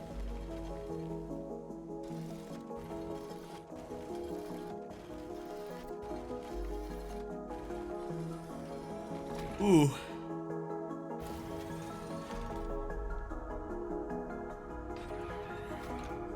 A fancy doodad. I would have thought Tunic or Neon White would have been on the Game Awards. You know, honestly, I think that Tunic is a better fit for, like, the indie darling than fucking Stray. Which is just, like, I guess it's more expensive, but this is more like Labyrinthine. It's more like wild. There's more to it. There's, like, hidden depths here. And it's just, like, so damn cool. This is like this is like on the same wavelength as Fez. I feel like I guess I just don't know, like, what the fuck is up with the fucking nominees, the judges. Yeah, who knows, man. The thing about the Game Awards is that the whole process is so, like, it's so, like, unclear, like, who exactly is voting, how much of an influence each vote has, like, if there's any weighting, like, how exactly the numbers are added up. Because when you look at the results, it's just like, okay, how the fuck did Plague Tale Requiem get on there? How the fuck did Horizon Zero Dawn 2 get on there? Like, what? Is there just, like, a bunch of outlets that like, don't review that many games and they're voting for, like, the one game that they played? I don't know, but I feel like that's my thought after playing a bunch of these games that are, for me, the true top tier of this year, and yet not a single one of them made that list. I hope they will make other people's lists and other sites' lists that I like love. You know, like, I know the people from Fire Escape were way into Nobody Saves the World. I know that you know, Dan Reichert was when Dan Reichert was saying, like, oh yeah, I haven't forgotten Nobody Saves the World. That was fucking fun. That's up there. Neon White. Oh, Neon White. I'm looking forward to seeing that on some lists. And I'm sure, like, a lot of people I know, Marvel Snap has blown up in a lot of the communities I'm in. I'm sure it's going to be on a lot of people's lists there. So I would expect to see it, like, pretty high up a lot. Honestly, like, just about all these games that I'm playing to date, including Tinykin. Tinykin is fucking good. Should be on some lists. I mean, I think Tinykin's probably, like, the least likely to be on a bunch of lists, but... Wait, what? Nothing happened. I need to do something, don't I?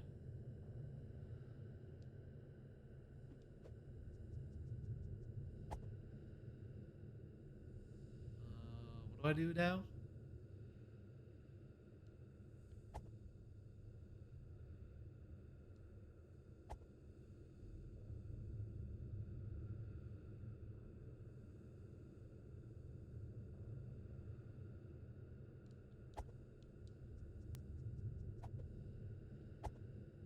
I did those pedestals. I forget what that does.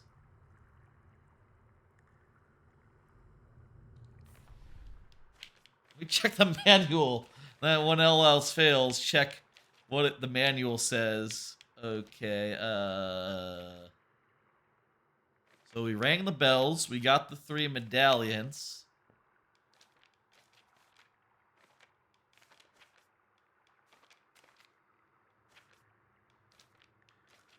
Let's check, go to the front of the manual.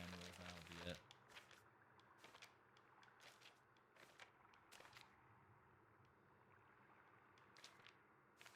There it tells you like where they are. It's coveted in a forest temple, stolen to the top of the sky, sealed at the root of the world. Let's see. There's some page that says like what the basic objectives are. I can't remember where it is. Maybe the contents here.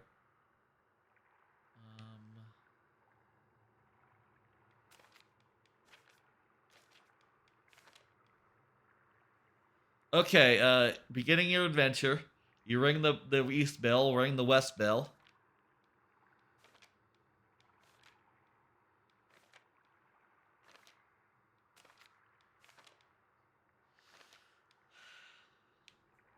Okay, I got those.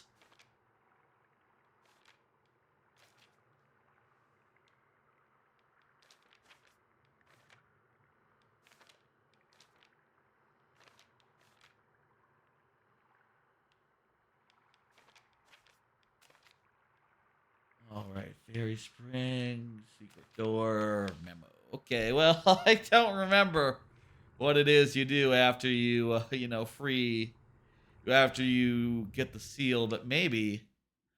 Oh, I know what we do. Now that we've sealed off the thing, what we need to do now is return. I actually went the wrong way for this, actually.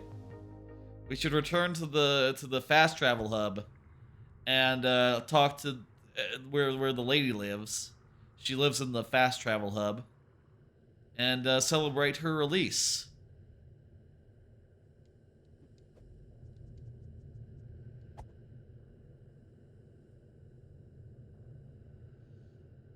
Because look at that, she's free.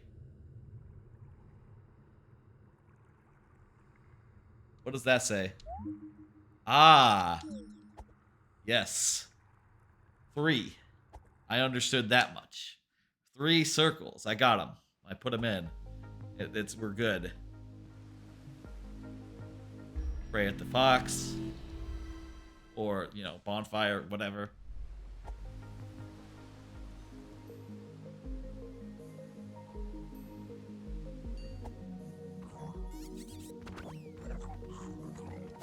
I gotta clear this area out for a second.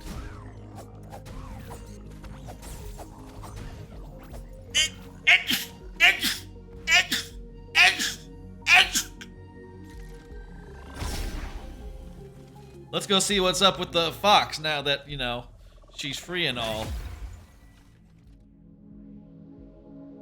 In the ghost realm, we don't have any stats. We just exist as a little statless little being.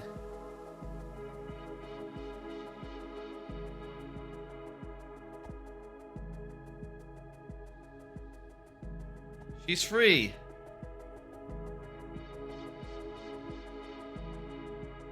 All right, awesome.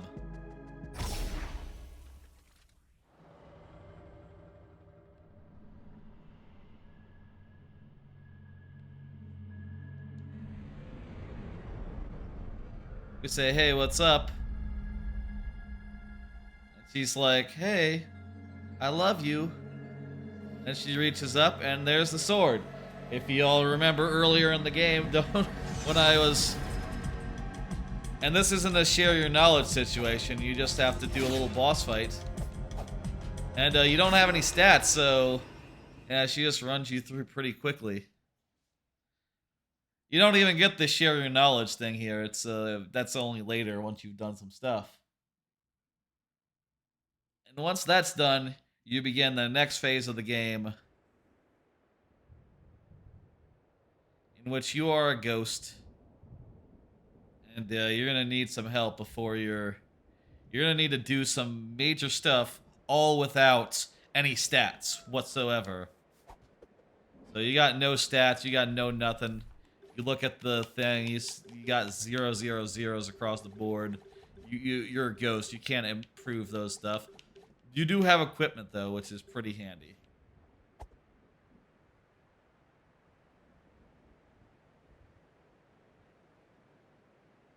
And can you pray? Yes, you can pray, but you know, good luck doing stuff. You can talk to the people. The more ghosts, they'll say stuff, and you don't know what it means because you can't read the language. You can translate it if you want. There's like all sorts of guides out there now about, oh, this is how letters are represented here. This is how it works. It's sort of how each character is composed of multiple things. All right, let's hit up that save. And that's Tunic. That's a damn good game.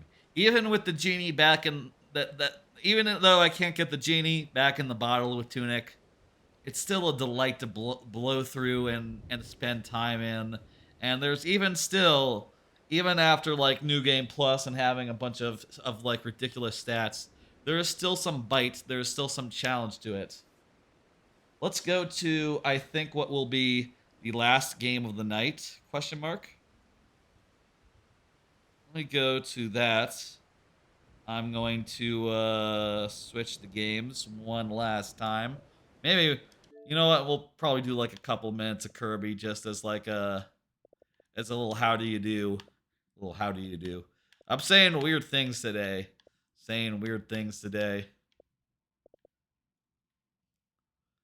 By the way, I'll say, on Tuesday, expect to see a Game Pass stream where I play a bunch of Game Pass games that I haven't played before.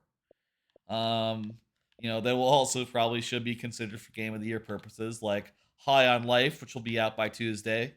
Let's see, I know that Pentiment, everyone's saying good stuff about that. That's on Game Pass. I'm going to check that out. I've heard Norco is really fucking good. I'll check that out for a bit. Let's see, I downloaded Somerville, no promises on playing that. Return to Monkey Island. Heard that's really good. I'll check that out. I'm not, it's all Return to Monkey Island out? Might even not really be eligible for Game of the Year anyway if it's not all the way out yet. I mean, it'd be silly if it did win Game of the Year with just one episode, didn't it? But I'll check it out nonetheless. Either way, whether it's eligible or not. Anyway, let's see. Nobody right there. Perfect.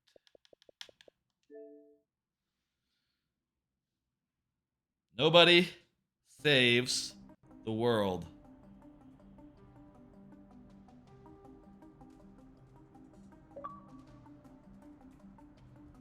All right. So Nobody Saves the World is sort of an action game where I guess, you know, there's the quick resume on Xbox, so I guess I was playing this game relatively recently. Let's see now. Look at real fast. So yeah, you unlock the mechanic here. Frozen Hearth, you need to go to play in the DLC area.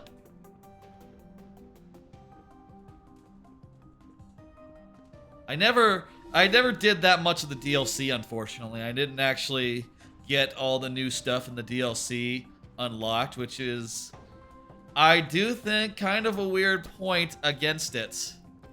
If that makes sense, you know? Like, oh, you got this game that's lovely, but here's some additional content.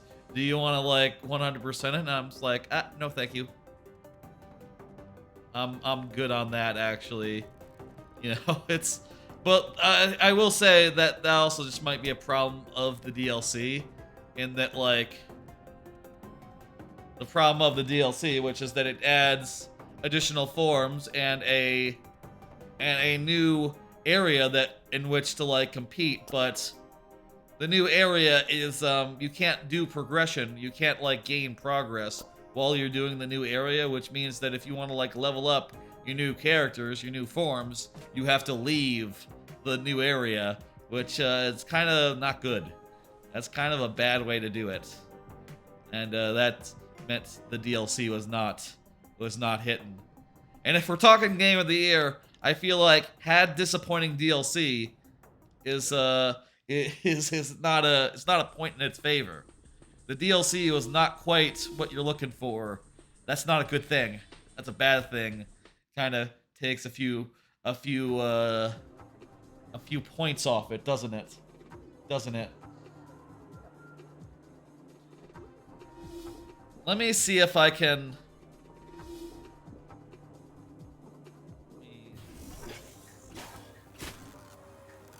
Kind of like to, before we get into the new Game Plus, which I've been really interested to do, Dork speedrun. Reach the finish line as fast as possible. If you enter the darkness, you fail. Ready, set, go. Okay, we can't like create our own light, can we?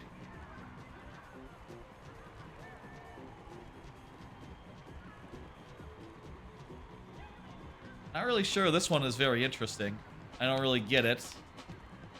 Unless we can create our own light, what's the fun of this?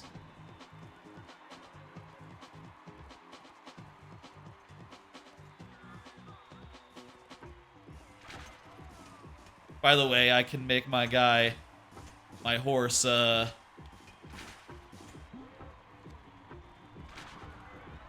Oh, I can't get hurt either? I don't like this one. This one's not good. The fuck? Also, like, the difference between dark and light is not super apparent on its face. Again, this is, you know, I'll say this is DLC. Was not in at launch.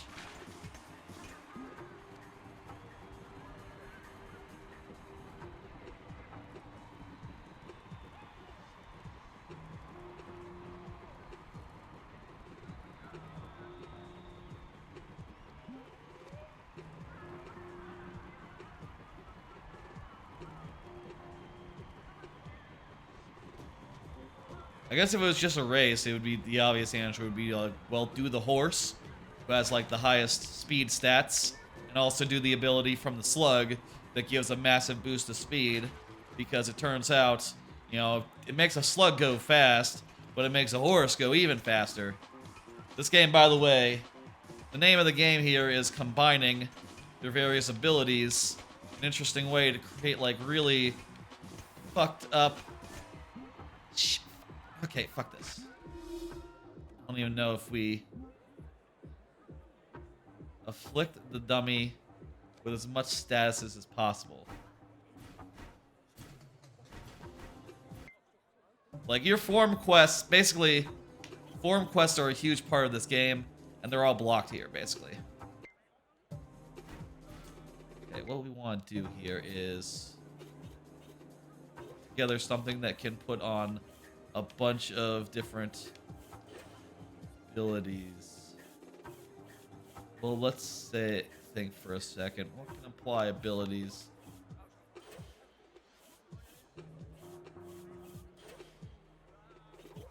Okay, fire inflicts burn. Lombo, lava deals light damage. Burning lava, perfect.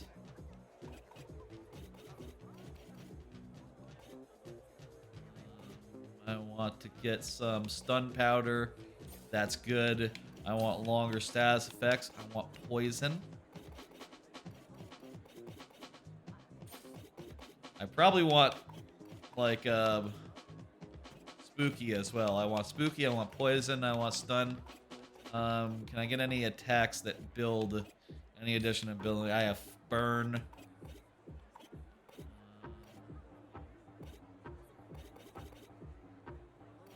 I can get slow on a blob blob. Slide, okay. Let's put in the slide. I want the slide on B. I'm very particular about that stuff. Let's see. Burn.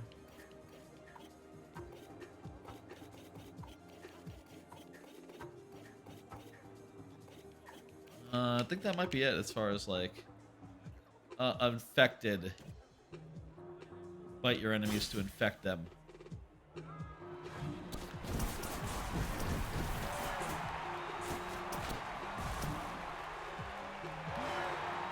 Yeah, I got gold. There we go. That's all we need to do.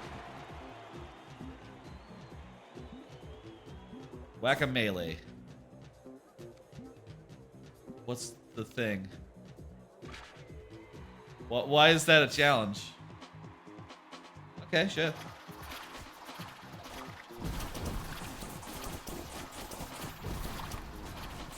And the basic way the gameplay works is that your main ability doesn't cost any magic and like builds magic for you. And your other abilities that you can equip and swap out and put all sorts of weird effects on, those cost magic, but you know, they're more powerful. So you sure want to put together like a really strong build that has like a bunch of fucking really surprising weird synergy to it.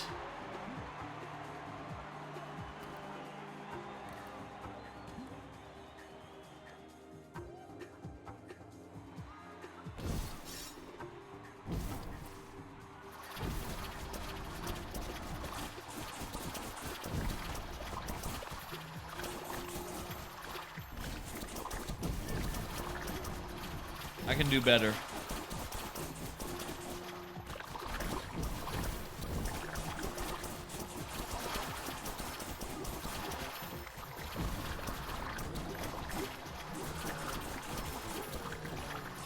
I'm just summoning a ton of zombies now, and they're doing a lot of business as well. I think we did worse that time.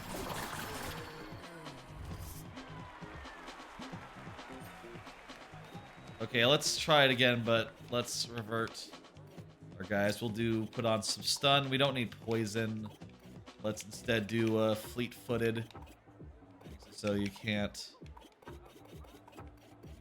move slower than X speed. That's handy. Yeah,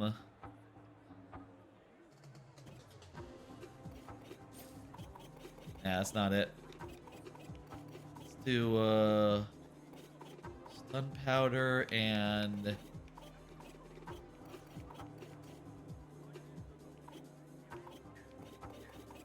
we'll do yeah, just restore or damage his health. That's fine. That's good. Fire. We'll do let's see. Holy light is good. And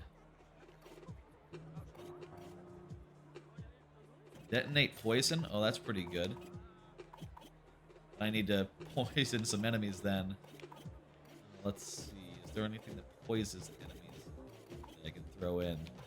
Let's do that, and then I'll do let's see. I'll do poison tip instead of the other one.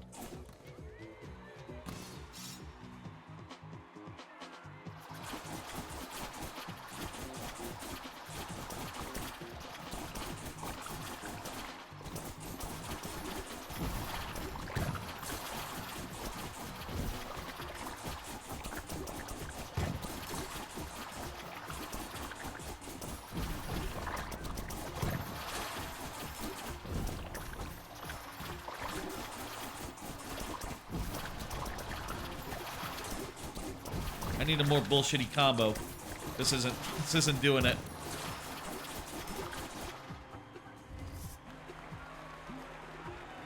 Okay, let's try doing a different guy. We'll use robots.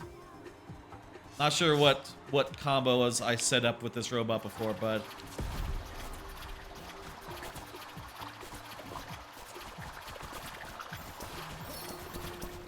yeah, okay, this is just gonna do area damage at all times to all things.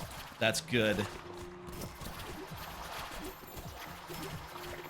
This looks like it's working.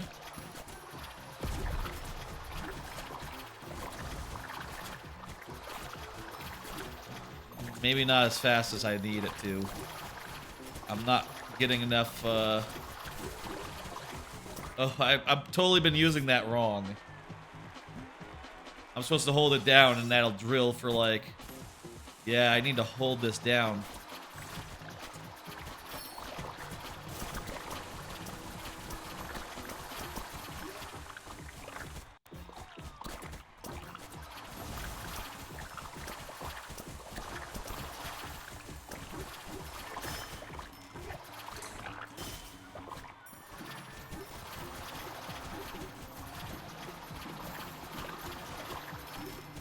Maybe I could use the horse.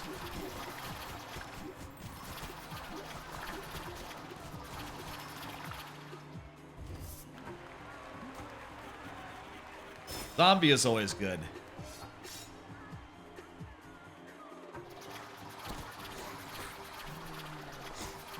Fill up a whole horde of guys. You know, seems good. And they'll infect others and build up a giant horde of zombies.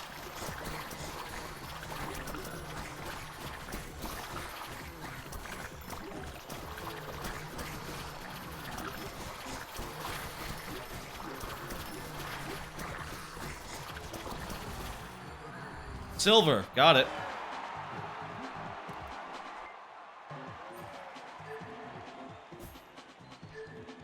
You just redeem, just turn in all these quests. This game is all about doing these quests. And, you know, that gives you experience. And most of the time, it also gives you experience on your forms that lets you get new abilities. And, you know, that doesn't just translate to a new ability for the form, but also new ability for all your forms.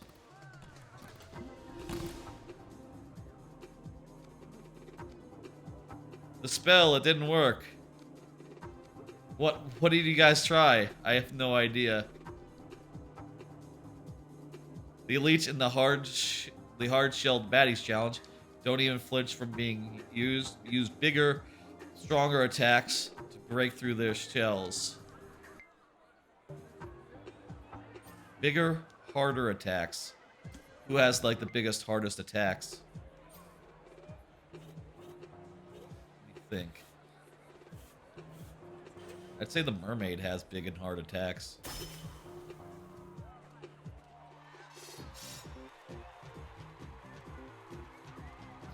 Also, that's a pit. Can I just, like...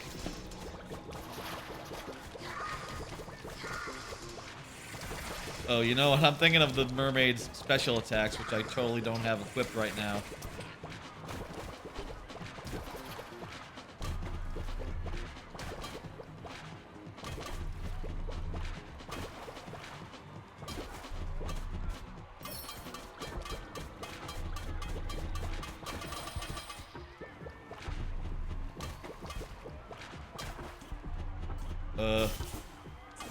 Try a dragon.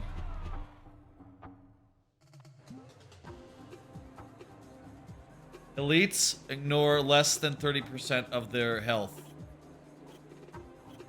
What exactly can I use to do that? Is there anything they'll like burst through?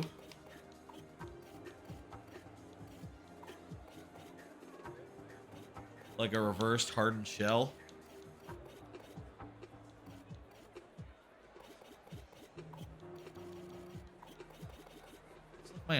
My hardest single-hitting attack. I want to go through this and I want to unlock, like, the last of the forms. And then I would like to do, like, the new Game Plus mode, which I think basically resets a lot of the dungeons without necessarily resetting any of the progress on all your forms, which is nice. Kind of what you want.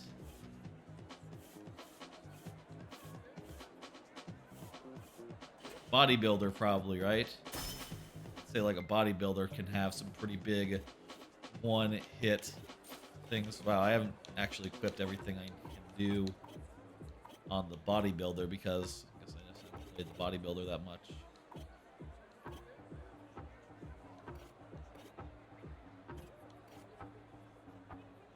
Maybe less cooldown. Stun is good.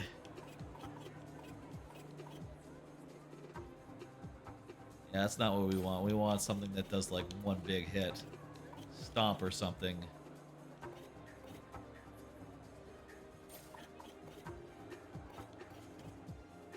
And that gives me an attack up.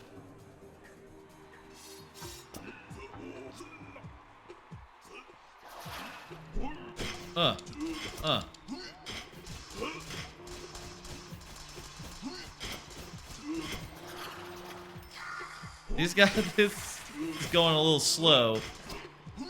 Not the best sign.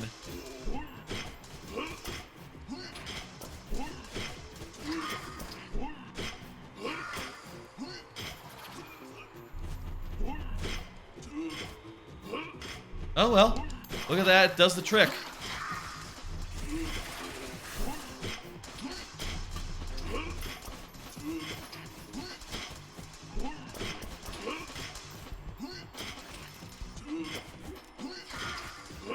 This does the trick.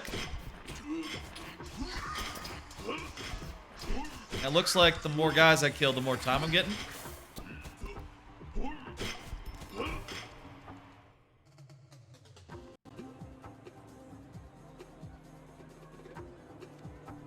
Oh, I have infinite mana as well. That's nice. So I can just like spam all my stuff. Really what I need is to... And I can just dash around without restraint then. Okay, so let's use dash for the little guys. And the big guys will,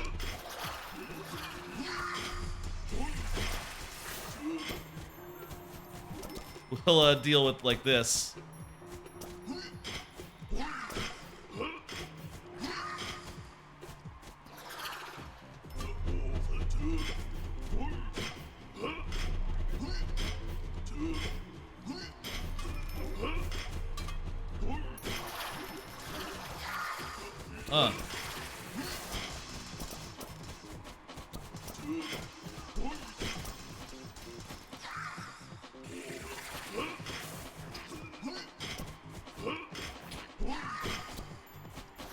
Perfect.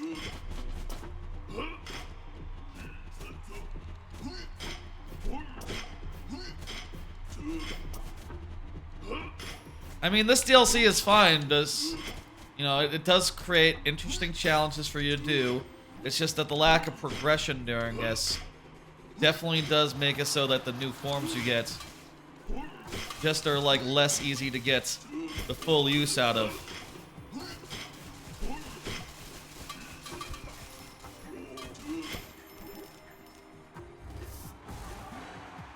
What? Kill all baddies. Oh, that was very slow, so that's why it was only bronze.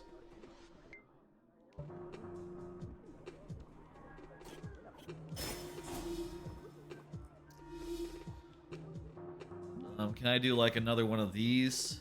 Maybe? I didn't do this one. What's power defense? Stop enemies from reaching the end. They cannot be affected or feared.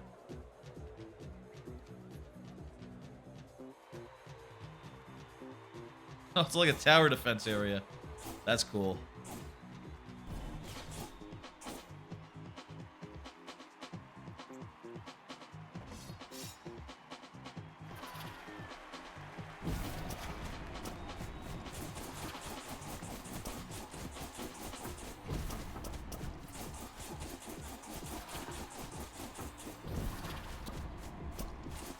The dragon gets like extra crits when enemies have status effects, so you really want to be like laying on a status effect and then like using that to your advantage, because that helps a lot.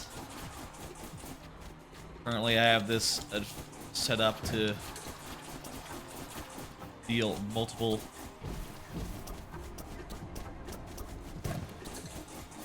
things, and also can detonate the poison that I can set up. Bronze stage 2 of 3. Jeez. Where's the lever?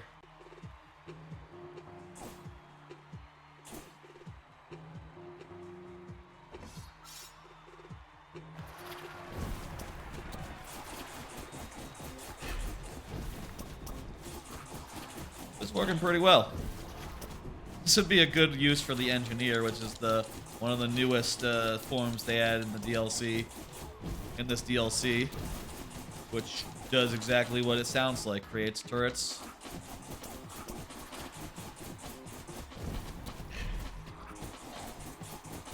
And, you know, manages them.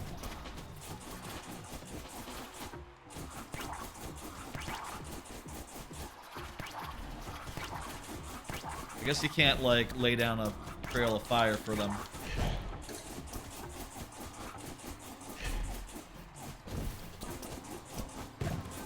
Perfect. Third bunch.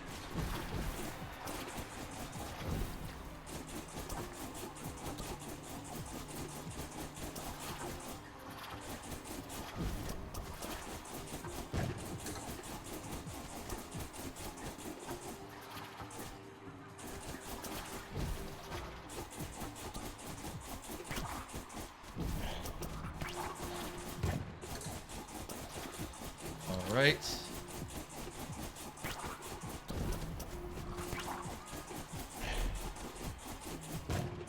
I hope when I get this 14th medal, this just like automatically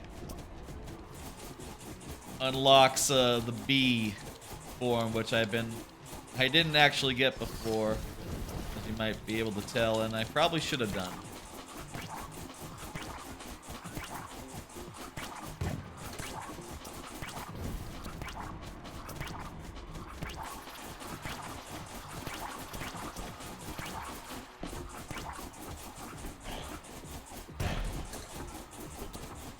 Okay, good. We killed the guy.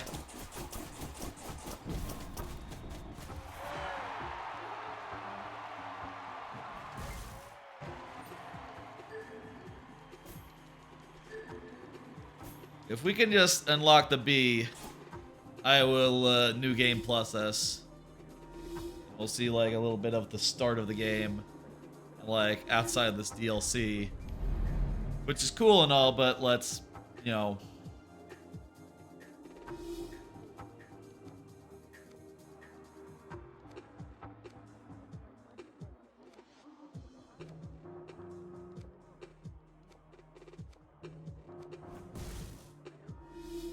Alright, we unlocked the Killer Bee. Let's take that form, see what's up with it. This game is all about coming up with new forms. Wait, what? Hey, look at that. Killer Bee. Form unlocked. It's a Killer Bee. Let's see, what is its basic abilities? Stab, tick him with the podium. I charge to make it a lunge. It restores mana, and it kills drop honey that restore health. Ooh, that's pretty cool. Neutral gains, picking up any health items, builds attack up. Ooh, that's neat. So the more you kill, the more attack up you get, the more health you get. It all works out. Good little synergy.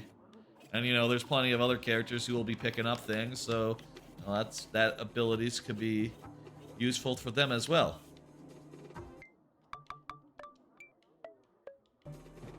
I saved. How about I start X New Game Plus. I've been saving the New Game Plus thing for the Game of the Year season. So here we go. New Game Plus. I have no idea what to expect. You know, I guess I have some idea. It's probably that the dungeons are going to get reset. And, looks like there might be a bit of plot, too. I forget, like, how much of this was in the original Thinking back, I'm remembering now. Things are a bit different one. Baddies will always match your level. All dungeons are remixed with new mods that really test your form building skills. The only way to earn stars is by clearing dungeons. You're going to have to find and clear every demi-dungeon in the game if you want to open up the legendary dungeons and defeat the Calamity. Good luck. Yeah, so the basic flow of the game is like putting together forms.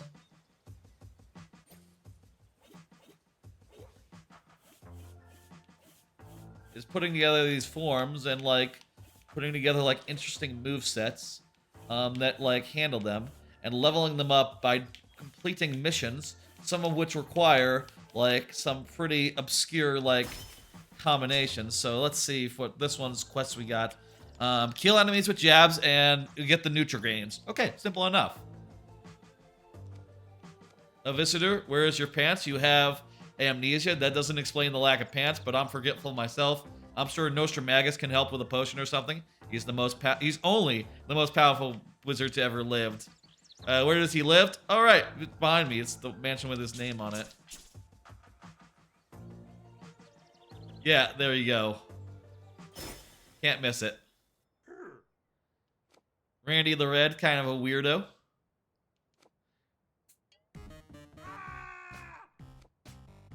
The story in this, the writing, it's good, I think. I think it's good, it's fun, it's goofy, it's irreverent. Irreverent, maybe not the right word. It's silly. It's a very silly game with a very silly plot. And I think that works. It works very well. He sees this guy and he says,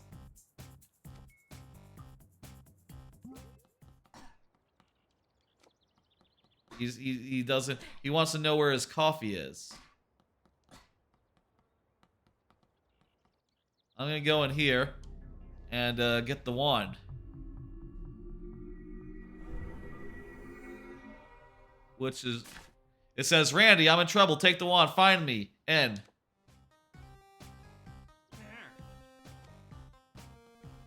I'm gonna say like, hey, there's a wand for you. Did you tell Randy about the wand? Hell no, he's a jerk. Fuck him. I'm keeping the wand. The Grand Castle has been covered in fungus. It's a whole thing. That's a weird through line in this game. Through line is maybe not the right word. A weird thing that happens in this game is that you run into a bunch of like... is that there's a bunch of fungus that is slowly taking over the world and turning people into just like mounds of fungus. And like hollowing them out and making them really creepy looking. Oh, it's already charged. It already has 10 in them. So we can originally... oh, we can move... we can open this dealy-doo, which would, you know, originally require you to take on the form of a rat. And do some stuff over here. As a rat, you gnaw, and you can, like, well, that's kind of a shame you can't do the museum anymore. It'd be fun if you could. I don't remember... it's been too long. I don't remember what the future site of the Nostramagus Museum was like. I guess that's just like a tutorial dungeon, is all that it is. So as a rat, you like chew as your basic move, and that inflicts poison. And well, I also have like the squirting ability of a turtle. I can stomp like a rogue, and that ignites poison. I don't think that's come from the rat. I think that comes from someone else. This game is all about putting together like these weird little kits of like moves that all synergize with each other and putting together like some fun synergies. Like here we got Dragon's Dread, that gives you crit chance versus baddies with negative status effects. Well, rat inflicts poison, so there you go. Gnaw inflicts poison. I also have water spray and stomp. And all these different types of damage, they also can break shields. Shields based on like what each they're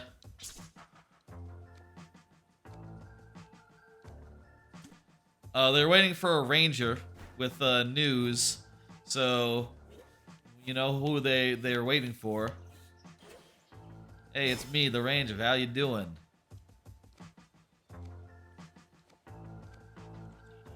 We are out of mountain goat milk for your coffee. Can we use regular goat milk instead? That's your sergeant guard. Okay, I'll let him know. The archer has some pretty cool moves. Has a bow as the basic thing. Not great, but... Oh yeah, I forgot.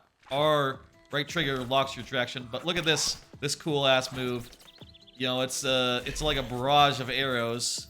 You hold it down, it's pretty sick. Especially if you put, like, some poison on it as, like, a thing. That's just... the bow and arrow thing was, like, a staple of mine for a while in this game.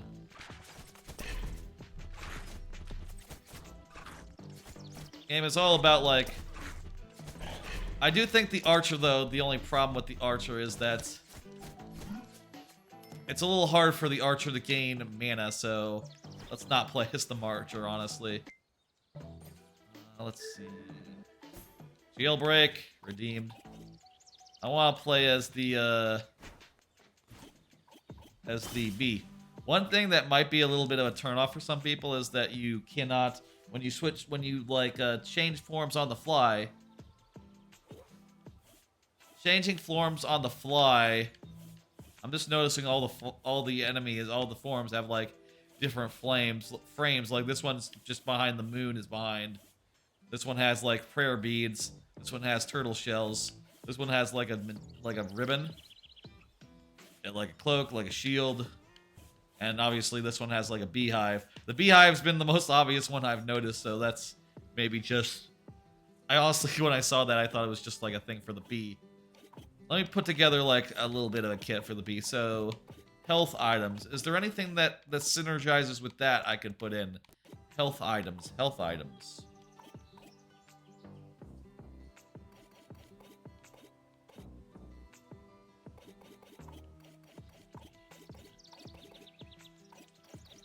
I don't think so. So let's just do...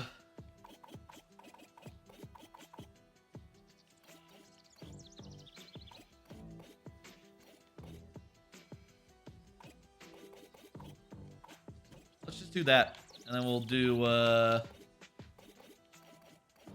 see here. Stun, always good. Poison, that's good, yeah. We'll do that other one, the dragon one. The dragon's, yeah, we'll do Dragon's Dread for you as well.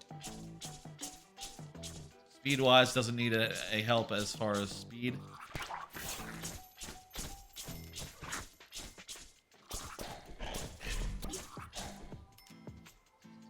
Beautiful. You know what, I could also go with the ability that detonates poison. That's actually a pretty good one for if I'm building poison all the time. So they're kind of flummoxed. They don't know what's up with this whole calamity thing. It's not important. I've seen it all before. Again, I think that, you know, 1,000 times no. That guy's the worst. I think that the writing might work better here than Neon White's. Overall, I mean. The Grand Castle has the condition, no health pickups, all damage is times 999. Signature hits don't regenerate mana? What? Wait, how do you get mana then? I guess it's just like mana pickups then? That's wild. All damage times 999. Okay, but then again, we could totally do like A button hits and it'll be times 999, so just about anything will die. And we totally have a thing in our kits that allows us to not take any more than like a sixth of our health in one hit. A trait. So we can use that to like make our forms more capable of handling that dungeon. So, you know, that's one of the cool things about this game is it's all about putting together like kits on the fly and you know, making really overpowered goofy shit possible.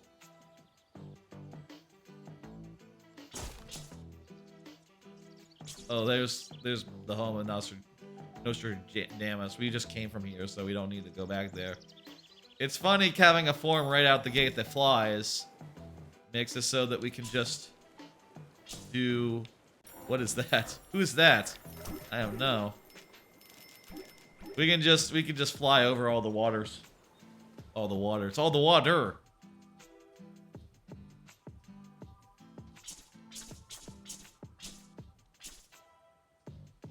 It kind of reminds me a little bit of Chicory.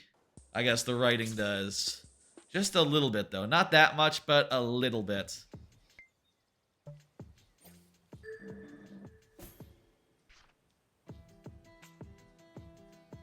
Just like a teeny tiny bit, I guess. Old Cape, I guess, is the only nice place in the game. Well, there's actually, I guess, other hub areas around, but there's not any mean enemies over here. Which is nice, you know? There's some in the woods around, but, like, no enemies, like, here in the town. I guess there's other areas that are, like, hubs and all that don't necessarily have any enemies.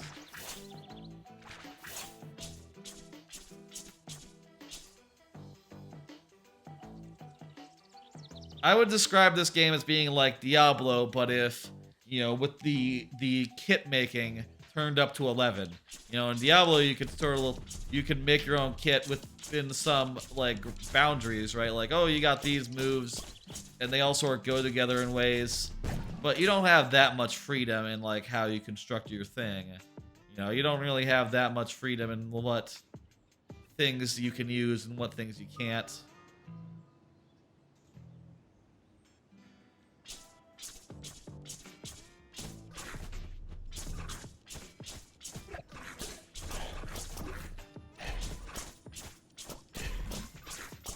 Whereas in this game, you do have a lot more freedom of like, oh, you can put slime trail on a bee. You can have a bee that acts like a slug. What's that say? You need orders? Oh, I think we need to like clear the dungeon. The like first major dungeon if we are to go over there. Jeez, this capture card. The sound farted out multiple times today. I just don't know what's the deal with that.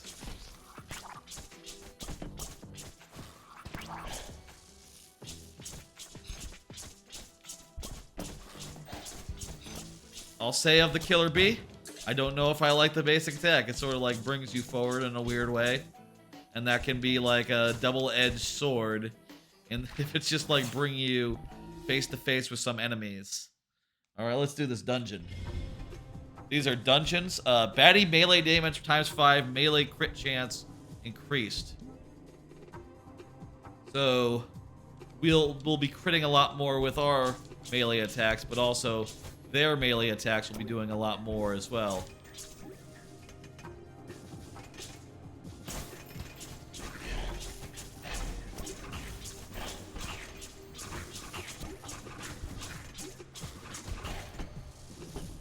Okay, we need to work on this real fast. Also, maybe going in with like a form that is not like that leveled up is maybe a questionable idea. But that's part of the fun, man. You gotta evolve these things by using them. Let's tweak this. This is not right.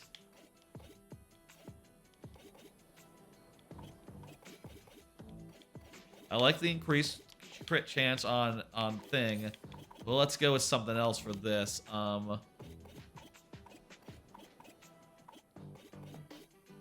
Something that like uses our...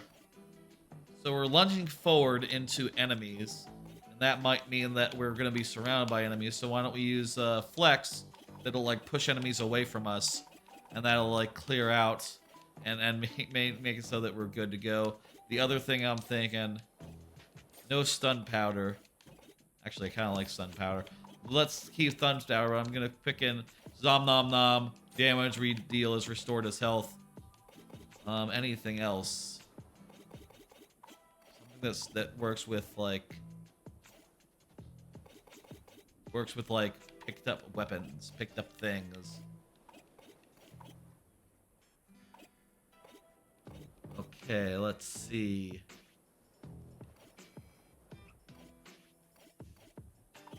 Let's go with status explosion. Whenever we apply a status, there's an explosion around them. That sounds pretty good to me. Okay. By the way, for those who just joined in, this is New Game Plus. I just got the B form, so I'm taking it out for a spin. I'm also playing the New Game Plus for the first time ever. Around Game of the Year, I like to you know, sort of revisit a bunch of my favorite games of the year, and look back and see like, okay, how am I feeling about it, and get it all fresh in my mind. So when I compare them, I'm not comparing like 10-month-old memories. I'm comparing like me playing them right here, right now, and you know, doing that. Hey, Trebucket, how's it going? Today I have played the following games. This is kind of the last one of like the S tier for me. I have played hell yeah. Shit. Okay. I have played I've just gotten a new thing though, so that's good. I have played started off playing Marvel Snap. That game's great. Marvel Snap was first. The second thing was Vampire Survivor. Did a few rounds of Vampire Survivor. That's fucking phenomenal game, fucking thrilling. But I haven't really played enough to really be super high on my list. But it's gonna be pretty high on my list. Just maybe like below all these other games that I played. Tinykin, played a bunch of Tinykin.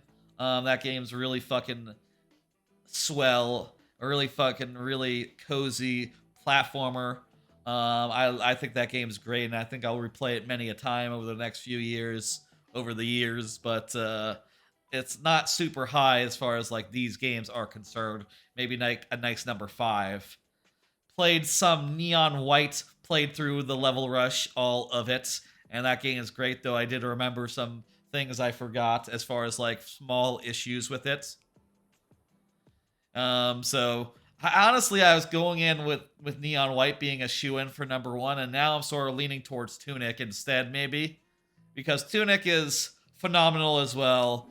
You know, I'll say like of Tunic, going back to it, you can't put that genie back in the bottle, but you know, it is still fun to be there. You know, it's like, even if you can't put the genie back in the bottle, and this is what I said about that, it is at the very least like an Aladdin-style genie, where it's fun to be around the genie, and fun to hear him say his funny things. Let me see, I just got this new move, Killer Sting. Tap or hold to sting baddies. Hurts to use, but always quits. Costs health. Cooldown, 2.5 seconds. Huh. That sounds pretty good.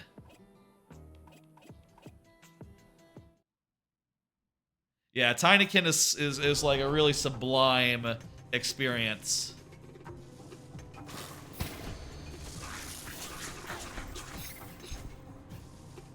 Okay.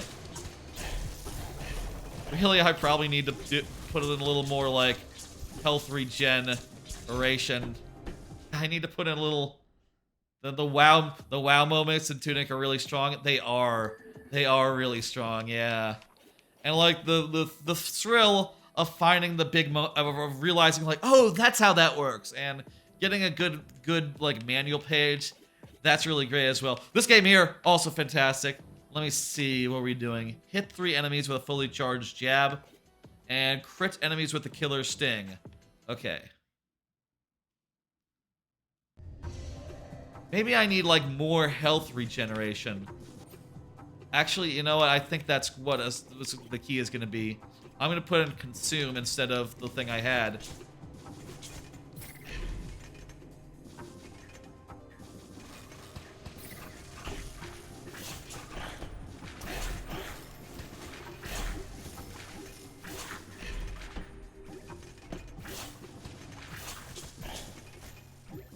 With each enemy, each form, you're given like a number of quests, and as you're like doing the regular gameplay, you're oftentimes just like finding like you know, the opportunity to use your form.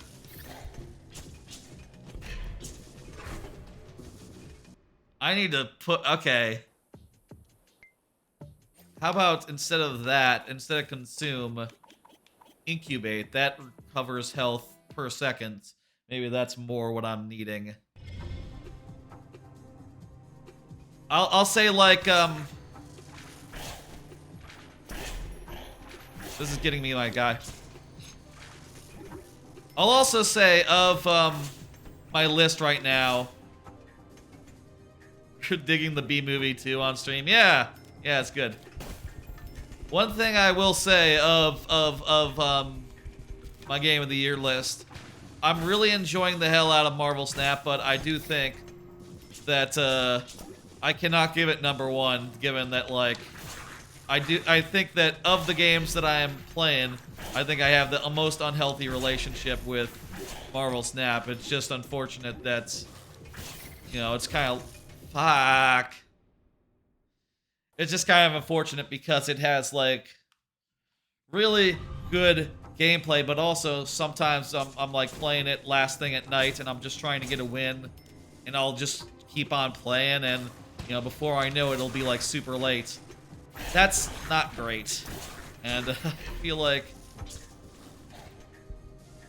I ought to have a good relationship with the game of the year that I pick, right? That said, I think that, jeez, maybe I should use a character that I'm like actually have fully leveled up and stuff, that has like all the moves and a bunch of stuff that is like on point. Now let's just continue working at it. Just continue plugging away. I will say one thing about the new Game Plus here is that the dungeons are all on my level now, so we can't just grind and like get more powerful than a dungeon. We have to get good, which is pretty different from the rest of the game, where yeah, you can just you know, cheese it. You can just not cheese it, but you know, you level up enough, you'll be good.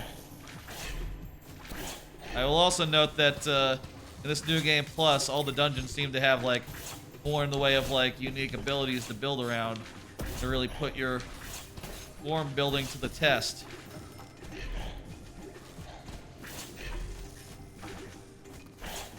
Like in this dungeon, each enemy is doing like increased damage, increased melee damage, so you know what I could do? I could put in the thing that that's a good idea, actually. There is a trait that let's see, reduces melee mitigation by 15%. That's probably what we want, given that all the enemies will be buffed on melee.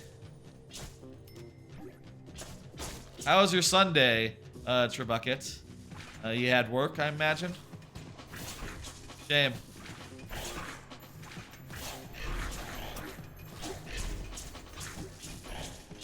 But you know, hey, what are you gonna do?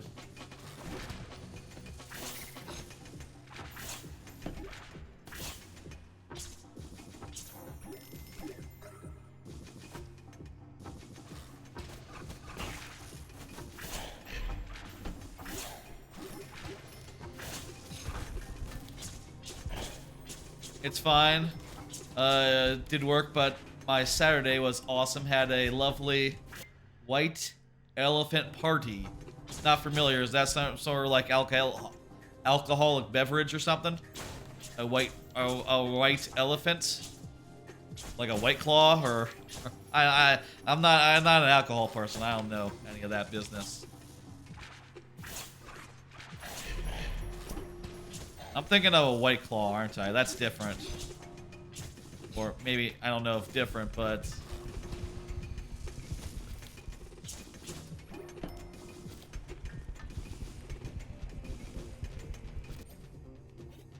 We're almost done with the jab.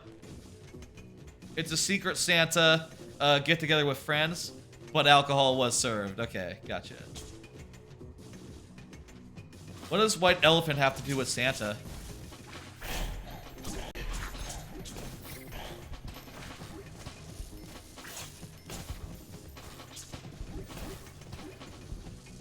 Jeez, I wish these recovered me more health.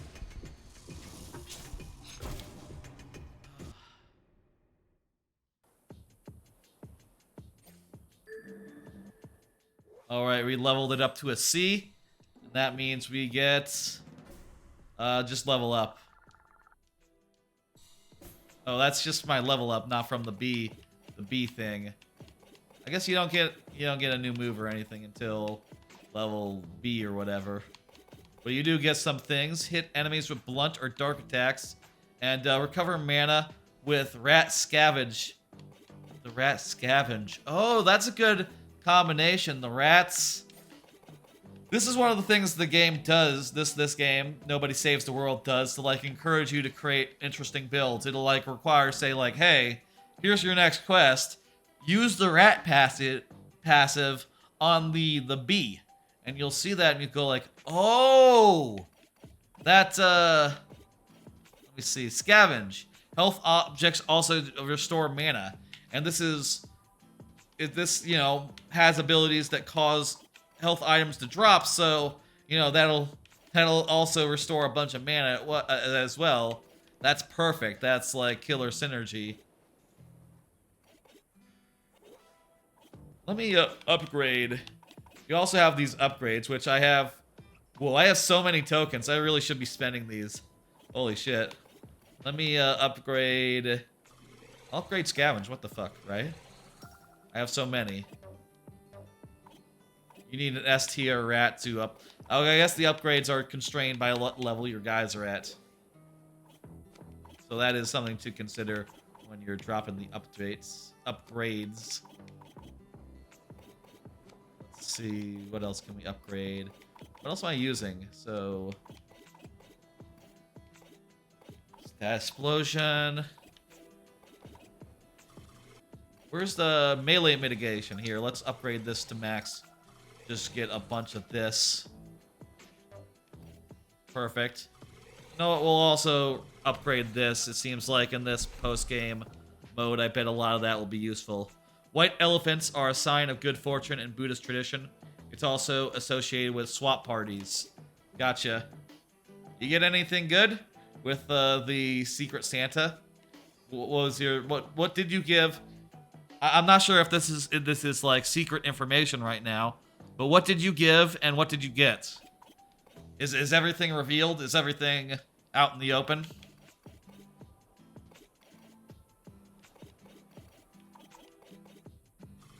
We'll do quick cooldown. More quick cooldown. That sounds good. Whenever I have quick cooldown, that's always good to have. I can upgrade my slap. Ridiculous. Peak performance. Meet the max upgrade level of all the things on it forms. Well, whatever. That one doesn't have any other forms. Well, let's upgrade the jab. The killer sting. Maybe that'll help.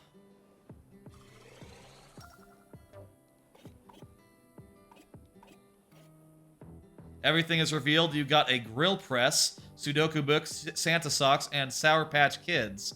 You gifted your person Apple Watch wristbands and an omelet maker. Ooh, that's nice. Omelets are nice. I like omelets. I don't have them enough. What is that? Is that just like a George Foreman grill? What exactly is an Actually, I have seen like pictures on Amazon of like devices that seem like multi-level grills. Is that basically what it is?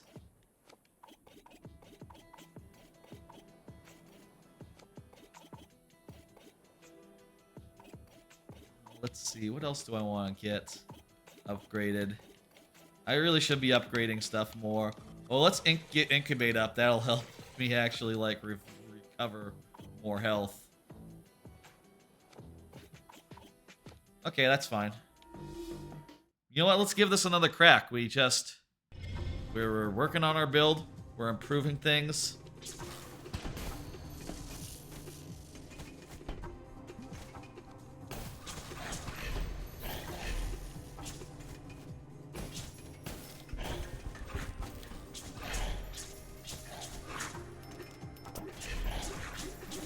Maybe I should be using the consume more, because if the consume crits, that should like crit like the health recovery, right?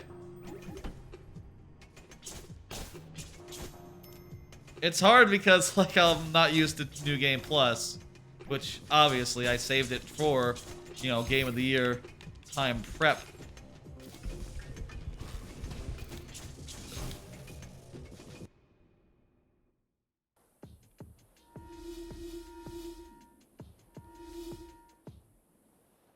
I forgot there's 2-player in this, but not like online, so just local. Wonder if anyone played it co-op. You'd have to have people in person though. I don't really have that set up.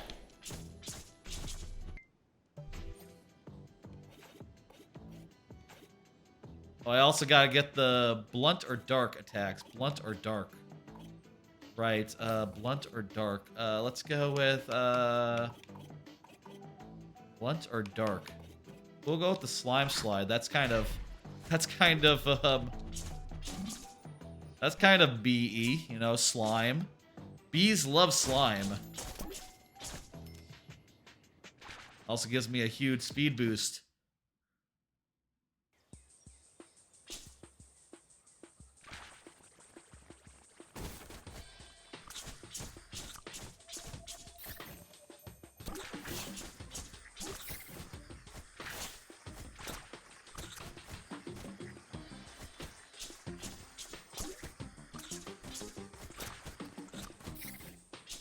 Slime costs mana, so this should allow me to like regenerate my mana with the healing items.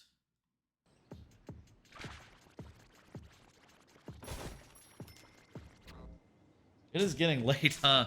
It's like midnight. I spent a while on Tunic. I basically wanted to go through, do the first 2 bells, and then I did like the 3 MacGuffins as well, the 3 medallions, and got to the point where you're just about to go into like the major end game sequences. So that took like 2 hours or so. I spent a while on each game, you know, hey. The important part is to play enough of them where like a lot of it is fresh in the memory, which, you know, takes time. Let's try this again. Let's do that.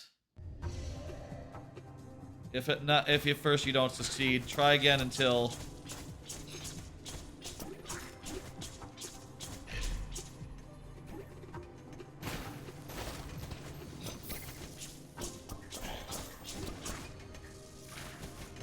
there we go. We got the quest. We hit enemies with blunt or whatever.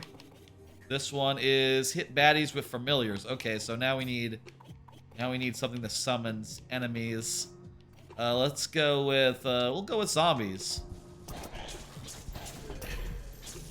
Let's go ahead and get zombies going. And you know what? These guys will crit.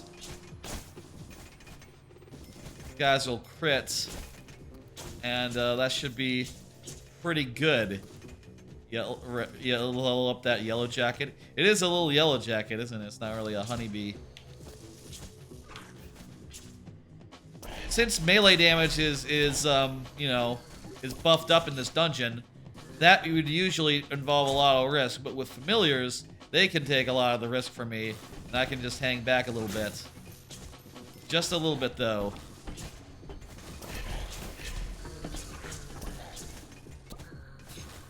And they'll do a bunch of melee damage as they go.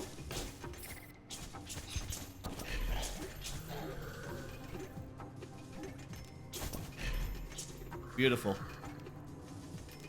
All right, we're starting to truck here. We're starting to truck. Game is all about like putting together kits. Did you play any of this game, by the way, Trebucket?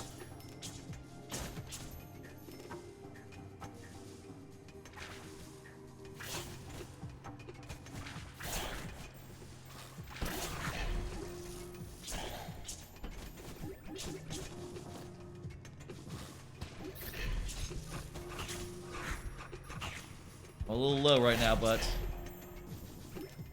there's just now a bunch of health items, so that works out. I asked if you played any of this game. By the way, how's the volume? Maybe it's a little low for this game. Could be a little higher. Let me adjust it a bit up. Nobody Saves the World is this game, by the way.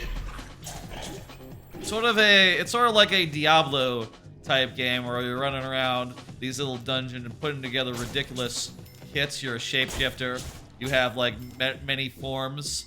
This one is a new one that I got, but I can also become like a little guy, a weird little guy who slaps.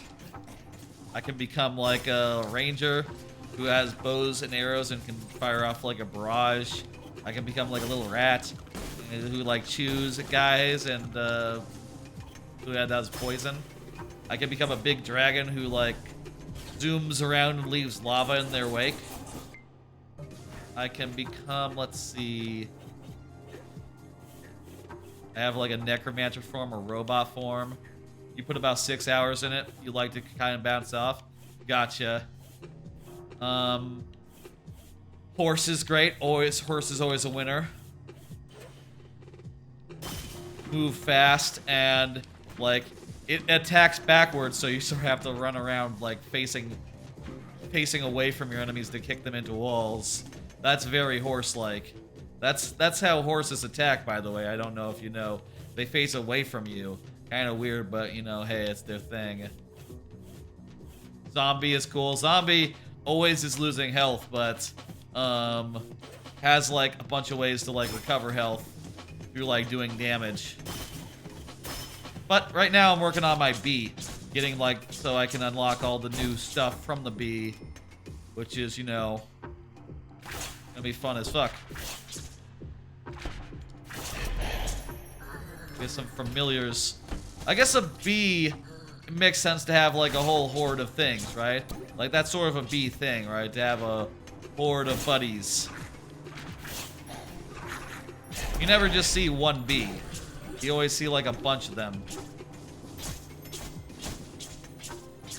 If you weren't busy with Pentiment, you'd get back to that. I will tell you, my plan is for Tuesday.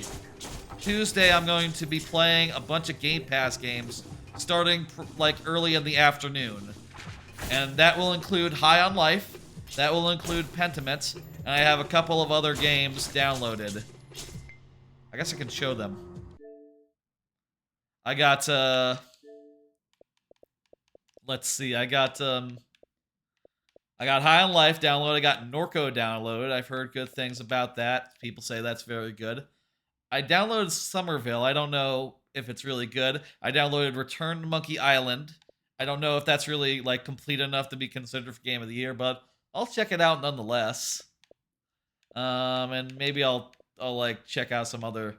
I'll grab some other, you know, Game Pass games. If anyone has suggestions for Game Pass games, you know, say them, put them on the Discord. I'd love to hear them and love to have them ready for Tuesday, basically. Hey, we got to the boss. Look at that.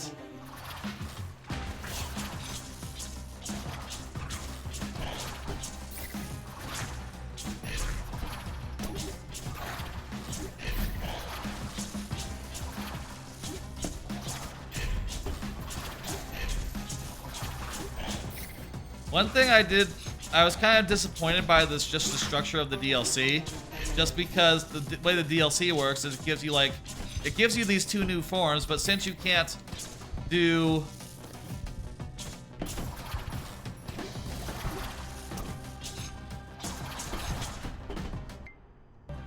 oh, hang on, let me do my thing. It gives you these two new forms, but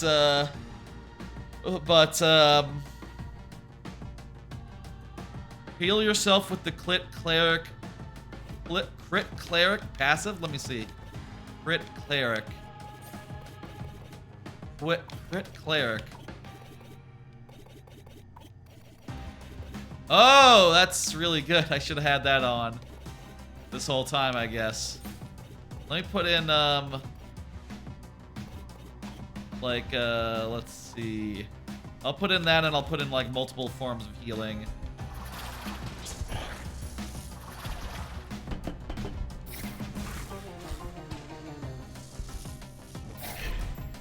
costs mana, but it always crits. So if I heal for crit damage, that gives me a good way to heal myself back up. Oh, that's good.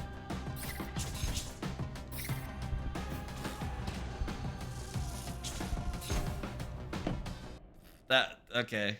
That was really close there. Fortunately, you get to go back to the boss after you find it. Okay.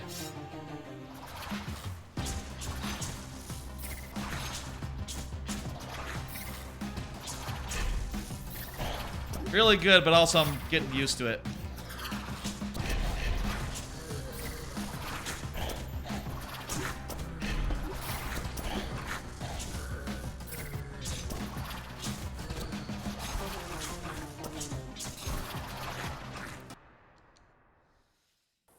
Gotta push, gotta do that better.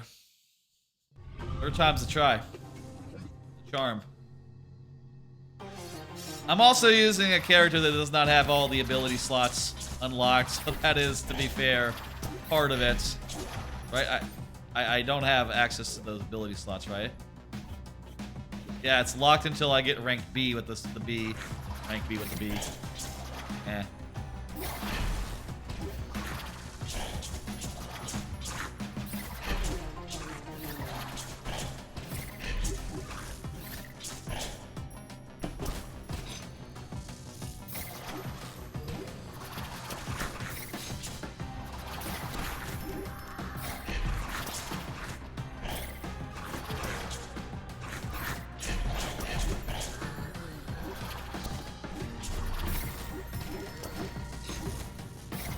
So, I think we got it this time, though. Yeah, baby!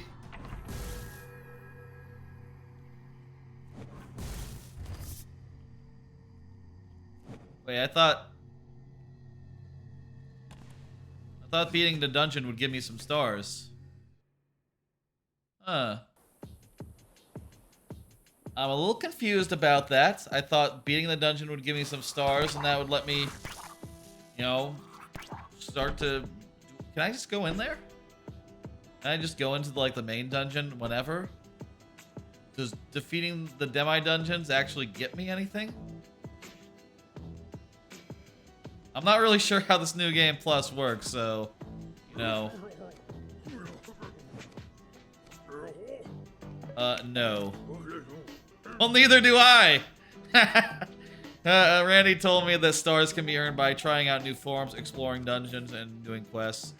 They can't during New Game Plus. They can only be done from dungeons, I hear. Oh, you know what? It's, if I do the quest thing, that'll do it. Hive Swarm. Drop a beehive swarming with bees. Bees deal base damage for 4 seconds. Kills have a chance to catch honey. That sounds pretty good. Hurts so good. Okay, so by clearing the dungeon, I get a thing that gives me some stars. Perfect. All right, let me. Yeah, this looks good. I think for tonight, for the stream, I would like to, I'll tell you what I'd like to do.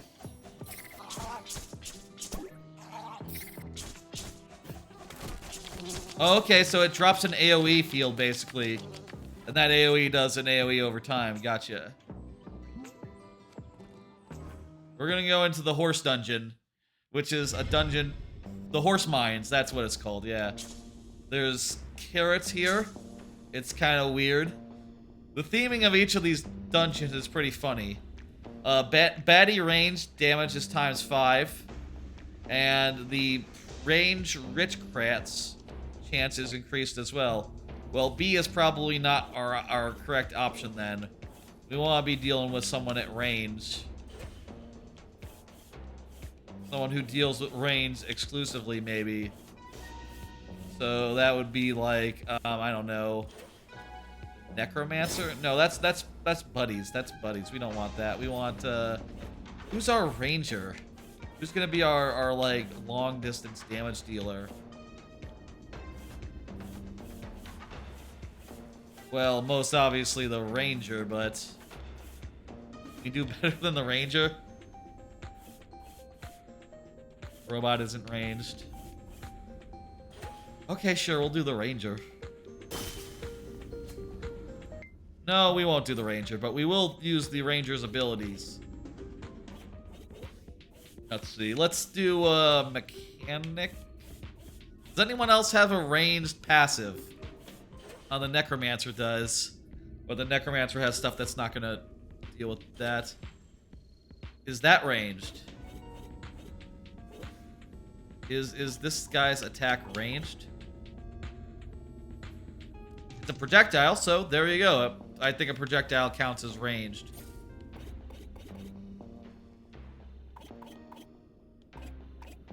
Okay, let's see here.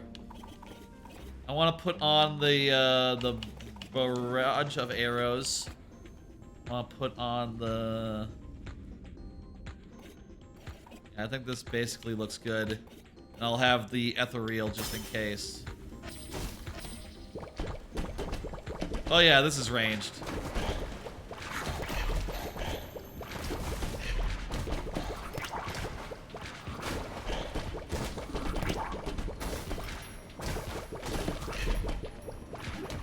So I have a good ranged attack here. I think that, and I can charge it and it'll be like a short range splash attack.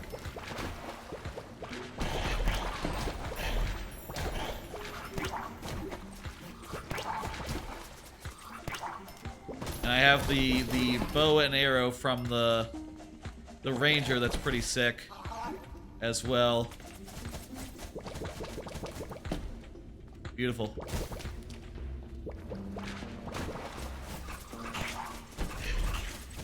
You know what? I think I can do better as far as like ranged attacks go. Let's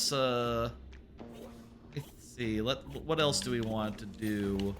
What's the best ranged attack I can muster right now? Oh, a Rattler turret.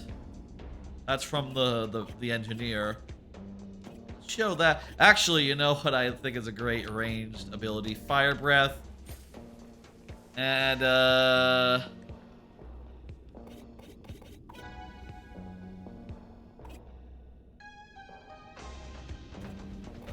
we'll put in yeah, we'll put in the turret, that's fine. Other than that, let's put in we'll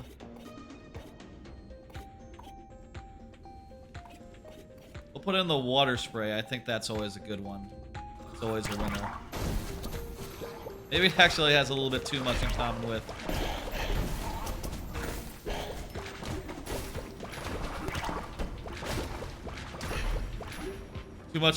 like this. Kind of the same move. Yeah, it's a little too overlappy. What is a good thing? Let's go with Ravager Rocket. Oh, that's fun.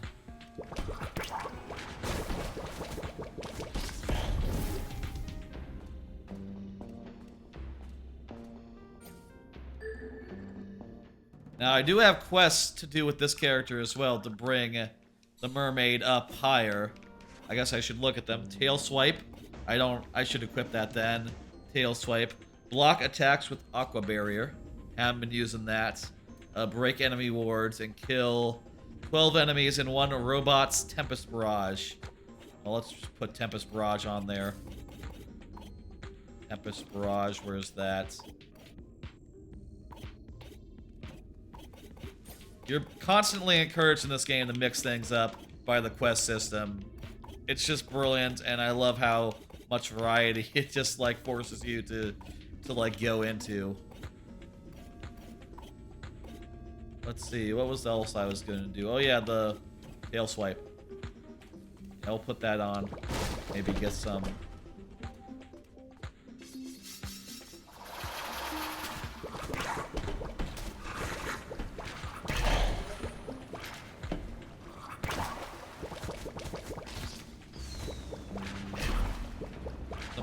Quest progress from there.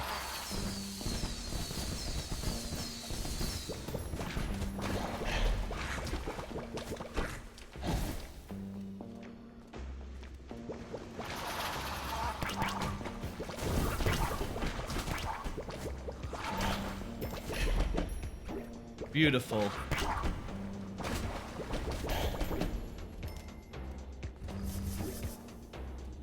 Oh, there's a chest over there. I should go grab it. I don't think I know what I need money for now. I guess you can get like upgrades and stuff with money. But right now it's not like a huge concern of mine. Money.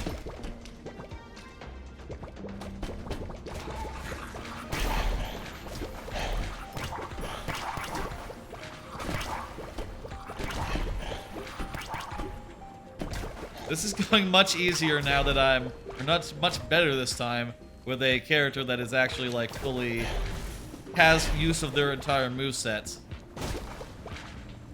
And also, I do think this water is this water bubble is a lot better than what the other one I was using before has rocking has in the chamber. The sting move. It's a little weird to use.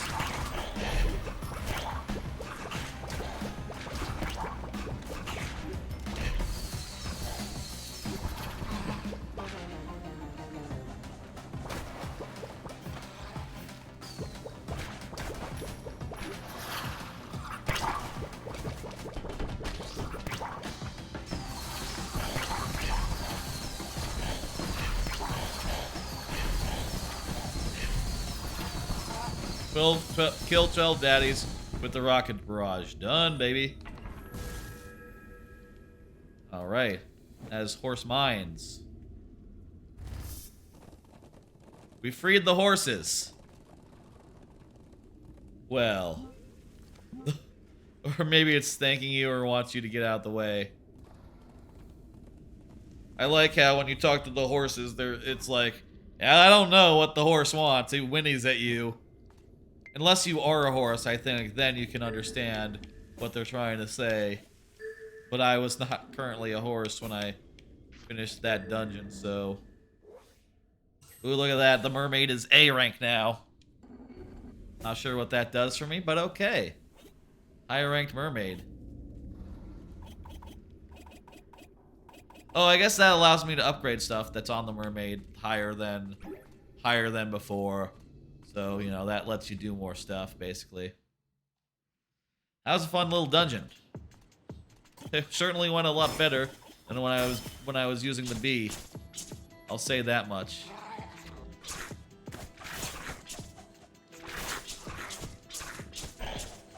Let's do the castle.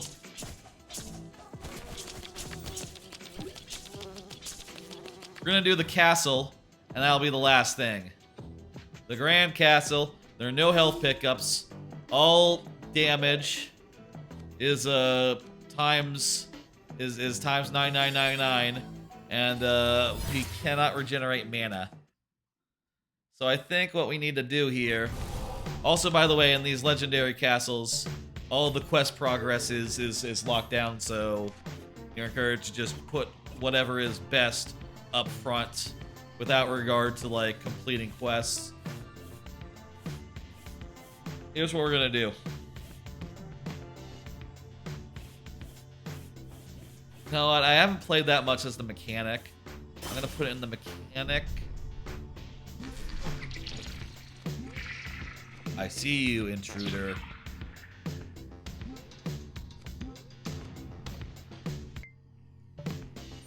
And for this, I'm gonna go over here. I'm gonna switch out Scavenge for Hardened Shell. Never lose more than 1/6 of your max health from a single hit. That's pretty fucking important in this one, considering that they're all damage is times a certain amount.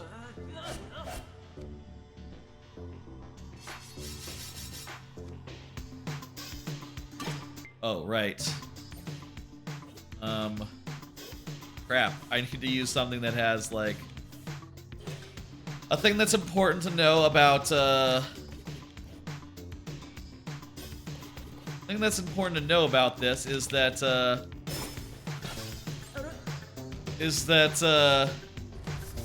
enemies can have wards and you need, like, certain powers to be able to break them. And you know, like need to use the right enemy type. Ooh, jeez. I'm gonna have to use like.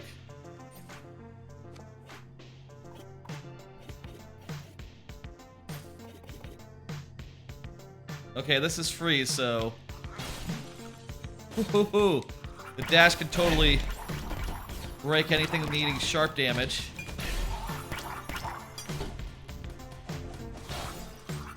So that can deal with that. And I can use poison if I run into any more poison guys. That'll also work. This is free, so I don't need to, like, use any mana since I'm not getting any recharges on my mana. Some of these dungeons, they have, like, more complicated, like, rules that naturally are gonna, you know, do stuff to you. We need to have some health regen. Let's do 5% of your damage is restored as health. Yeah, that's good. We don't need any poison right now. We're actually good on that. We'll do cleric. And since we're doing nine, we're doing like so much damage. We could just like get our health back really fast with that health recovery thing. I'm beginning to think there might not be any more poison types in this poison wards in this area because I've only seen sharp type, but you know what? The dash is working really well for us. I see no reason to change what we're doing.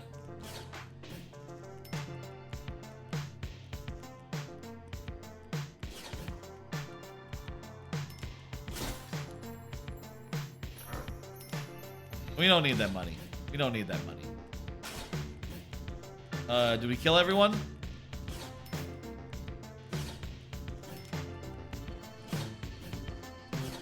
Yeah, I think we have to just kill everyone and return to the start, so if we have done, mission accomplished, let's go. Oh, enough. We've killed enough. Oh, more than enough, so yeah.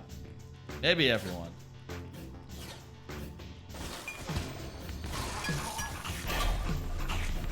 Oh, these guys require dark energy, so I can go back to chewing now. Maybe it's gonna be like floor by floor, different like assortments of enemies, and maybe like the final floor will like combine them, or like the final challenge. I'm just gonna gnaw my way through. Easy, easy. Some of these challenges, man, when you first come up, it's like, okay, all attacks do like 999 damage, and you don't recover magic. You don't recover using your A button attack. It's like, how are you gonna do that? It's like, well, your damage is times 100 too, so just put on a heal ability that heals you for damage done, and put on like a thing that makes it so that a trait that reduces the amount of damage you can take so that you can't die in one hit. And you're golden. That's all you fucking need. And like, you just need a way to do poison and sharp damage. And you know, rat bite, dash is free. Easy, easy. Here we go. Final bud. Oh,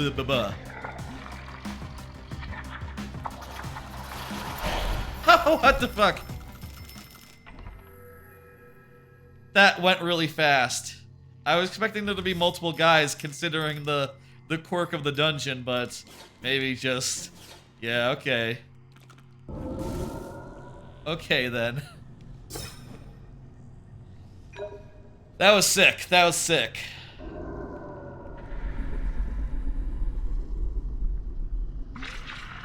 It is 12:30. We've been going for about 10 hours. We checked out... We checked out 6 of my top 10 games.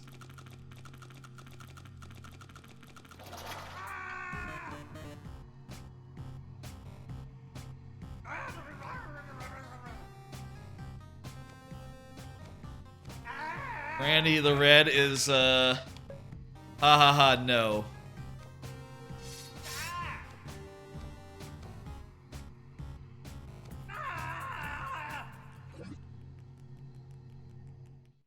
All right. Grand Castle is completed. The king is impressed. Hot dog, you did it. You got the gem shard.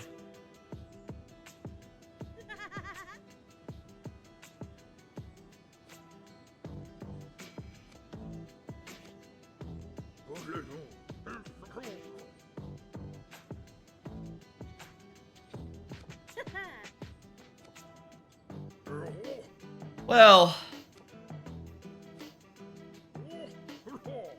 that was a long stream. And I think we can look back and say we've done the Game of the Year prep. We've prepped a bunch by playing my favorite 6 games of the year so far. The top contenders. You know what? We're just gonna do one quick final round. Just like 2 quick things. But that's gonna be quick. It's gonna be short. Just get in like a couple of more. Let me just do these ones real fast. Alright. I'm gonna take this down real fast, the thing, and I'm gonna turn back on the Switch. Because I did promise at the start, promise is a strong word. In the description of the stream, it did say that Kirby was also on the agenda, but I did say that before everything else took 10 hours, so grain of salt, but let's just poke in and just very quickly go through a couple of more games. And this will be quick. This will be some quick, fast ones. You going to bed? That's great, Trebucket. Thanks for stopping by and hanging out for a bit. I'll say this, I've also said that Pokemon Violet's up there, and like Pokemon's and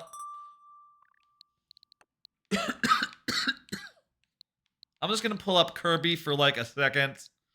I'm gonna run around for a bit, and I'm gonna talk about my thoughts about it versus like some of the last Nintendo contenders.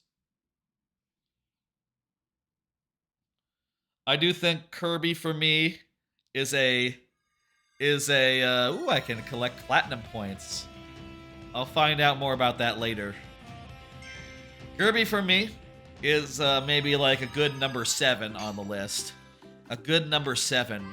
I think it is brilliant and like really clever about how it managed to take the basic Kirby thing and make it into like 3D. And it works so well as a Kirby game.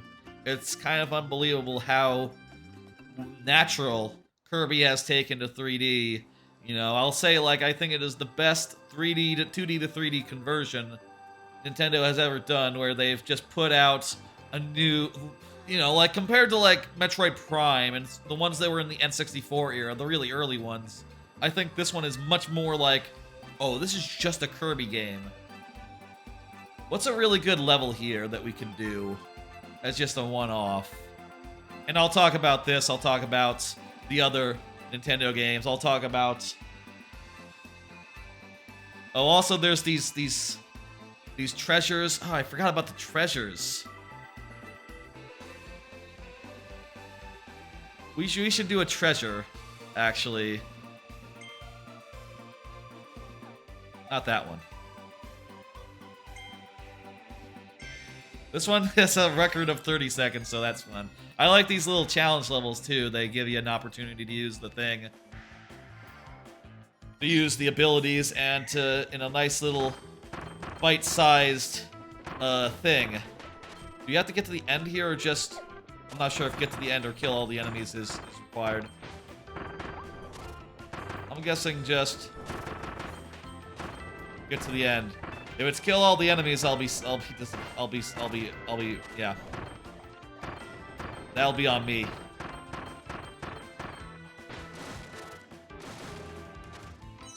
There you go.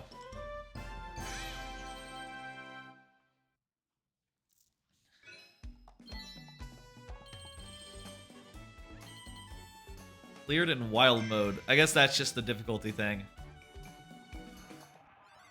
Here's the 3 games from Nintendo that I'm considering for like the bottom half of my list. Right? From Nintendo directly. Well, not as a Nintendo. You know what I mean. You know what we should do? We should do the mall level from later in the game. That's a good one. And that also has a bunch of the cone stuff. Yeah, that's what we'll do. We'll do the mall, the later mall. Let's see, where is that? To the Forbidden Island. Yeah, it's on the Forbidden Island. That's right. A rival continent. Here we go. This is, I think, what we're looking for. A rival mall. And I've never defeated Wild Bonkers with the cutter ability. I guess I should get that while I'm in here. Anyway, the 3 games are Pokemon Violet, this game here, which is the one I'm gonna play. I'm not gonna play all 3 of them, and Splatoon 3. And I think they are all kind of just in the right ballpark to be number 7, 8, and 9, or maybe 7. Not necessarily in that order, basically. Maybe like 7, 8, and 10. With something else being number 9 or whatever.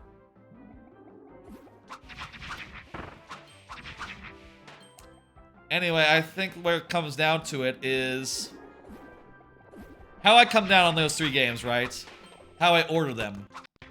I don't think I need to like really revisit them all in turn to really like know like which way I'm feeling. I think that number 1 with a bullet is going to be this one, of the 3 of them. I feel like this one's a good number 7. Then I think I'll say this about it. It reinvents Kirby and puts it in 3D for the first time, and it works so damn well while doing it. It's kind of incredible, like how well this all came together and how just like naturally Kirby it feels. And like I like all the different copy abilities you get. Ooh, I'm just remembering that some of them are like Kirby 64 flavored, so there's like Kirby 64 references in some of the movesets you can do, and that's just really cool and fun. How you can just like, you know, mess around with all that stuff. Even if there's not that many of them, and you know, there is a clear like A is better than B is better than C. You know, it's not like, oh, this one, maybe use this one, maybe use that one. It's like, nah, there's kind of a progression. I think it's like really amazing what they've done putting this game together and making it like, making it so that like an isometric Kirby is like the most natural thing in the world. And also the mouthful mode is hilarious. I think Pokemon is second. Pokemon, you know, it's, well, it like also reinvents its game. Where oh, this takes you back where you came if you want to return. Gotcha. It also reinvents the games that it you know, the games in question, but it's a little more compromised in how it's done it, if that makes sense, you know. Pokemon has a number of performance issues and other such issues that I think do hold the game back just a bit. It's remarkable how fun it is for how, you know, for how many issues it has, but it is also like the first time co-op Pokemon has been possible, the first time like Pokemon open world has really worked, and it's just a pleasure to play that game and to do it. And honestly, I'm not even done with that game, Pokemon Violet. I still have to do a bunch of the post game. I have to get like the I have to get like the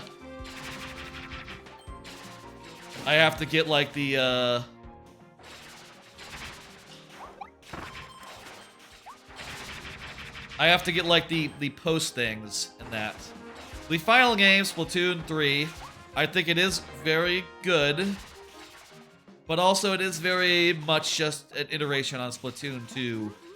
Though the campaign is a little more like sophisticated, and you know, I think how it like uses like multiple. This is like a bonus area. I should do this. No, not a big bonus area though. Okay, whatever. How it uses like multiple powers. How each of the levels is like. They come in such a wide variety of like objective and like type, and you know, each one is just designed around a couple of items, so you can't really use them with all the items in the game, but you know, it at least gives you enough choice where you could play each level like 3 times using each of the different abilities, and you'd have a good time. But I also think it's not really lighting the world on fire. It's not like really a revolution, and the multiplayer is very, very iterative. It doesn't really hook me for the long term either. It's just very much a game I will play. I'll have some fun with.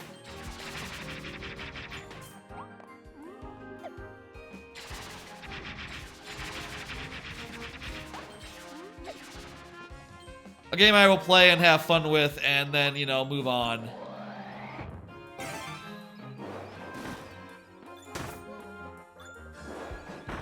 And I think that it sort of will fill out. I'll say if it gets on the list at all. I'm honestly not sure if like Splatoon 3 is gonna make it. But if it gets on the list, it's probably gonna fill out like either number 9 or number 10, depending on like what other games I consider. And you know, we'll go from there. As for other games that are under consideration, well, there's a number of Game Pass games I haven't played. There's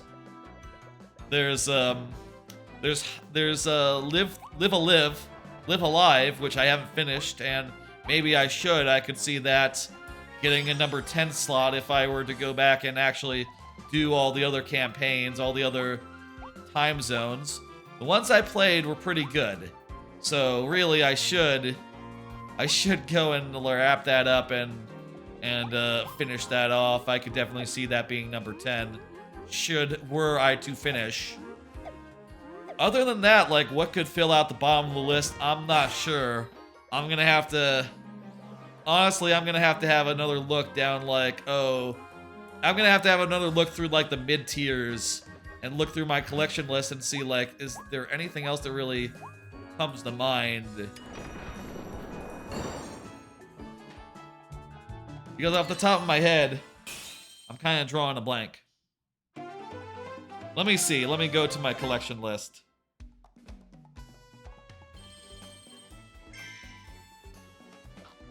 I don't know where's to find that guy I need to kill with the cutter, but whatever. Super Kiwi 64, little indie game I played on Friday. I think that could fill out the list. That could be a number 10. Kirby's Dream Buffet, I don't think so for number 10. I think one Kirby game in the list is good enough. Live Alive could do it. Let's see, what else did I play this year? I think Tori 2 came out last year, so that's not really eligible. And of those games that the Tori guy made, I think Super Kiwi 64 is a little more what I'm looking for. I played a game called Tandy once. It seemed pretty cool, but also I didn't play that much of it. Pokemon Legends Arceus, I sort of bounced off of that. That's not going on my Game of the Year list. I think the other Pokemon is a much more solid candidate for the list. Let's see, Hard Space Shipbreaker came out this year. I don't think so. Only played a little bit. It seems alright. Not something I'm spending too much time with. And did Trek to Yomi come out this year? It's probably not going to make the list. I played some of that on a stream. It was okay. Yeah, other than that, I don't see anything that really jumps out. The Anacrusis, I played the Anacrusis. It was way too early, though. I don't know. Anyway, that's me playing a bunch of Game of the Year contenders, Game of the Year nominees, Game of the Year stuff. My list is sort of solidizing. I was leaning towards Neon White. Now I feel like I'm leaning more towards Tunic as number 1. That's sort of my inclination right now. It's close though. I'm sorry, STJ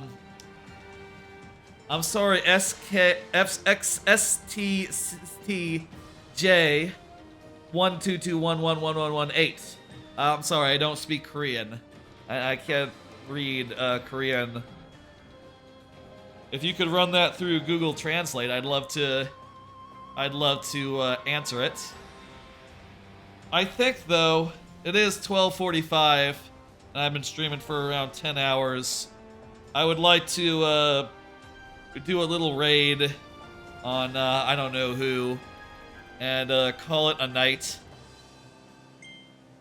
Expect to see Pokemon on the list, Pokemon Violet. Expect to see maybe Splatoon 3 as like a bottom entry.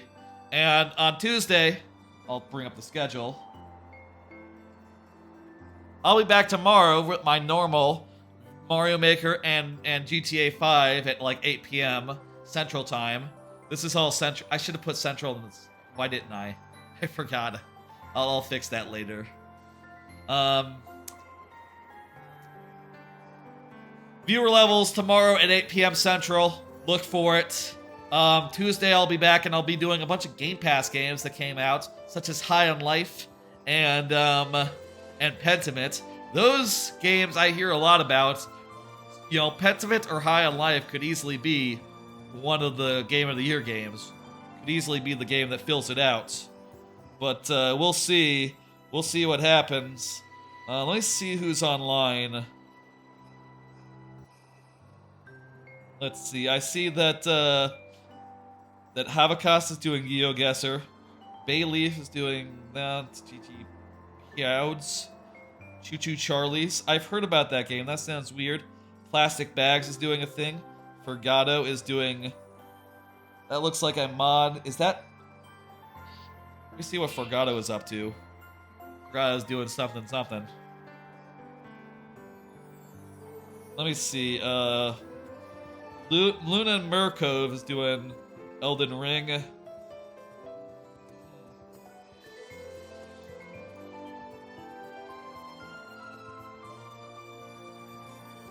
Let's do Wrath of the Badger. Let's send you over to Wrath of the Badger. That sounds like an idea. They are doing Disney Dream thing. Well, I don't know if that's going to be one of their games of the year, but sure, why not? Raid Wrath of the Badger. Alright, I pulled it up on my end, on my phone. Thank y'all for coming by and watching me play some of my favorite games of the year. Like I said, sort of leaning more towards Tunic now than Neon White after that, which is exactly why I like to refresh myself. If I hadn't, I would just go Neon White without thinking about it, but now I have to think about it. I might still end up on Neon White, though. Neon White fucking rules, and it's very close in my head. Though also, I think like Marvel Snap will probably be number 2, whichever one gets number 1, which is, I know, a little bit of a weird thing, but whatever. Thank y'all for joining me. I'll see you tomorrow at 8 p.m. Central Time, and for viewer levels and GTA, and that there'll be a very Game Pass even on Tuesday, and lunchtime viewer levels on Wednesday. An unusual schedule because I'm going to be out of town after Thursday, basically. So no Thursday, no Friday stream. Thank y'all. Goodbye.